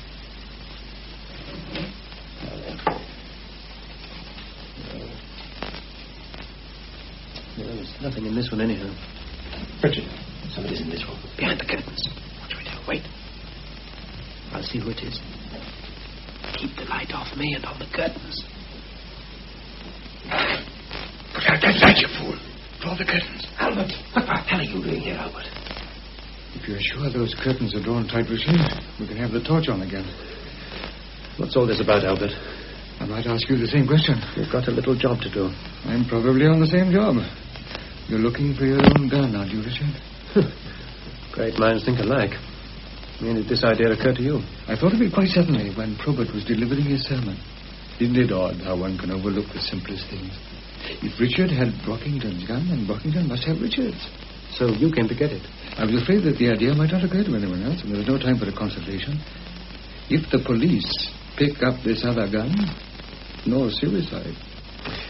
Well, let's find it and get out of here. Where have you looked, Albert? I was nearly through with that cupboard. Right, and you have your own torch? Yeah. Well, try not to disturb anything. John, keep the light on the bureau. I've got it, boys. I've got it. Good. Let's go. What a bit of luck. How did you find those curtains, Albert? They were open. I drew them. Right. Now then, boys, take it easy. Have a good look round to see that nothing is disturbed. And then we'll put out the torches and open the curtains. Good evening, gentlemen. You looking for something? Put on the light, will you, Sergeant? I'm sure we'll be much more cozy if we can see each other. Ah, better. Sergeant Maddox Price, perhaps you'll stand by the door. You know Detective Sergeant Willis? But of course you do. Well, now then, gentlemen, it's not exactly usual for respectable men to call uninvited at this time of the night, especially when the householder is not in residence. But I'm sure you have a perfectly logical explanation for being here. Have you, Inspector? Oh, yes. I was waiting for you. I'm sure you'll want to tell us the full story. Certainly, Richard. I owe it to you. I find it so very frustrating to have strong feelings about a thing and have no facts to support them. So that when Detective Sergeant Willis found that gun in a drawer, I asked him to leave it there. You see, I had this feeling that somebody else might be interested in the weapon. So, in my little chat with you gentlemen, I mentioned the popularity of this particular sort of war souvenir. And, of course, you have some sort of reason for all this, Inspector? Certainly. I had a hunch that you chaps were concerned with Brockington's death. There was little proof in support of such a hunch, but there were one or two useful little pointers. John's knowledge of the script, for one thing. I wondered why John should have wanted to read your play before the transmission, Richard. He could have read it out of interest, of course, but on the other hand, he could have wanted to familiarize himself with the parts he might not see. The beginning, for instance. And not only John, there might have been other scripts and other readers. And that's what I suggest happened, gentlemen. One of you came late to your party. The problem is, which of you? Not that this matters as much as you may think. If, as I suspect, you are all involved in some sort of scheme, then the man who might have pulled the trigger is no more guilty than the rest. You were all accessories before the facts, which could make things rather uncomfortable. Forgive my stupidity, Inspector, but I'm a little hazy on the simple question of proof. Your theory is quite romantic, if not very practical. I take it you have some sort of support from what you say? My dear Richard, what better proof can I have than your nocturnal visiting? Dear me, I can congratulate myself. So, also to Sergeant Willis. We spent hours searching for the usual clues, the print of the rubber heel, the lady's lipstick, the hairpin on the carpet, but we found nothing of interest. What have we now? 3 men all looking for a gun. Sure, your interest in the gun is quite easy to understand, isn't it? Brockington would have used his own gun if he wanted to shoot himself. You don't think it possible that he should have had 2 guns? Quite possible. But why, then, are you worried about the one you've just found? I think we're moving along very nicely, gentlemen. Indeed, I might even warn you at this stage that anything you say will be taken down and could be used in evidence. And I think I'd leave it at that for tonight. You're not making any charge? Not at the moment. I'm sure I can rely on your good sense not to leave Gatley Dowell or do anything silly. In the meantime, I shall make further inquiries. What further inquiries? Oh, come now, John. We found out a good deal, but we don't know the full story. Then you can know it now. I shot him. Really? I'll make a full statement here and now. I shot Brockington. I see. And you brought along your friend Richard tonight to help you recover some of the evidence. If you like to put it like that. Only to discover that Albert got here before you. We were all in it, of course. We decided that Brockington had to be killed. When did you decide this? 5 years ago. Yes, I thought it might be something like that. Some silly oath, I suppose. Not necessarily silly. So you 5 fellows agreed to do this together. No one else involved? Of course not. Well, obviously not. Don't get too enthusiastic, John. Overemphasis always makes me suspicious. Well, the only thing that matters now is that I did the job. You mean you were chosen to do it? Put it that way if you wish. What of the 2 guns? Well, they were accidentally exchanged some years ago. Mm-hmm. Brockington had carved his initials on his own gun, so it was the perfect weapon. I was given this gun, or rather I took it. I came along here and found him watching the television. I put the muzzle as near as I could to his temple, and I pulled the trigger. Then you placed the gun in the dead man's hand and went along to join the party. Yes. And the other members of the party knowing what you'd done? No. No? No, we drew lots. No one was to know who did the shooting. I was the unlucky one. So you were all late for the play, is that it? Half an hour late. So you came here to shoot Brockington with his own gun? Yes. A gun which could easily have been identified as his. The initials WB carved on the butt. That's right. Then I wonder who could have rubbed off those carved initials. Sergeant Willis, the gun, if you please. Yes, sir. This is the gun which killed Brockington. No initials. I can explain that. You mean you thought of another story? No, I got confused. Well, who wouldn't be? When I got home from the party, I put the gun away in the same drawer as my own gun. I must have got them mixed up. So you got a Luger, too? We all had one. And you accidentally changed your gun for Brockington's and brought the wrong one here to shoot him? Yes. Fair enough. Then you will be able to bring me Brockington's gun in the morning. Well, yes, certainly. Whom are you protecting, John? No one. I shot him myself. Then where is Brockington's gun? Here it is. Well, another visitor. Don't close the door, Sergeant Price. We never know who's going to call. Come in, Bernard, come in. My speech on the popularity of Lugers must have been most effective. Put it on the table, Bernard. We have quite a collection. Very well, Bernard. Your turn. You shot Brockington, did you? No, he committed suicide. That brings us back to where we started. Go on. Well, you heard most of the story. We drew lots. But I was unlucky. I wanted to draw that cross, and I didn't. Idiot, the swine. So on my way out from the party, I took the gun. The letters are there, plain enough for you to see. WB. What is the privilege of pulling the trigger? I came in at the time arranged. But when I got to this room, Brockington was lying on the floor with a gun in his hand. I could see that he was dead. You swear to that? Yes. But that doesn't affect my story. I came here before Bernie. And shot your victim with a gun that Bernie carried. No, with my own gun. You're getting awfully mixed up, John. Bernard here I can believe because he produces the evidence. Bernard has a sound story. I can accept it. Up to a point. There's just one little detail I cannot accept. I happen to believe that Brockington was murdered. And I tell you that I shot him. What more do you... I don't believe you, John. And I repeat my question. Whom do you think you're protecting? If this is to be your attitude, I shall have to ask myself the very obvious question.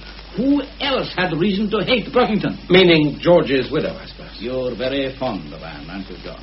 And why shouldn't you be? She's a very charming girl. Why shouldn't you protect her if you feel that she needs? Anne is in no way involved. All my friends here will agree that we planned this thing. And a very clever plan it was. Sergeant Willis and I are very proud to have discovered the truth of it. But it didn't work out, did it? Neither of you killed him, and we shall have to look elsewhere. There's no need to argue about this anymore.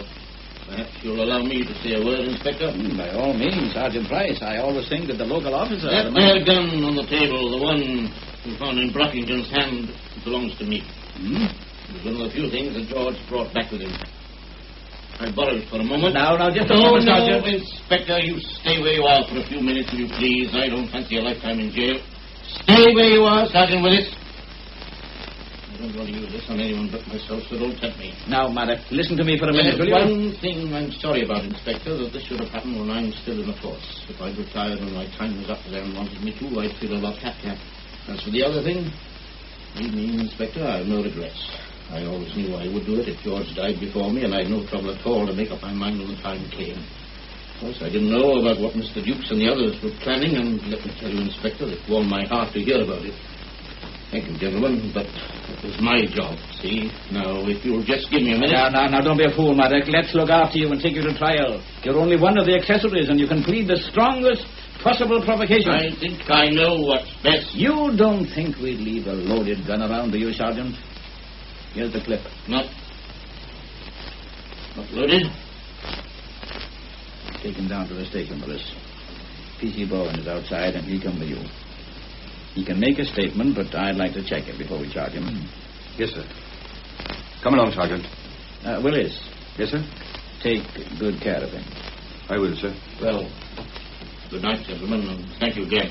We'll be seeing you, Maddox. Don't you worry. We're all in this together. Good night.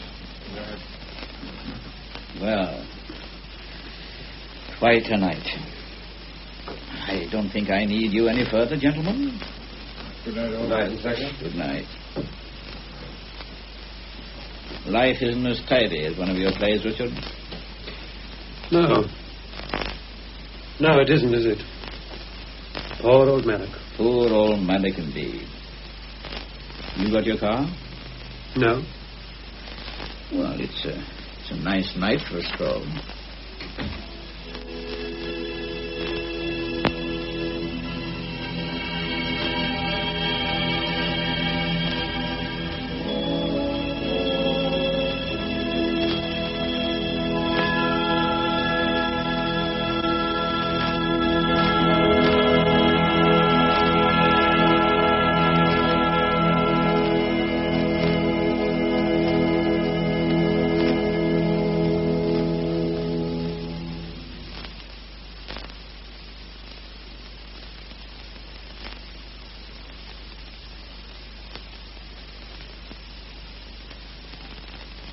You have been listening to Murder on the Agenda by Einan Evans.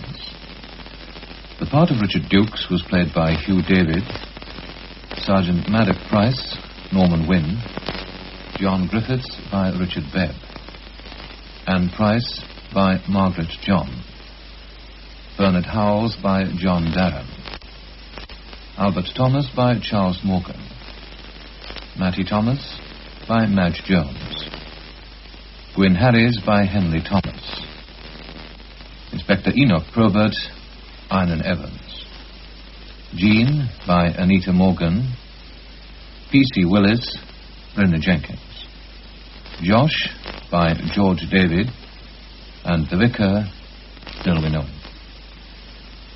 Other voices heard were those of Yeyan Rhys Williams and D.L. Davis. The program, which was recorded, was produced by John Griffiths.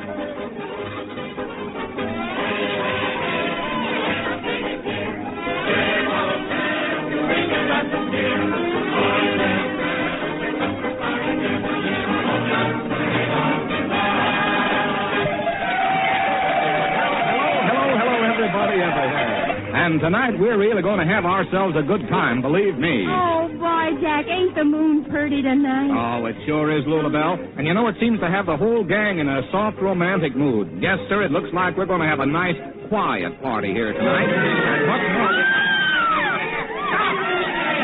Not quite those pumpkins, Jack.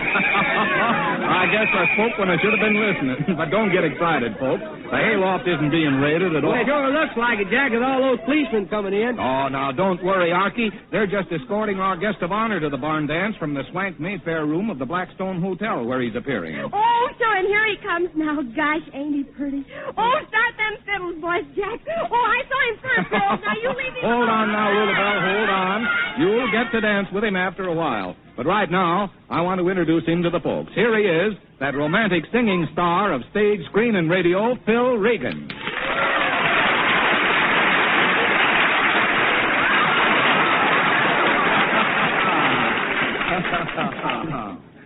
Well, thank you very much, Jack. You know, I've heard so much about all the fun you have here in your Saturday night hayloft parties that it's really a treat for me to be here tonight.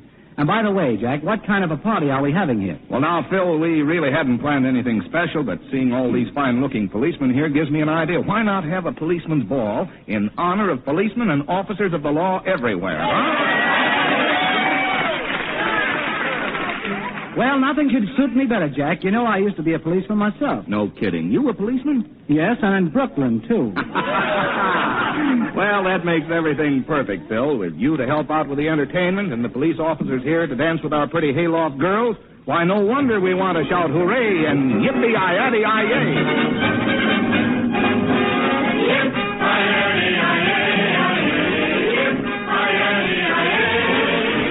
I don't care what becomes of me when you play me that sweet melody. My heart wants to holler hooray. Sing of joy, sing of faith, for my terror like this.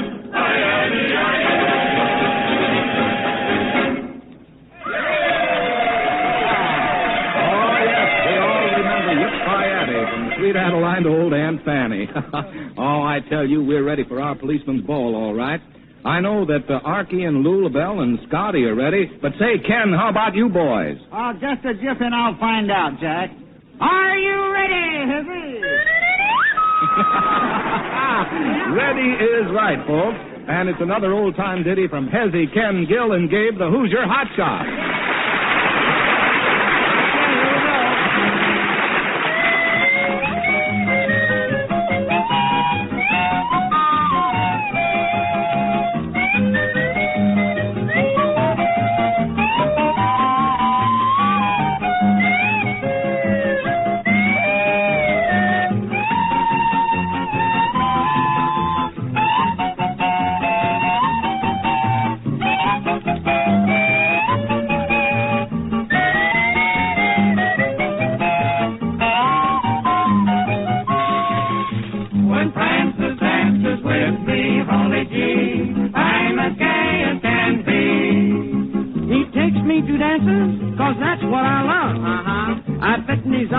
A motorman's glove. Oh, the Bowery,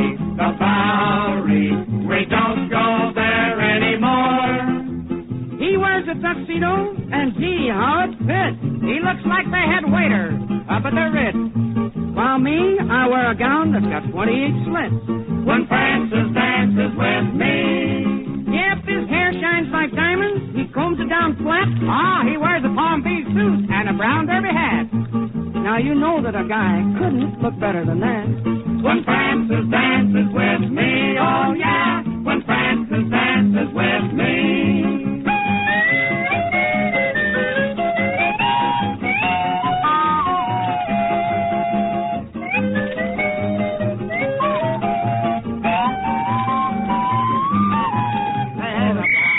The telephone's ringing. Yeah, that's the telephone. Hello, this is Dr. Winterbottom. Advice for the lovelorn. What's your problem? My problem is I'm from Brooklyn. That's all right. You can't help it. Go ahead. Now, when I take my girl to the movies and I buy her an ice cream sundae and then take her home in my car, what I want to know is, should I kiss her goodnight on the front porch? Has she got money? Well, I never thought of that. Well, think of it. I mean, my advice to you is you've done enough for her already, has he? No. Oh, the Bowery, we don't go there anymore.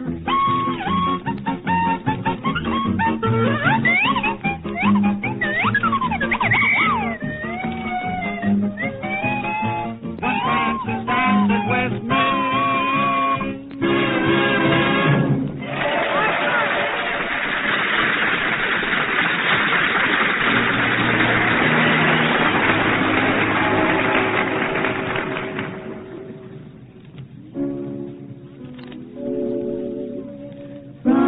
Dublin City. That's going around, no one knows it's so true. Just listen a minute, and we will begin it. The way it was told us, we'll tell it too. In old Dublin City, the Colleens are pretty, 'twas there that I met sweet Molly Malone. He drove a wheelbarrow through streets old and narrow, playing cockles and mussels, alive, alive, she was a fishmonger, but that was no wonder about her. Her mother were fishmongers too.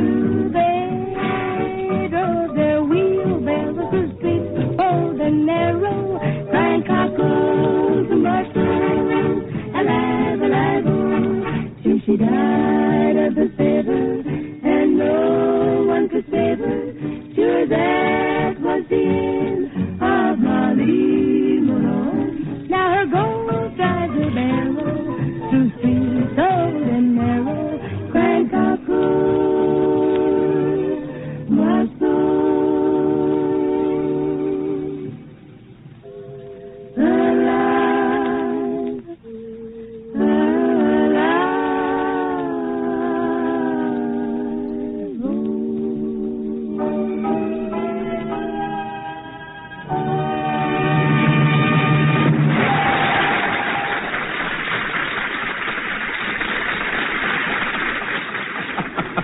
Jack, when does the eatment start? I'm so hungry I could eat a hen and 9 chickens and run a rooster a mile. Well, Pat Buttram, you'll just have to wait. You know, we're having a policeman's ball tonight, and no one eats unless he's wearing a policeman's uniform. Oh, is that all there is to it? Well, get the food ready, 'cause I'll be right back.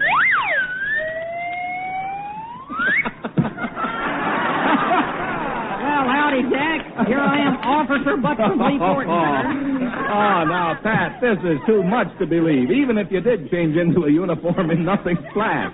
If you're a real policeman, where are you stationed? Well, right now, they got me on a secret mission. Yes, that's it, a secret mission. Mm-hmm. And what is the secret mission? Well, I don't know. It was such a big secret, they wouldn't even tell me what it was. Oh, wait a minute. I'll find out if you're the real McCoy or not. Say, Phil Regan, just what do you think of this? Well, frankly, Jack, I don't believe he's a policeman at all. Oh, you don't, huh? Just read that badge. There. Vote for Landon. That's wrong badge. No, you don't think I'm a real policeman? Well, I certainly do not. You know, I'd hate to have you working on a case with me. You know, Pat, I don't believe you could find a billy goat in a phone booth. Well, I could if the wind was right. I've been working on an important case already. In fact, all day I've had my ear to the ground. Yes, and it looks like somebody stepped on it, too. Who is this feller, Jack? Where does he get off this? Never mind now, Pat. We're here to find out if you're a policeman or not. You know, Phil Regan here used to be a policeman, and as a matter of fact, I did, too. Is that right, Jack? I didn't know that. Yes, sir. Up in Canada. Redcoats, Northwest Mounted, 1928. Well, I was Bluecoats, Brooklyn Police Force, 1931.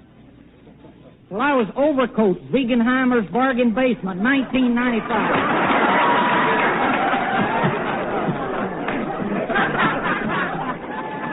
Well, I know all about police doings and policemen. We got a police force down in Winston County headed by Clancy Higgins. Good old Clancy. Goes to church every Sunday, and when the collection plate comes round, he always just shows his badge. Say, Pat, would you mind if I asked you a question or two about your police activities? Oh, still don't believe I'm a policeman, huh? Go right ahead, all right? All right.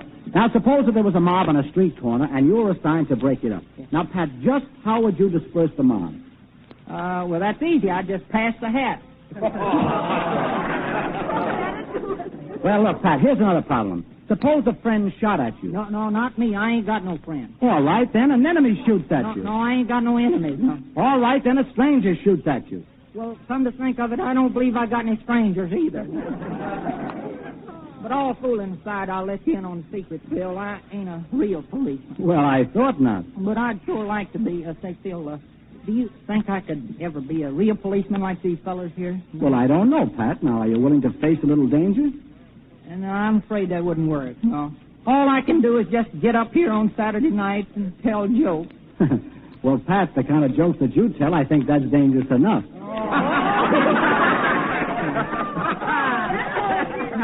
Well, here's your chance now, Pat. You can prove to us whether or not you're really a policeman. I just got word from one of the officers that there is a holdup 2 blocks due north of here.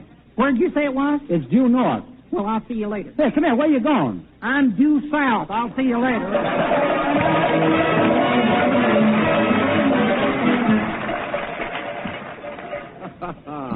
All right, Policeman Buttram, and thanks, Bill Regan. You really showed Pat Buttram up for us. Well, it was fun, Jack. In fact, I'm having a swell time here tonight, and I'm really enjoying myself. Well, so are we. And there's only one thing I can think of to make it more enjoyable for everybody, and that's to have Phil Regan sing. How about that, folks? There you are, Phil. Go right ahead. Well, Jack, I'd like to dedicate my first song to the stalwart men of the police forces throughout this great country of ours and Canada.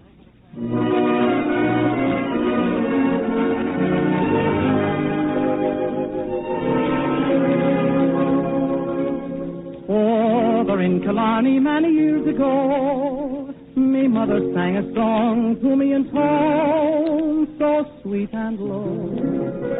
'Twas just a simple little ditty in her good old Irish way, and I'd give the world if she could sing that song to me this day. For a love, for a love,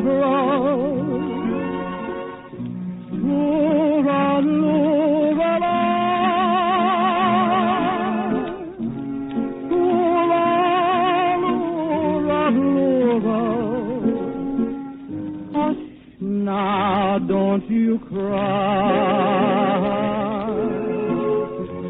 For our Lord, our Lord, for our Lord,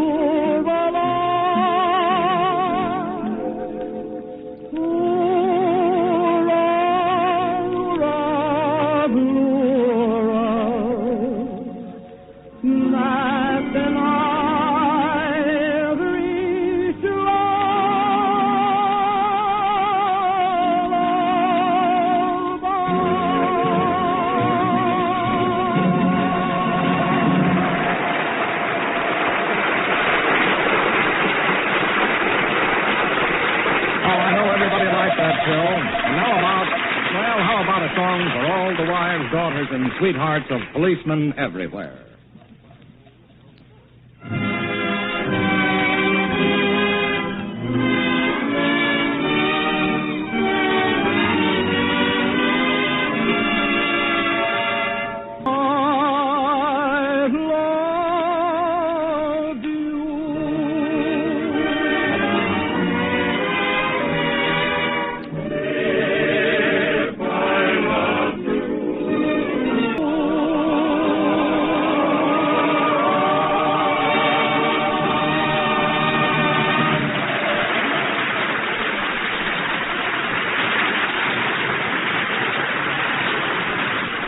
Say, well, we've got to keep things moving, folks, and here's something I know you've all been waiting for, a song from our two hayloft sweethearts, Lulabelle and Scotty.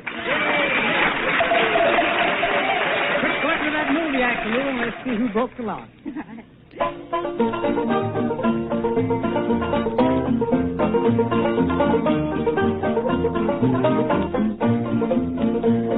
Behind the barn, down on my knees, I thought I heard a chicken sneeze. It was only the rooster saying his prayers, telling his trouble to the hens upstairs. Now, who broke the lock? I don't know. Who broke the lock on the hen house door? I'll find out before I go. Who broke the lock on the hen house door? My turn now, isn't it? I like this. A hen and a rooster lived away out west. Said the hen to the rooster, I love you best. The rooster said, now I know that's a lie, 'cause I saw you in the alley with an old Shanghai. Now who broke that lock? I don't know. Who broke the lock on the hen house door? I'll find out before I go. Who broke the lock on the hen house door?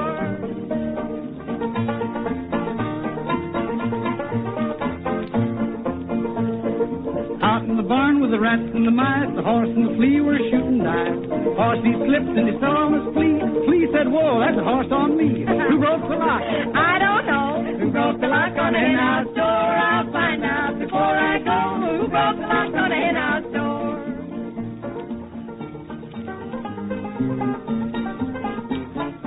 This is a good tune. Oh, there once was a doctor and his name was Greg. He fell in a well and he broke his leg. Served him right, he should have stayed at home and doctored the sick and left the well alone. Now, who broke the lock? I don't know.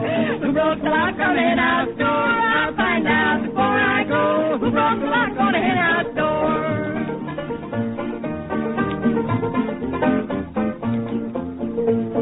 The old hen cackled, she cackled in the barn. The rooster said, won't you have a grain of corn? The old hen cackled, she cackled in the lot. But the next time she cackled in the pot. Who broke the lock? I don't know. Who broke the lock on the hen house door? I'll find out before I go. Who broke the lock on the hen house door? Get out of here. Who broke the lock on the hen house door? Lulabelle and Scotty is sure sang that old-timer to a fare thee well. I could tell the policemen liked it by the smiles on their faces, all right. You just listen and you'll find out, Jack.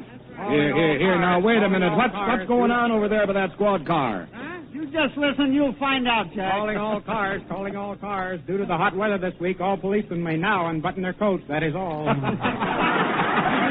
You can't fool me with those shenanigans, Hoosier hotshot. You fellers scamper back here and get going on those musical pots and pans of yours and give us that famous Indiana concert. You know, the one that was most popular with all the soldiers overseas, including the MPs. Yes, Jack, a cantata from the foothills of Indiana, the Indiana concert, or it could not happen at the Metropolitan. Jesse? Gabriel. Si, senor, that's a Grande Cafe, but hey, you're not in Italy now. Let's go. Oh, okay.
a simple country lad. She was the only girl he had, and he loved her in the biggest way. Biggest way.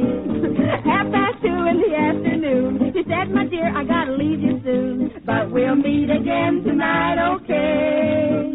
When the pussy willow whispers to the catnip, to the catnip, to the catnip. What juicy whispers, sweet whispers to you by the score. Whisper what I never whispered before. Let the bees make their beeswax. Let the lightning bugs make lightning all night through. But when the pussy willow whispers to the catnip, I whisper, sweet whispers to you. Thanks the juicy. There are whispers that you get from a hen, flew, and wait. I can't talk about it. There are whispers that you get on the telephone. Have you heard the latest gossip about Chesterton? There are whispers that say. Yes. There are whispers that say. Oh, no. There are whispers in 1,000 different tones. There are whispers that you get from your little sweetie. There are whispers that you get from your mother-in-law. Well, I didn't want my boy to marry you in the first place. But, sweetheart, I must confess, when the sun sinks in the west, there's one whisper that I love the best. When the pussy willow whispers to the catnip, to the catnip, to the catnip. I whisper to you by the score. Whisper what I never whispered before. Let the bees make their beaches. Let the butterflies make butter all day through. But when the pussy willow whispers to the catnip, I whisper sweet whispers to you. Ali-ole-dee-dee-dee-oh, dee-oh-dee-eh, oh lady.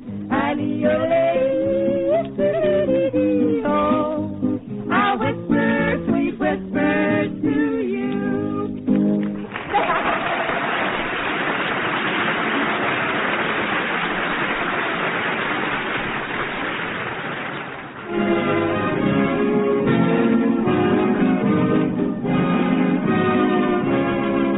We've enjoyed this opportunity of paying tribute to the policemen and officers of the law everywhere. They all deserve our fullest cooperation and our respect.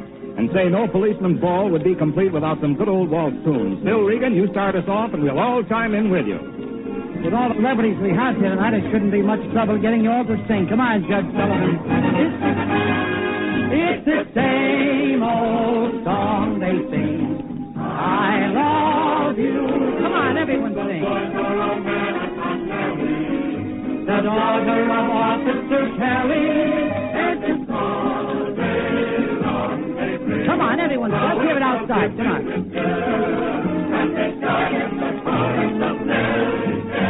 I love you, sweet Rosie O'Grady, my dear little Rose. She's my steady lady.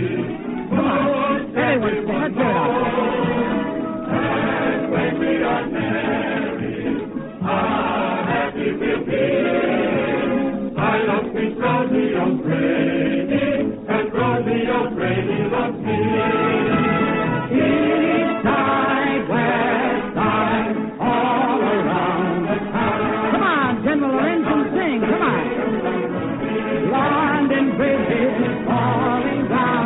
Even Wick and Marion is singing. Come on. Neil and Lily O'Rourke will sing the lot is fantastic on the sidewalk of New York.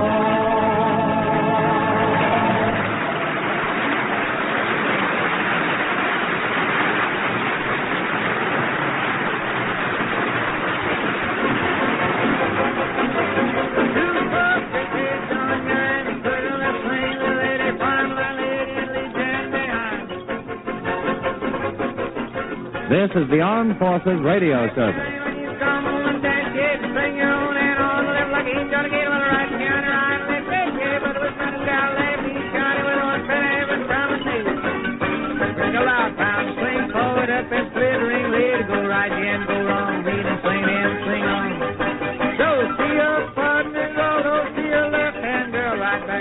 when they say, oh, honey, the prettiest thing you'll ever can do.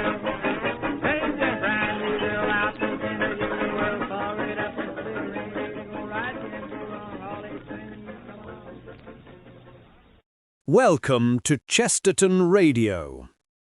Tonight, we listen to a curious sort of tragedy, a modern one, which begins not with a duel or a coronation, but with the collapse of a business empire. It is called Welcome These Pleasant Days, and its title, like so many modern things, is both polite and ironic. The world, we are told, is ruled by efficiency, by figures, by men who know the price of everything and the value of nothing. But when the counting houses crumble and the ledgers turn to dust, we find that man himself is still the most unpredictable variable in the sum. In this play, Michael Robeson gives us a comedy of catastrophe, a portrait of people who have built their lives upon the thin air of success, only to discover that failure is far more substantial. It is a drama of pride and of absurdity, of those who try to stay respectable while the roof falls in. Yet beneath the satire runs a serious and ancient truth, that man was not made to live by profit alone. For when the temple of commerce collapses, it is not the brick and mortar that matter, but whether there is still a soul standing among the ruins. And so, let us listen, with both laughter and pity, to Welcome These Pleasant Days, a reminder that even in the wreckage of our most comfortable illusions, there may still be a hint of grace, or at least of good humour. Now on Radio 4, Saturday Night Theatre. People like us sit on the sidelines, and we watch the varying fortunes of the players. Then something happens to connect us with the players.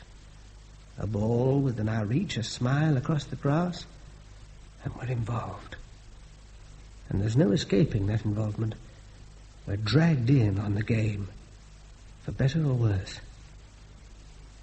Welcome These Pleasant Days by Michael Robeson, with Nigel Anthony as Forgan, Ian Hogg as Dimmock, and Elizabeth Proud as Elaine.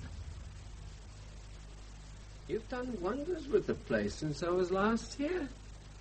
It really is. It's very attractive. It suits me very well. And when I'm eventually called on to retire, I shall make no bones about settling down here permanently. But retirement's a long way off, surely, in your line of work. Well, 20 years perhaps, but... Isn't there something missing? From where? The dining room table.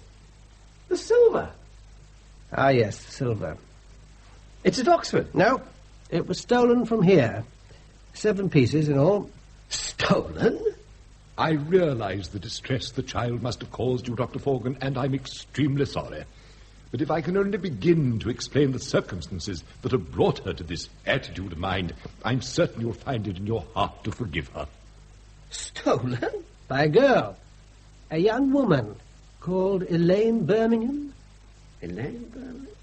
No, means nothing to me. But you said it as though it should. What happened to her? Was she thrown into the slammer? And what I think you better do is to pour us both drinks, and I'll tell you the story, in however fragmentary a fashion, of Elaine Birmingham and her parents, Angela and Wilfred.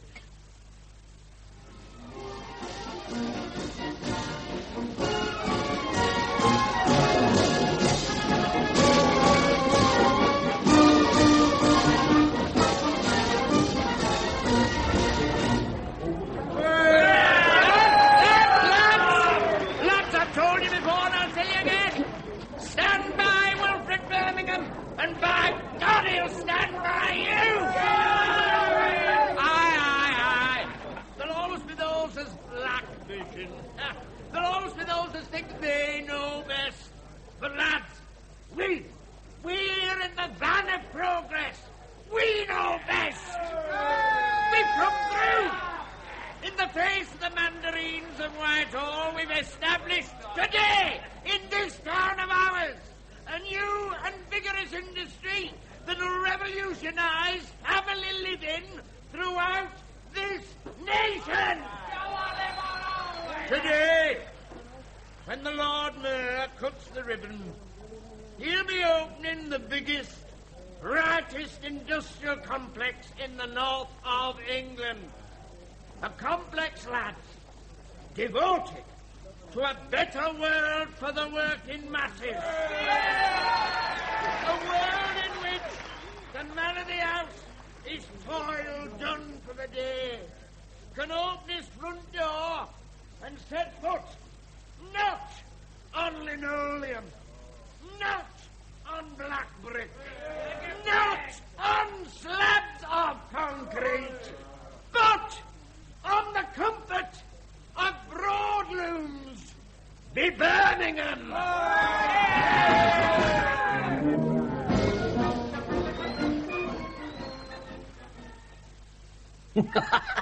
Oh, come on. This is an insane parody. Not to 5 million homes in Britain. Neville, to the drab, the dark and the neglected, Wilfred Birmingham delivered a riot of primary colours. I once saw the results in a housing estate in Belper. Broad looms by Birmingham irradiated their lives. Now, I was told on good authority that vandalism had virtually disappeared from the estate following the advent of Wilfred's rainbow carpeting. And it must have been around then that the girl was born. So, it's a lass, huh? Are you disappointed, Wilfred? Yeah, girl. Whatever you do's all right with me. Plenty of time for a son and herb, and you've got your health and strength back after this young'un. Having babies really pulled me down. I feel that poorly. A pint of milk stout a day will put the roses back in your cheeks, Angela. You'll be right as rain in no time. Any road. What we're going to call it? It? Yeah, the lass.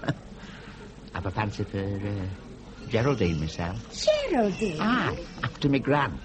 Who had the baby, Wilfred? Ooh, it's only a suggestion, like. Worth thinking over. There's no need to think nothing over. My mind's made up. Oh, well.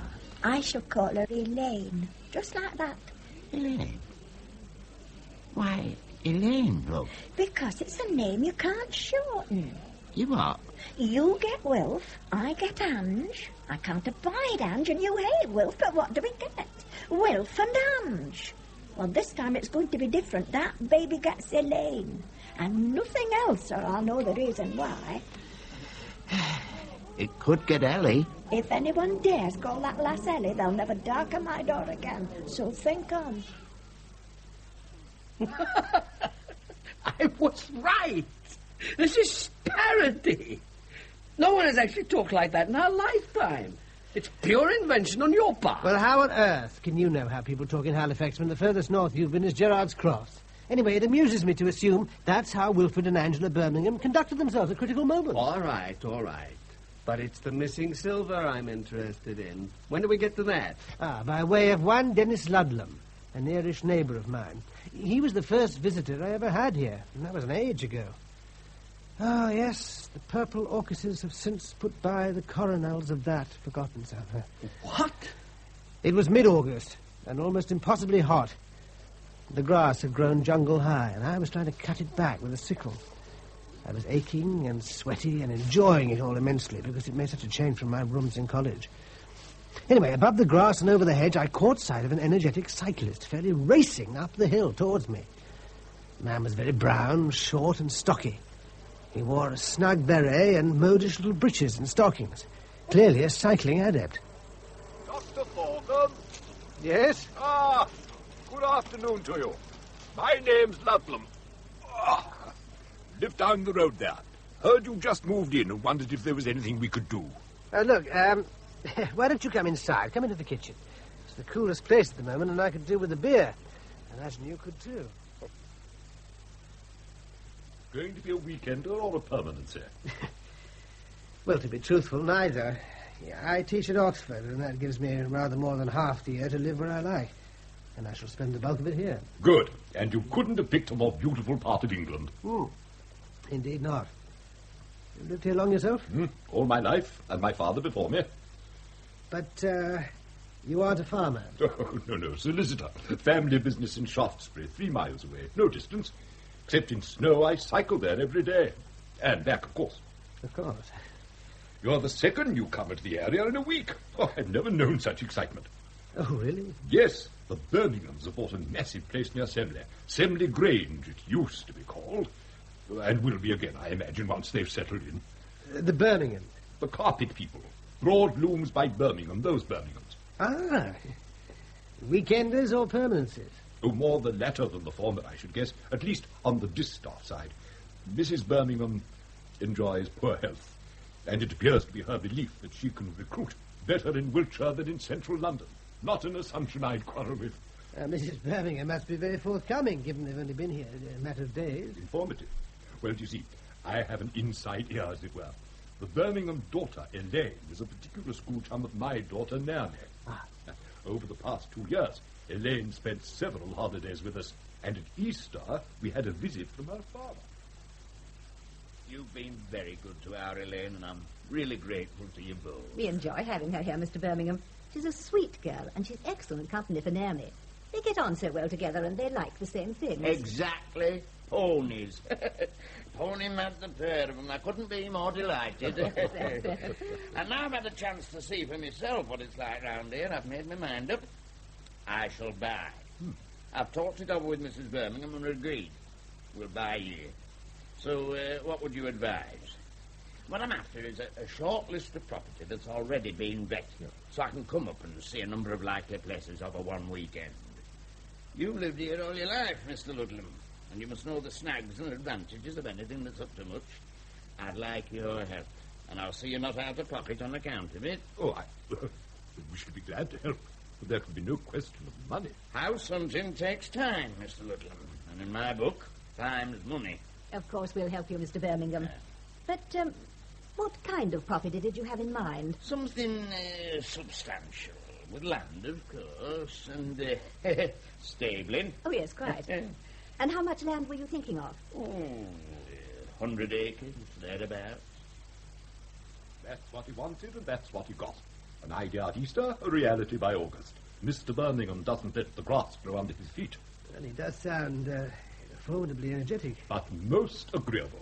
Oh, I've no doubt that the local gentry will patronize him for all they're worth, laugh at him behind his back, and goad him cap in hand for donations to every facetious charity under the sun. But he's a far better man than most of them.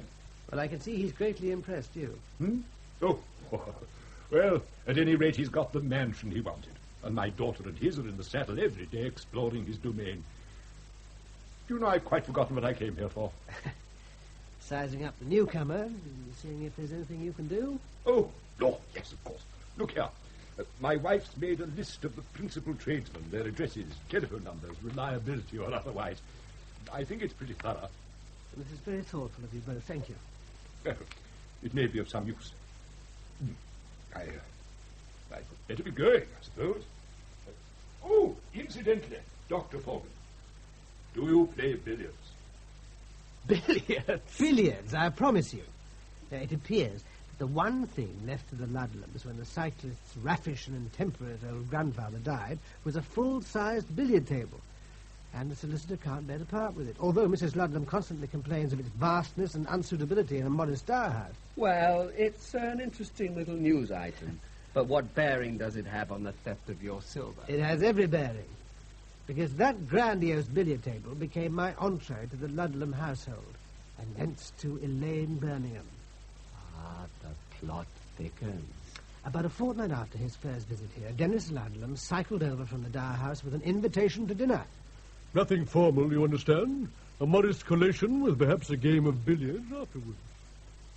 Mr. Thorgan, your glass is empty. Dennis, would you... Oh, my dear chap, do forgive me. Half and half, isn't it? Thank you.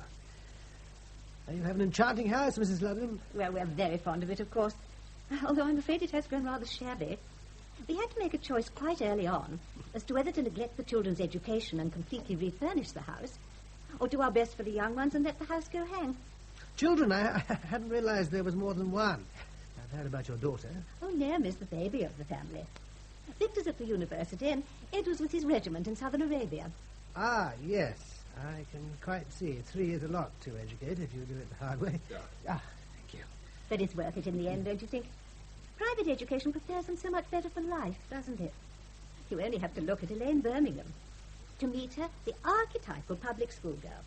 Poised, good company, and with such pretty manners. Quite capable of holding up her head in any society. Yet, if you were to meet her father... There's nothing wrong with Wilfred Birmingham, Kate. He's a fine man. Oh, surely. Worth his weight in gold. The salt of the earth? Exactly. And he had the nous to realize that if Elaine were fully to benefit from his wealth, some of it could best be spent on securing for her a good education. I've no doubt at all that in a few years' time, with her looks and poise and money, she'll be able to make a brilliant marriage. Hello? Anyone at home? And there she is. Elaine, we're in here. Oh, hello. Come in, my dear, and meet another new neighbour. Elaine, this is Dr. Forgan, who teaches at the university. And this is Elaine Birmingham, Dr. Forgan. How do you do? Naomi not with you? Actually, no. She and Daddy are still trying to get the fountain to work. They've been at it all day and they're absolutely filthy. Oh, not too filthy, I hope. Anyway, Naomi says she's forgotten her Sunday knickers and her Portsmouth dress. Do you know what she's talking about? You haven't walked all the way from the Grange because Naomi's been forgetful. No, Myers drove me over. I say, do you think I could beg a drink of something? I'm really dry and it's been so hot and dusty. Of course, darling. What would you like? Actually, I'd love a shandy. Of course you shall have a shandy. I'll go and make it up. Will you forgive us, Dr. Forgan, while Kate sorts out Naomi's toking deficiency? Shan't be long. Are you liking it here? It's super. I mean, our house is rather weird. Nothing as nice as this, though it's tons bigger. But the grounds are super. Do you know it, the Grange at Semley? No, I don't. This is the first time for a fortnight that I've set foot outside my cottage. Ah. One big fault about the Grange, it isn't really old enough to have a ghost. Is your cottage haunted, Dr. Morgan? I don't believe it is, Miss Sheffield. Birmingham, actually. Forgan, actually. Forgan, I'm sorry. Isn't that an unusual name? Not in Ireland. Gosh, are you Irish? You don't sound it. And you don't sound Yorkshire. I think I'll have to be rather careful what I say to you in future. Oh, I'd rather you weren't. I can always correct you. Oh, of course. You teach at Oxford. Yes. What do you teach? Ancient Greek. Wow. Do you enjoy it? Most of the time. I don't suppose I shall ever learn Greek. Latin's quite enough for me, and I shall drop that as soon as I can. Well, I shouldn't let it worry you. A world full of Greek scholars would be very heavy going. I suppose it would, yes. Your shandy, young lady. It looks super. So, that was your first encounter with her? It was. By no means noteworthy in itself, and significant only in that it was the beginning of our somewhat fugitive relationship. Was she likable? It's disappointing to reveal that she made virtually no impression on me at all that first time. A pretty child with a pleasant voice and dirty denims. A lot of self-confidence. That was that. She was, at that time, an irrelevance to my life. So how did she come to pinch your silver? Now, to understand that, you have to understand the nature of country society. Over Christmas of that year, I was having lunch in the local, and I fell in with one Nicholas Midwinter. I don't believe it. An Anglo-Arab stud near here. He knew all about me, of course, and discovered that I enjoyed riding. The upshot was that he had a mare who needed exercising, and I was free to take her out whenever I wished. And in this manner, I made the acquaintance of Windrush Hyperia. Who? She was a delightful animal, plucky, affectionate, and full of fun. Yes, but what about the main plot? In what I've been telling you, there's nothing irrelevant. One morning, I tacked up Windrush Hyperia, and we rode out. My objective was Windgreen Hill. You've been there with me. A slow approach one way, and a very heady drop another.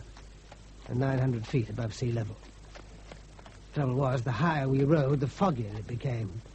Until by the time we reached the top, you could hardly see 5 yards about you. There was a cold wind which buffeted the fog around, and Hyperia was nervous and anxious to be on the gallop, which would have been crazy in those conditions. But someone on Wind Green was crazy that morning. What the hell is going on? Get out of the way! Rein in that horse! Where are you? Control it!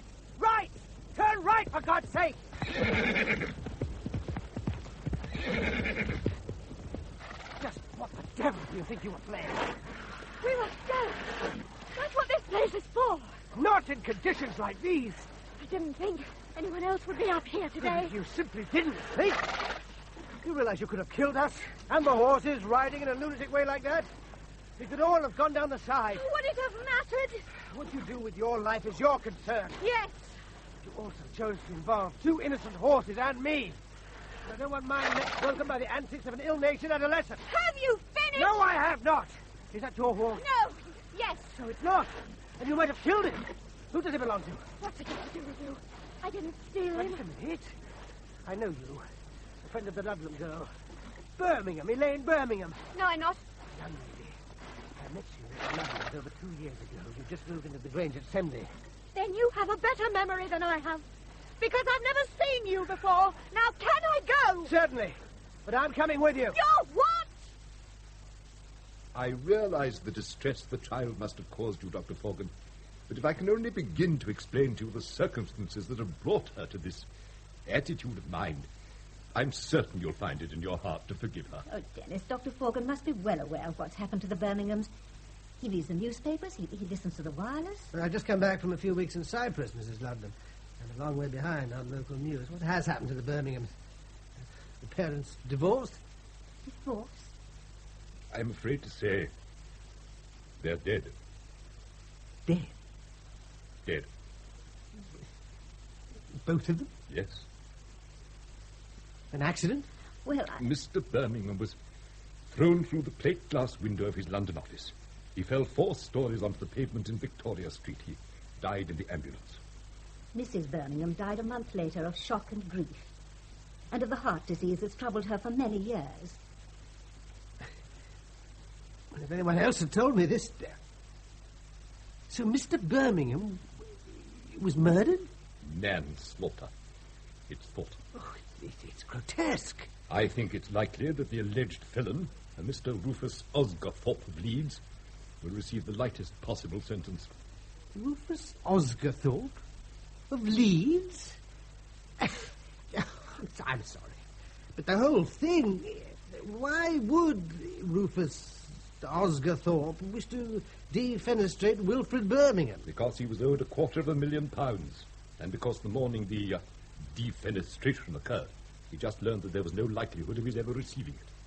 He remonstrated with Mr. Birmingham so passionately that the unfortunate man was shoved through the window. £250,000? I'm afraid our poor neighbour died, leaving debts in excess of £4.5 million. This is staggering. As you can imagine, because we know Elaine so well and came to know Mr. and Mrs. Birmingham fairly well once they bought the Grange, we felt it our duty to keep up with the increasingly alarming news that this year brought. Looking back, it's clear that when he bought that remarkable house at Semley, he was living not merely on borrowed time, but on borrowed money. He was a confidence man? Certainly not. A man more sinned against than sinning. He was, in broad loom terms, a visionary, but no accountant. By the time he realized the magnitude of his debts, it was too late. The collapse of his empire was inevitable. We've seen it before, Dr. Forgan. One thinks of John Bloom and his washing machines, of Dr. Savundra and his insurance company, and we shall see it again. It was the advent of commercial television that ruined him. Until then, he'd had no serious competitors. His name and his product had been imprinted on the minds of his public for well over a decade. Then came the rivals and the commercials, and Birmingham found his methods obsolete. What he'd done so well, others could do cheaper and faster. So he decided, too late, to modernize his factories. He spent millions on new equipment, new premises, new warehouses, on retraining his personnel. Then he launched the single most costly television campaign ever seen in Britain. But it was too late. Broad loom by Birmingham suddenly became in the public eye as old hatters, dried eggs. He failed, and the creditors stormed him. Amongst them, Mr. Rufus Osgathorpe. But can you imagine the shock and horror that must have invaded Angela and Elaine? 2 people entirely naive in commercial matters, given over, in a moment, to the hands of their objectionable London solicitor. The truth of the matter is that your husband was his own worst enemy, Mrs. Birmingham. Whatever do you mean? He was proud, and rightly, of what he'd built up. but he was too proud to turn it into a limited liability. I don't know what you're talking about, Mr. Kemp. He used to say that he'd never dodge the column if his business failed. Everything he had would be at the disposal of his creditors. Everything, Mrs. Birmingham. But from what I've read, Wilf left nothing for his creditors. He left a fully furnished house in Wiltshire, Mrs. Birmingham. He left 3 motor cars, 4 ponies and a horse. He left a fully furnished house in London. This house, Mrs. Birmingham... Of course he did. He left it to me. The moment his business went into liquidation, the official receiver took over his affairs. Mr. Birmingham could not leave you what he no longer owned. It'll all have to go, I'm afraid. Oh, but... The houses, the cars, the animals, the land, the furnishings, and all his clothing and personal possessions. Go where? Do you realise how many people have been ruined by your father's downfall, young lady? Do you begin to understand how much he owes? Oh. Optimistically, the sale of all his possessions may bring in £500,000. Will it really? And that still leaves £4 million outstanding. £4 million that can never be repaid. You mean they're going to sell the roof over our heads? But where are me and Elaine to live? What are we to live on? I mean, I'm an invalid, Mr. Kemp. Elaine's a schoolgirl. How are we going to live? I hope you have some understanding relatives. Otherwise, you'll have to ask the state to help you out. Oh. The state? I could have killed him, Mr. Ludlam. That awful, common little man. I don't know how much money his horrible firm had from Daddy, but he treated my mother and me as though we were criminals. How is your mother? She isn't well. She had no idea things were as bad as this. But she's being looked after. By the state. She's in Charing Cross Hospital. They specialise in heart diseases, so they say. But who's looking after you? My Aunt Daphne, Father's sister. She's helping to organise the sale of the furniture. This is a dreadful business for you, Elaine. Awful. And what about school? Oh, you can forget school. That's all finished. But I'm sure Miss Vereker would sympathise. She could hardly do anything else. Daddy bought the school a new gym and a swimming pool. But I expect Miss Vereker's thinking it was with dirty money. I'm sure she thinks nothing of the sort. Anyhow, how could I go back now? With everyone knowing what's happened, all the gossip and the giggling, all the nasty remarks. But what's the alternative? I can get a job, can't I? I'm 16. Dennis did everything he could, Dr. Forgan. He tried and he pleaded. She was very upset at the He time. tried and he pleaded. He urged her to go back to school. He said she could spend her holidays with us. Naomi would never let her down. Miss Vereker was all consideration, but no, her mind was made up. You can hardly blame her, Kate. It wasn't At an any honourable rate- situation. What did she do? Matters came to a head when poor Mrs. Birmingham died. What a catalogue of horrors for the poor girl. A gruesome catalogue indeed. The house in London was the first to go, and Elaine went to live in Barnes with her Aunt Daphne. Wilfred Birmingham's sister. Mr. Birmingham's older sister. The younger lives in Tasmania, I believe. I see. Barnes. And did she get a job? Dr. Forgan, that girl has gone from misfortune to misfortune. We tried to keep in touch with her. Naomi wrote to her regularly from school. But after one perfunctory letter from Elaine, she heard nothing. Then, what is she doing here? It's been There most are matters which I feel should be left to Elaine to recount, or not, as only she can decide, Dr. Forgan. 2 days after the incident with the horses, Elaine turned up here, looking both sly and exhausted. How long will you be staying with the Ludlams? I haven't a clue. Well, I suppose until I find a job. And down here? Wouldn't there be more openings in London? I don't want to see London again as long as I live. The problems I had there.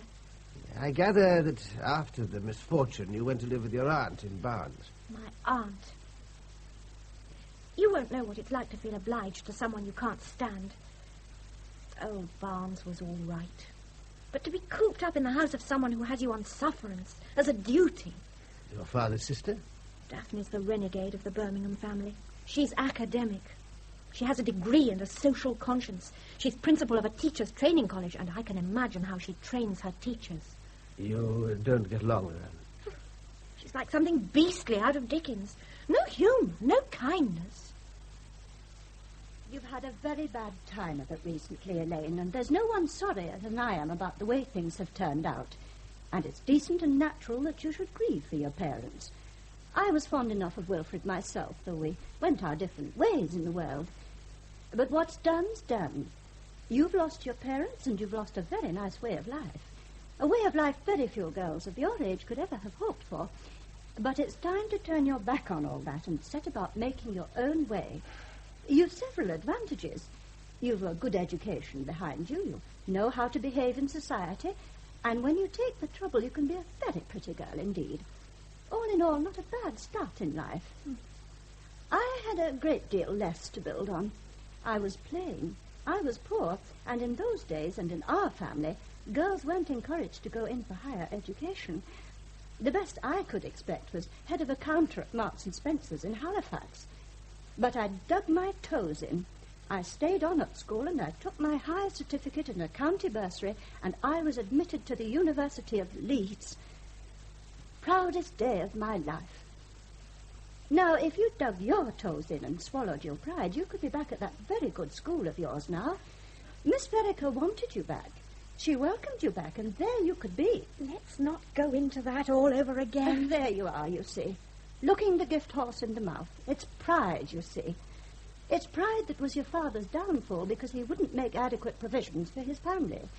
And it's pride that's cut you off from the benefits of a sixth form education. Would you have gone back as a pauper? When you get above yourself, it's time to take stock. I'm not altogether disappointed you're not going back there, because a school like that contains a lot of flighty girls who aren't a bit interested in higher education. They'll never need do a hand's turn in their lives because they'll be protected all their lives by money. But, Elaine, character isn't built on money. It's built on your own efforts. What effort am I supposed to make? It's your duty. It's your necessity to make yourself useful in life. And, fortunately, I have contacts who can help in that direction. I've a friend, Miss Gutteridge, who's doing very nicely with a useful little business in Richmond. She runs a commercial college where clever young people like you can learn shorthand and typing and business accountancy. 2 years with Miss Gutteridge, and you'll be well qualified to hold down a very good secretarial job anywhere in London.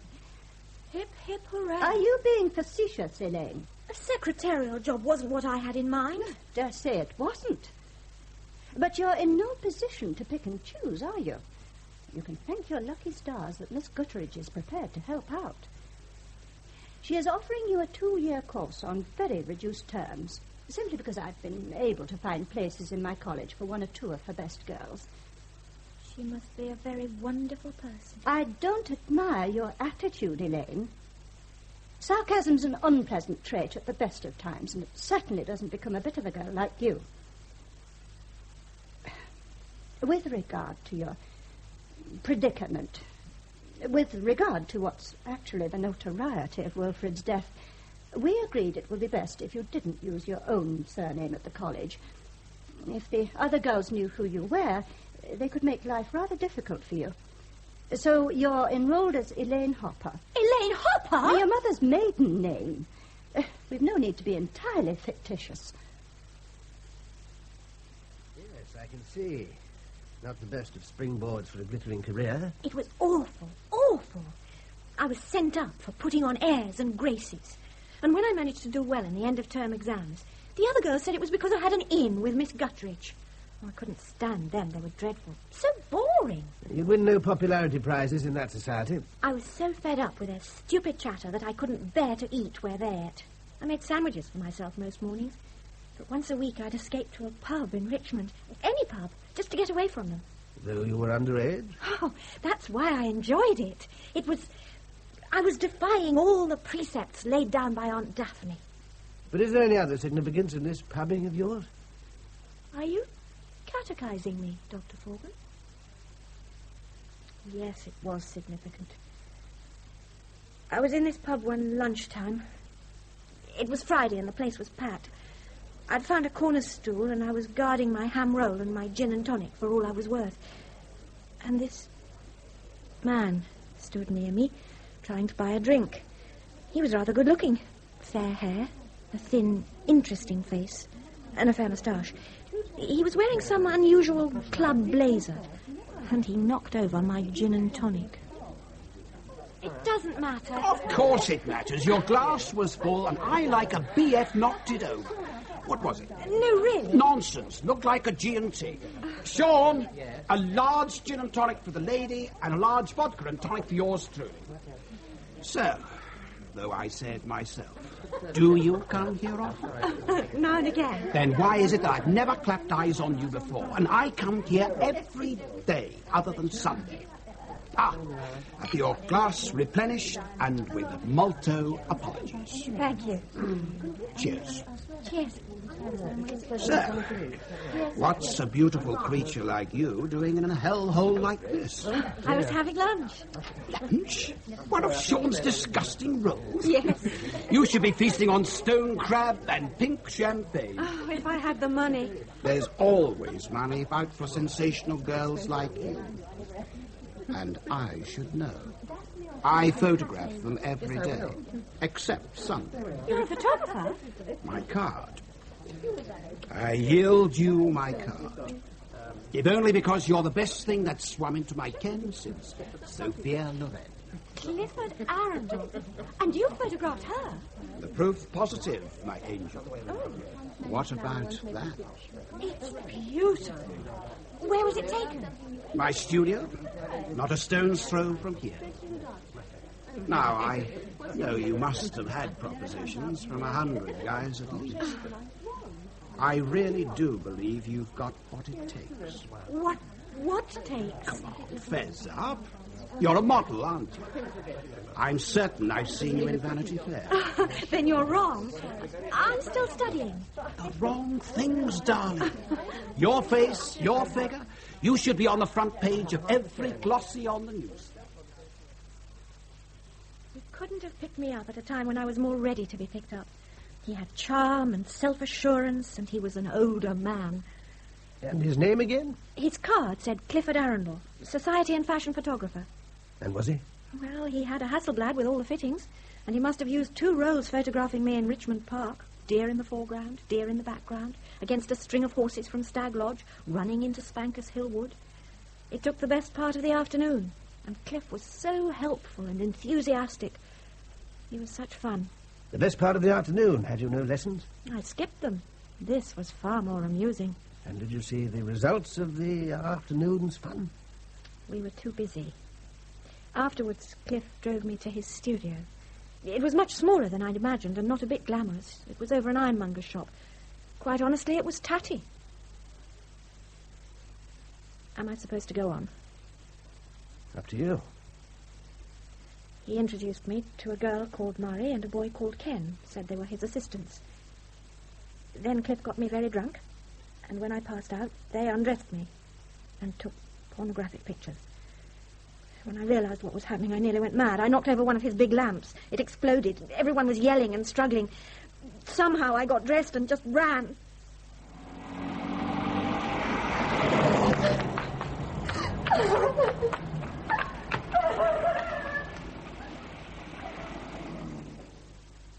I'm afraid she doesn't want to see you at the moment, Miss Birmingham. I dare say she doesn't. But I want to see her. If you have Elaine's interests at heart, and I'm sure you do, then you're best advised to postpone the visit until she's ready for it. What on earth did the girl think she was doing? Behaving so irresponsibly. What time did she come home yesterday? I can't be sure. She wasn't here when I arrived, shortly after 6. No note, no explanation, but that was hardly surprising.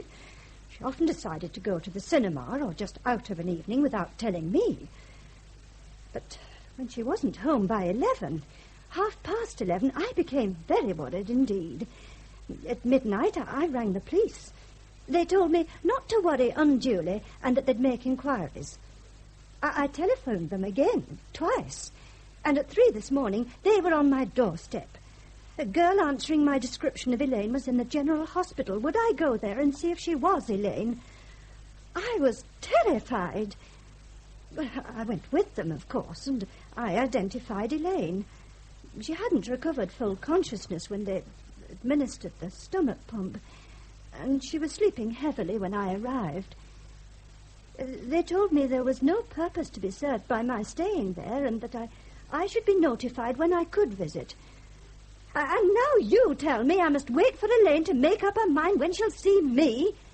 Well, the whole thing's monstrous.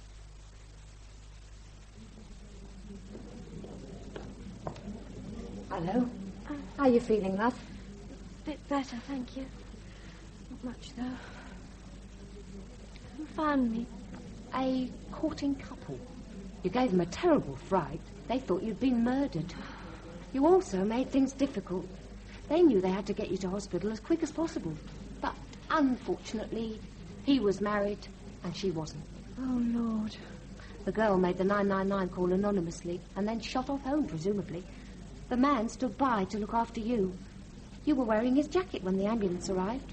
He wouldn't give his name, but the police detained him. They thought he must have something to do with your condition. How awful. Yes, wasn't it? They allowed him to telephone his wife. Heaven knows what excuses the poor man made. But if his marriage was dicey before, I reckon it'll be all washed up by now. Because until you'd come to, failed to recognise the man and got him off the hook, he was kept in custody. He'd have been better off leaving me. If he had, you and I wouldn't be sat here chatting. He saved your life, and more than likely ruined his own to do it. Well, can't I explain to his wife? You keep right out of it. He's in enough trouble as it is. It was Cliff's fault all this started. What about him? The police were round at his studio first thing this morning. Everything gone, packed up clean as a whistle and away, leaving quite a lot of rental outstanding. But can't they trace him? Cliff at Arundel. He showed me his card. People who take pornographic photographs don't use their real name, love. Think I'm going to be sick again? You're going to be all right. What did you take? I shall be sick if you make me talk about it. Lots of aspirin in your auntie's cooking sherry. Yuck. If you know, why did you ask? The sicker you feel at the mention of aspirin and alcohol, the less likely you are to try them again. When are you going to see your aunt? Never. I couldn't bear the thought of all those recriminations. She means well. She has a nice house, and you've a pretty room of your own there. It's a prison. I've tried with that girl, Miss Peel. I've tried for 18 months. But she's sullen, incommunicative, and sometimes downright chicky. If it wasn't for her unfortunate background, I'd have had her out of my house months ago. Well, she's had a nasty time, but she's done nothing to help herself. And she's shown me no consideration or affection. She doesn't want to live here, Miss Birmingham. Then what's to become of her? Well, she's not 18 yet. She's still a minor at law. She'll have to stay in a hostel. There is a place for girls in a similar predicament in Richmond. A hostel? Among girls with criminal tendencies? A girl with criminal tendencies. Is that how you see your niece, Miss Birmingham? Miss Peel was all right. I could get on with her. She was kind, but she was tough and practical. No sentimentality. Well, that's her job. She's a welfare officer. And you're not related to her. You've given your aunt a rough time, haven't you? Well, she deserved it, all that pity and piety. So you chose the hostel? Without Aunt Daphne, there was no alternative. I was in care and protection. I can't imagine the hostel was an improvement on your aunt's home. I swapped one kind of hell for another. Though there isn't much to choose between a domestic hell and an institutionalized one. I stuck it for a month, and I had all the snide remarks over again. What's an upper-class kid doing here? Slamming it, are we? Why weren't you Devil of the Year, then? You haven't given it much of a whirl, have you? A month? It's horrible. You must know how horrible it is. You'll be 18 in 2 months' time. In 3 months, if you work, you'll have your secretarial qualifications. Then you can get a job, and we can find you some decent digs. A little flat later on, somewhere of your own once you've saved a bit. Is that asking too much? What a smashing future. Digs in Twickenham and a job in a ball-bearing factory. You could be pushing up daisies. It'd be better than this. I don't need self-pity, not in this office. Look, I've had everything and you've never had anything, and that's the difference between us. And that's why you'll never understand that I'd rather be dead than have this nothing life.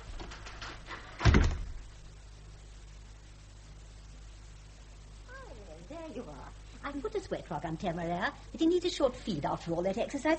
Would you be a pocket? Yes, all right. 2 scoops of nuts and 1 of bran. With a little water mixed in, yes. And Dennis! Coming, my love. Dennis, don't you think the least we can do is to offer Dr. Forgan a drink after all this excitement? Yes, of course. It's whiskey and water. Thank you. And Dennis, the door, please. Oh.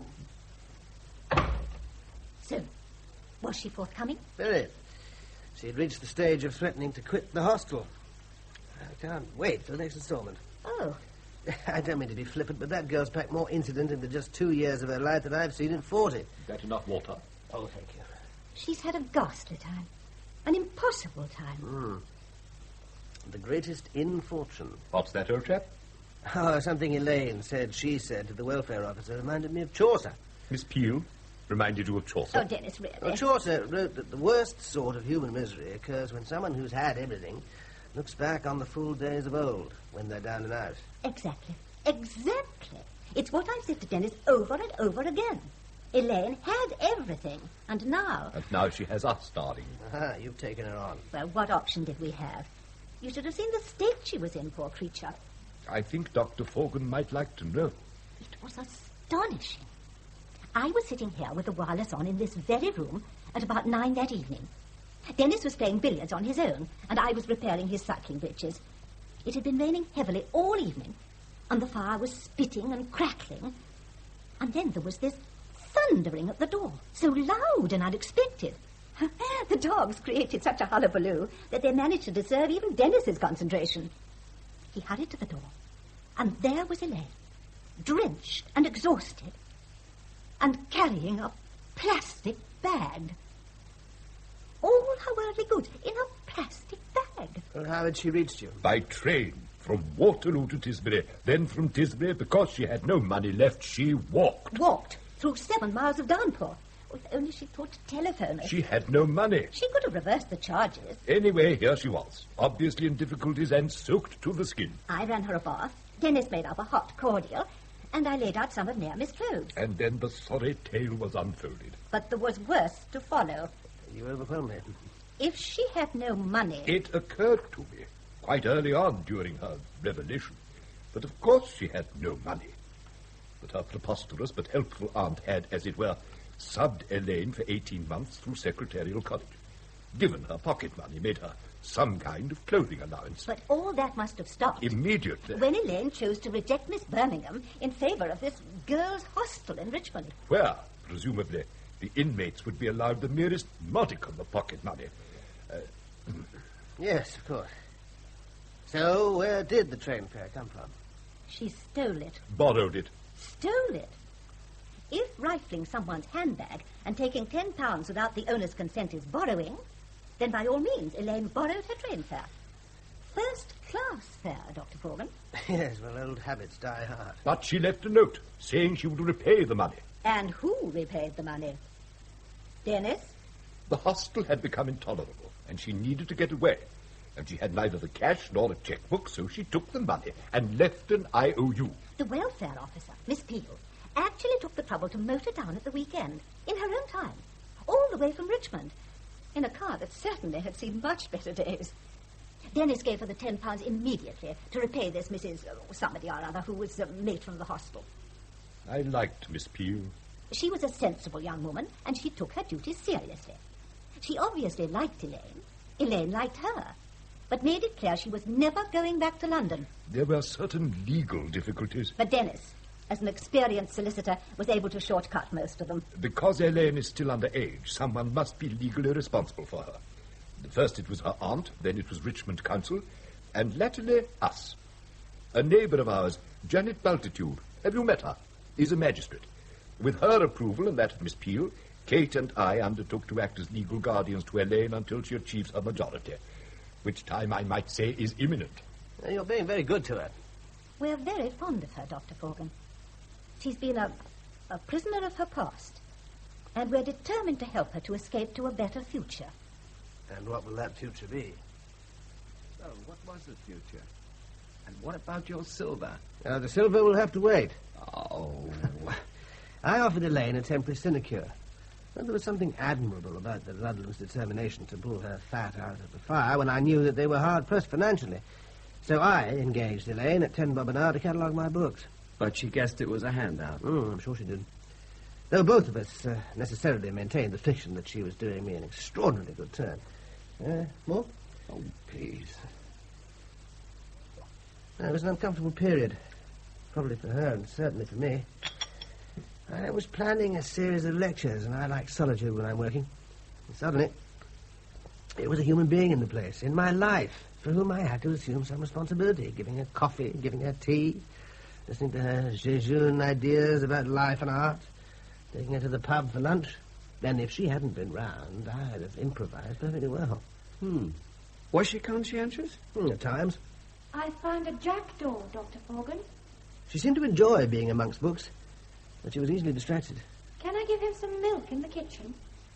Anyway, the vacation came to an end, and the books were still in chaos, and Elaine went back to subsidised unemployment with the Ludlams, and I went back to Oxford, imagining and hoping that I'd seen and heard the last of her. But since there are several chapters to go... I spent most of the Christmas vacation in India, where I ran into Blazer Povey in Madras. Blazer? Yeah. He was probably dodging debts in England, but he represented himself as manufacturing saddlery in India for consumption in the home counties. Blazer was always versatile. And then back home in the slow, cold slog of the Hillary term, I came back here shortly before Easter and set about ridding the place of dust, cobwebs and dry rot. I hadn't been here more than a couple of days when up cycled Dennis Ludlam, and I knew that tranquil days had gone again. Ludlam appears to be your rural nemesis. Young Elaine was the nemesis of us all. There'd been evidently a bizarre turn-up for the book shade Ludlam, so would I join them for dinner? No talk of billiards this time. And talk it over. The dedicated bicyclist assured me in those profound and solemn tones that my advice would be particularly valuable, since I was more than a passing acquaintance of the two involved parties. You seem to do nothing but cry on your shoulder, Dr. Forgan. But this time we're even more worried about Elaine. What's she been up to this time? She has eloped with my brother. Eloped? Hardly the right word, old chap. Elaine and Richard have reached an understanding. Look, can we job backwards a little? Richard is your brother, Mrs. London. My youngest brother. And is he married? Not yet, thank heaven. But he and Elaine have set up house together. They're living together in Marylebone. And that distresses you? It appalls me. Richard is 32, granted, but he's emotionally immature. And Elaine, well, you know Elaine, how insecure and highly strung she is. But they're both of age, Mrs. Ludlam, and if this kind of life is what they want... But it isn't what they want. It's an infatuation. If they should marry, they'll regret it for the rest of their lives. Well, then the regret will be something they must live with. That's exactly what Dennis said you'd say. Because it's true. They are beyond our influence now. They're nothing of the kind. They aren't married yet, are they? Look, what exactly are you wanting me to do? If you're expecting me to intervene in this love affair, then I'm accepting your hospitality under false pretenses. How can I help, indeed? Why should I help? Because they're totally unsuited to one another and to marriage. How can you possibly know that? Because I know them both very well. Look, I'm still in the dark. Mr. Ludlam intimated that I knew both people. You do. You know my brother, a pilot with Air Freight Cyprus, Richard Fricker. Richard Fricker? So Elaine is... Yes, that's who Elaine is. Richard remembered you perfectly well when we discussed you. Yes, I recall him. I've met him in company with other aircrew people, but what makes you feel so sure he's unsuited for marriage? If he's capable of flying an aeroplane satisfactorily, that makes him both practical and responsible. He's been... Oh, what do they call it nowadays? He's been a loner too long. He's gauche in feminine society. I know he isn't ready for marriage now, and I doubt if he'll ever be ready for it. These are sweeping statements, Kate. Well, I remember your brother as being a pleasant young man, but shy. Very shy. As to ghost... The fact of the matter is that Elaine has turned his head. Oh, now, darling. She was lonely, because Naomi and the boys were all away. Richard decided to spend a week of his leave with us. Dennis naturally was at work all day, and I always have more than enough to occupy myself with. So they were thrown together, unnaturally, and this ill-advised relationship began. Look, I don't know your brother at all well, but I do know him, and to be fair, I think I can guess at your misgivings. As to understanding them, and as to interfering with his life, how can you, or your husband, or I know what's gone on in the hearts of them both? If they're in love, and presumably they are, since they're living together in Marylebone, Then why should anyone presume to interfere? Because they're in no position to set up house together. But an airline pilot makes a great deal of money. Far more than I could ever hope to command. I'm not talking about money. Surely you must realize that. Dennis, please, try to explain to Dr. Forgan. The fact is that... Could we talk in the billiards room? Oh, for heaven's sake, Dennis, we're all adults, aren't we? Kate believes, and after all, she's known Richard all his life. Kate believes that he may be constitutionally unprepared for marriage. Are you saying he's homosexual? No. Well, then what? He has fewer urges than the mass of men. He doesn't need marriage. He's fallen in love with the idea of love. Yet to Elaine, he represents utter security and a happy ever-after conclusion. But that won't be the case. Yeah, but isn't that something they'll have to discover or not for themselves? Aren't you taking too much responsibility on yourself? They may be ideally happy. Give them a chance. Richard is my youngest brother. And I brought him up after my mother died, almost as if he were my son. I know him, Dr. Forgan. And we've known Elaine for 5 years, almost as a daughter. And we understand her. Of course we want what's best for them both. But what's best for them both is certainly not a marriage between them. It can only end in unhappiness.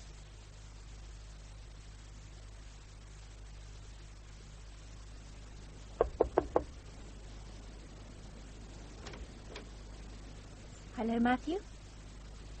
Elaine. Just about. How long is it since... Look, come on in. Can you give me a hand with the luggage? So, when did we last meet? In Limassol, at Arif's Magic Bar, 71. I was with Richard then. And now? Long story. But you've arrived with luggage, so there's time. Have you a cigarette? Help yourself. Take the packet. Thank you.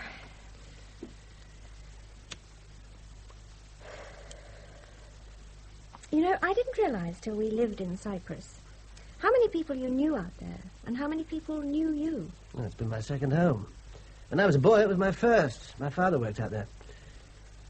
I've heard all about that. But what about Neville Dimmock and Blazer Povey? Oh, Blazer, back in Cyprus? You can't keep away from the place, can you, the three of you? Blazer, Neville and I were school friends. For national service, Blazer and Neville took short-service flying commissions. By chance, they were posted to Akrotiri. I was sent out as an intelligence officer during the Aoka campaign, because I spoke fluent Demotic Greek. Neville fell for the place just as I'd done. And since you've met him, you'll know about his business interests there. Mm-hmm. And your husband, too. Went where his contract stipulated. Milk train run, Gatwick, Nicosia, Gatwick, freight. Yeah. And when I met you and Richard in Limassol, I must admit, thinking the marriage was, fraying a little around the edges. And Ludlam said it would be disaster, you know. They wanted me to intervene. You? What could you have done to stop it? Well, that's exactly what I told them. Yes, well, they were right, weren't they?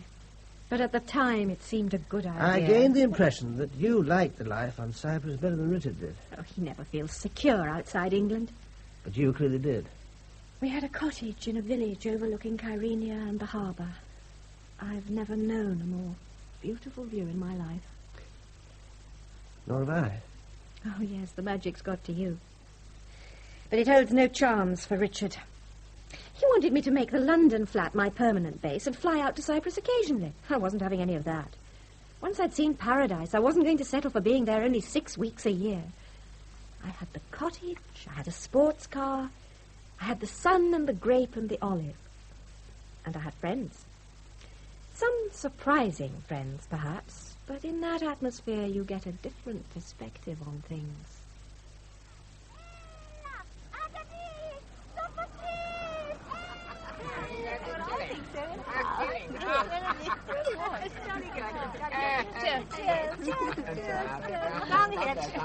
Good morning. Morning. I was wondering which of you is Clifford Arundel. Someone said he was here. Did you say Clifford Arundel? Yes, society and fashion photographer. They said he always wears a blazer. Hello now. And the chap in Cyprus who always wears a blazer, the chap you're talking to. Blazer Perrier. I see. They must have meant that you know Clifford Arundel. Look, have we? Oh, yes, at Mr. Arundel's studio in Richmond. Oh. It was a long time ago, and you've obviously forgotten. But I haven't. I think I can help you. Believe I know where old Cliff hangs out these days. That's good. I have an urgent message for him. Well, look, why don't we have a drink? Over there. We can talk about Cliff. A bit more privately. This charming young lady and I have a mutual friend who's in some kind of trouble.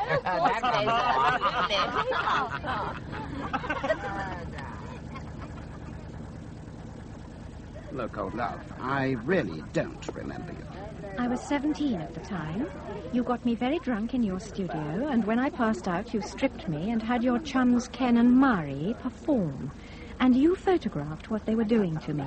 I did? When I ran out of your studio, do you know what I did? I went home, I took a large bottle of aspirins and a bottle of sherry, and I went down to the river, and I tried to kill myself. What you'd done was the last filthy indignity in a year of indignities. You mean it, don't you?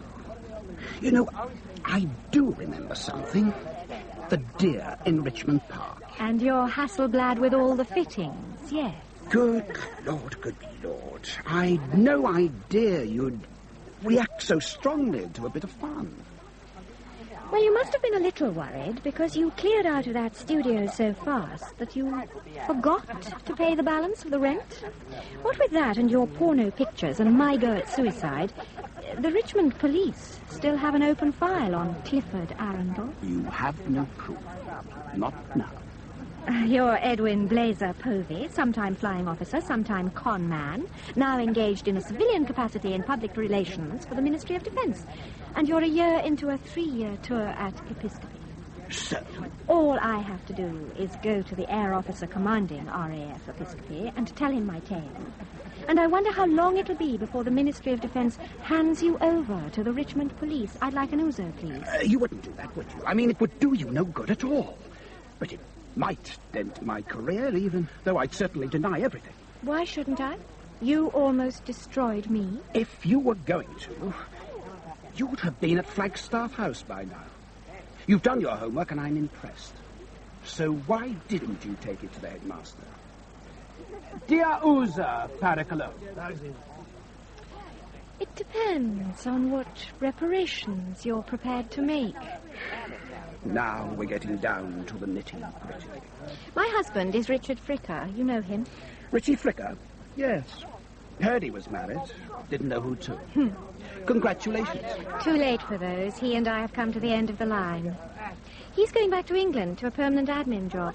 I want to stay out here. He's not prepared to maintain me out here. I have a cottage up the road and a sports car, and I live rather well.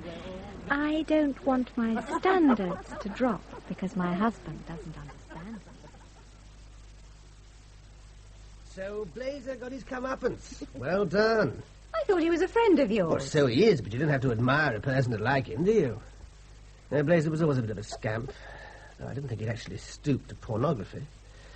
But if it's any consolation, I'm sure he had no idea how horrifically you were going to react to his antics. There's no malice in the man. That's true. I'm afraid he is likeable. Oh, I had to drop my standards, of course. Blazer couldn't afford more than a 3-room flat and an old banger for me. But I didn't really mind. I mean, how much time do you actually spend inside a house there? The life's all outside, isn't it? So Blazer did the right thing. What was nice about Blazer was that he didn't whine, not once. He'd been caught red-handed, and he was prepared to pay up. Oh, we had some good times together. He was fun. And he knew fun people and fun places. Yes, that's Blazer. Oh, did he ever mention his legacy? That legacy.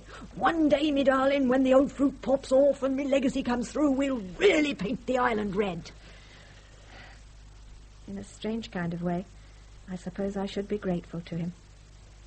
If he hadn't nearly pushed me into suicide, I'd be a secretary in a ball-bearing factory in Twickenham. But this odd idyll came to an end when the Turks invaded Cyprus. Oh, of course. Blazer was really rather heroic. I'd intended to stay on in Kyrenia and damn the Turks. But when the shelling began, Blazer snatched me from the battle zone and drove me hell for leather to Akrotiri. He pulled rank and got me on the last seat of a trooping flight to Bryce Norton. And from there? I could hardly throw myself on the mercy of the Ludlums this time, could I? So it was Richard. Where else? Did you expect me to be pleased to see you? I hoped you might be. No, for God's sake, Elaine. You've behaved selfishly and irresponsibly for 2 years. How did you expect me to feel when everyone in Cyprus knew you were Blazer bloody Poby's kept woman? Have you thought what it was like for me at work? Pity or sniggers? There was nothing to prevent you from finding some consolation yourself, was there? I didn't want... I wasn't brought up to live like that, racketing around. I was brought up to stand to my guns. We're still married, aren't we? Supposed to be? Do you want me back? Would you have come back? Willingly, if the good life in Cyprus hadn't gone fat? No. Well, then. Do you want a divorce? I want a decent way of life with a wife I can trust. Is that unreasonable? Oh, no, it isn't. Of course it isn't. You look exhausted. I am. But what's to be done? Richard, I don't know. What's happened to Blazer, anyway? His tour finishes next month. And then what? London, at the Ministry. I see. So, in fact, all you want is somewhere to lay your head free of charge till Blazer's open for business again in town. No. Well, I don't believe you. Cyprus is over. Blazer was part of something I very much enjoyed out there. But Blazer in a bowler and pinstripes and a flat in Chorley Wood, no, not for me. So I'm the court of last appeal, by default. I'm very tired. I don't want to argue with you. I don't want to argue either. But I think some kind of discussion's called for. I've done the wrong thing again, and I'm sorry. I should never have come back here. Would you be prepared to rearrange your priorities? That sounds very technical. No, let's not get smart. I realise you don't want to live in London. But if there were somewhere, a really nice place in the country, would that appeal to you? In the country? A cottage, in a pretty village on the South Downs. Another pipe dream? No! I have a particular place in mind. Tudor, beamed, low ceilings, inglenook, an acre of garden, and I can commute. With what I've saved, I'll only need a 25% mortgage. Honestly, Elaine, it's quite beautiful. Look. Look. The estate agent's handout, and a photograph of the property. Yes, it's lovely. It is lovely. And you'd love the village. It really isn't stockbroker belt. It's 50 minutes to London by rail. Far enough out to be rural. And what would I do out there? Oh, come on. Live a happy, normal life. Plenty of room for a dog and a cat. You could ride again. There's an excellent stables at the end of the village, and it's good hunting country. And children. What? You'd want children. Well, doesn't everyone? Richard. Yes? Find another wife. Well, what are you talking about? Everything you've said sounds marvellous. For any girl but me. But how can you know until you... Saturday. I'll drive you up there. We can see the house, pub lunch, take a walk. You'll love it. There's nothing the matter with your suggestion. There's nothing the matter with the place. I'm sure it's beautiful. There's nothing the matter with anything you've said. Except that it fills me with gloom and terror. What the hell do you mean? Are you sure you want to know? Elaine. All right. I would find it boring, boring, boring. I don't want to be a commuter's wife with 2 ideal children and 2 ideal pets in an ideal cottage in an ideal village 50 ideal minutes from London. What would I do out there? And when you came home at 7:30 sharp and put on your slippers, what would we talk about? The golf club, the Mothers' Union, gooseberry jam and flower arrangements and the vicar's little problems.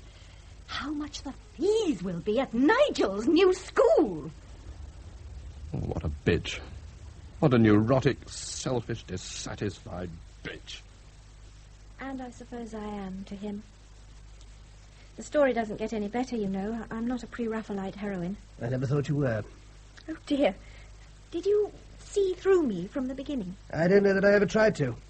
You were never uppermost in my thoughts. How nice to find someone so disengaged. It must be.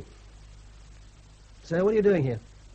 I need a breathing space for a week or 2. Until Blazer comes back? I suppose so. Well, you know where the guest bedroom is. Dump your things there. You can stay till I say go, which won't be long. Aren't you being rather hard on me, Matthew? No harder than you've been on a number of people. It's like that, is it? Look, what have you been up to since you walked out on Richard? Oh, travelling? Why? Now, yesterday afternoon I received a telephone call from the Salisbury police. Oh, yes, I'm on the telephone now. Asking me, in effect, to give you a favourable character reference. An hour later, Dennis Ludlam was on the telephone. He'd had a similar request. So what's been going on? I'm sorry. I didn't really expect them to check, you know. I thought it was a matter of form. No, they checked. Why? Well, when I left Richard, I decided to work my way west. Towards the Ludlums, or me? Oh, they were always reserve champions. I took a bus to Salisbury and decided to stay there for a few days. And before I realised it, I was out of cash. Which had come from whom? Richard gave me 50 quid. He felt it was cheap at the price to be rid of me. Anyway, I was out of makeup. And I wanted to look my best when I called on you. I went to a chemist's. Couldn't believe the prices of the makeup. And I seem to have left without paying for what I took. Wasn't that forgetful? But they were on to you. It was only a matter of £9.58, a drop in the ocean. Not to a local chemist. Police, questions, statements, denials. It wasn't a bit amusing. And then the question of bail. Would you believe it? For £9.58, they wanted £75. Which you hadn't got? No. So Mr. Plod took me round to the hotel, and I managed to have 5 minutes private conversation with the manager. He was very understanding. But on top of that, because I had no fixed abode, Mr. Plod wanted references. I could hardly give Richard, so I'm afraid it was you and poor Dennis Ludlam. When do you appear before the magistrate? The day after tomorrow. Since I'm an itinerant, Mr. Plod said he'd hurry me through, bless him. It's not very funny, is it? It's stupid and rather shabby. I knew I'd be in trouble. Oh, Elaine. I've known you for what seems an eternity. I'm prepared to make a few allowances, but I draw the line now. If you'll guarantee to stay here until Thursday, I'll drive you over to Salisbury myself and try to put in a good word for you to the magistrates. Now, is that on? I suppose it'll have to be. All right. So take your things to the guest bedroom, have a bath, help yourself to drinks, and I'll be back within an hour. Where are you going? I tend to keep an empty larder. It'll have to be replenished. You can cook us a Greek dinner tonight, and we'll talk about Cyprus. Θα σε φέρω στο για την φιλοξενία σας. Έχω πολύ καιρό να κάνω αυτό. Were you perhaps hoping for ultimate benefits? From a down and out? She's a very attractive bird. It makes a difference when you've known them since they came in wearing wet jodhpurs and a torn hairnet after a gymkhana. Does it? I fancied her like hell, you know. And when I heard about her arrangement with Blaze, I was very jealous. Oh, this was after Audrey's death, of course. You saw her. You saw them regularly. Oh, not regularly, but quite often. Tiny's club. Famagusta, mainly. Sometimes Blaze would be after a Nordic blonde or a shady deal, and I'd be left very happily with Elaine. She could take her liquor, could that girl? Well, she could take a lot of things, now you come to mention it. At any rate, after our up and downer, I motored to Tisbury and bought all the makings for the Greek blowout from a delicatessen there. Then I called on Theo Edwardis. Theo, you've settled down at last. In a very pretty manor house. I'll take you there tomorrow. Anyway, I got some ouzo and retsina from Theo's private stock and came back here. First thing I saw was her note. Aye, aye? And I had a presentiment of ill luck. Dear Matthew, I'm sorry about all this. I hope you'll understand someday. Much love, Elaine. I was put out, of course, but not extravagantly so. I began to think how lucky I was not to be landed with such a spectacularly unfortunate girl. Oh, I'd quite looked forward to a dinner for two, but a dinner for one twice would be perfectly agreeable. Then I went into the dining room. I've been waiting for this. How I've been waiting for this. It took me some time to realize what was strange about the place.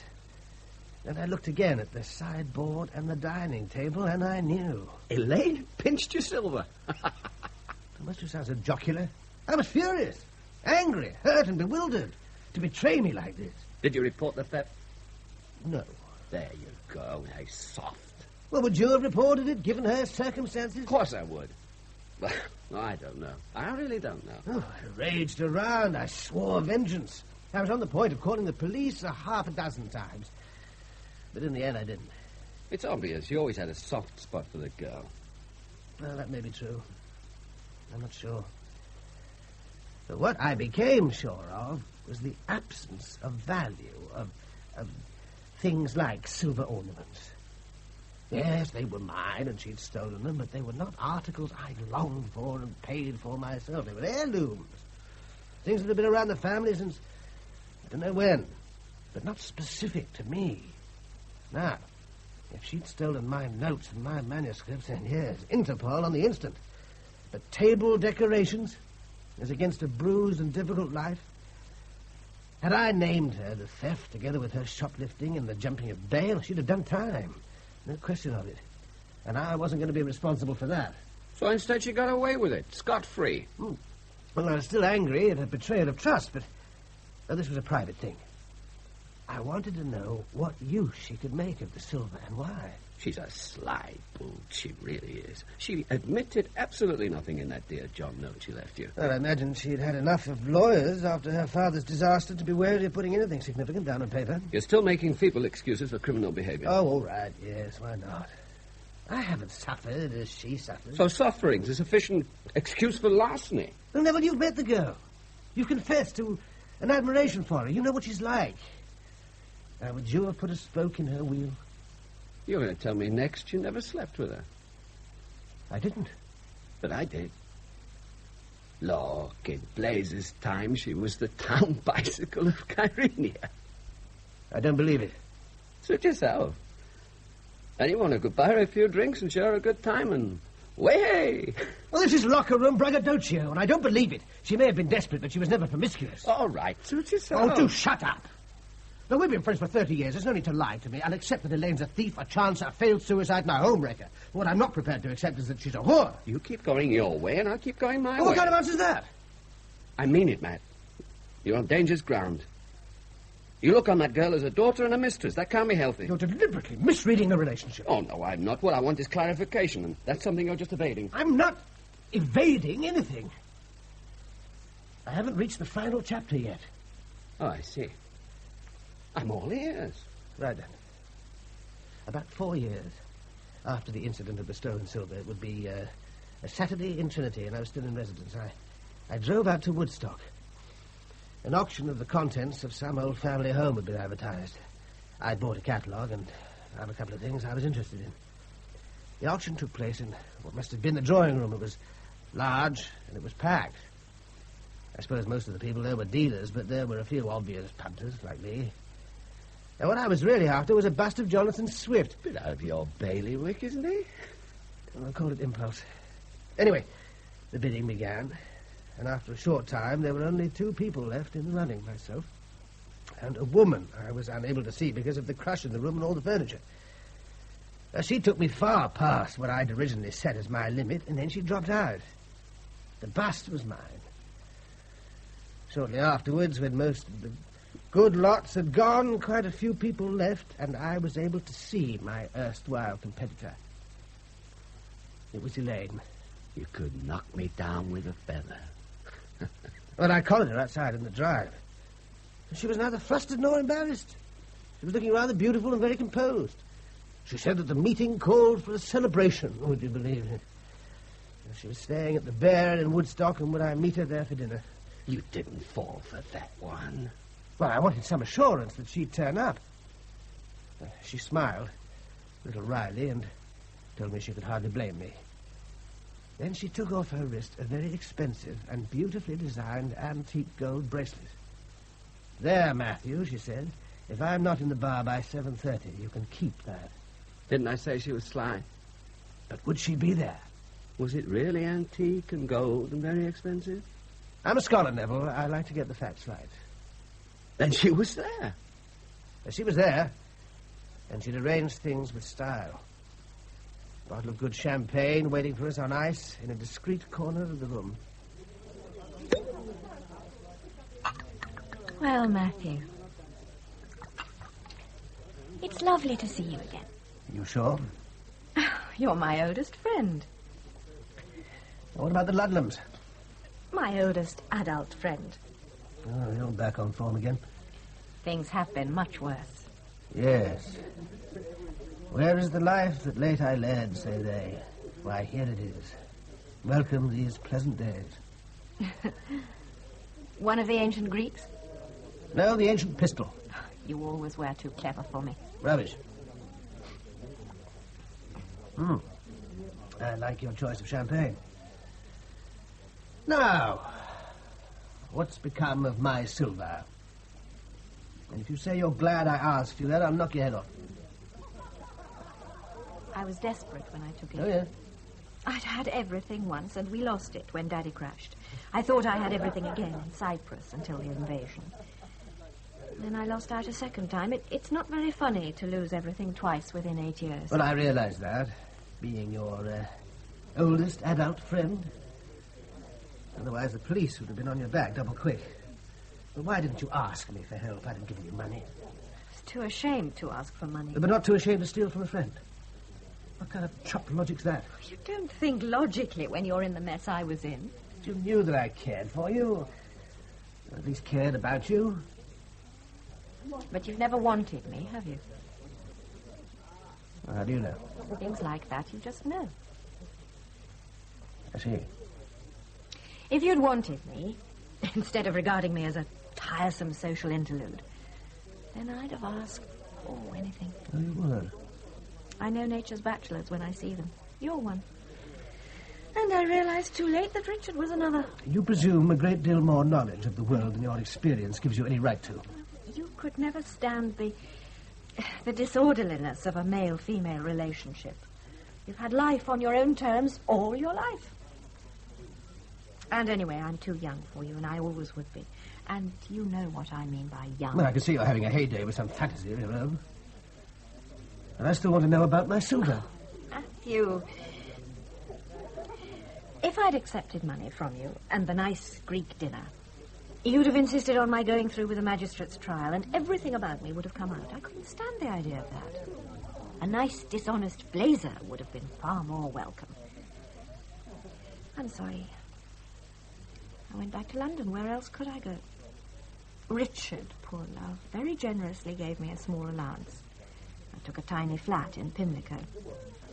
Eventually, by all kinds of jiggery-pokery that you'd rather not hear, I managed to get a store in Petticoat Lane. With my centrepiece of silver to dazzle the customer. It did make me look very upmarket. But I didn't sell the pieces, not for ages. And when I did, the proceeds went to a sharp solicitor who managed to extract a once-for-all cash settlement from Richard in return for a tidy divorce. With that, I began to build up my business. Then Blazer turned up. Absolutely on cue. Matthew, old lad, it's been too long between drinks. Blazer, for heaven's sake. The chap allowed some of the celebration bubbling. Yes, allow me. Cheers. Well, Matt, don't you agree my wife looks absolutely radiant? Your wife? Well, we hadn't got as far as that. When did all this happen? After the legacy. The legacy? Well, there really was a legacy. You chaps would never take it seriously, would you? Well, can you blame it? Actually, no. There it was. Larger than even I could have expected. Enough to set up yours truly and the little lady on relatively easy street. This beats the band, it really does. Doesn't it, though? So now Elaine has her camp little business in Wigmore Street, and young Blazer's at last indulging his lifelong interest in politics. Politics? Oh, Blazer, you've gone right over the top. You don't understand. Blazer can be very persistent once he puts his mind to it. He's been offered a very safe seat in a North London constituency, and you should see him with his party workers. I can't entirely believe it myself. And what party would that be, Blazer? Oh, Labour every time, old lad. Didn't you spot the red tie? You have been adopted by the Labour Party as official candidate? Labour? Well, of course. I've been down and out of that. I've seen life at the bottom and from the bottom. Which meant the local agent was more than appreciative when I socked him with a substantial contribution to public others. Here was a chap prepared to back what he believed. My God. And I'll tell you this, old squire. If I'm not in Westminster after the next election, I'll give all I have to the poor. Apart from our pad in Barbados. So you're sitting pretty. I'm delighted. That tone of voice means the exact opposite. Well, I was wondering how much the sale of my silver realized, and why neither of you saw fit post-legacy to reimburse me for my involuntary contribution to the Povey Fund. Do you know, lad, it simply slipped our memories. Good Lord, of course you must have reimbursement. But the silver, gone forever. I'm afraid so. Well, never mind. I hope the lucky owner's deriving the same pleasure from it that the Forgans did. 5 or 6 generations. You've taken this jolly sporting little matter. But I must insist on giving you a check. No, I have a much better idea. I have in my possession an extremely valuable gold bracelet, which I'm sure was worth a good deal to you. Yes, I was just going to ask for it. And I promise you this. If Blazer does succeed in topping the poll, we'll both have the satisfaction of knowing that I'll be celebrating his victory by selling the bracelet and giving all the proceeds to the poor. They really are an extraordinary couple of people. But do you believe this marriage will last? Oh, I think so. They suit each other perfectly. Blazer was always immoral, and Elaine's early misadventures have made her amoral. They not only suit each other, they deserve each other. What I can't get over is Blazer embracing the Labour cause. Of all the cynical, self-seeking... Well, as we both know all too well, when Blazer sets his mind to a caper, he's very thorough about it. Now he has money, he's looking for power. Oh, I'm sure he doesn't give a damn which political party he hitches his wagon to. He's capable of crossing the floor a dozen times with all the charm in the world and of getting away with it.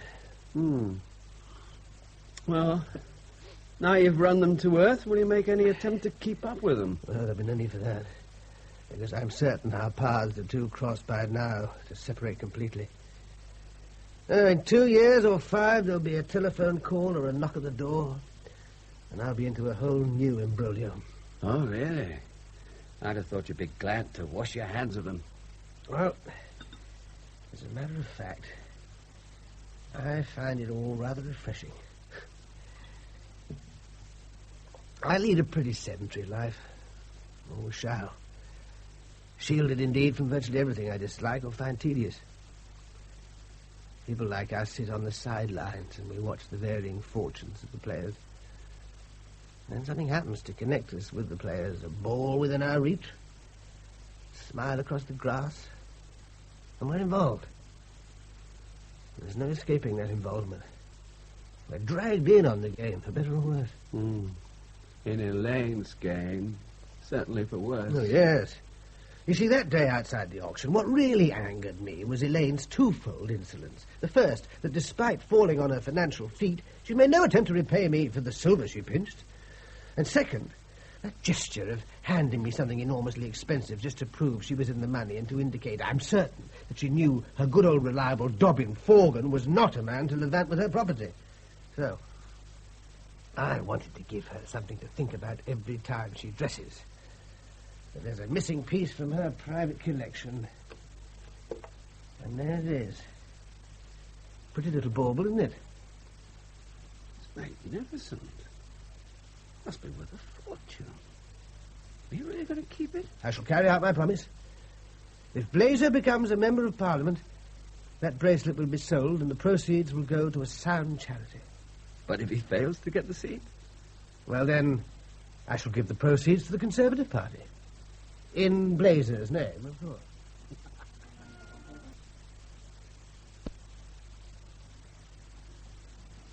That play can be heard again on Monday afternoon, just after 3. Our play tomorrow afternoon is a love story set in the glamorous world of high society after the end of the First World War. It's a dramatisation of Michael Arlen's novel Piracy. That's tomorrow at 2:30. In a quarter of an hour at 10:15, the life and poetry of Thomas Hood is the subject of Breast High Amid the Corn. Now the weather forecast for tomorrow. Scotland will have outbreaks of rain or drizzle, although some northern parts will be dry at first. England, Wales and Northern Ireland will be rather cloudy, although a few bright or sunny intervals are expected. Many places will be dry, but some rain is likely in northern and eastern counties of England in the morning. It will be very mild, though rather cold at first in northern Scotland. And the outlook for Monday and Tuesday, staying mild. Some rain or drizzle in the north and west, but mostly dry in central and eastern England. And that's the weather. Radio 4.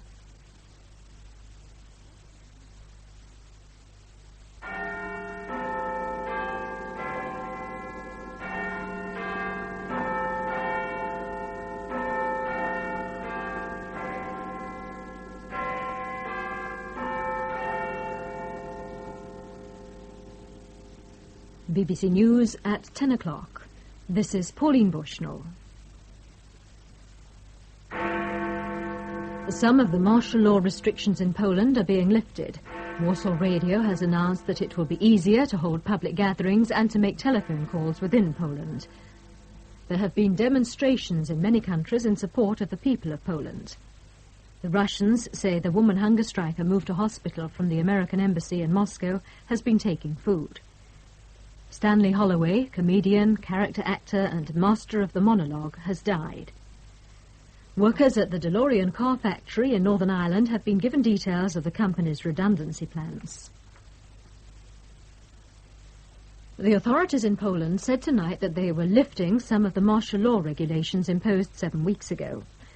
According to Warsaw Radio, restrictions on public gatherings, including entertainment and sporting events, are to be reduced, and communications within the country will become easier. For example, internal telephone links will be restored temporarily from February the 10th, though conversations will be monitored. Some regional newspapers and radio stations will be allowed to operate again. Here's Frank Smith of our Foreign News staff. Although the more draconian measures introduced under martial law will remain in force, the fact that some restrictions are to be lifted can be taken as a carrot dangled by the authorities in front of the Polish people. But with the carrot, there's also the stick. Telephone communication is to be temporarily restored between all towns in the country, but these calls will be through the operator and will be monitored. The inference is that the restoration will depend on the result of the monitoring. Telegrams will also be accepted, but will continue to be subject to censorship. The easing of these restrictions, as Warsaw Radio puts it, relates to the private lives of Poles. Among other things, people will now be able to get married and hold family gatherings without obtaining permission from the authorities.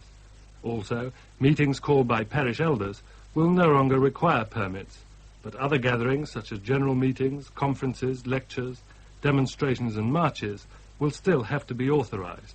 They will, in other words, remain banned. Rallies and marches have been staged in many countries to show support for the people of Poland and for the independent trade union Solidarity, outlawed under the martial law regulations. In the United States, there have been demonstrations in a dozen cities. The Secretary of State, Mr. Alexander Haig, is due to speak at a rally in Chicago tonight, where there's a large Polish community. There have been demonstrations, too, in Canada and Australia, and in Tokyo, Vienna and Brussels. There were more than 100 rallies and marches in West Germany, where Chancellor Schmidt, in a telegram to the Trade Union Federation, repeated the government's demand for an end to martial law in Poland. In Britain, a Solidarity representative who left Poland last year addressed a rally of 3,000 people in Nottingham, while in London, several hundred supporters of the Polish Solidarity campaign marched to the Polish embassy to keep a candlelight vigil. Earlier, they'd heard speeches by MPs, trade union officials and leaders of the Polish community in Britain calling for an end to martial law. One of the speakers, the Labour MP and Shadow Minister Mr. Peter Shaw, suggested that Britain and other Western countries should impose trade sanctions to try to get the restrictions lifted, a point he elaborated on later. Quite obviously, the fact that not only Poland but the Soviet Union is dependent on the West for a great number of things, including the purchase of essential food supplies, the purchase of technology, the purchase of goods of all kinds. That gives the West a bargaining position and a position of leverage which, if it's used intelligently, may help to bring about many of the results that we want. Mr. Peter Shaw. The Soviet press has again attacked the United States government over its support for the television spectacular on Poland to be broadcast tomorrow. TASS, the official news agency, describing President Reagan as a former actor, said he had decided to stage cheap shows in Hollywood's best tradition, that is, boisterous and vociferous spectaculars with as little meaning as possible. You have been listening to Welcome These Pleasant Days, and I cannot help thinking how strange it is that men must lose their kingdoms before they find their souls.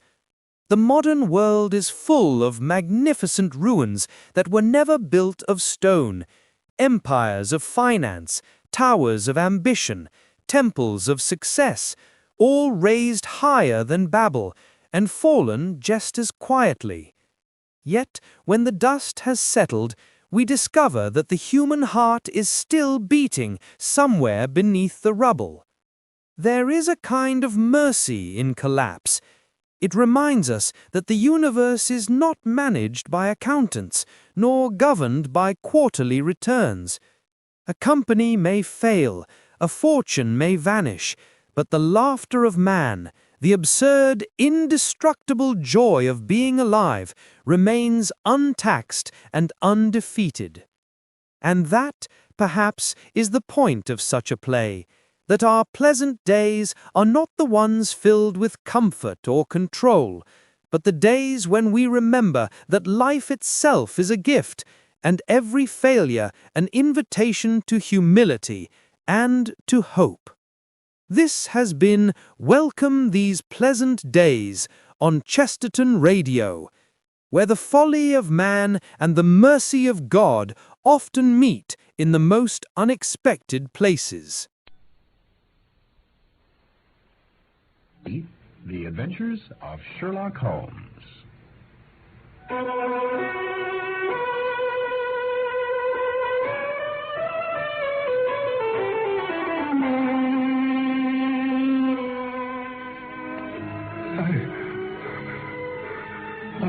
Father, what is it?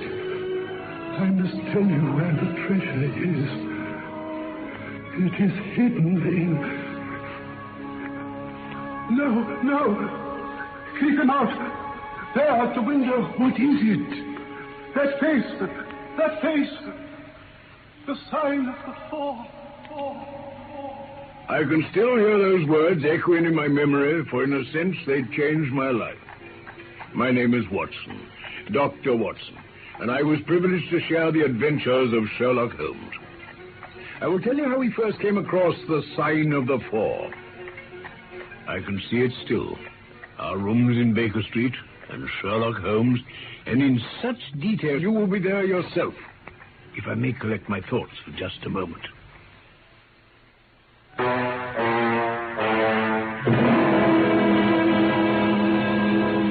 mind rebels at stagnation, Watson.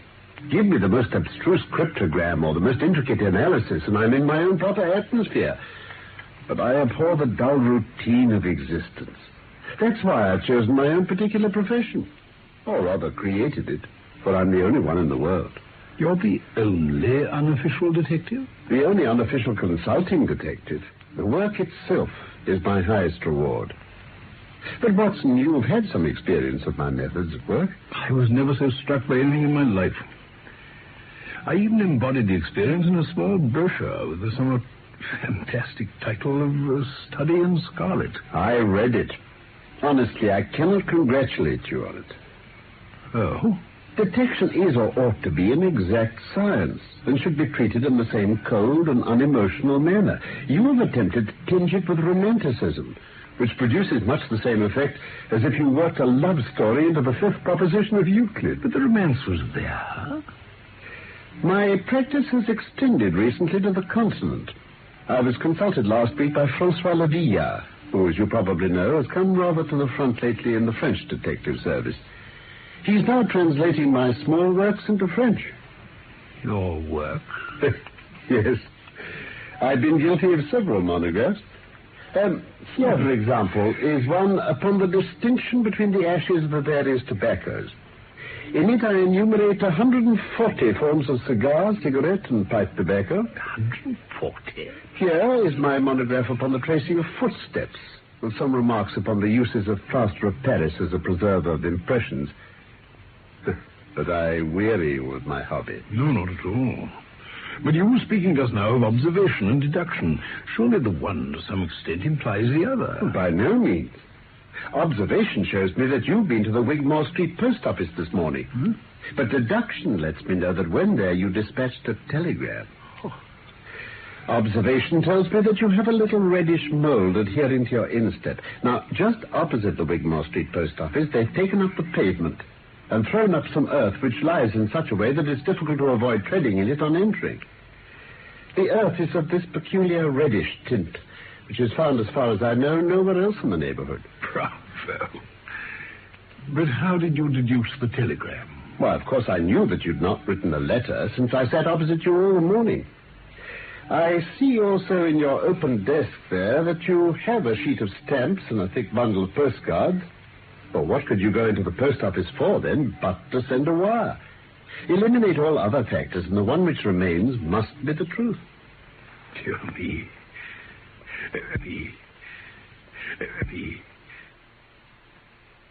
See, Watson, how the yellow fog swirls down the street and drifts across the dun-coloured houses?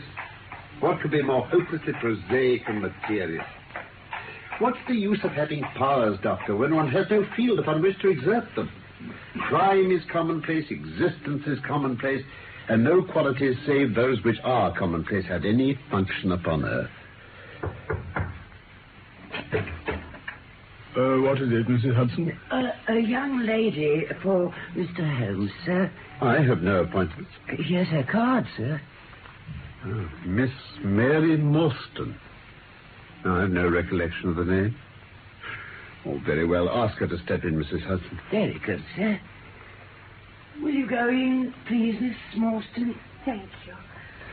Pray come in, madam. It's good of you to see me, Mr. Holmes. This is my friend and colleague, Dr. Watson. How do you do, Doctor? How do you do, Miss Morstan? Will you take the basket chair? Thank you. I've come to you, Mr. Holmes, because you once enabled my employer, Mrs. Cecil Forrester, to unravel a little domestic complication. She was much impressed by your kindness and skill. Mrs. Cecil Forrester. Oh, yes, I believe that I was of some slight service to her. Mr. Holmes, I can hardly imagine anything more strange than the situation in which I find myself. Then pray state your case. Briefly, the facts are these. My father was an officer in an Indian regiment who sent me home when I was quite a child.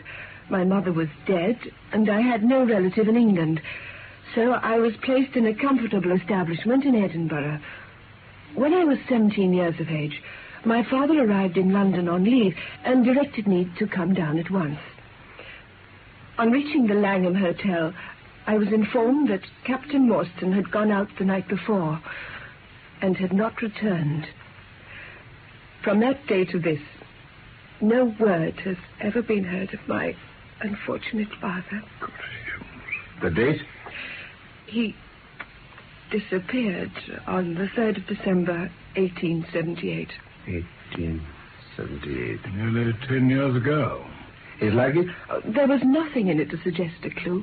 Had he any friends in London? Well, only one that we know of.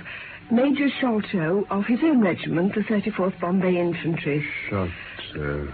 Major Sholto had retired some little time before my father came home.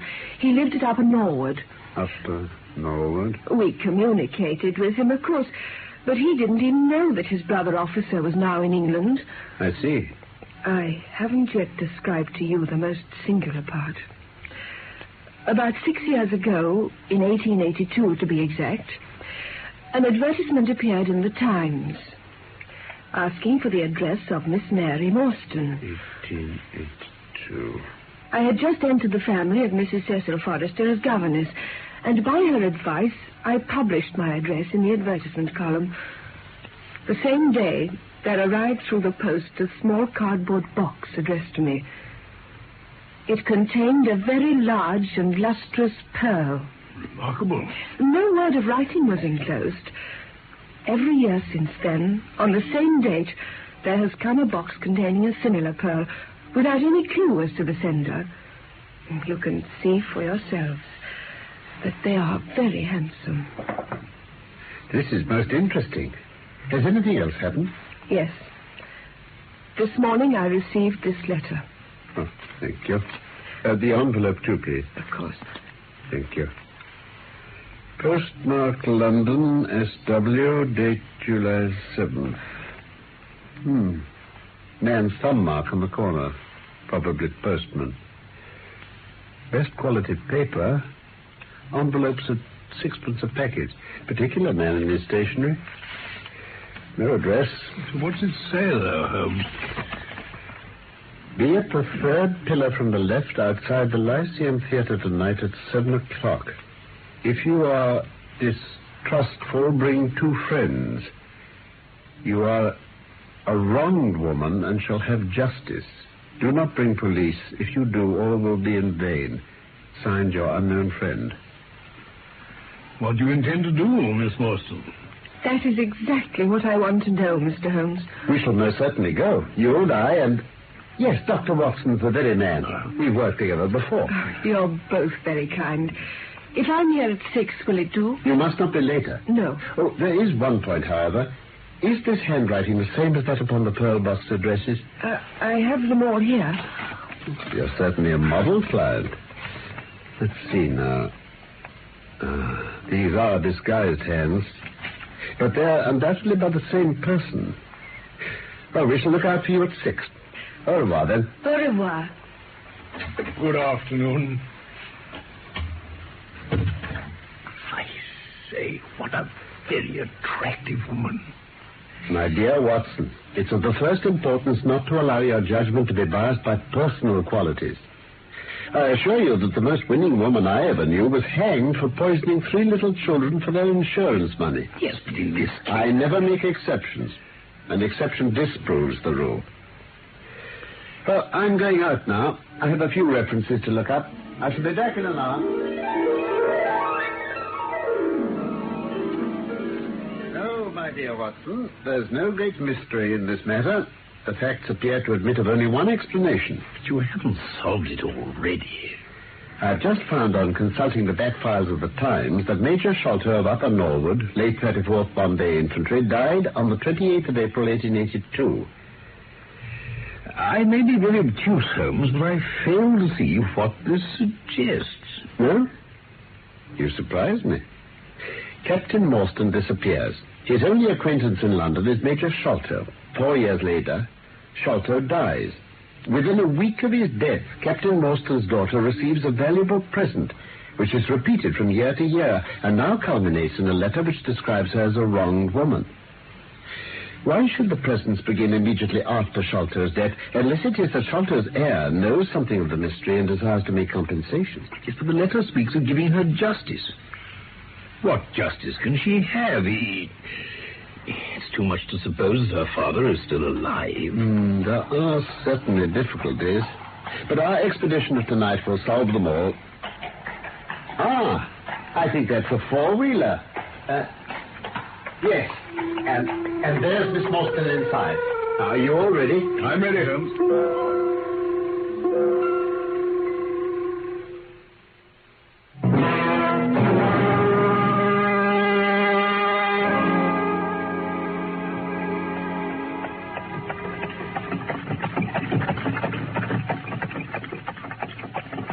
Yes, Major Sholto was a very particular friend of Papa's. They were in command of the convict guard on the Andaman Islands. The Andaman, eh? By the way, Mr. Holmes, a curious paper was found in Papa's desk. I don't suppose it's of the slightest importance, but I thought you might care to see it. Oh, thank you. Seems to be a plan for part of a large building. At one point, here, you see, there's a small cross done in red ink. In the left-hand corner, there's a curious hieroglyphic like 4 crosses in a line with their arms touching. And beside that, there's written in very rough and coarse characters, the sign of the 4. Jonathan Small, Mohammed Singh, Abdullah Khan, Dost Akbar. Preserve it carefully, Miss Morstan. I shall. I suspect that this matter may turn out to be much deeper and more subtle than I at first supposed.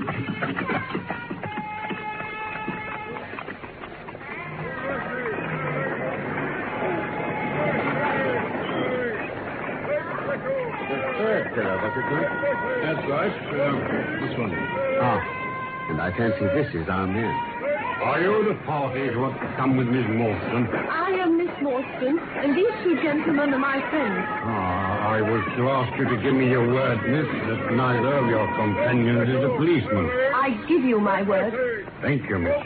If you'll follow me, the cab's over here.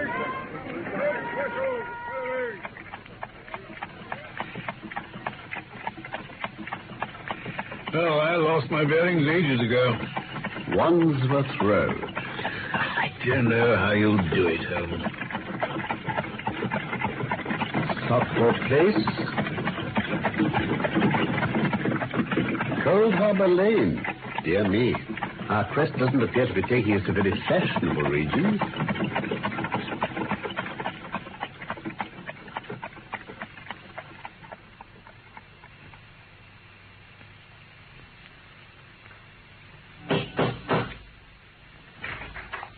The staff awaits you. Show them Inspector Fougas. Show them straight into me. You are coming this way, please.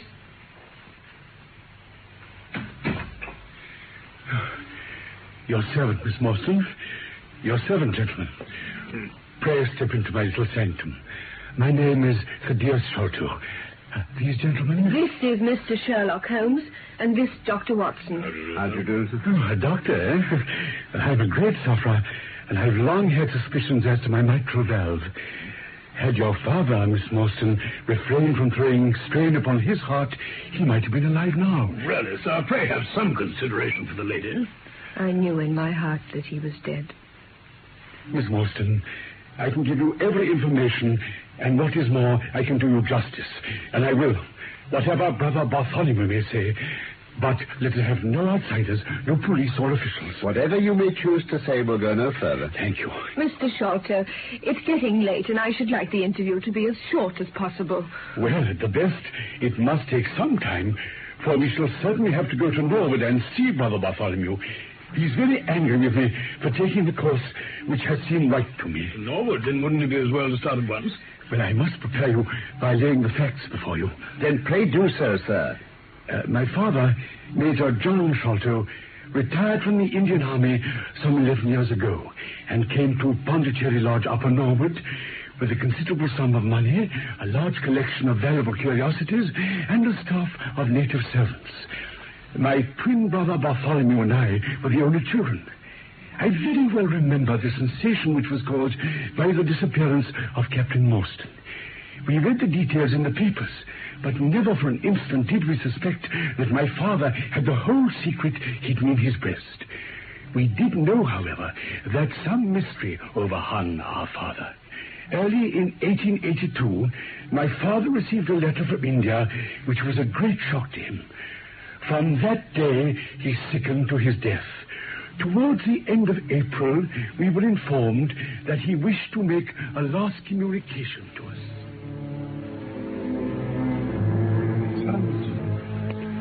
The only one thing which weighs upon my mind at this supreme moment is my treatment of poor Morstan's orphan, Mary.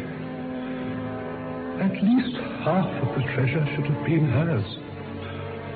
You, my sons, will give her a fair share of the Algora treasure. Father!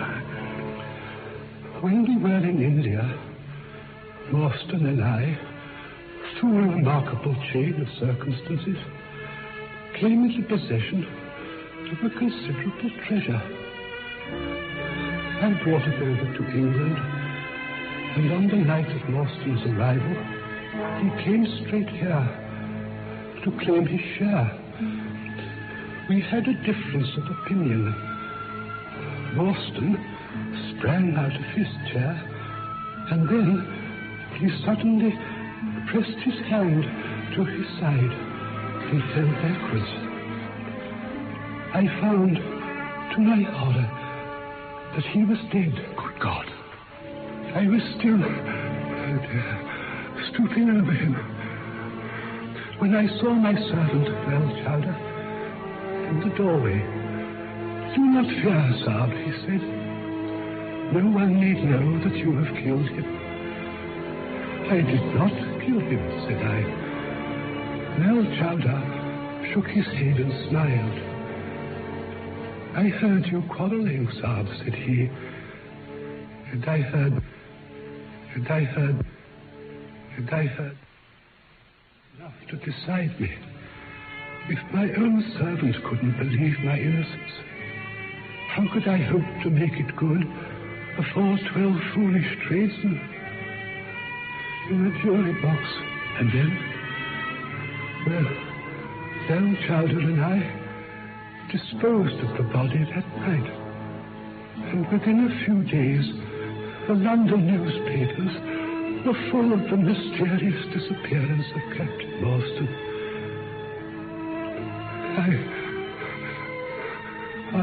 Father, what is it? I must tell you where the treasure is. It is hidden in... No! Keep him out! There, at the window. What is it? That face! The sign of the four.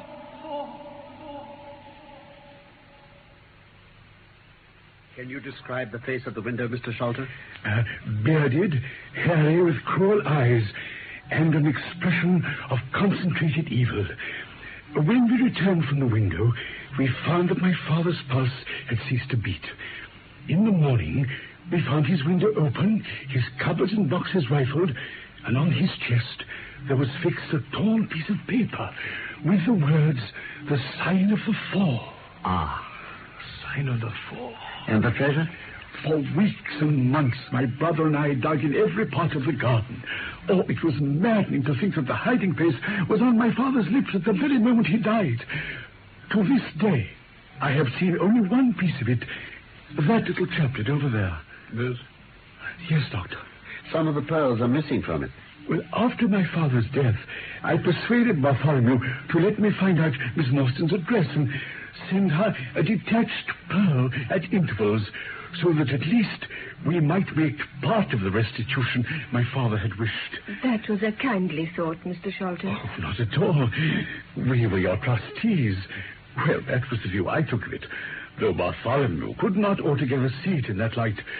So I left Pondicherry Lodge. And may I ask now, Mr. Sholto, exactly why you brought us here this evening? Because yesterday I learned that the treasure had been discovered. Discovered? It only remains for us to drive to Norwood and demand that Brother Bartholomew give us our share. I explained my views to him last night, so we shall be expected, if not very welcome. Mr. Sholto, you have done well. We had best put the matter through without delay. Very well, Mr. Holmes. A cab will be waiting outside. How did your brother find the treasure? Oh, Bartholomew was a clever fellow. He worked out the cubic space of the house. He found that the height of the building was 74 feet. But on adding together the heights of all the separate rooms and the spaces between, he could not bring the total to more than 70 feet. The 4 feet unaccounted for could only be at the top of the building. He knocked a hole in the ceiling of the highest room, and there, sure enough, the treasure chest stood in the center. He computes the value of the jewels at not less than £500,000 sterling. £500,000? Oh, no. Then Miss Morstan must be about the richest heiress in the country. I believe you're right, Watson. Well, let us be going. Perhaps we shall see for ourselves.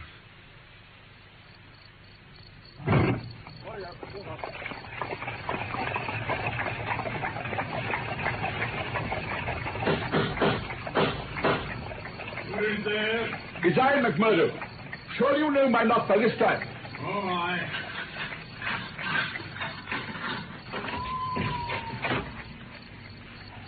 That you, Mr. Thaddeus? But who are these others with you? Well, I told my brother last night that I should bring some friends. I'm very sorry, Mr. Thaddeus. I don't know any of your friends. Oh, yes, you do, McMurdo. Eh? Not Mr. Sherlock Holmes. In you come, sir, in you come. You and your friends. Very sorry, Mr. Thaddeus, but Master's orders are very strict. Oh, well, come along then. We've wasted enough time. If you'll just follow me, ma'am and gents, I'll light the way up to the house with my lantern. I can't understand it. I distinctly told Bartholomew that we should be here. And yet there's no light in his window. I see the glint of a light in that little window beside the door. Ah, that's the housekeeper's room. That is where old Mrs. Burnstone sits. What's that? What? I was sure I could... Yes, listen. Huh? It's a woman crying. You're right, by Jove. Oh, Mr. Holmes, something seems to be amiss. Oh, will you come into the house with me, please? Certainly.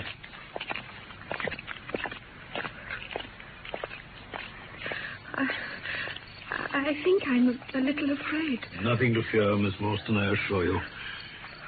Would you care to take my hand? Oh, yes. Thank you, Dr. Watson. There. Better now? Much better. Miss Morstan, I feel we should follow them.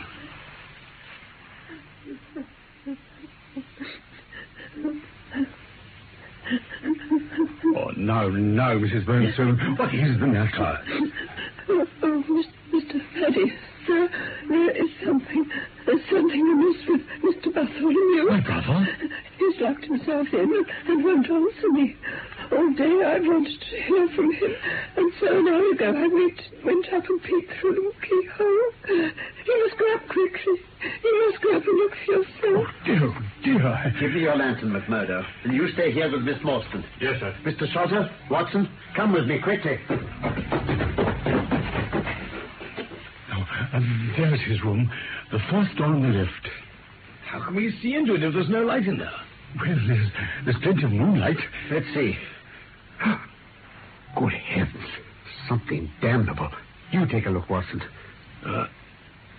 He's just sitting there with a horrible smile on his face. He looks inhuman. Oh, dear me. The door must come down. Right. Together, then. Once again. Now, this time. Now we shall see. Oh, dear. Oh, dead. Oh, it's terrible. Why not that?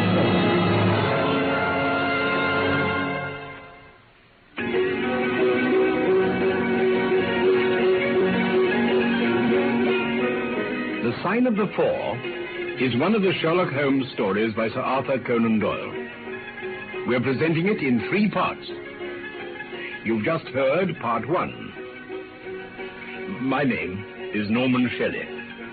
My friend Carlton Hobbs played Sherlock Holmes, and I was Dr. Watson. Michael Hardwick wrote the script for this BBC production from London. Of course, I look forward to the pleasure of your company again very soon for part 2 of The Sign of the Four.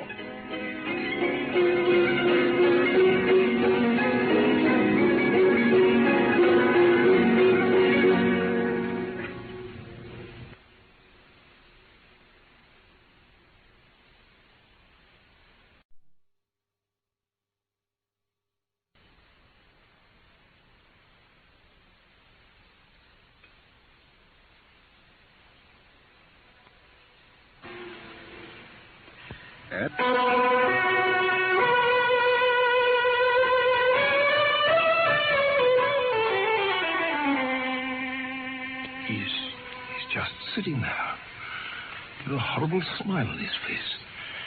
He looks inhuman. The door must come down. Right. Together, then. Once again. Now, this time. Look.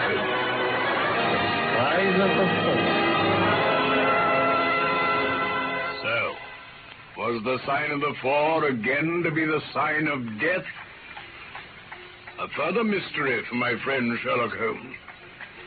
My name is Watson, Dr. Watson, and I was privileged to share the adventures of Sherlock Holmes. First, I will refresh your memory on the case so far, and then I will tell you what happened next in our investigation of the sign of the four.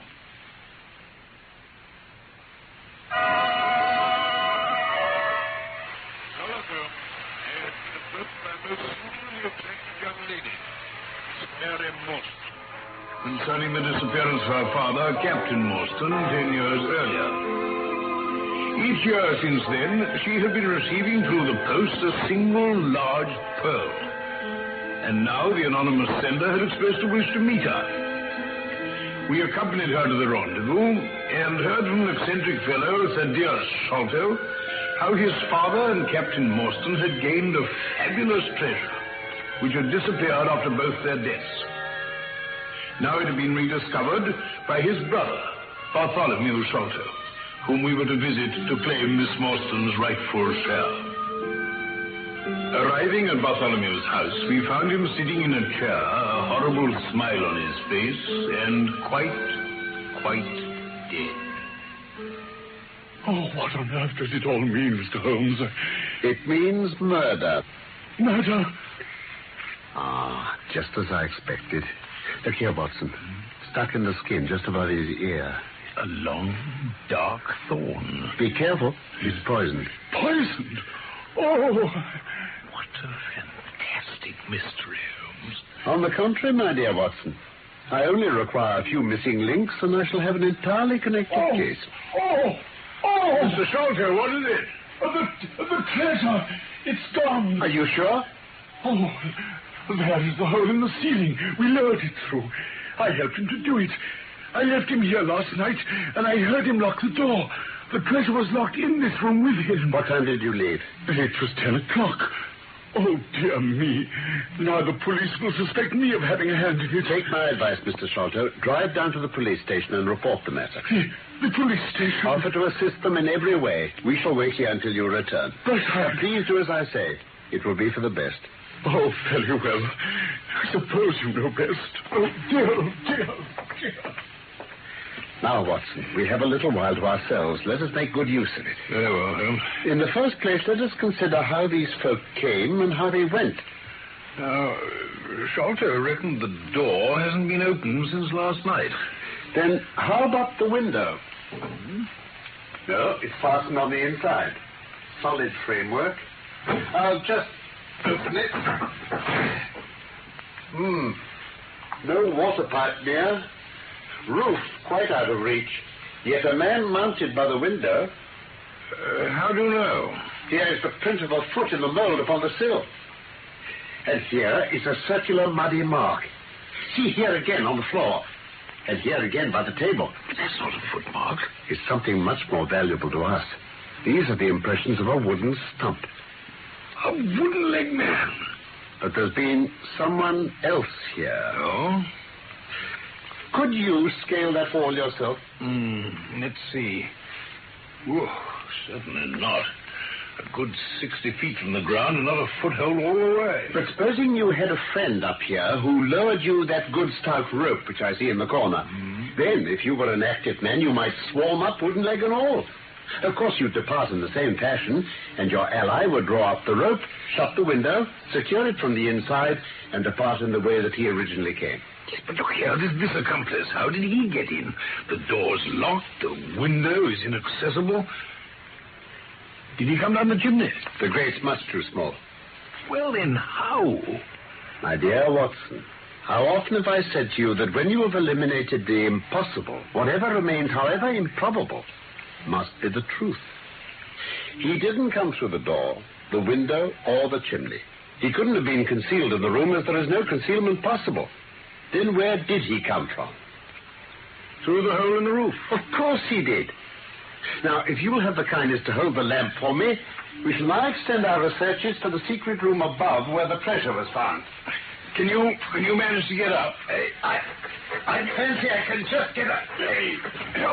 On this rafter. Good. Now I'm coming up, too. Take a minute. Yeah.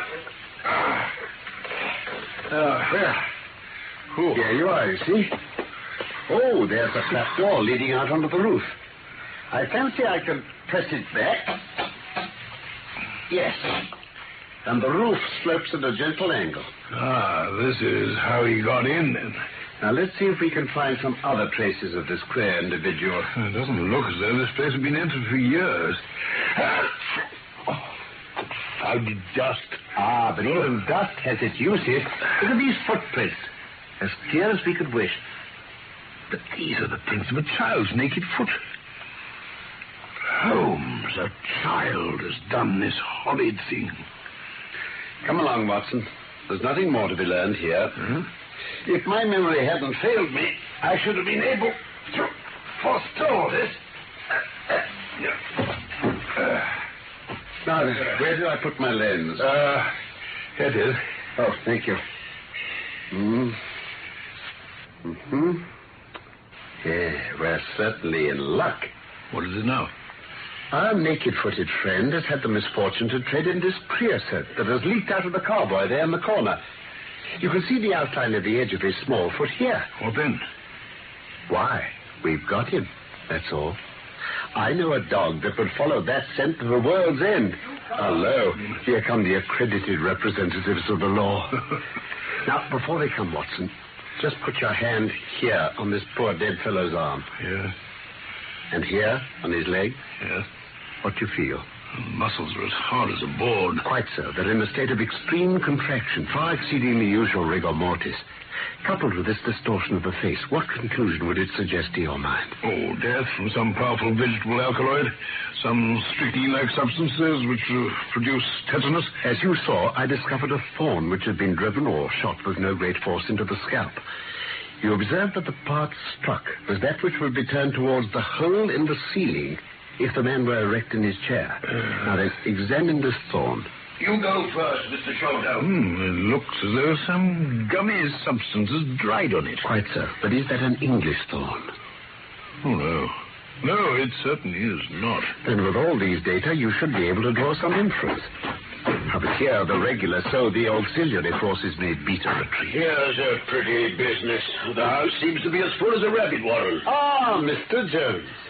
You must recollect me. Indeed I do. It's Mr. Sherlock Holmes, the theorist. Remember you? I'll never forget the Bishopsgate jewel case. But what's all this? Bad business. Stern facts here. No room for theories. Lucky I happened to be out at Norwood on another case. What do you think the man died of? Oh, this is hardly a case for me to theorize. No. Still, we can't deny that you hit the nail on the head sometimes. Door locked, I understand. Jewels worth $500,000 missing. How was the window? Fastened. But there are footmarks on the sill. Well, if it was fastened, they could have had nothing to do with the matter. Oh, I see. I've got it. These flashes come upon me at times. Just step outside, Sergeant. Yes, sir. And you, please, Mr. Sholto. Oh, very well. I shall go mad. I'm sure I shall go mad. Inspector, this is my friend Dr. Watson. How do you know? He's assisting me. May he remain? Yes, I suppose so. Now, Mr. Holmes, Sholto was with his brother last night. The brother died in a fit, and Sholto walked off with the treasure. How's that? Upon which the dead man very considerately got up and locked the door on the inside. Yes, there's a flaw there. You're not in possession of all the facts here. This splinter of wood, which I have every reason to believe to be poisoned, was in the man's scalp, where you still see the mark. There, you see? Yes. This card, inscribed the sign of the four, was on the table. How does all that fit into your theory? If this splinter's poisonous, Thaddeus may well have made murderous use of it. The card is some hocus-pocus, blind as like as not. I see. The only question is... Oh, there is a question, then. The question is, how did he get out? Of course. Here's a hole in the roof. You see, facts are better than theories after all. There's a trap door communicating with the roof, and it's partly open. I opened it. You? Oh, well, no matter. It shows how our gentleman got away. Sergeant! Yes, sir? Ask Mr. Sholto to step this way. Yes, sir. This way, sir, if you please. Mr. Thaddeus Sholto? Yes? It's my duty to inform you that anything which you say may be used against you.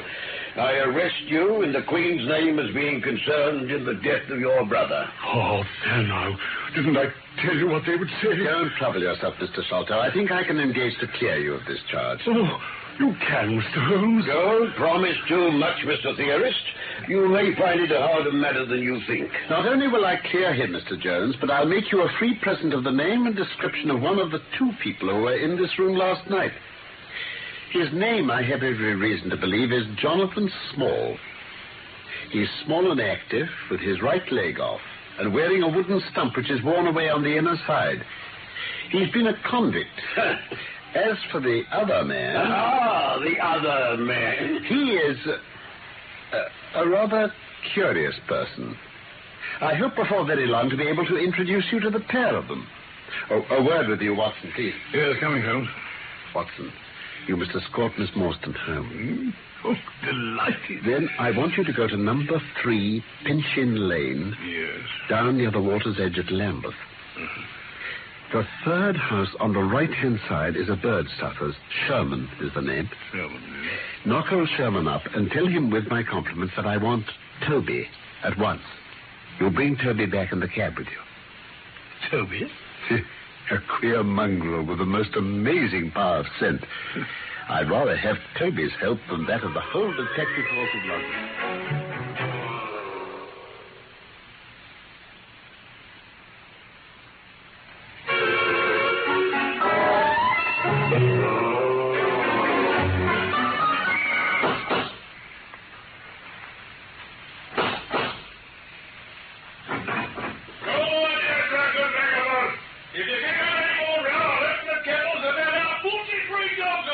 But I want a dog. I won't be arguing with you. Stand clear. When I says 3, there goes this viper snake on your head. Mr. Sherlock Holmes, What?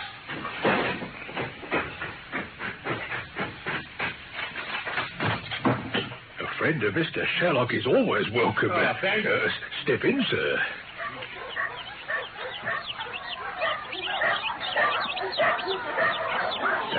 Just keep clear of the badger, sir. He bites. Now, sir, what was it Mr. Sherlock Holmes wanted? He wanted a dog of yours. Ah, that would be Toby. Yes, Toby was then. Toby lives at number 7 on the left here. Thank you. Well, Mr. Sherman, I'm much obliged. Come on, Toby. There's a good fella.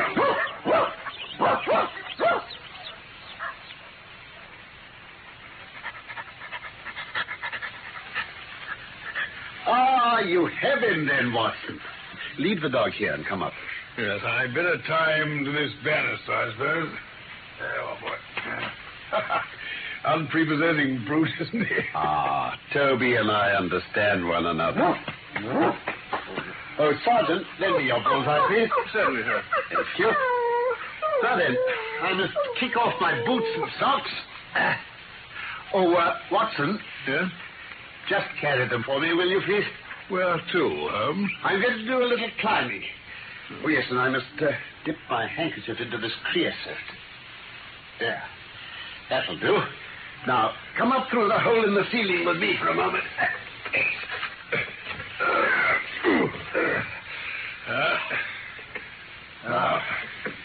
Do you observe anything noteworthy about these footmarks? Well, only that they belong to a child or a small woman.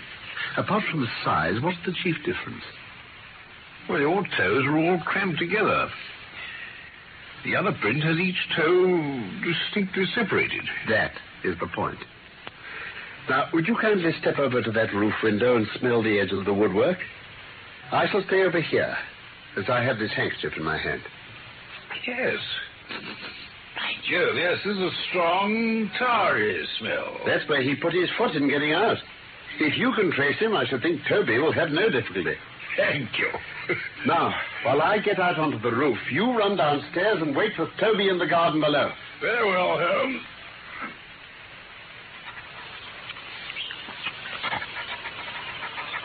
That you, Watson? Yes, Holmes. Have you got the dog? Well, I let him loose.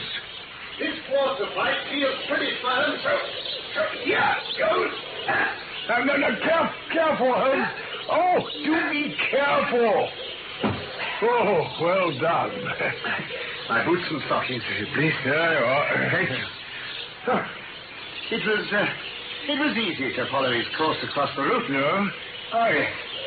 Tiles were loosened the whole way, and... Oh, yes.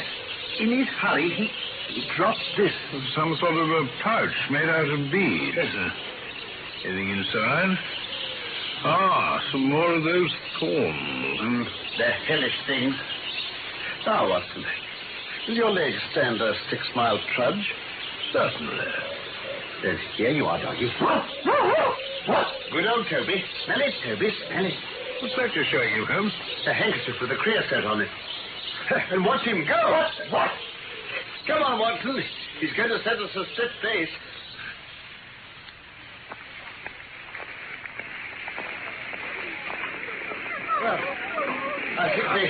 think we can allow ourselves a breather.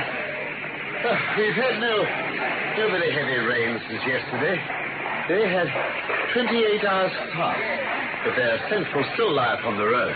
Holmes, how would you describe the wooden leg man with such confidence? The simplicity itself. Two officers who were in command of the convict guard learned an important secret as to buried treasure. A map drawn for them by an Englishman named Jonathan Small. Jonathan Small? You remember we saw the name on the chart Miss Moulston showed us. Oh, that's right, yes. Small had signed it on behalf of himself and his associates. A sign of the four, as he somewhat dramatically called it. Ah, yes. Well, aided by this chart, the officers, or one of them, gets the treasure and brings it to England. Now then, why didn't Jonathan Small get the treasure himself? The answer is obvious. Oh? Is it? You haven't a pistol with you, have you? No, I have my stick. I shall leave Jonathan to you, but if the other turns nasty, I shall shoot him dead. Come along now. Toby's anxious to be getting off.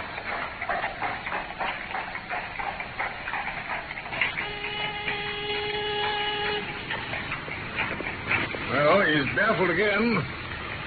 There's nothing but the river from here. Yes, but out of luck. They've taken to a boat. Stolen it? No.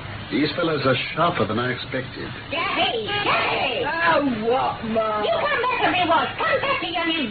If your father comes home and finds it like that, he let us hear about it. Oh, dear little chap. A fine child, Mrs. Smith. Oh, bless you, sir, he is that. Here, how do you know my name? The signboard over your door. Mordecai Smith. Oh, that. Away, is he? I wanted to speak to Mr. Smith. He's been away since yesterday morning, sir. But if it was about a boat, sir, maybe I could serve as well. I see from the board that he has a steam launch. That's what I'd like to have. Why, bless you, sir, it's in the steam launch that is gone. That's what puzzles me. I know there ain't more cooler now than would take it to about Woolwich and back. He might have bought some at a wharf downriver. He might, sir, but it weren't his way. Many a time I've heard him go on about the prices they charge for a few odd bags. Besides, I don't like that wooden-legged man with his ugly face and outlandish talk. A wooden-legged man? I roused him up yesterday night, I did. Oh, then I'm unlucky, Mrs. Smith. Oh. I wanted a steam launch, and I've heard good reports of the, let me see, what is her name? The Aurora, sir. Ah, yes, of course, yes. She's not an old green launch with a yellow line, very broad on the beam. No, indeed. She's as trim a little thing as any on the river, black with two red streaks. Ah, yes. Well, I hope you'll soon hear from Mr. Smith. I'm going down the river. If I should see anything of the Aurora, I shall let him know that you're uneasy. A black funnel, you say? No, sir. Black with a white band. Oh, of course, yes. It was the sides which were black. Well, good morning, Mrs. Smith. Good morning, sir.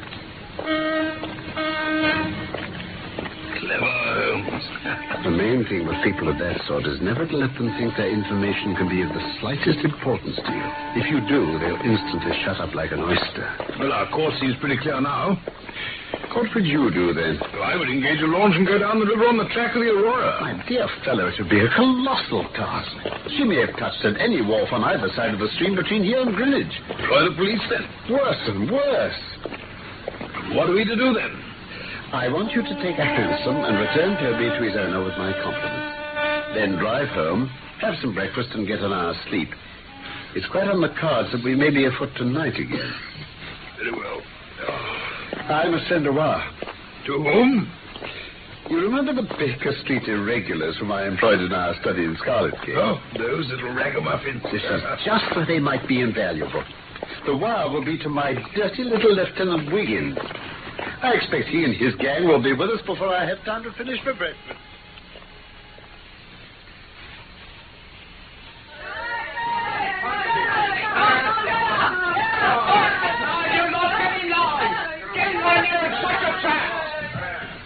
In future, they can report to you, Wiggins, and you to me. I cannot have the house invaded in this way. Horrible rabble, sir. Stay in, Ron, I'm warning you. However, it's just as well that you should all hear the instructions. Now then, I want to find the whereabouts of a steam launch called the Aurora. Black with 2 red streaks. Funnel, black with a white band. Owner, Mordecai Smith. She's downriver somewhere. Is that clear? Yes, Governor. The old scale of pay, and a guinea to the boy who finds the bosun. Thank you, Governor. Oh, here's a day in advance. Now, off you go. Oh, thank you, Governor. Come on, you lot, all up. And quiet down that day there. Come on, all of you. Horrible rabble, all right. If the launch is above water, they'll find her. In the meanwhile, we can do nothing. You going to bed, Holmes? No, I'm not tired. I never remember feeling tired by work, though idleness exhausts me completely. No, I'm going to think over this queer business to which our fair client has introduced us. Wooden-legged men are not so common, but I should think the other men must be absolutely unique. Oh, that other man again. Diminutive footmarks, toes never fettered by boots, naked feet, great agility, small poisoned darts. Now, what do you make of all this? Perhaps he's one of those Indians who associated with Jonathan Small. Hardly that. Some Indians are small men, but none could have left such marks as that. Now, let's consult the gazetteer. Now then, what have we here? Antananarivo's too far. Andes, no. Andaman Islands, situated 340 miles to the north of Sumatra and the Bay of Bengal. A moist climate, coral reef, sharks, convict barracks. The Aborigines of the Andaman Islands may perhaps claim the distinction of being the smallest race upon this earth. The average height is rather below 4 feet. They're a fierce, morose, and intractable people, though capable of forming most devoted friendships. Now then, listen to this.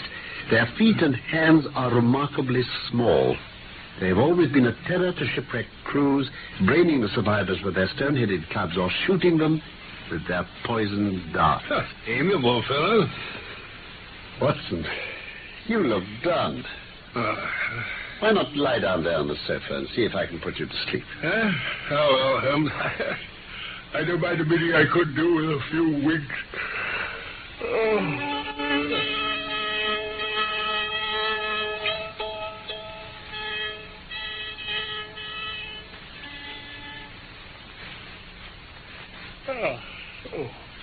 Oh, my dear Watson. You slept soundly. I was afraid our talk would wake you. Talk? I heard nothing. Oh, Wiggins has just been up to report. He says no trace can be found of the launch. Can I do anything? I'm perfectly fresh now. We can only wait. If we go ourselves, the message might come in our absence, and that would cause delay. Yes, but... Oh, you can do what you will, Watson, but I must remain on guard. Well, then I shall run over to Camberwell and call on Mrs. Cecil Forrester. She asked me to yesterday.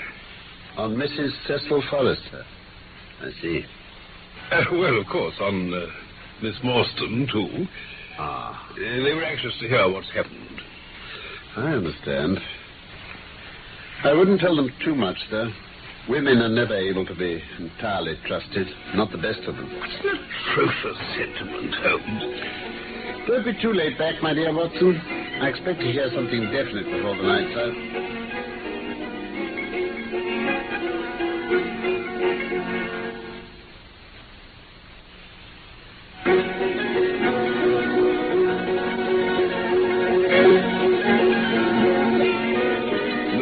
The Four was one of the Sherlock Holmes stories by Sir Arthur Conan Doyle. We're presenting it in 3 parts, and you have just been listening to part 2. My name is Norman Shelley. My friend Carlton Hobbs played the part of Sherlock Holmes, and I was Dr. Watson. Michael Hardwick wrote the script for this BBC production from London. And, of course, I look forward to the pleasure of your company again very soon, for the 3rd and last part of The Sign of the Fall.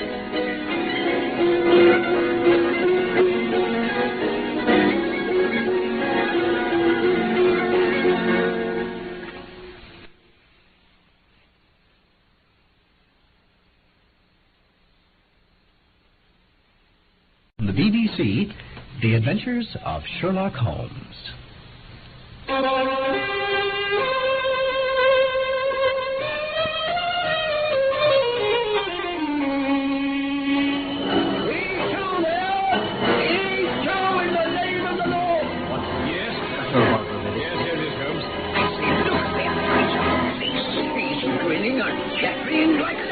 ready to part, he raises his hand. I'm ready, Holmes.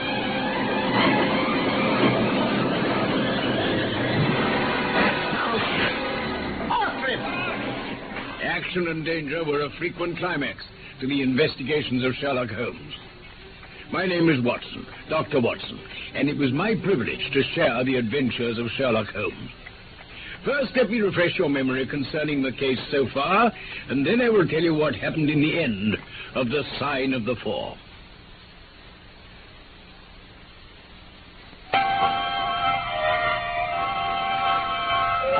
Sherlock Holmes and I were upon the track of Jonathan Small, the one-legged ex-convict responsible for the theft of the Agra treasure, which we were endeavoring to recover on behalf of our charming young client, Miss Mary Morstan. The scent had led us to the River Thames, upon which it seemed the thief and his mysterious accomplice were preparing to escape in the steam launch Aurora. After instructing his young Baker Street irregulars to find where this vessel at present lay, Holmes restlessly awaited the news that would lead to the resumption of the chase. Oh, here I am, Holmes. Anything happened? Nothing yet, Watson. You're just in time to take over watch, though. I say, what's the idea of the sailor outfit? I'm off down the river, Watson. I've been turning it over in my mind, and I can see only one way out of it. Well, surely I can come with you, then. No. You can be much more useful if you remain here as my representative. Some message may come early in the morning. I want you to open all notes and telegrams and act on your own judgment. Can I rely on you? Certainly. Well, get some sleep while you can. If we're in luck, you may have news of some sort before I get back. Oh, very well, Holmes. I should be going with you, but best luck to you. Here's your breakfast, Dr. Watson. Ah, thank you, Mrs. Hudson. Oh, and Mr. Anthony Jones is here to see you, sir. Ah, come in, Mr. Jones. Thank you, Mrs. Hudson. Thank you, sir. Good morning, Dr. Watson. Mr. Sherlock Holmes is out, I understand. Yes, he's been out all night, and I can't be sure when he'll be back. Take that chair and join me in a cup of coffee. I don't mind if I do. How's that? There you are. Now, may I know what brings you here so early? Well, I got a wire from Mr. Holmes this morning. Yes? What does he say? Go to Baker Street at once. If I have not returned, wait for me. I am close on the track of the Sholto gang. You can come with us if you want to be in at the finish. Sent from Poplar. He's evidently picked up the scent again. Then he's been on a false chase too, has he? Well, even the best of us are thrown off course sometimes. This may prove to be a false alarm, you understand. But it's my duty as an officer of the law to allow no chance to slip. Isn't that someone come to the door? Perhaps it's Mr. Holmes. I say, who are you, my man? What do you mean coming in like this? Is Mr. Sherlock Holmes here? No, but I'm acting for him. If you've a message for him, you can tell it to me. It was to himself I was to tell it. I tell you, I am acting for him. Was it about Mordecai Smith's boat? Yes. I knows well where it is, and I knows where the men he's after are. And I knows where the treasure is. Look here, my man. It was to Mr. Sherlock Holmes I was to tell it. Well, then you must wait for him. No. I ain't going to lose a whole day to please no one. Wait a bit, my friend. You have important information, and you're staying here whether you like it or not. Oh, all right. I think you might offer me some coffee, though. I thought my disguise was pretty good, but I hardly expected it would stand that test. You rogue. You would have made a rare actor. Those weak legs of yours would be worth, £10 a week on the stage. But I thought I knew the glint of your eye, though. Oh, did you, Jones? Well, it's nice to get these whiskers and things off for a while. I've been working in that get-up all day. You see, a good many of the criminal classes begin to know me. Especially since our friend Watson here took to publishing some of my cases. So I can only go on the warpath under some simple disguise like this. You got my wire, Jones? That was what brought me here. Here's a coffee, Holmes. Thank you. And how's your case prospered, Inspector? I've had to release 2 of my prisoners, and there's no evidence against the other 2. Never mind. We shall give you 2 hours in the place of them. But you must put yourself under my orders. Oh, now, look here. You are welcome to all the official credit, but you must act on the lines that I point out. I shall want a fast police boat to be at the Westminster stairs at 7 o'clock this evening. Well, that's easily managed. Good. Then I shall want 2 good men in case of resistance. There'll be 2 or 3 in the boat. What else? When we secure the men, we shall get the pleasure. I think it'll be a pleasure to my friend here to take the box round to the young lady to whom half of it rightfully belongs. Let her be the first to open it. Eh, Watson? It would be a great pleasure to me, Holmes. Rather an irregular proceeding. However, the whole thing is irregular. I suppose we must wink at it. Exactly. The treasure must be handed over to the authorities afterwards, until after the official investigation. Certainly. Is there anything else? Only that I insist upon your dining with us before we set out. Oh, well... I have oysters and a brace of grouse with something a little choice in white wines. Watson, you never yet recognized my merits as a husband. Oh, by the way, Watson. Yes, Holmes. You'd best clean that old service revolver of yours. It's as well to be prepared.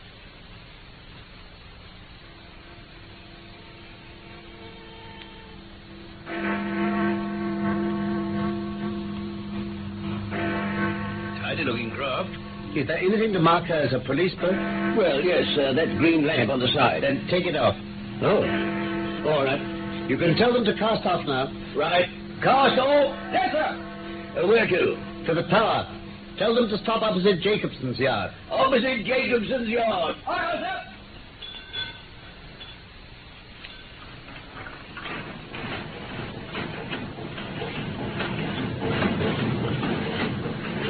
Splendid craft. We ought to be able to catch anything. Get that river steamer well behind us. There aren't many launches to beat this, I can tell you. Still, she'll need to be smart to catch the Aurora. She has a name for being a clipper. Now, I'll tell you how the land lies. Yes? Howard Small concealed the launch until he knew how the police inquiries were shaping. If I were in his shoes, I might hand her over to some boat repairer with directions to make a trifling change in her. She would then be removed to his shed or yard, and so be effectually concealed, while at the same time she'd be available again at a few hours' notice. Yeah, that seems logical enough. At Jacobson's yard, I learned that the Aurora had been handed over to them by a wooden-legged man with some trivial directions as to her rudder. At that moment, who should come down but Mordecai Smith, the missing owner? But how did you recognize him? Oh, he bellowed out his name and the name of his launch. I want her tonight, said he, at 8 o'clock sharp, for I have 2 gentlemen who won't be kept waiting. I was lucky enough to pick up one of my boys on the way, so I stationed him as a sentry over the launch. He's to stand at the water's edge and wave his handkerchief to us when they start. I should have had a body of police in Jacobson Yard and arrest them when they came down. Which would have been never. Eh? This man Small is a pretty shrewd fellow. If anything made him suspicious, he'd lie snug for another week. If you might have stuck to Mordecai Smith, Holmes, he would have led you to their hiding place. I think it's 100 to 1 against Smith knowing where they live. Why should he ask questions? Well, there's Jacobson's Yard anyway. Where those masts are standing up. Ah, yes, I see. Ah, yes. Yes, I can see my sentry through these night glasses. There's no sign of a handkerchief yet. Suppose we go downstream a short way and lie in wait for them. It's 10 to 1 that they'll go downstream, but we can't be certain. It'll be a clear night and plenty of moon. Now, we must stay where we are. Will you give instructions, please? Very well, as you say. Look, Watson. See how the folks swarm over yonder in the gaslight? Yes, they're coming from work in the yard. Dirty-looking rascal. But do I see a handkerchief? There, surely there is a white flutter over yonder. Yes, I can see it plainly. Yeah, and there's the Aurora, and going like the devil. Full speed ahead, engineers. Make after that launch for the yellow light. By heaven, I shall never forgive myself if she proves to have the heels of us. She's very fast, Miss Holmes. I doubt we shall catch her. We must catch her. Keep it on, Snowhead. Make her do all she can. If we burn the boat, we must have them.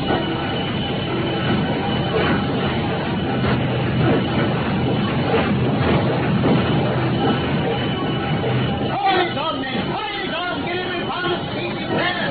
We're gaining a little. I'm sure we shall be up there in a few minutes. Look at this. That scout train on here. It's blundering straight in between. The Aurora will gain good 200 yards while we're dodging run. We must have more speed. Hold it on, men. Keep it up.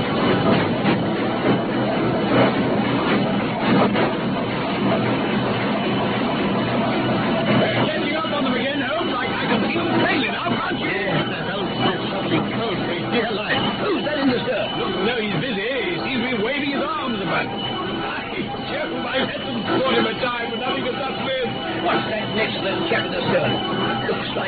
Parliament dog. I can tell. We're getting close to the Plumstead marshes. Now we're really gaining on them.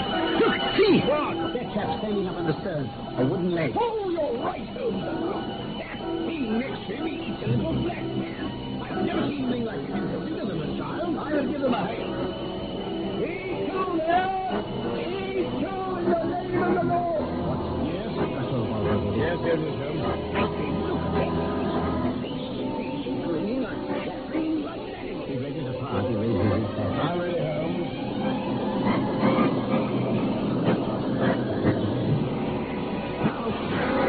Brilliant. You've got it. They go into the river. He's gone. Stay down. He's gone up for sure. Keep out of the launch. Look, wooden leg pulling the tiller over. He's making for shore. He'll run his run. Off for him.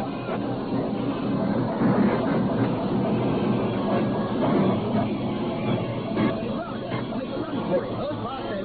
As soon as we touch, over we go. They found him. Wouldn't they jump out? He's running. He's stopped. Watch his wooden leg. He's caught in the mud. He had him. Hold on.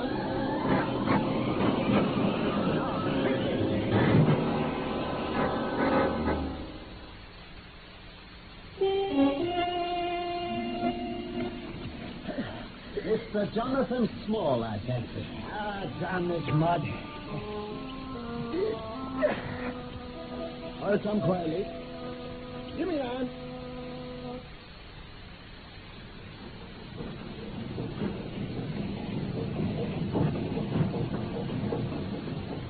Well, Jonathan Small, I'm sorry that it's come to this. And so am I, Mr. Holmes. But I don't believe I can swing for the job. I give you my word, I never raised a finger against Mr. Sholto. It was that little L.M. Tonga who shot one of his darts into him. You're under the charge of Inspector Ethelned Jones of Scotland Yard. He's going to bring you up to my rooms, and I shall ask you for a true account of the matter. If you make a clean breast of it, I may be of use to you. No, I shall never fear. I think I can prove that the poison acted so quickly that the man was dead before ever you reached the room. That he was, sir. You seem to know as much as if he'd been there. Pity we didn't take that alive, but there was no choice. All's well that ends well. We'll be at Vauxhall Bridge presently. Dr. Watson. Yes, Inspector? I shall land you with the treasure box. It's most irregular, but an agreement's an agreement, and you shall take it round to the young lady yourself. You, where's the key? At the bottom of the river. We've had work enough already through you. Well, Doctor, Miss Mawson might at least see her box. Bring it into Baker Street as soon as you can. Greatest of pleasure,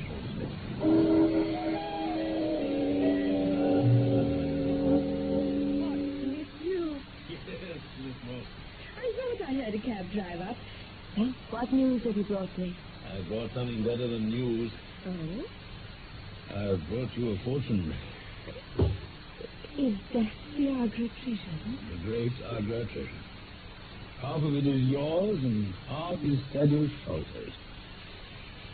You'll have a couple of 100,000 each.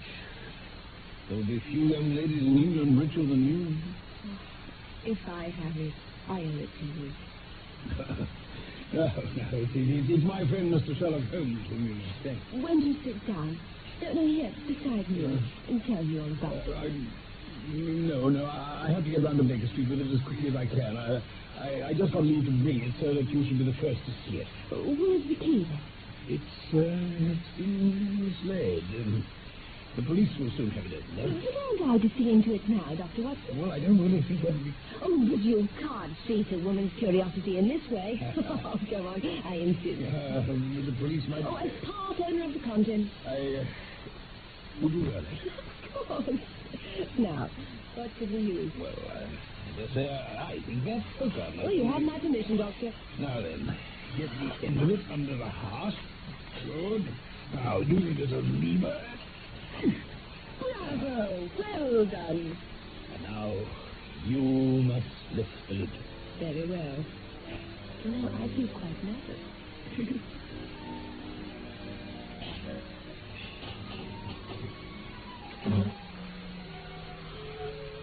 It's empty. Oh, thank God. Why do you say that? Because it puts you within my reach. Because I love you, Mary, as truly as ever a man loved a woman. Because this treasure, these riches, sealed my lips. Now that they're gone, I can tell you how I love you. That's why I said, thank God. Then I say, thank God, too, John. Whoever has lost a treasure this night, I know that I have gained one.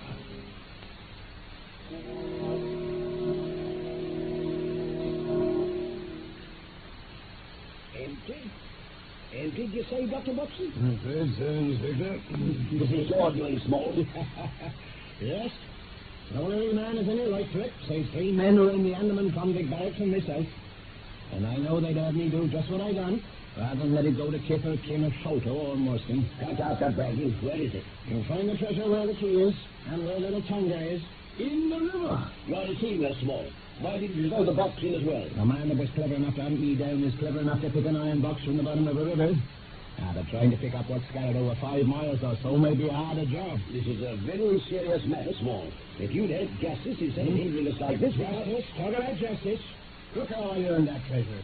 20 long years in that fever-ridden swamp. Chained up all night. Bullied by every native guard who left to take it out of a white man. You forget that we know nothing of all this. Until we've heard your story, we cannot tell how far justice may originally have been on your side. Well, that's true, Mr. Holmes.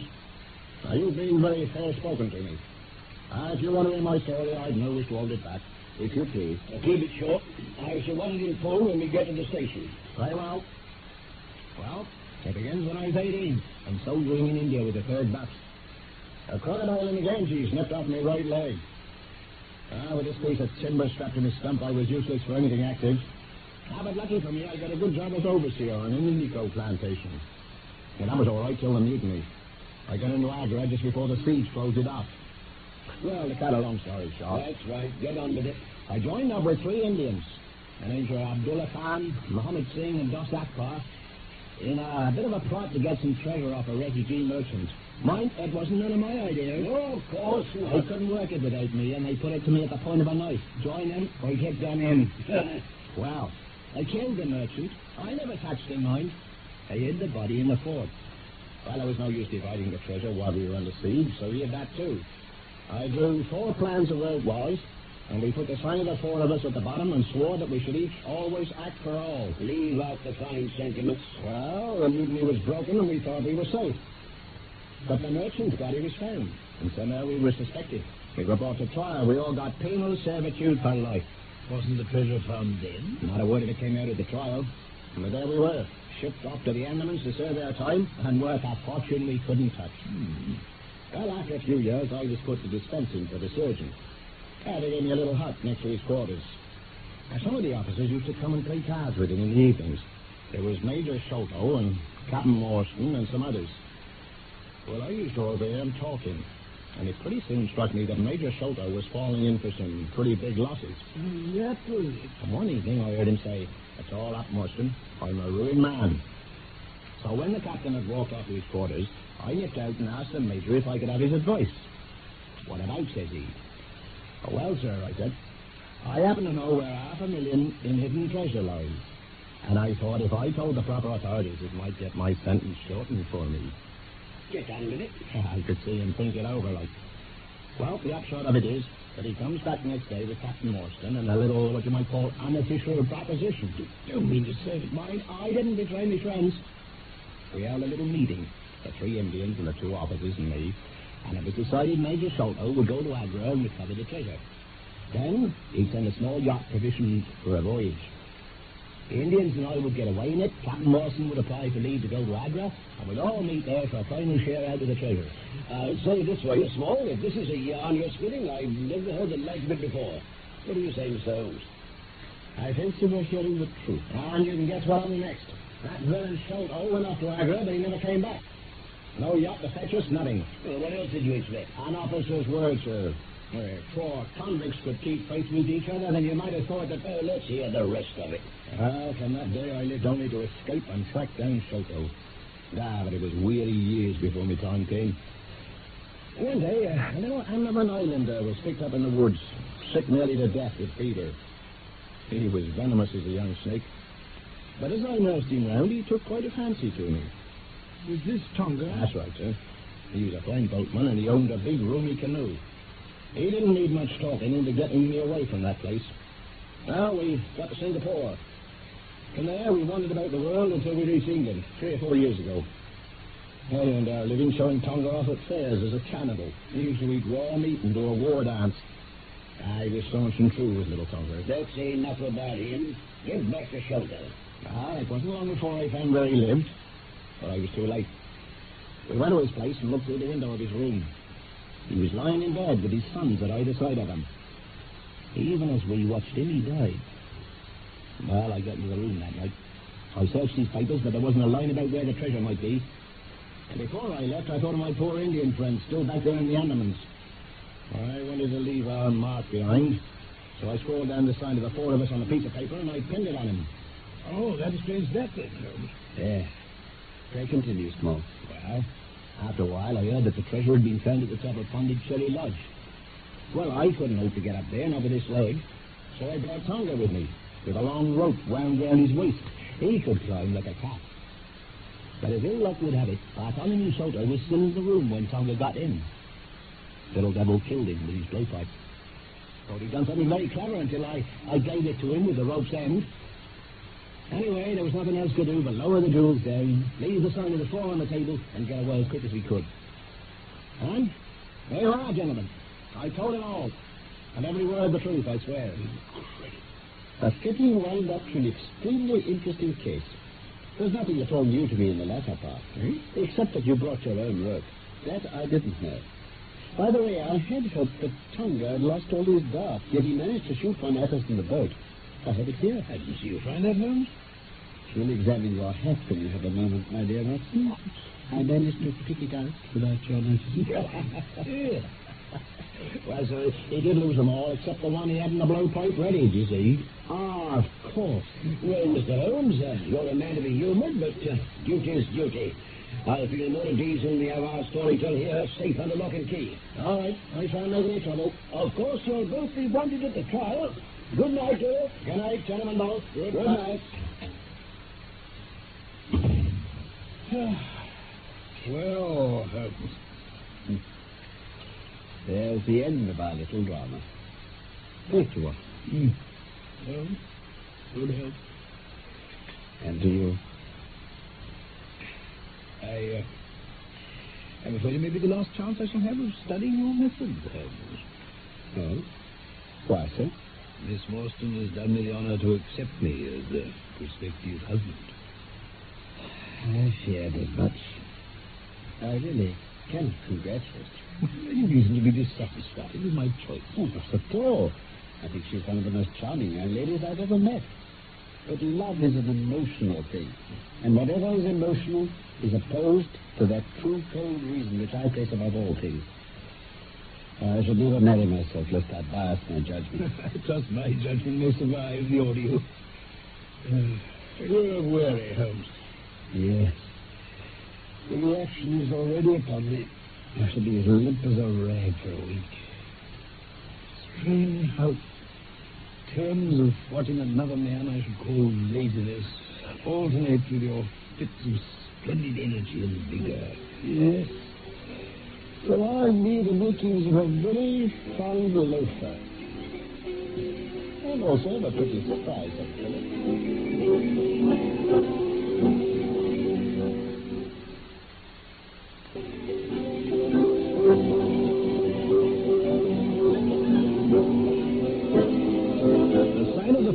Is one of the stories of Sherlock Holmes written by Sir Arthur Conan Doyle. And now you know how it ended. My name, my real name, is Mormon Shelley. My friend Carlton Hobbs played Sherlock Holmes, and I was Dr. Watson. Wedding bells are ringing for me now, it seems. Michael Hardwick wrote the script for this BBC production from London. And need I say I look forward to the pleasure of your company again, and soon, for more of the adventures of Sherlock Holmes.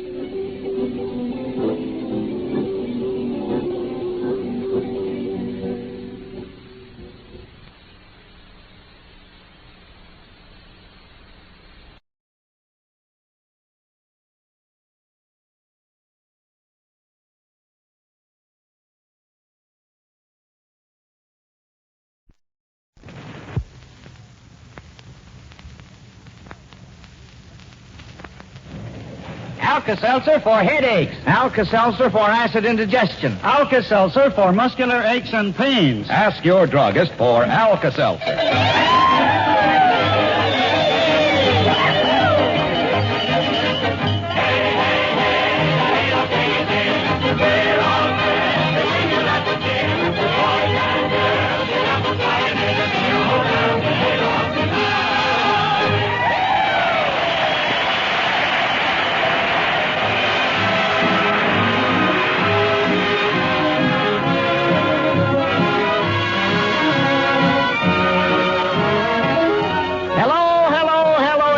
Everywhere, how's Mother and Dad and the whole family?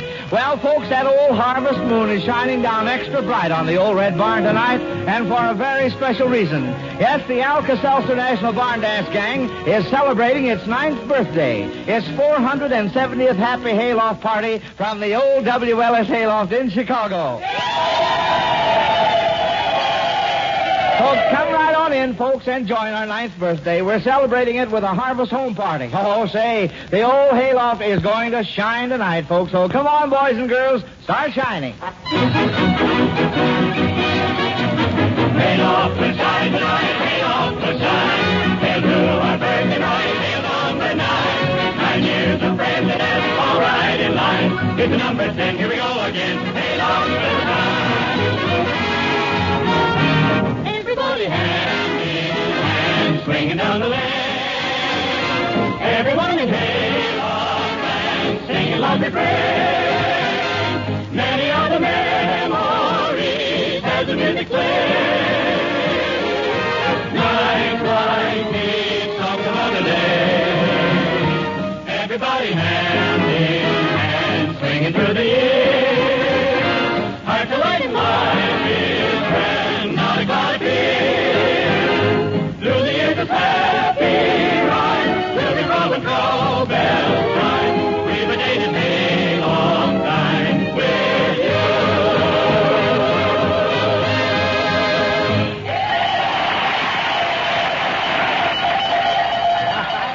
That's the real birthday spirit, boys and girls. My, how time flies. And to prove it, we go back 470 barn dances, folks, to the first song sung for the first time on your first hayloft party. The tune fit as a fiddle. The singers, Hezzy, Kenny, Frank, and JB, the Hoosier Hotshots. Are you ready, Hezzy? Okay, let's go.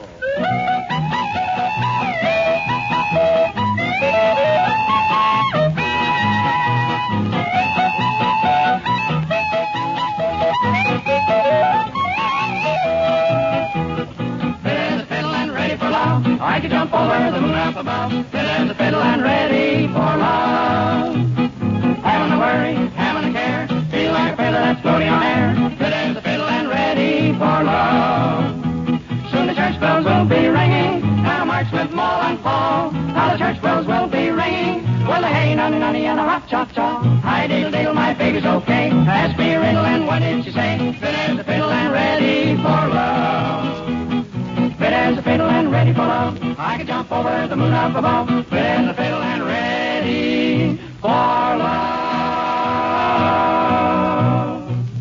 Having a worry, having a care, feel like a feather that's floating on air. Fit as a fiddle and ready for love.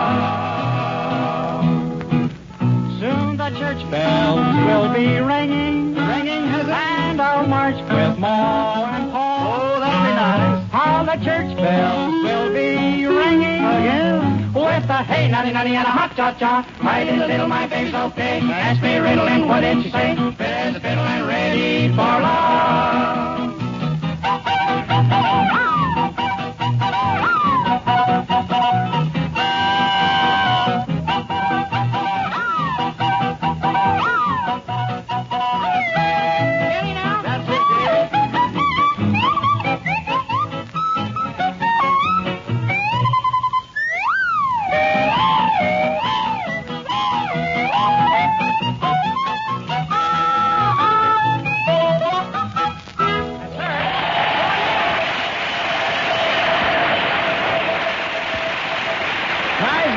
excuse your hot shots and say that old ditty has us all feeling fit as a fiddle. Right, Joe, and if you think those fiddlers and Eddie Peabody and his banjo ain't feeling fit, just listen to them go. Go, I say, listen to him go.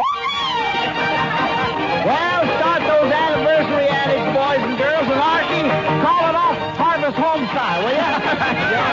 2, 4, 6, 8, 10, turn in, swing round and round, long, let's go, let's hand right here, right, let's hand on each other in harmony. First couple of front swing. Yes, the right singer, yeah, it's so fair. You know, friends, we're great believers in the idea that credit should be given where it is due. And to you Barn Dance listeners goes the credit for this program celebrating its 9th anniversary tonight. It is your loyalty to this program and to Alka-Seltzer that have made this possible. And so to the countless thousands of you who are Alka-Seltzer users, we say thanks a million for your friendship, past, present, and future. And those of you who have yet to become acquainted with Alka-Seltzer, we say try it just once. Ask your druggist for Alka-Seltzer the next time you want real relief for a headache, a touch of acid indigestion, muscular aches and pains, morning after misery, or for that dull, achy feeling of a cold. Remember, you can get Alka-Seltzer at all drugstores in 30 and 60-cent size packages. Also by the glass at any drugstore soda fountain. And when you go to your druggist friends, remember that next week is Nationally Advertised Brands Week. Look around the store and see what nationally advertised products you need that he can supply. You'll be doing yourself and him a favor.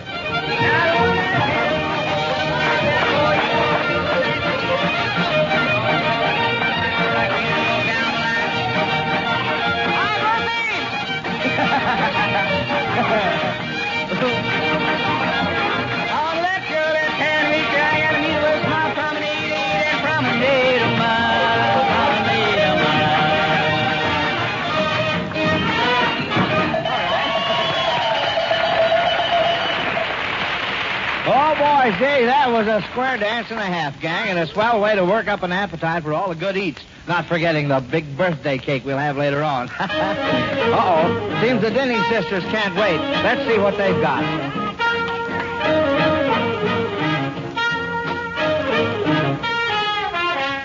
I get the neck of the chicken. I get the rumble seat rice. I get the leaky umbrella. Everyone shoves me aside.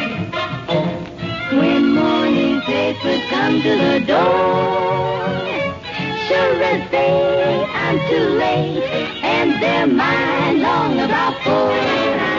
I get the neck of the chicken. I get the hand-me-down shawl. And when it's company weekend, I get the couch in the hall. That's why I can't get over this dream that came true. If I get the neck of the chicken, well, how did I ever get you?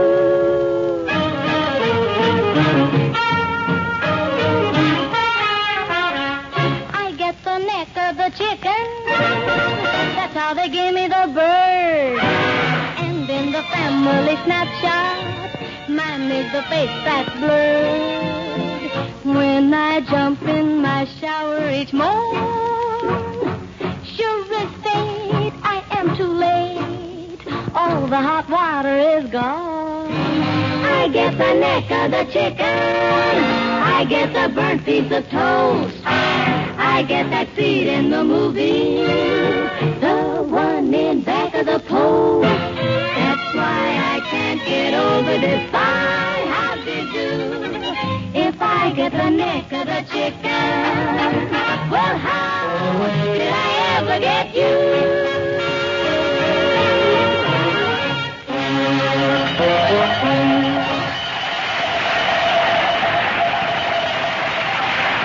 A tasty bit of harmony served in true hayloft style, Denning sisters. Say, Pat Buttram. Yeah, Jody, yeah. What Say, you want, Pat, there's a fellow around here a while ago looking for you. He said you knew him. Oh, he said I knowed him? Uh-huh. What was his name? Well, I don't remember his name. I'd know it, though, if I heard it. Let me see. I know him, huh? Yeah. Was his name Brewer? No. Was it Campbell? No. Was it Brown? No. Was it Brown? I told you once his name wasn't Brown. Well, I know 2 Browns. I thought maybe it's the other. Well, what did the fellow want to see me about anyway, Joe? Well, he was looking for a hired hand and thought maybe you knew someone. Well, no, I don't know of any good hand right off. How about your Uncle Herkimer? Isn't he a good hired hand? Uncle Herkimer? Yeah. Oh, Joe, he ain't no hand. He's just a sore thumb when it comes to work. Oh, he's too lazy to work in the field. Huh? You mean your Uncle Herkimer is lazy? Joe, he's so lazy. What? He's even too lazy to make coffee. He just puts coffee grounds on his mustache and then drinks hot water. Boy, that's lazy. But I'd be just the man for that job, Joe. I'm a pretty good worker, if I do say so myself. Just the other day, I went out and gathered 15 bushels of apples. Yeah? Yeah, I would have gathered 16 bushels, only I ate 1 bushel. Why, Pat, you should be careful about eating apples in the field. They may have worms in them. You'd better watch out. Listen, when I eat apples, the worms better watch out for themselves. Tell me, Pat, how about your field crops this year? Did you grow much cotton on your farm? Well, no. We didn't plant no cotton at all this year. We was feared of the boll weevil. Oh, uh-huh. Well, how about the corn crop? Did you harvest lots of corn? No, didn't plant no corn either. There's a fear that it'd be too dry a year for corn. Didn't plant. Well, how about potatoes? Did you plant? No, didn't plant no taters either. Scared of tater bugs on them. Well, then what in the world did you plant this year? Didn't plant nothing. I just played safe this year. Well, Pat, what you should do is get an agricultural farm expert to help you with your planting and harvesting, and then you'd be assured of a good crop. Well, them farm experts is all right, I reckon, Joe, but they go too much according to figures. Huh? What do you mean? Well, a farm expert, he figures if a boy can pick 5 quarts of huckleberries an hour and a girl can pick 4 quarts of berries an hour, he figures both of them together can pick 9 quarts an hour. Well? Oh, Joe, any darn farmer knows both of them together ain't going to pick no berries at all.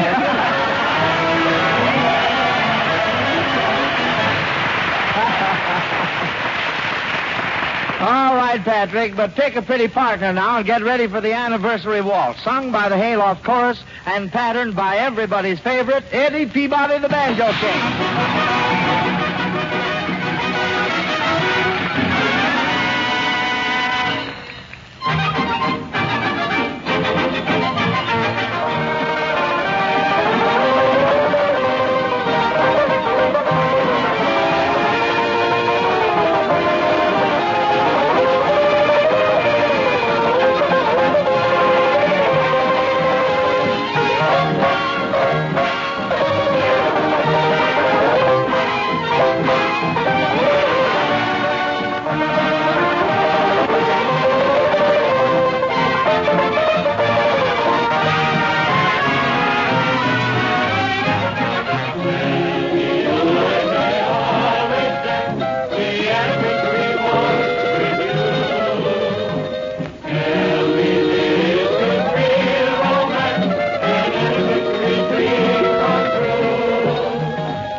Thank you, folks.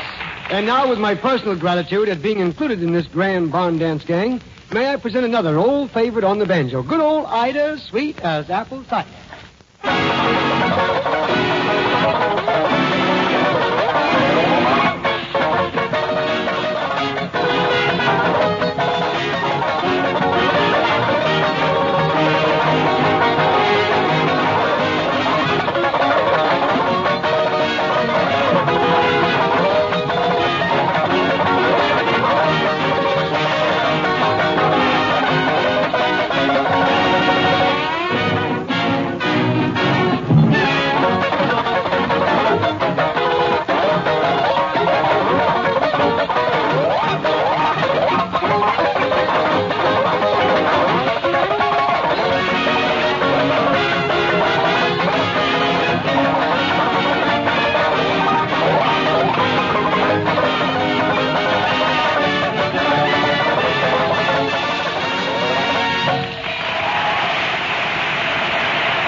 your song was Never Snappier, which reminds me, we're due for another good old Harvest Home ditty, and from the belle of the barn dance and her bestest beau, Lulabelle and Scotty.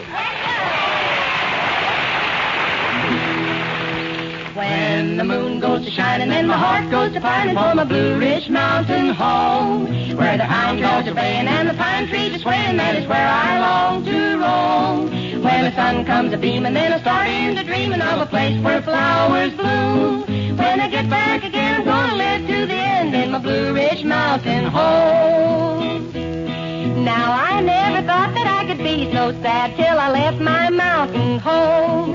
But the time is a-coming when I'll be so glad, and I never more will roam. For I've learned a lesson that I won't forget wherever I may be.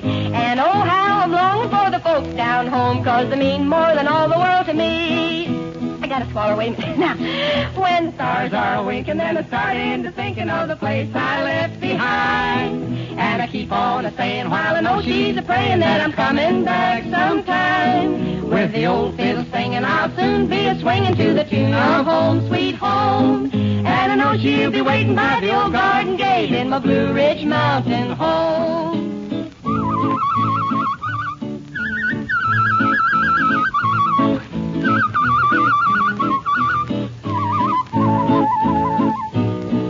Oh, my dad and my mother and my sister and my brother, they will welcome me back home. And I know they'll be happy when I climb up the hill to my Blue Ridge Mountain home.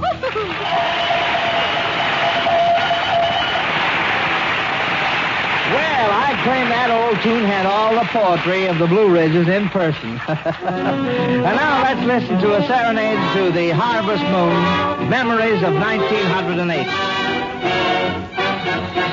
The night was mighty dark, so you could hardly see. The moon refused to shine. Couple sitting underneath the willow tree for love they find. The little maid was quite afraid of darkness, so she said, I guess I'll go.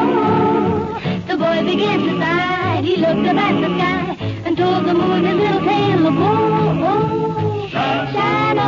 Shine on, harvest moon, up in the sky. I ain't had no love since January, February, June or July. No time, ain't no time to stay. I got a spoon, will shine on harvest moon for me and my gal. Oh, shine on harvest moon up in the sky. I had no love since January, February, June, or July. And no time, ain't no time to stay. I got the spoon, so shine on harvest moon for me and my gal.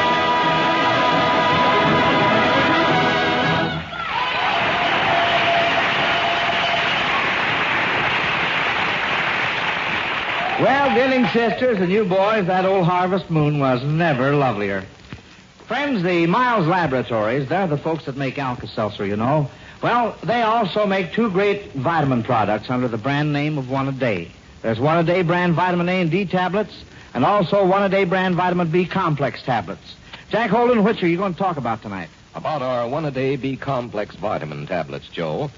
You've all heard that quotation from Shakespeare, all is not gold that glistens. Well, in everyday language, that means that some things that look like bargains are not bargains after all. And that's something everybody should keep in mind when they buy B vitamins, isn't it, Jack? You bet it is. You see, when it comes to vitamins, the most value is not necessarily in the largest package or the greatest number of capsules or tablets. That's why One-A-Day vitamins are so economical to use, friends. Everybody ought to find out all about the family-size package of One-A-Day brand vitamin B complex tablets, which contains 90 tablets.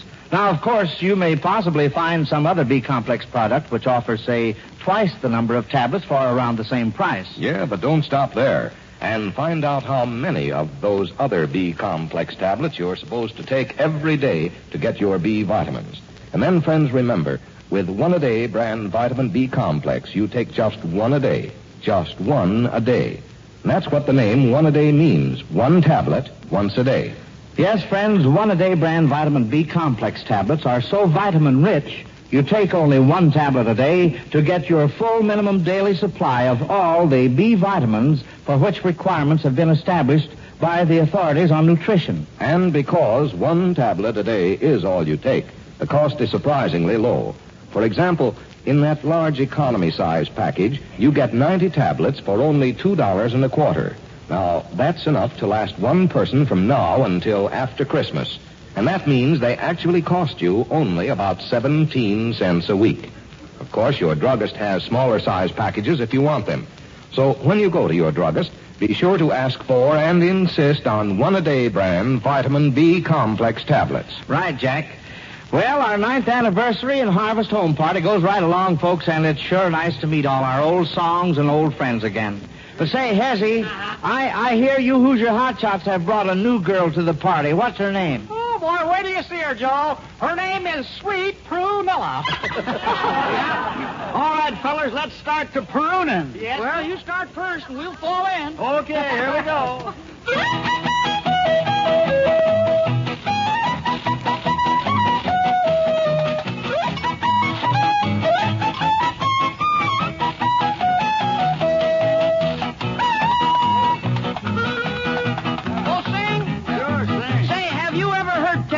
Sweet Prunella? Prunella? The prettiest gal around the mountainside? Bullseye? Well, sir, after Hatfield's daughter, how the fellers tried to court her, hoping someday she would be their blushing bride. Blushing bride? Sweet Prunella didn't take none to the sparkin'. Sparkin'? She was plumb against them feudin' mountain boys. Mountain boys? Suitors always come a-shootin', so she'd send them off a-scootin'. Why, she even tamed the martins and the coys.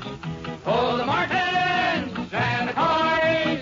Why, she even tamed the martins and the coys. Then one day, Prunella met a city slicker. And the darn fool wore a collar and a tie. He did? Well, he wooed her in the moonlight, and was on a pretty June night. They skedaddled from the mountains on the slide. What? Well, sir, he toted Prunella to the city in one of them things that they call a multi-bug. And he bought her furs and laces, took her out to fancy places, and they say she drank her zombies from a jug. From a jug! From a jug! And they say she drunk her zombies from a jug. Now, this never satisfied our sweet Prunella. Oh? She was born and reared in proper mountain style. Sure. Instead of rumba prancing, she was used to hayloft dancing, so she got tired of that there city living in a while. Then one day she hiked it back up to the mountain. And she met Pat Buttram up on the way. And that great big Buttram feller, he up and wedded Prunella, and he's got her up there in the mountains for her to stay. For her to stay, and that ain't hay. And he's got her in the mountains for his pay.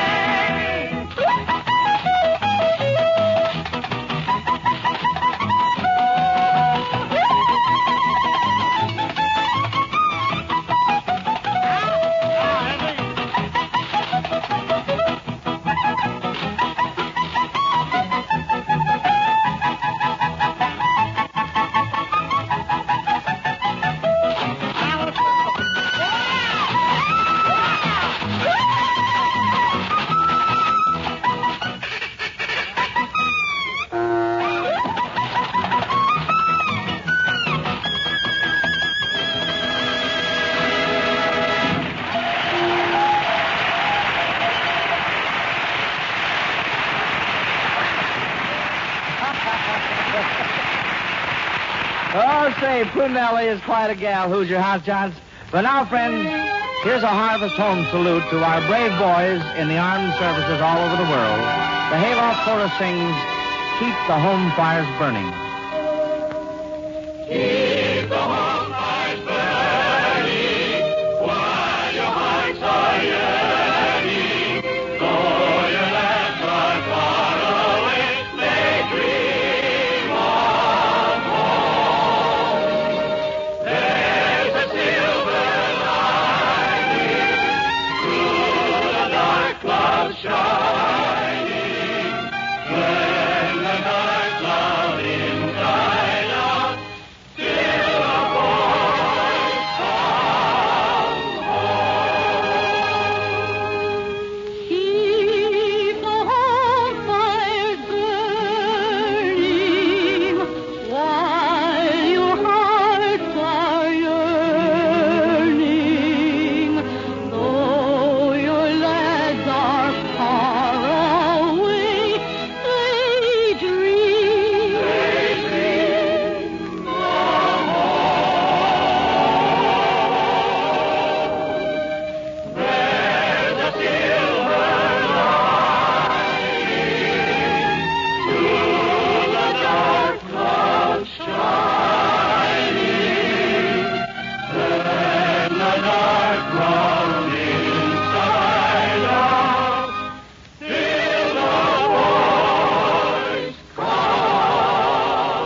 Friends, if the cooler and changeable weather of fall has caused you to catch cold, listen. Take good care of yourself, and for prompt relief of that miserable ache-all-over feeling, take Alka-Seltzer. Be sure you get more rest than usual, too, and avoid drafts. Dress comfortably and get your daily vitamins. Then, too, if your cold causes a sore throat, use Alka-Seltzer as a gargle for soothing, comforting relief. Yes, friends, keep Alka-Seltzer handy always and take it whenever you have a cold. It can help you feel better fast.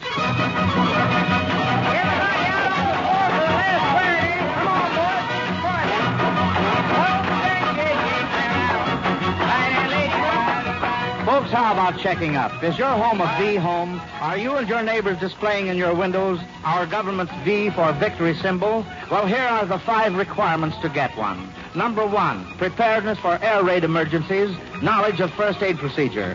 Number 2, conservation of food, clothing, transportation, goods, and health.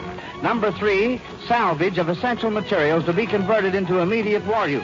Number 4, rumor squelching. If it's a secret, keep it. If it's a rumor, bury it. Number 5, regular purchase of war bonds and stamps.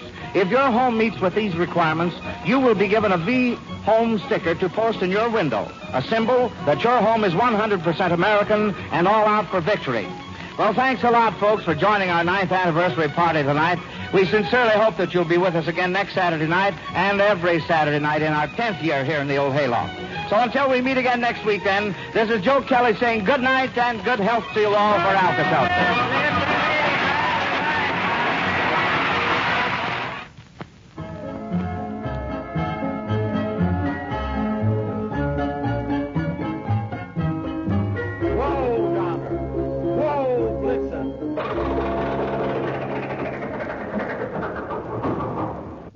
Hello again. This is Jack Chris Kringle Benny wishing you a very Merry Christmas and an extremely Happy New Year from the entire Paramount studio in Hollywood. Yes, sir, here I am all dressed up in red breeches and reindeer, ready to spread Christmas cheer in my own puerile and banal style. Isn't it wonderful, folks, how good the holiday season makes you feel? Why, I'm just saturated with it. I love everybody, even Fred Allen. And believe me, it's really a holiday when I can love that guy. But believe it or not, Fred's here with me right now. And if you could see us, you'd understand why our new picture is called Love Thy Neighbor. You know, Freddie, when I discovered what the Christmas spirit did to us, you could have knocked me over with a feather. With those toothpicks that hold up your torso, it would have been a cinch. Oh, pardon me, Jackie. I forgot. We're pals. That's all right, Fred. We've said so many things about each other in the past. Hey, remember the time I said you were so tight you'd open a can of sardines, eat the fish, save the can for a cigarette case, and then have the key made into a button hook? A button hook? You know, right after you said it, I tried it, and it worked out fine. It did? Yeah. Say, remember the time... Oh, pardon me, Jack. I didn't mean to interrupt. It's all right. Go ahead. What were you going to say, Fred? Remember the time I said I'd knock your teeth so loose you'd think there was a dice game going on in your mouth? And you're just the guy that can do it. Oh, Jackie Benny, I could not. You'd have slapped me silly. What are you talking about? You'd have broken every bone in my body. Oh, flatterer, you'd have thumped me into a pulp. You don't know your own strength. Hey, maybe somebody ought to tell me. Well, I should say so. I'm the weakling. You are? Why, of course. I'm just a spineless thing. And deep down in your heart, you know it. Say, Fred, remember the time I said you were so weak that your arms looked like buggy whips with fingers? Wasn't that an awful thing for me to say? No. I was the heel, remember? I said that about you. You did? Well, that was a perfect description. Well, anyway, Jack, those days have gone forever. From now on, we're friends. Oh, you're a jolly good fellow. No, you're a jolly good fellow. Well, we are jolly good fellows, which nobody can deny. Yes, sir, Fred, it's wonderful what that good old Christmas spirit will do. Imagine me singing that you're a jolly good fellow. But, folks, that's what all of us here at the Paramount Studio want to tell you for Christmas 1940 and New Year 1941. We think you're jolly good fellows, too, and we wish you the best of everything. And that spirit will carry over all during the year to come. Of course, as far as I'm concerned, this spirit of brotherhood with Fred Allen ends exactly at noon on January 2nd, because nobody could be expected to love Allen for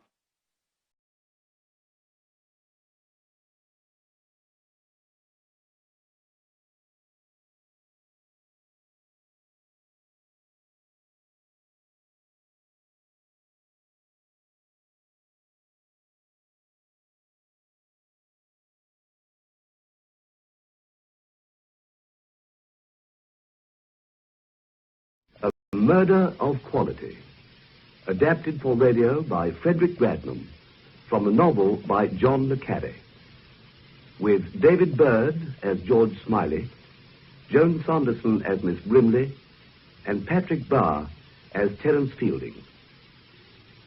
A Murder of Quality.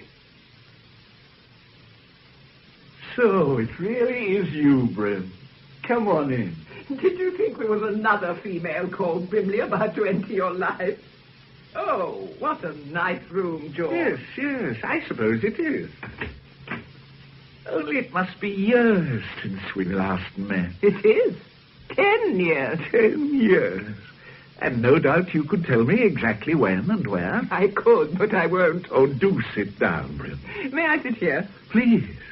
Now tell me, how did you find me? The telephone directory. Under Smiley. George Smiley. Ah. You're the only Smiley G.H. in the book. Then I telephoned first to make quite sure you weren't in, but I was able to leave a message which I assume you got. Yes. Oh, simple, isn't it? The obvious I always forget. Will you have a whiskey and soda?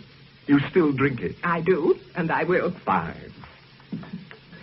You've left the service for good? For good? I wonder. One never knows with intelligence work, I find. No. And yourself, Brim? I edit a weekly paper. Ah, and trust, no doubt, that you have left the service for good. Exactly. Yes, I had another spell some time back. Oh, I didn't know that. Intelligence is all very different now. Ideas are different. People are different. The Steeds, Jeopardies, Fieldings aren't about anymore. All gone. Is that the right amount of soda? Thanks, that's just right. Your health, Brim. And yours, George. Fielding. Adrian Fielding had a brother. He teaches at Cairns. Yes, that's right. Terence Fielding, a housemaster. That is, if he hasn't retired. No, he retires this half, whatever that means. It was in the Times some weeks ago. You seem well informed. Not well enough. Tell me about Cairns School, George. Did you go there? Heavens, no. But you know about it? Yes, I know about it. Is it as bad as it sounds? Absolutely. Not that it always was. It didn't become really fashionable until about 100 years ago, and it was founded by Edward VI in 1550, I think. I've never really understood why some schools become fashionable with the rich, grow like Cairn into bastions of snobbery and privilege. It's generally a headmaster. I mean, there's one head who lifts the school up out of the rut, and the right people get to know about him, send in their boys, and the tradition begins. Well, there was a man in the 1850s, the master. Cairn calls the head the master. They don't have teachers. They have housemasters, house dons, and ushers. And half? A half is a term. They have only 2. What else? Cairn itself. I know it's a town in Dorset, but what's it beside? Well, I suppose the school is the town. The playing fields and the staff houses encircle it. It's miles from anywhere, you know, Brim. Beautiful countryside, but quite isolated. Has little to do with the world most people live in. One would have to fit in. Or get out, I imagine. Yes. But that wouldn't be easy for the wife of a house don, would it? What's the problem, Brim? Well, I had a letter sent to my paper the other day from the wife of a man who's teaching at Cairn. They haven't been there long. They're called Road, without the H. I see. Oh, what sort of letter? Oh, I'm a ridiculous spinster, I know, but it's worried me, and I knew you were the best person to come and see about it. Well, you'd better read the letter to me, Brim. All right. It's addressed from North Fields, Carn School, Dorset, and dated the 7th of February. Dear Miss Fellowship, I don't know if you are a real person, but it doesn't matter. You always give such good, kind answers. There's something very wrong here. I don't know if he's really plotting to... I can't write the word, but I feel as if I'm dead already. Do you understand? It's this place. It's done something to him so that he hates me. No, it's not just my imagination, and I really am perfectly sane and normal. But I'm frightened of everything, of what he's thinking and what he might do. And now the long nights are coming. Please write and tell me what I should do. I hope you don't get many letters like this.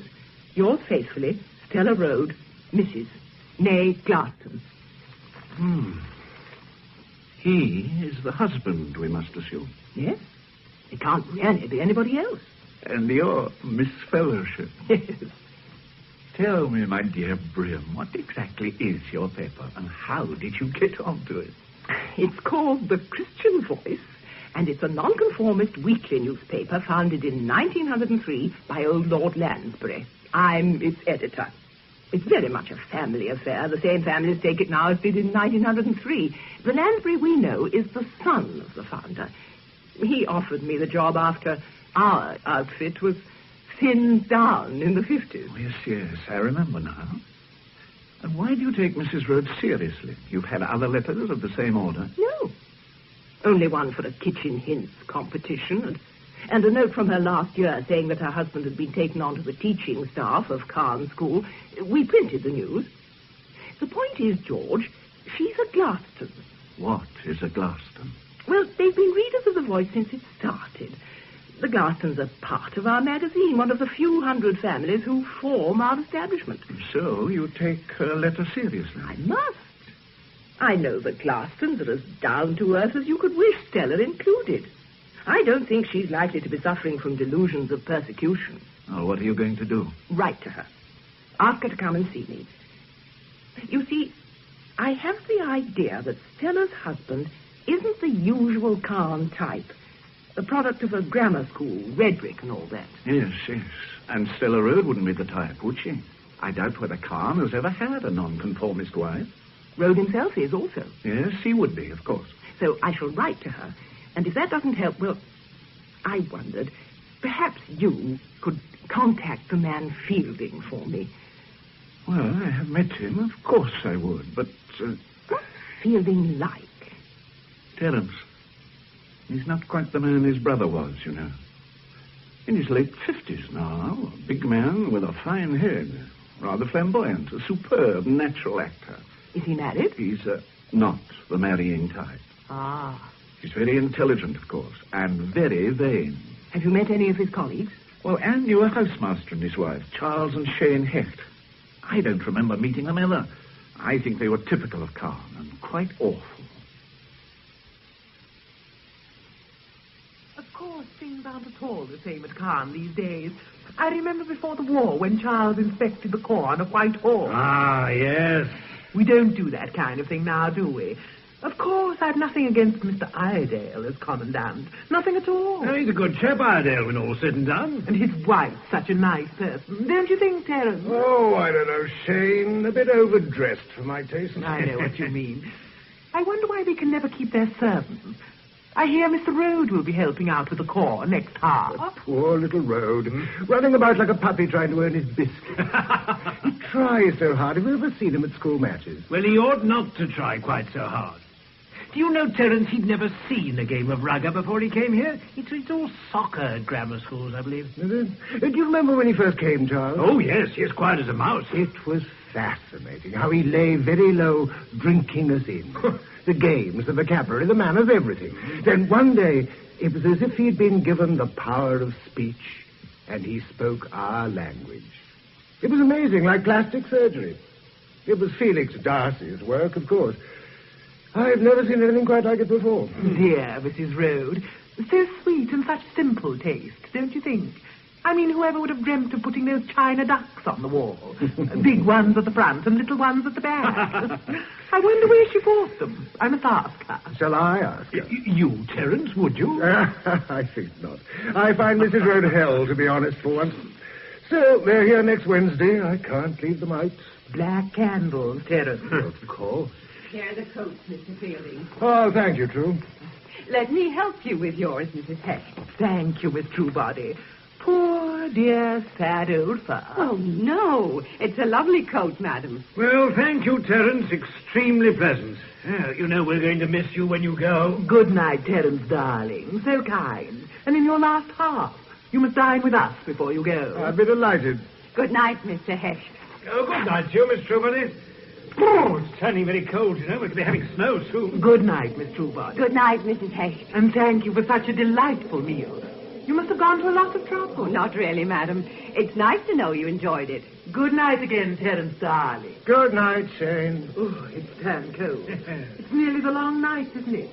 It's always supposed to snow at Caen during the long night. And it often does. Oh, do come on, Shane. Oh, Charles, you can quick march your boys as much as you like. I propose to go slow. Good night, Terence. Good night. There now. It was a success, wasn't it, Mr. Fielding? Yes, I suppose it was true. There, that's done. Oh, you look tired, sir. I am a little true. Indeed, I am. Is there anything else, sir? No, nothing else. Sleep well, True. And you too, sir. Good night. Good night.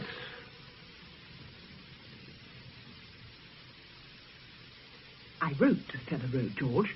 Today I got another letter, not really a reply, and now I am worried. Which is why you've dropped in again. Yes, frankly. Here, read it for yourself. Right. 15th of February. Dear Miss Fellowship, I am not mad, you must believe that, but I know my husband is trying to kill me. I will come and see you as soon as I can. You do understand that I am normal. I'm so afraid of the long nights. There's something not quite right about him. At night sometimes, when he thinks I'm asleep, he just lies watching the darkness. I know he is trying to kill me, but what can I do? It's not nice, is it? You know, I suppose I should go to the police, but I thought first, would you perhaps see Terence Fielding? Yes. I'll ring him now. I could go down to Caen tomorrow. Oh, thank you, George.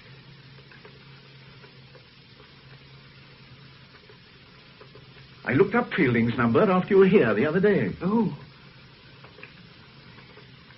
I wonder what the long nights are. Have you any idea? I don't know. It's Ash Wednesday shortly. Something to do with Lent, perhaps. It sounds possible. Caen School. I'd like to speak to Mr. Terence Fielding, please. George Smiley. No, from London. Mr. Fielding is being got. Good. I wonder just how the husband is trying to kill the wife. Or how the wife thinks he is, rather. I wonder that. These long nights sound disturbing enough, even if you aren't expecting to be murdered. Yes. Maybe Fielding can tell us what they are. Fielding. Good evening. My name is George Smiley. I knew your brother well. We have, in fact, met. Yes, that was it. Look, I wonder if I might come to see you on a personal matter. A bad time? Or what has happened? No, for a friend of mine. She's received a disturbing letter from the wife of a Caen master. Yes, Stella Road. Oh. Yes. Thank you, Fielding. Goodbye. Stella Road is dead, I'm afraid, Bryn.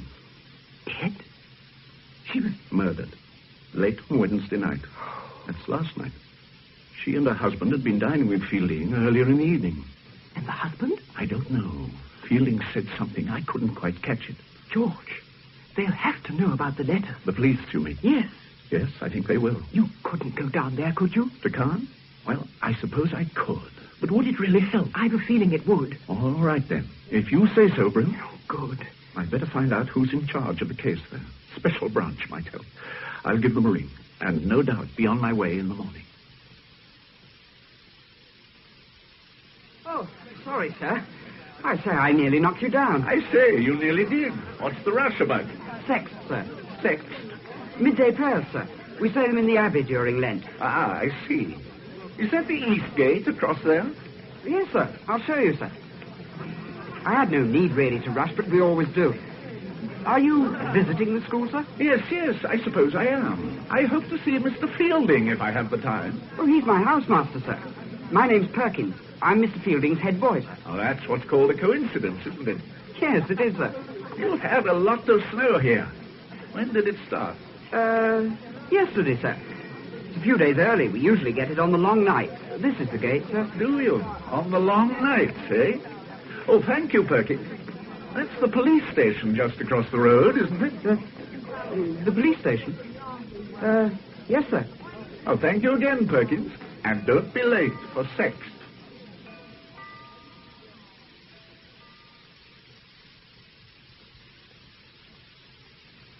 Oh, come in, Mr. Smiley. I was expecting you. Yes, I'd hoped. I'm Inspector Rigby. Ben Sparrow rang this morning, sir. Ah, that was good of him. Oh, come in, sir. Thank you. The two of you work together on the war, I believe. Yes. Well, sir, I'll be happy to give you all the help I can. Oh, I could do with some myself, the way things are. Anyway, I'm very pleased you've come. Thank you. I believe you've got a couple of letters for me. Yes. I don't know if Ben explained, but here they are. Ah, thank you, sir. He told me all about Miss Brimley. Oh. Not nice letters, are they? I suppose Miss Brimley is sure of the writing. You can trust her. Aye, so Ben said. She's had other letters about a cake mix and so on from Mrs. Rhodes, and I suppose you can check the handwriting here. Oh, we can, but it's her writing without a doubt. Well, sir, how long are you staying? Well, I don't really know, Inspector. I should probably stay for a day or two just to have a word with Fielding. And go to the funeral, I suppose. I've booked in at the Sawley Arms. Why not tell that? At least some think so. It's a funny place, Khan. There's a big gap between the town and gown. It's fear that does it. Fear and ignorance. Oh, I can call on Mr. Fielding and Mr. Darcy, and they say, "Good day, Sergeant," and give me a cup of tea.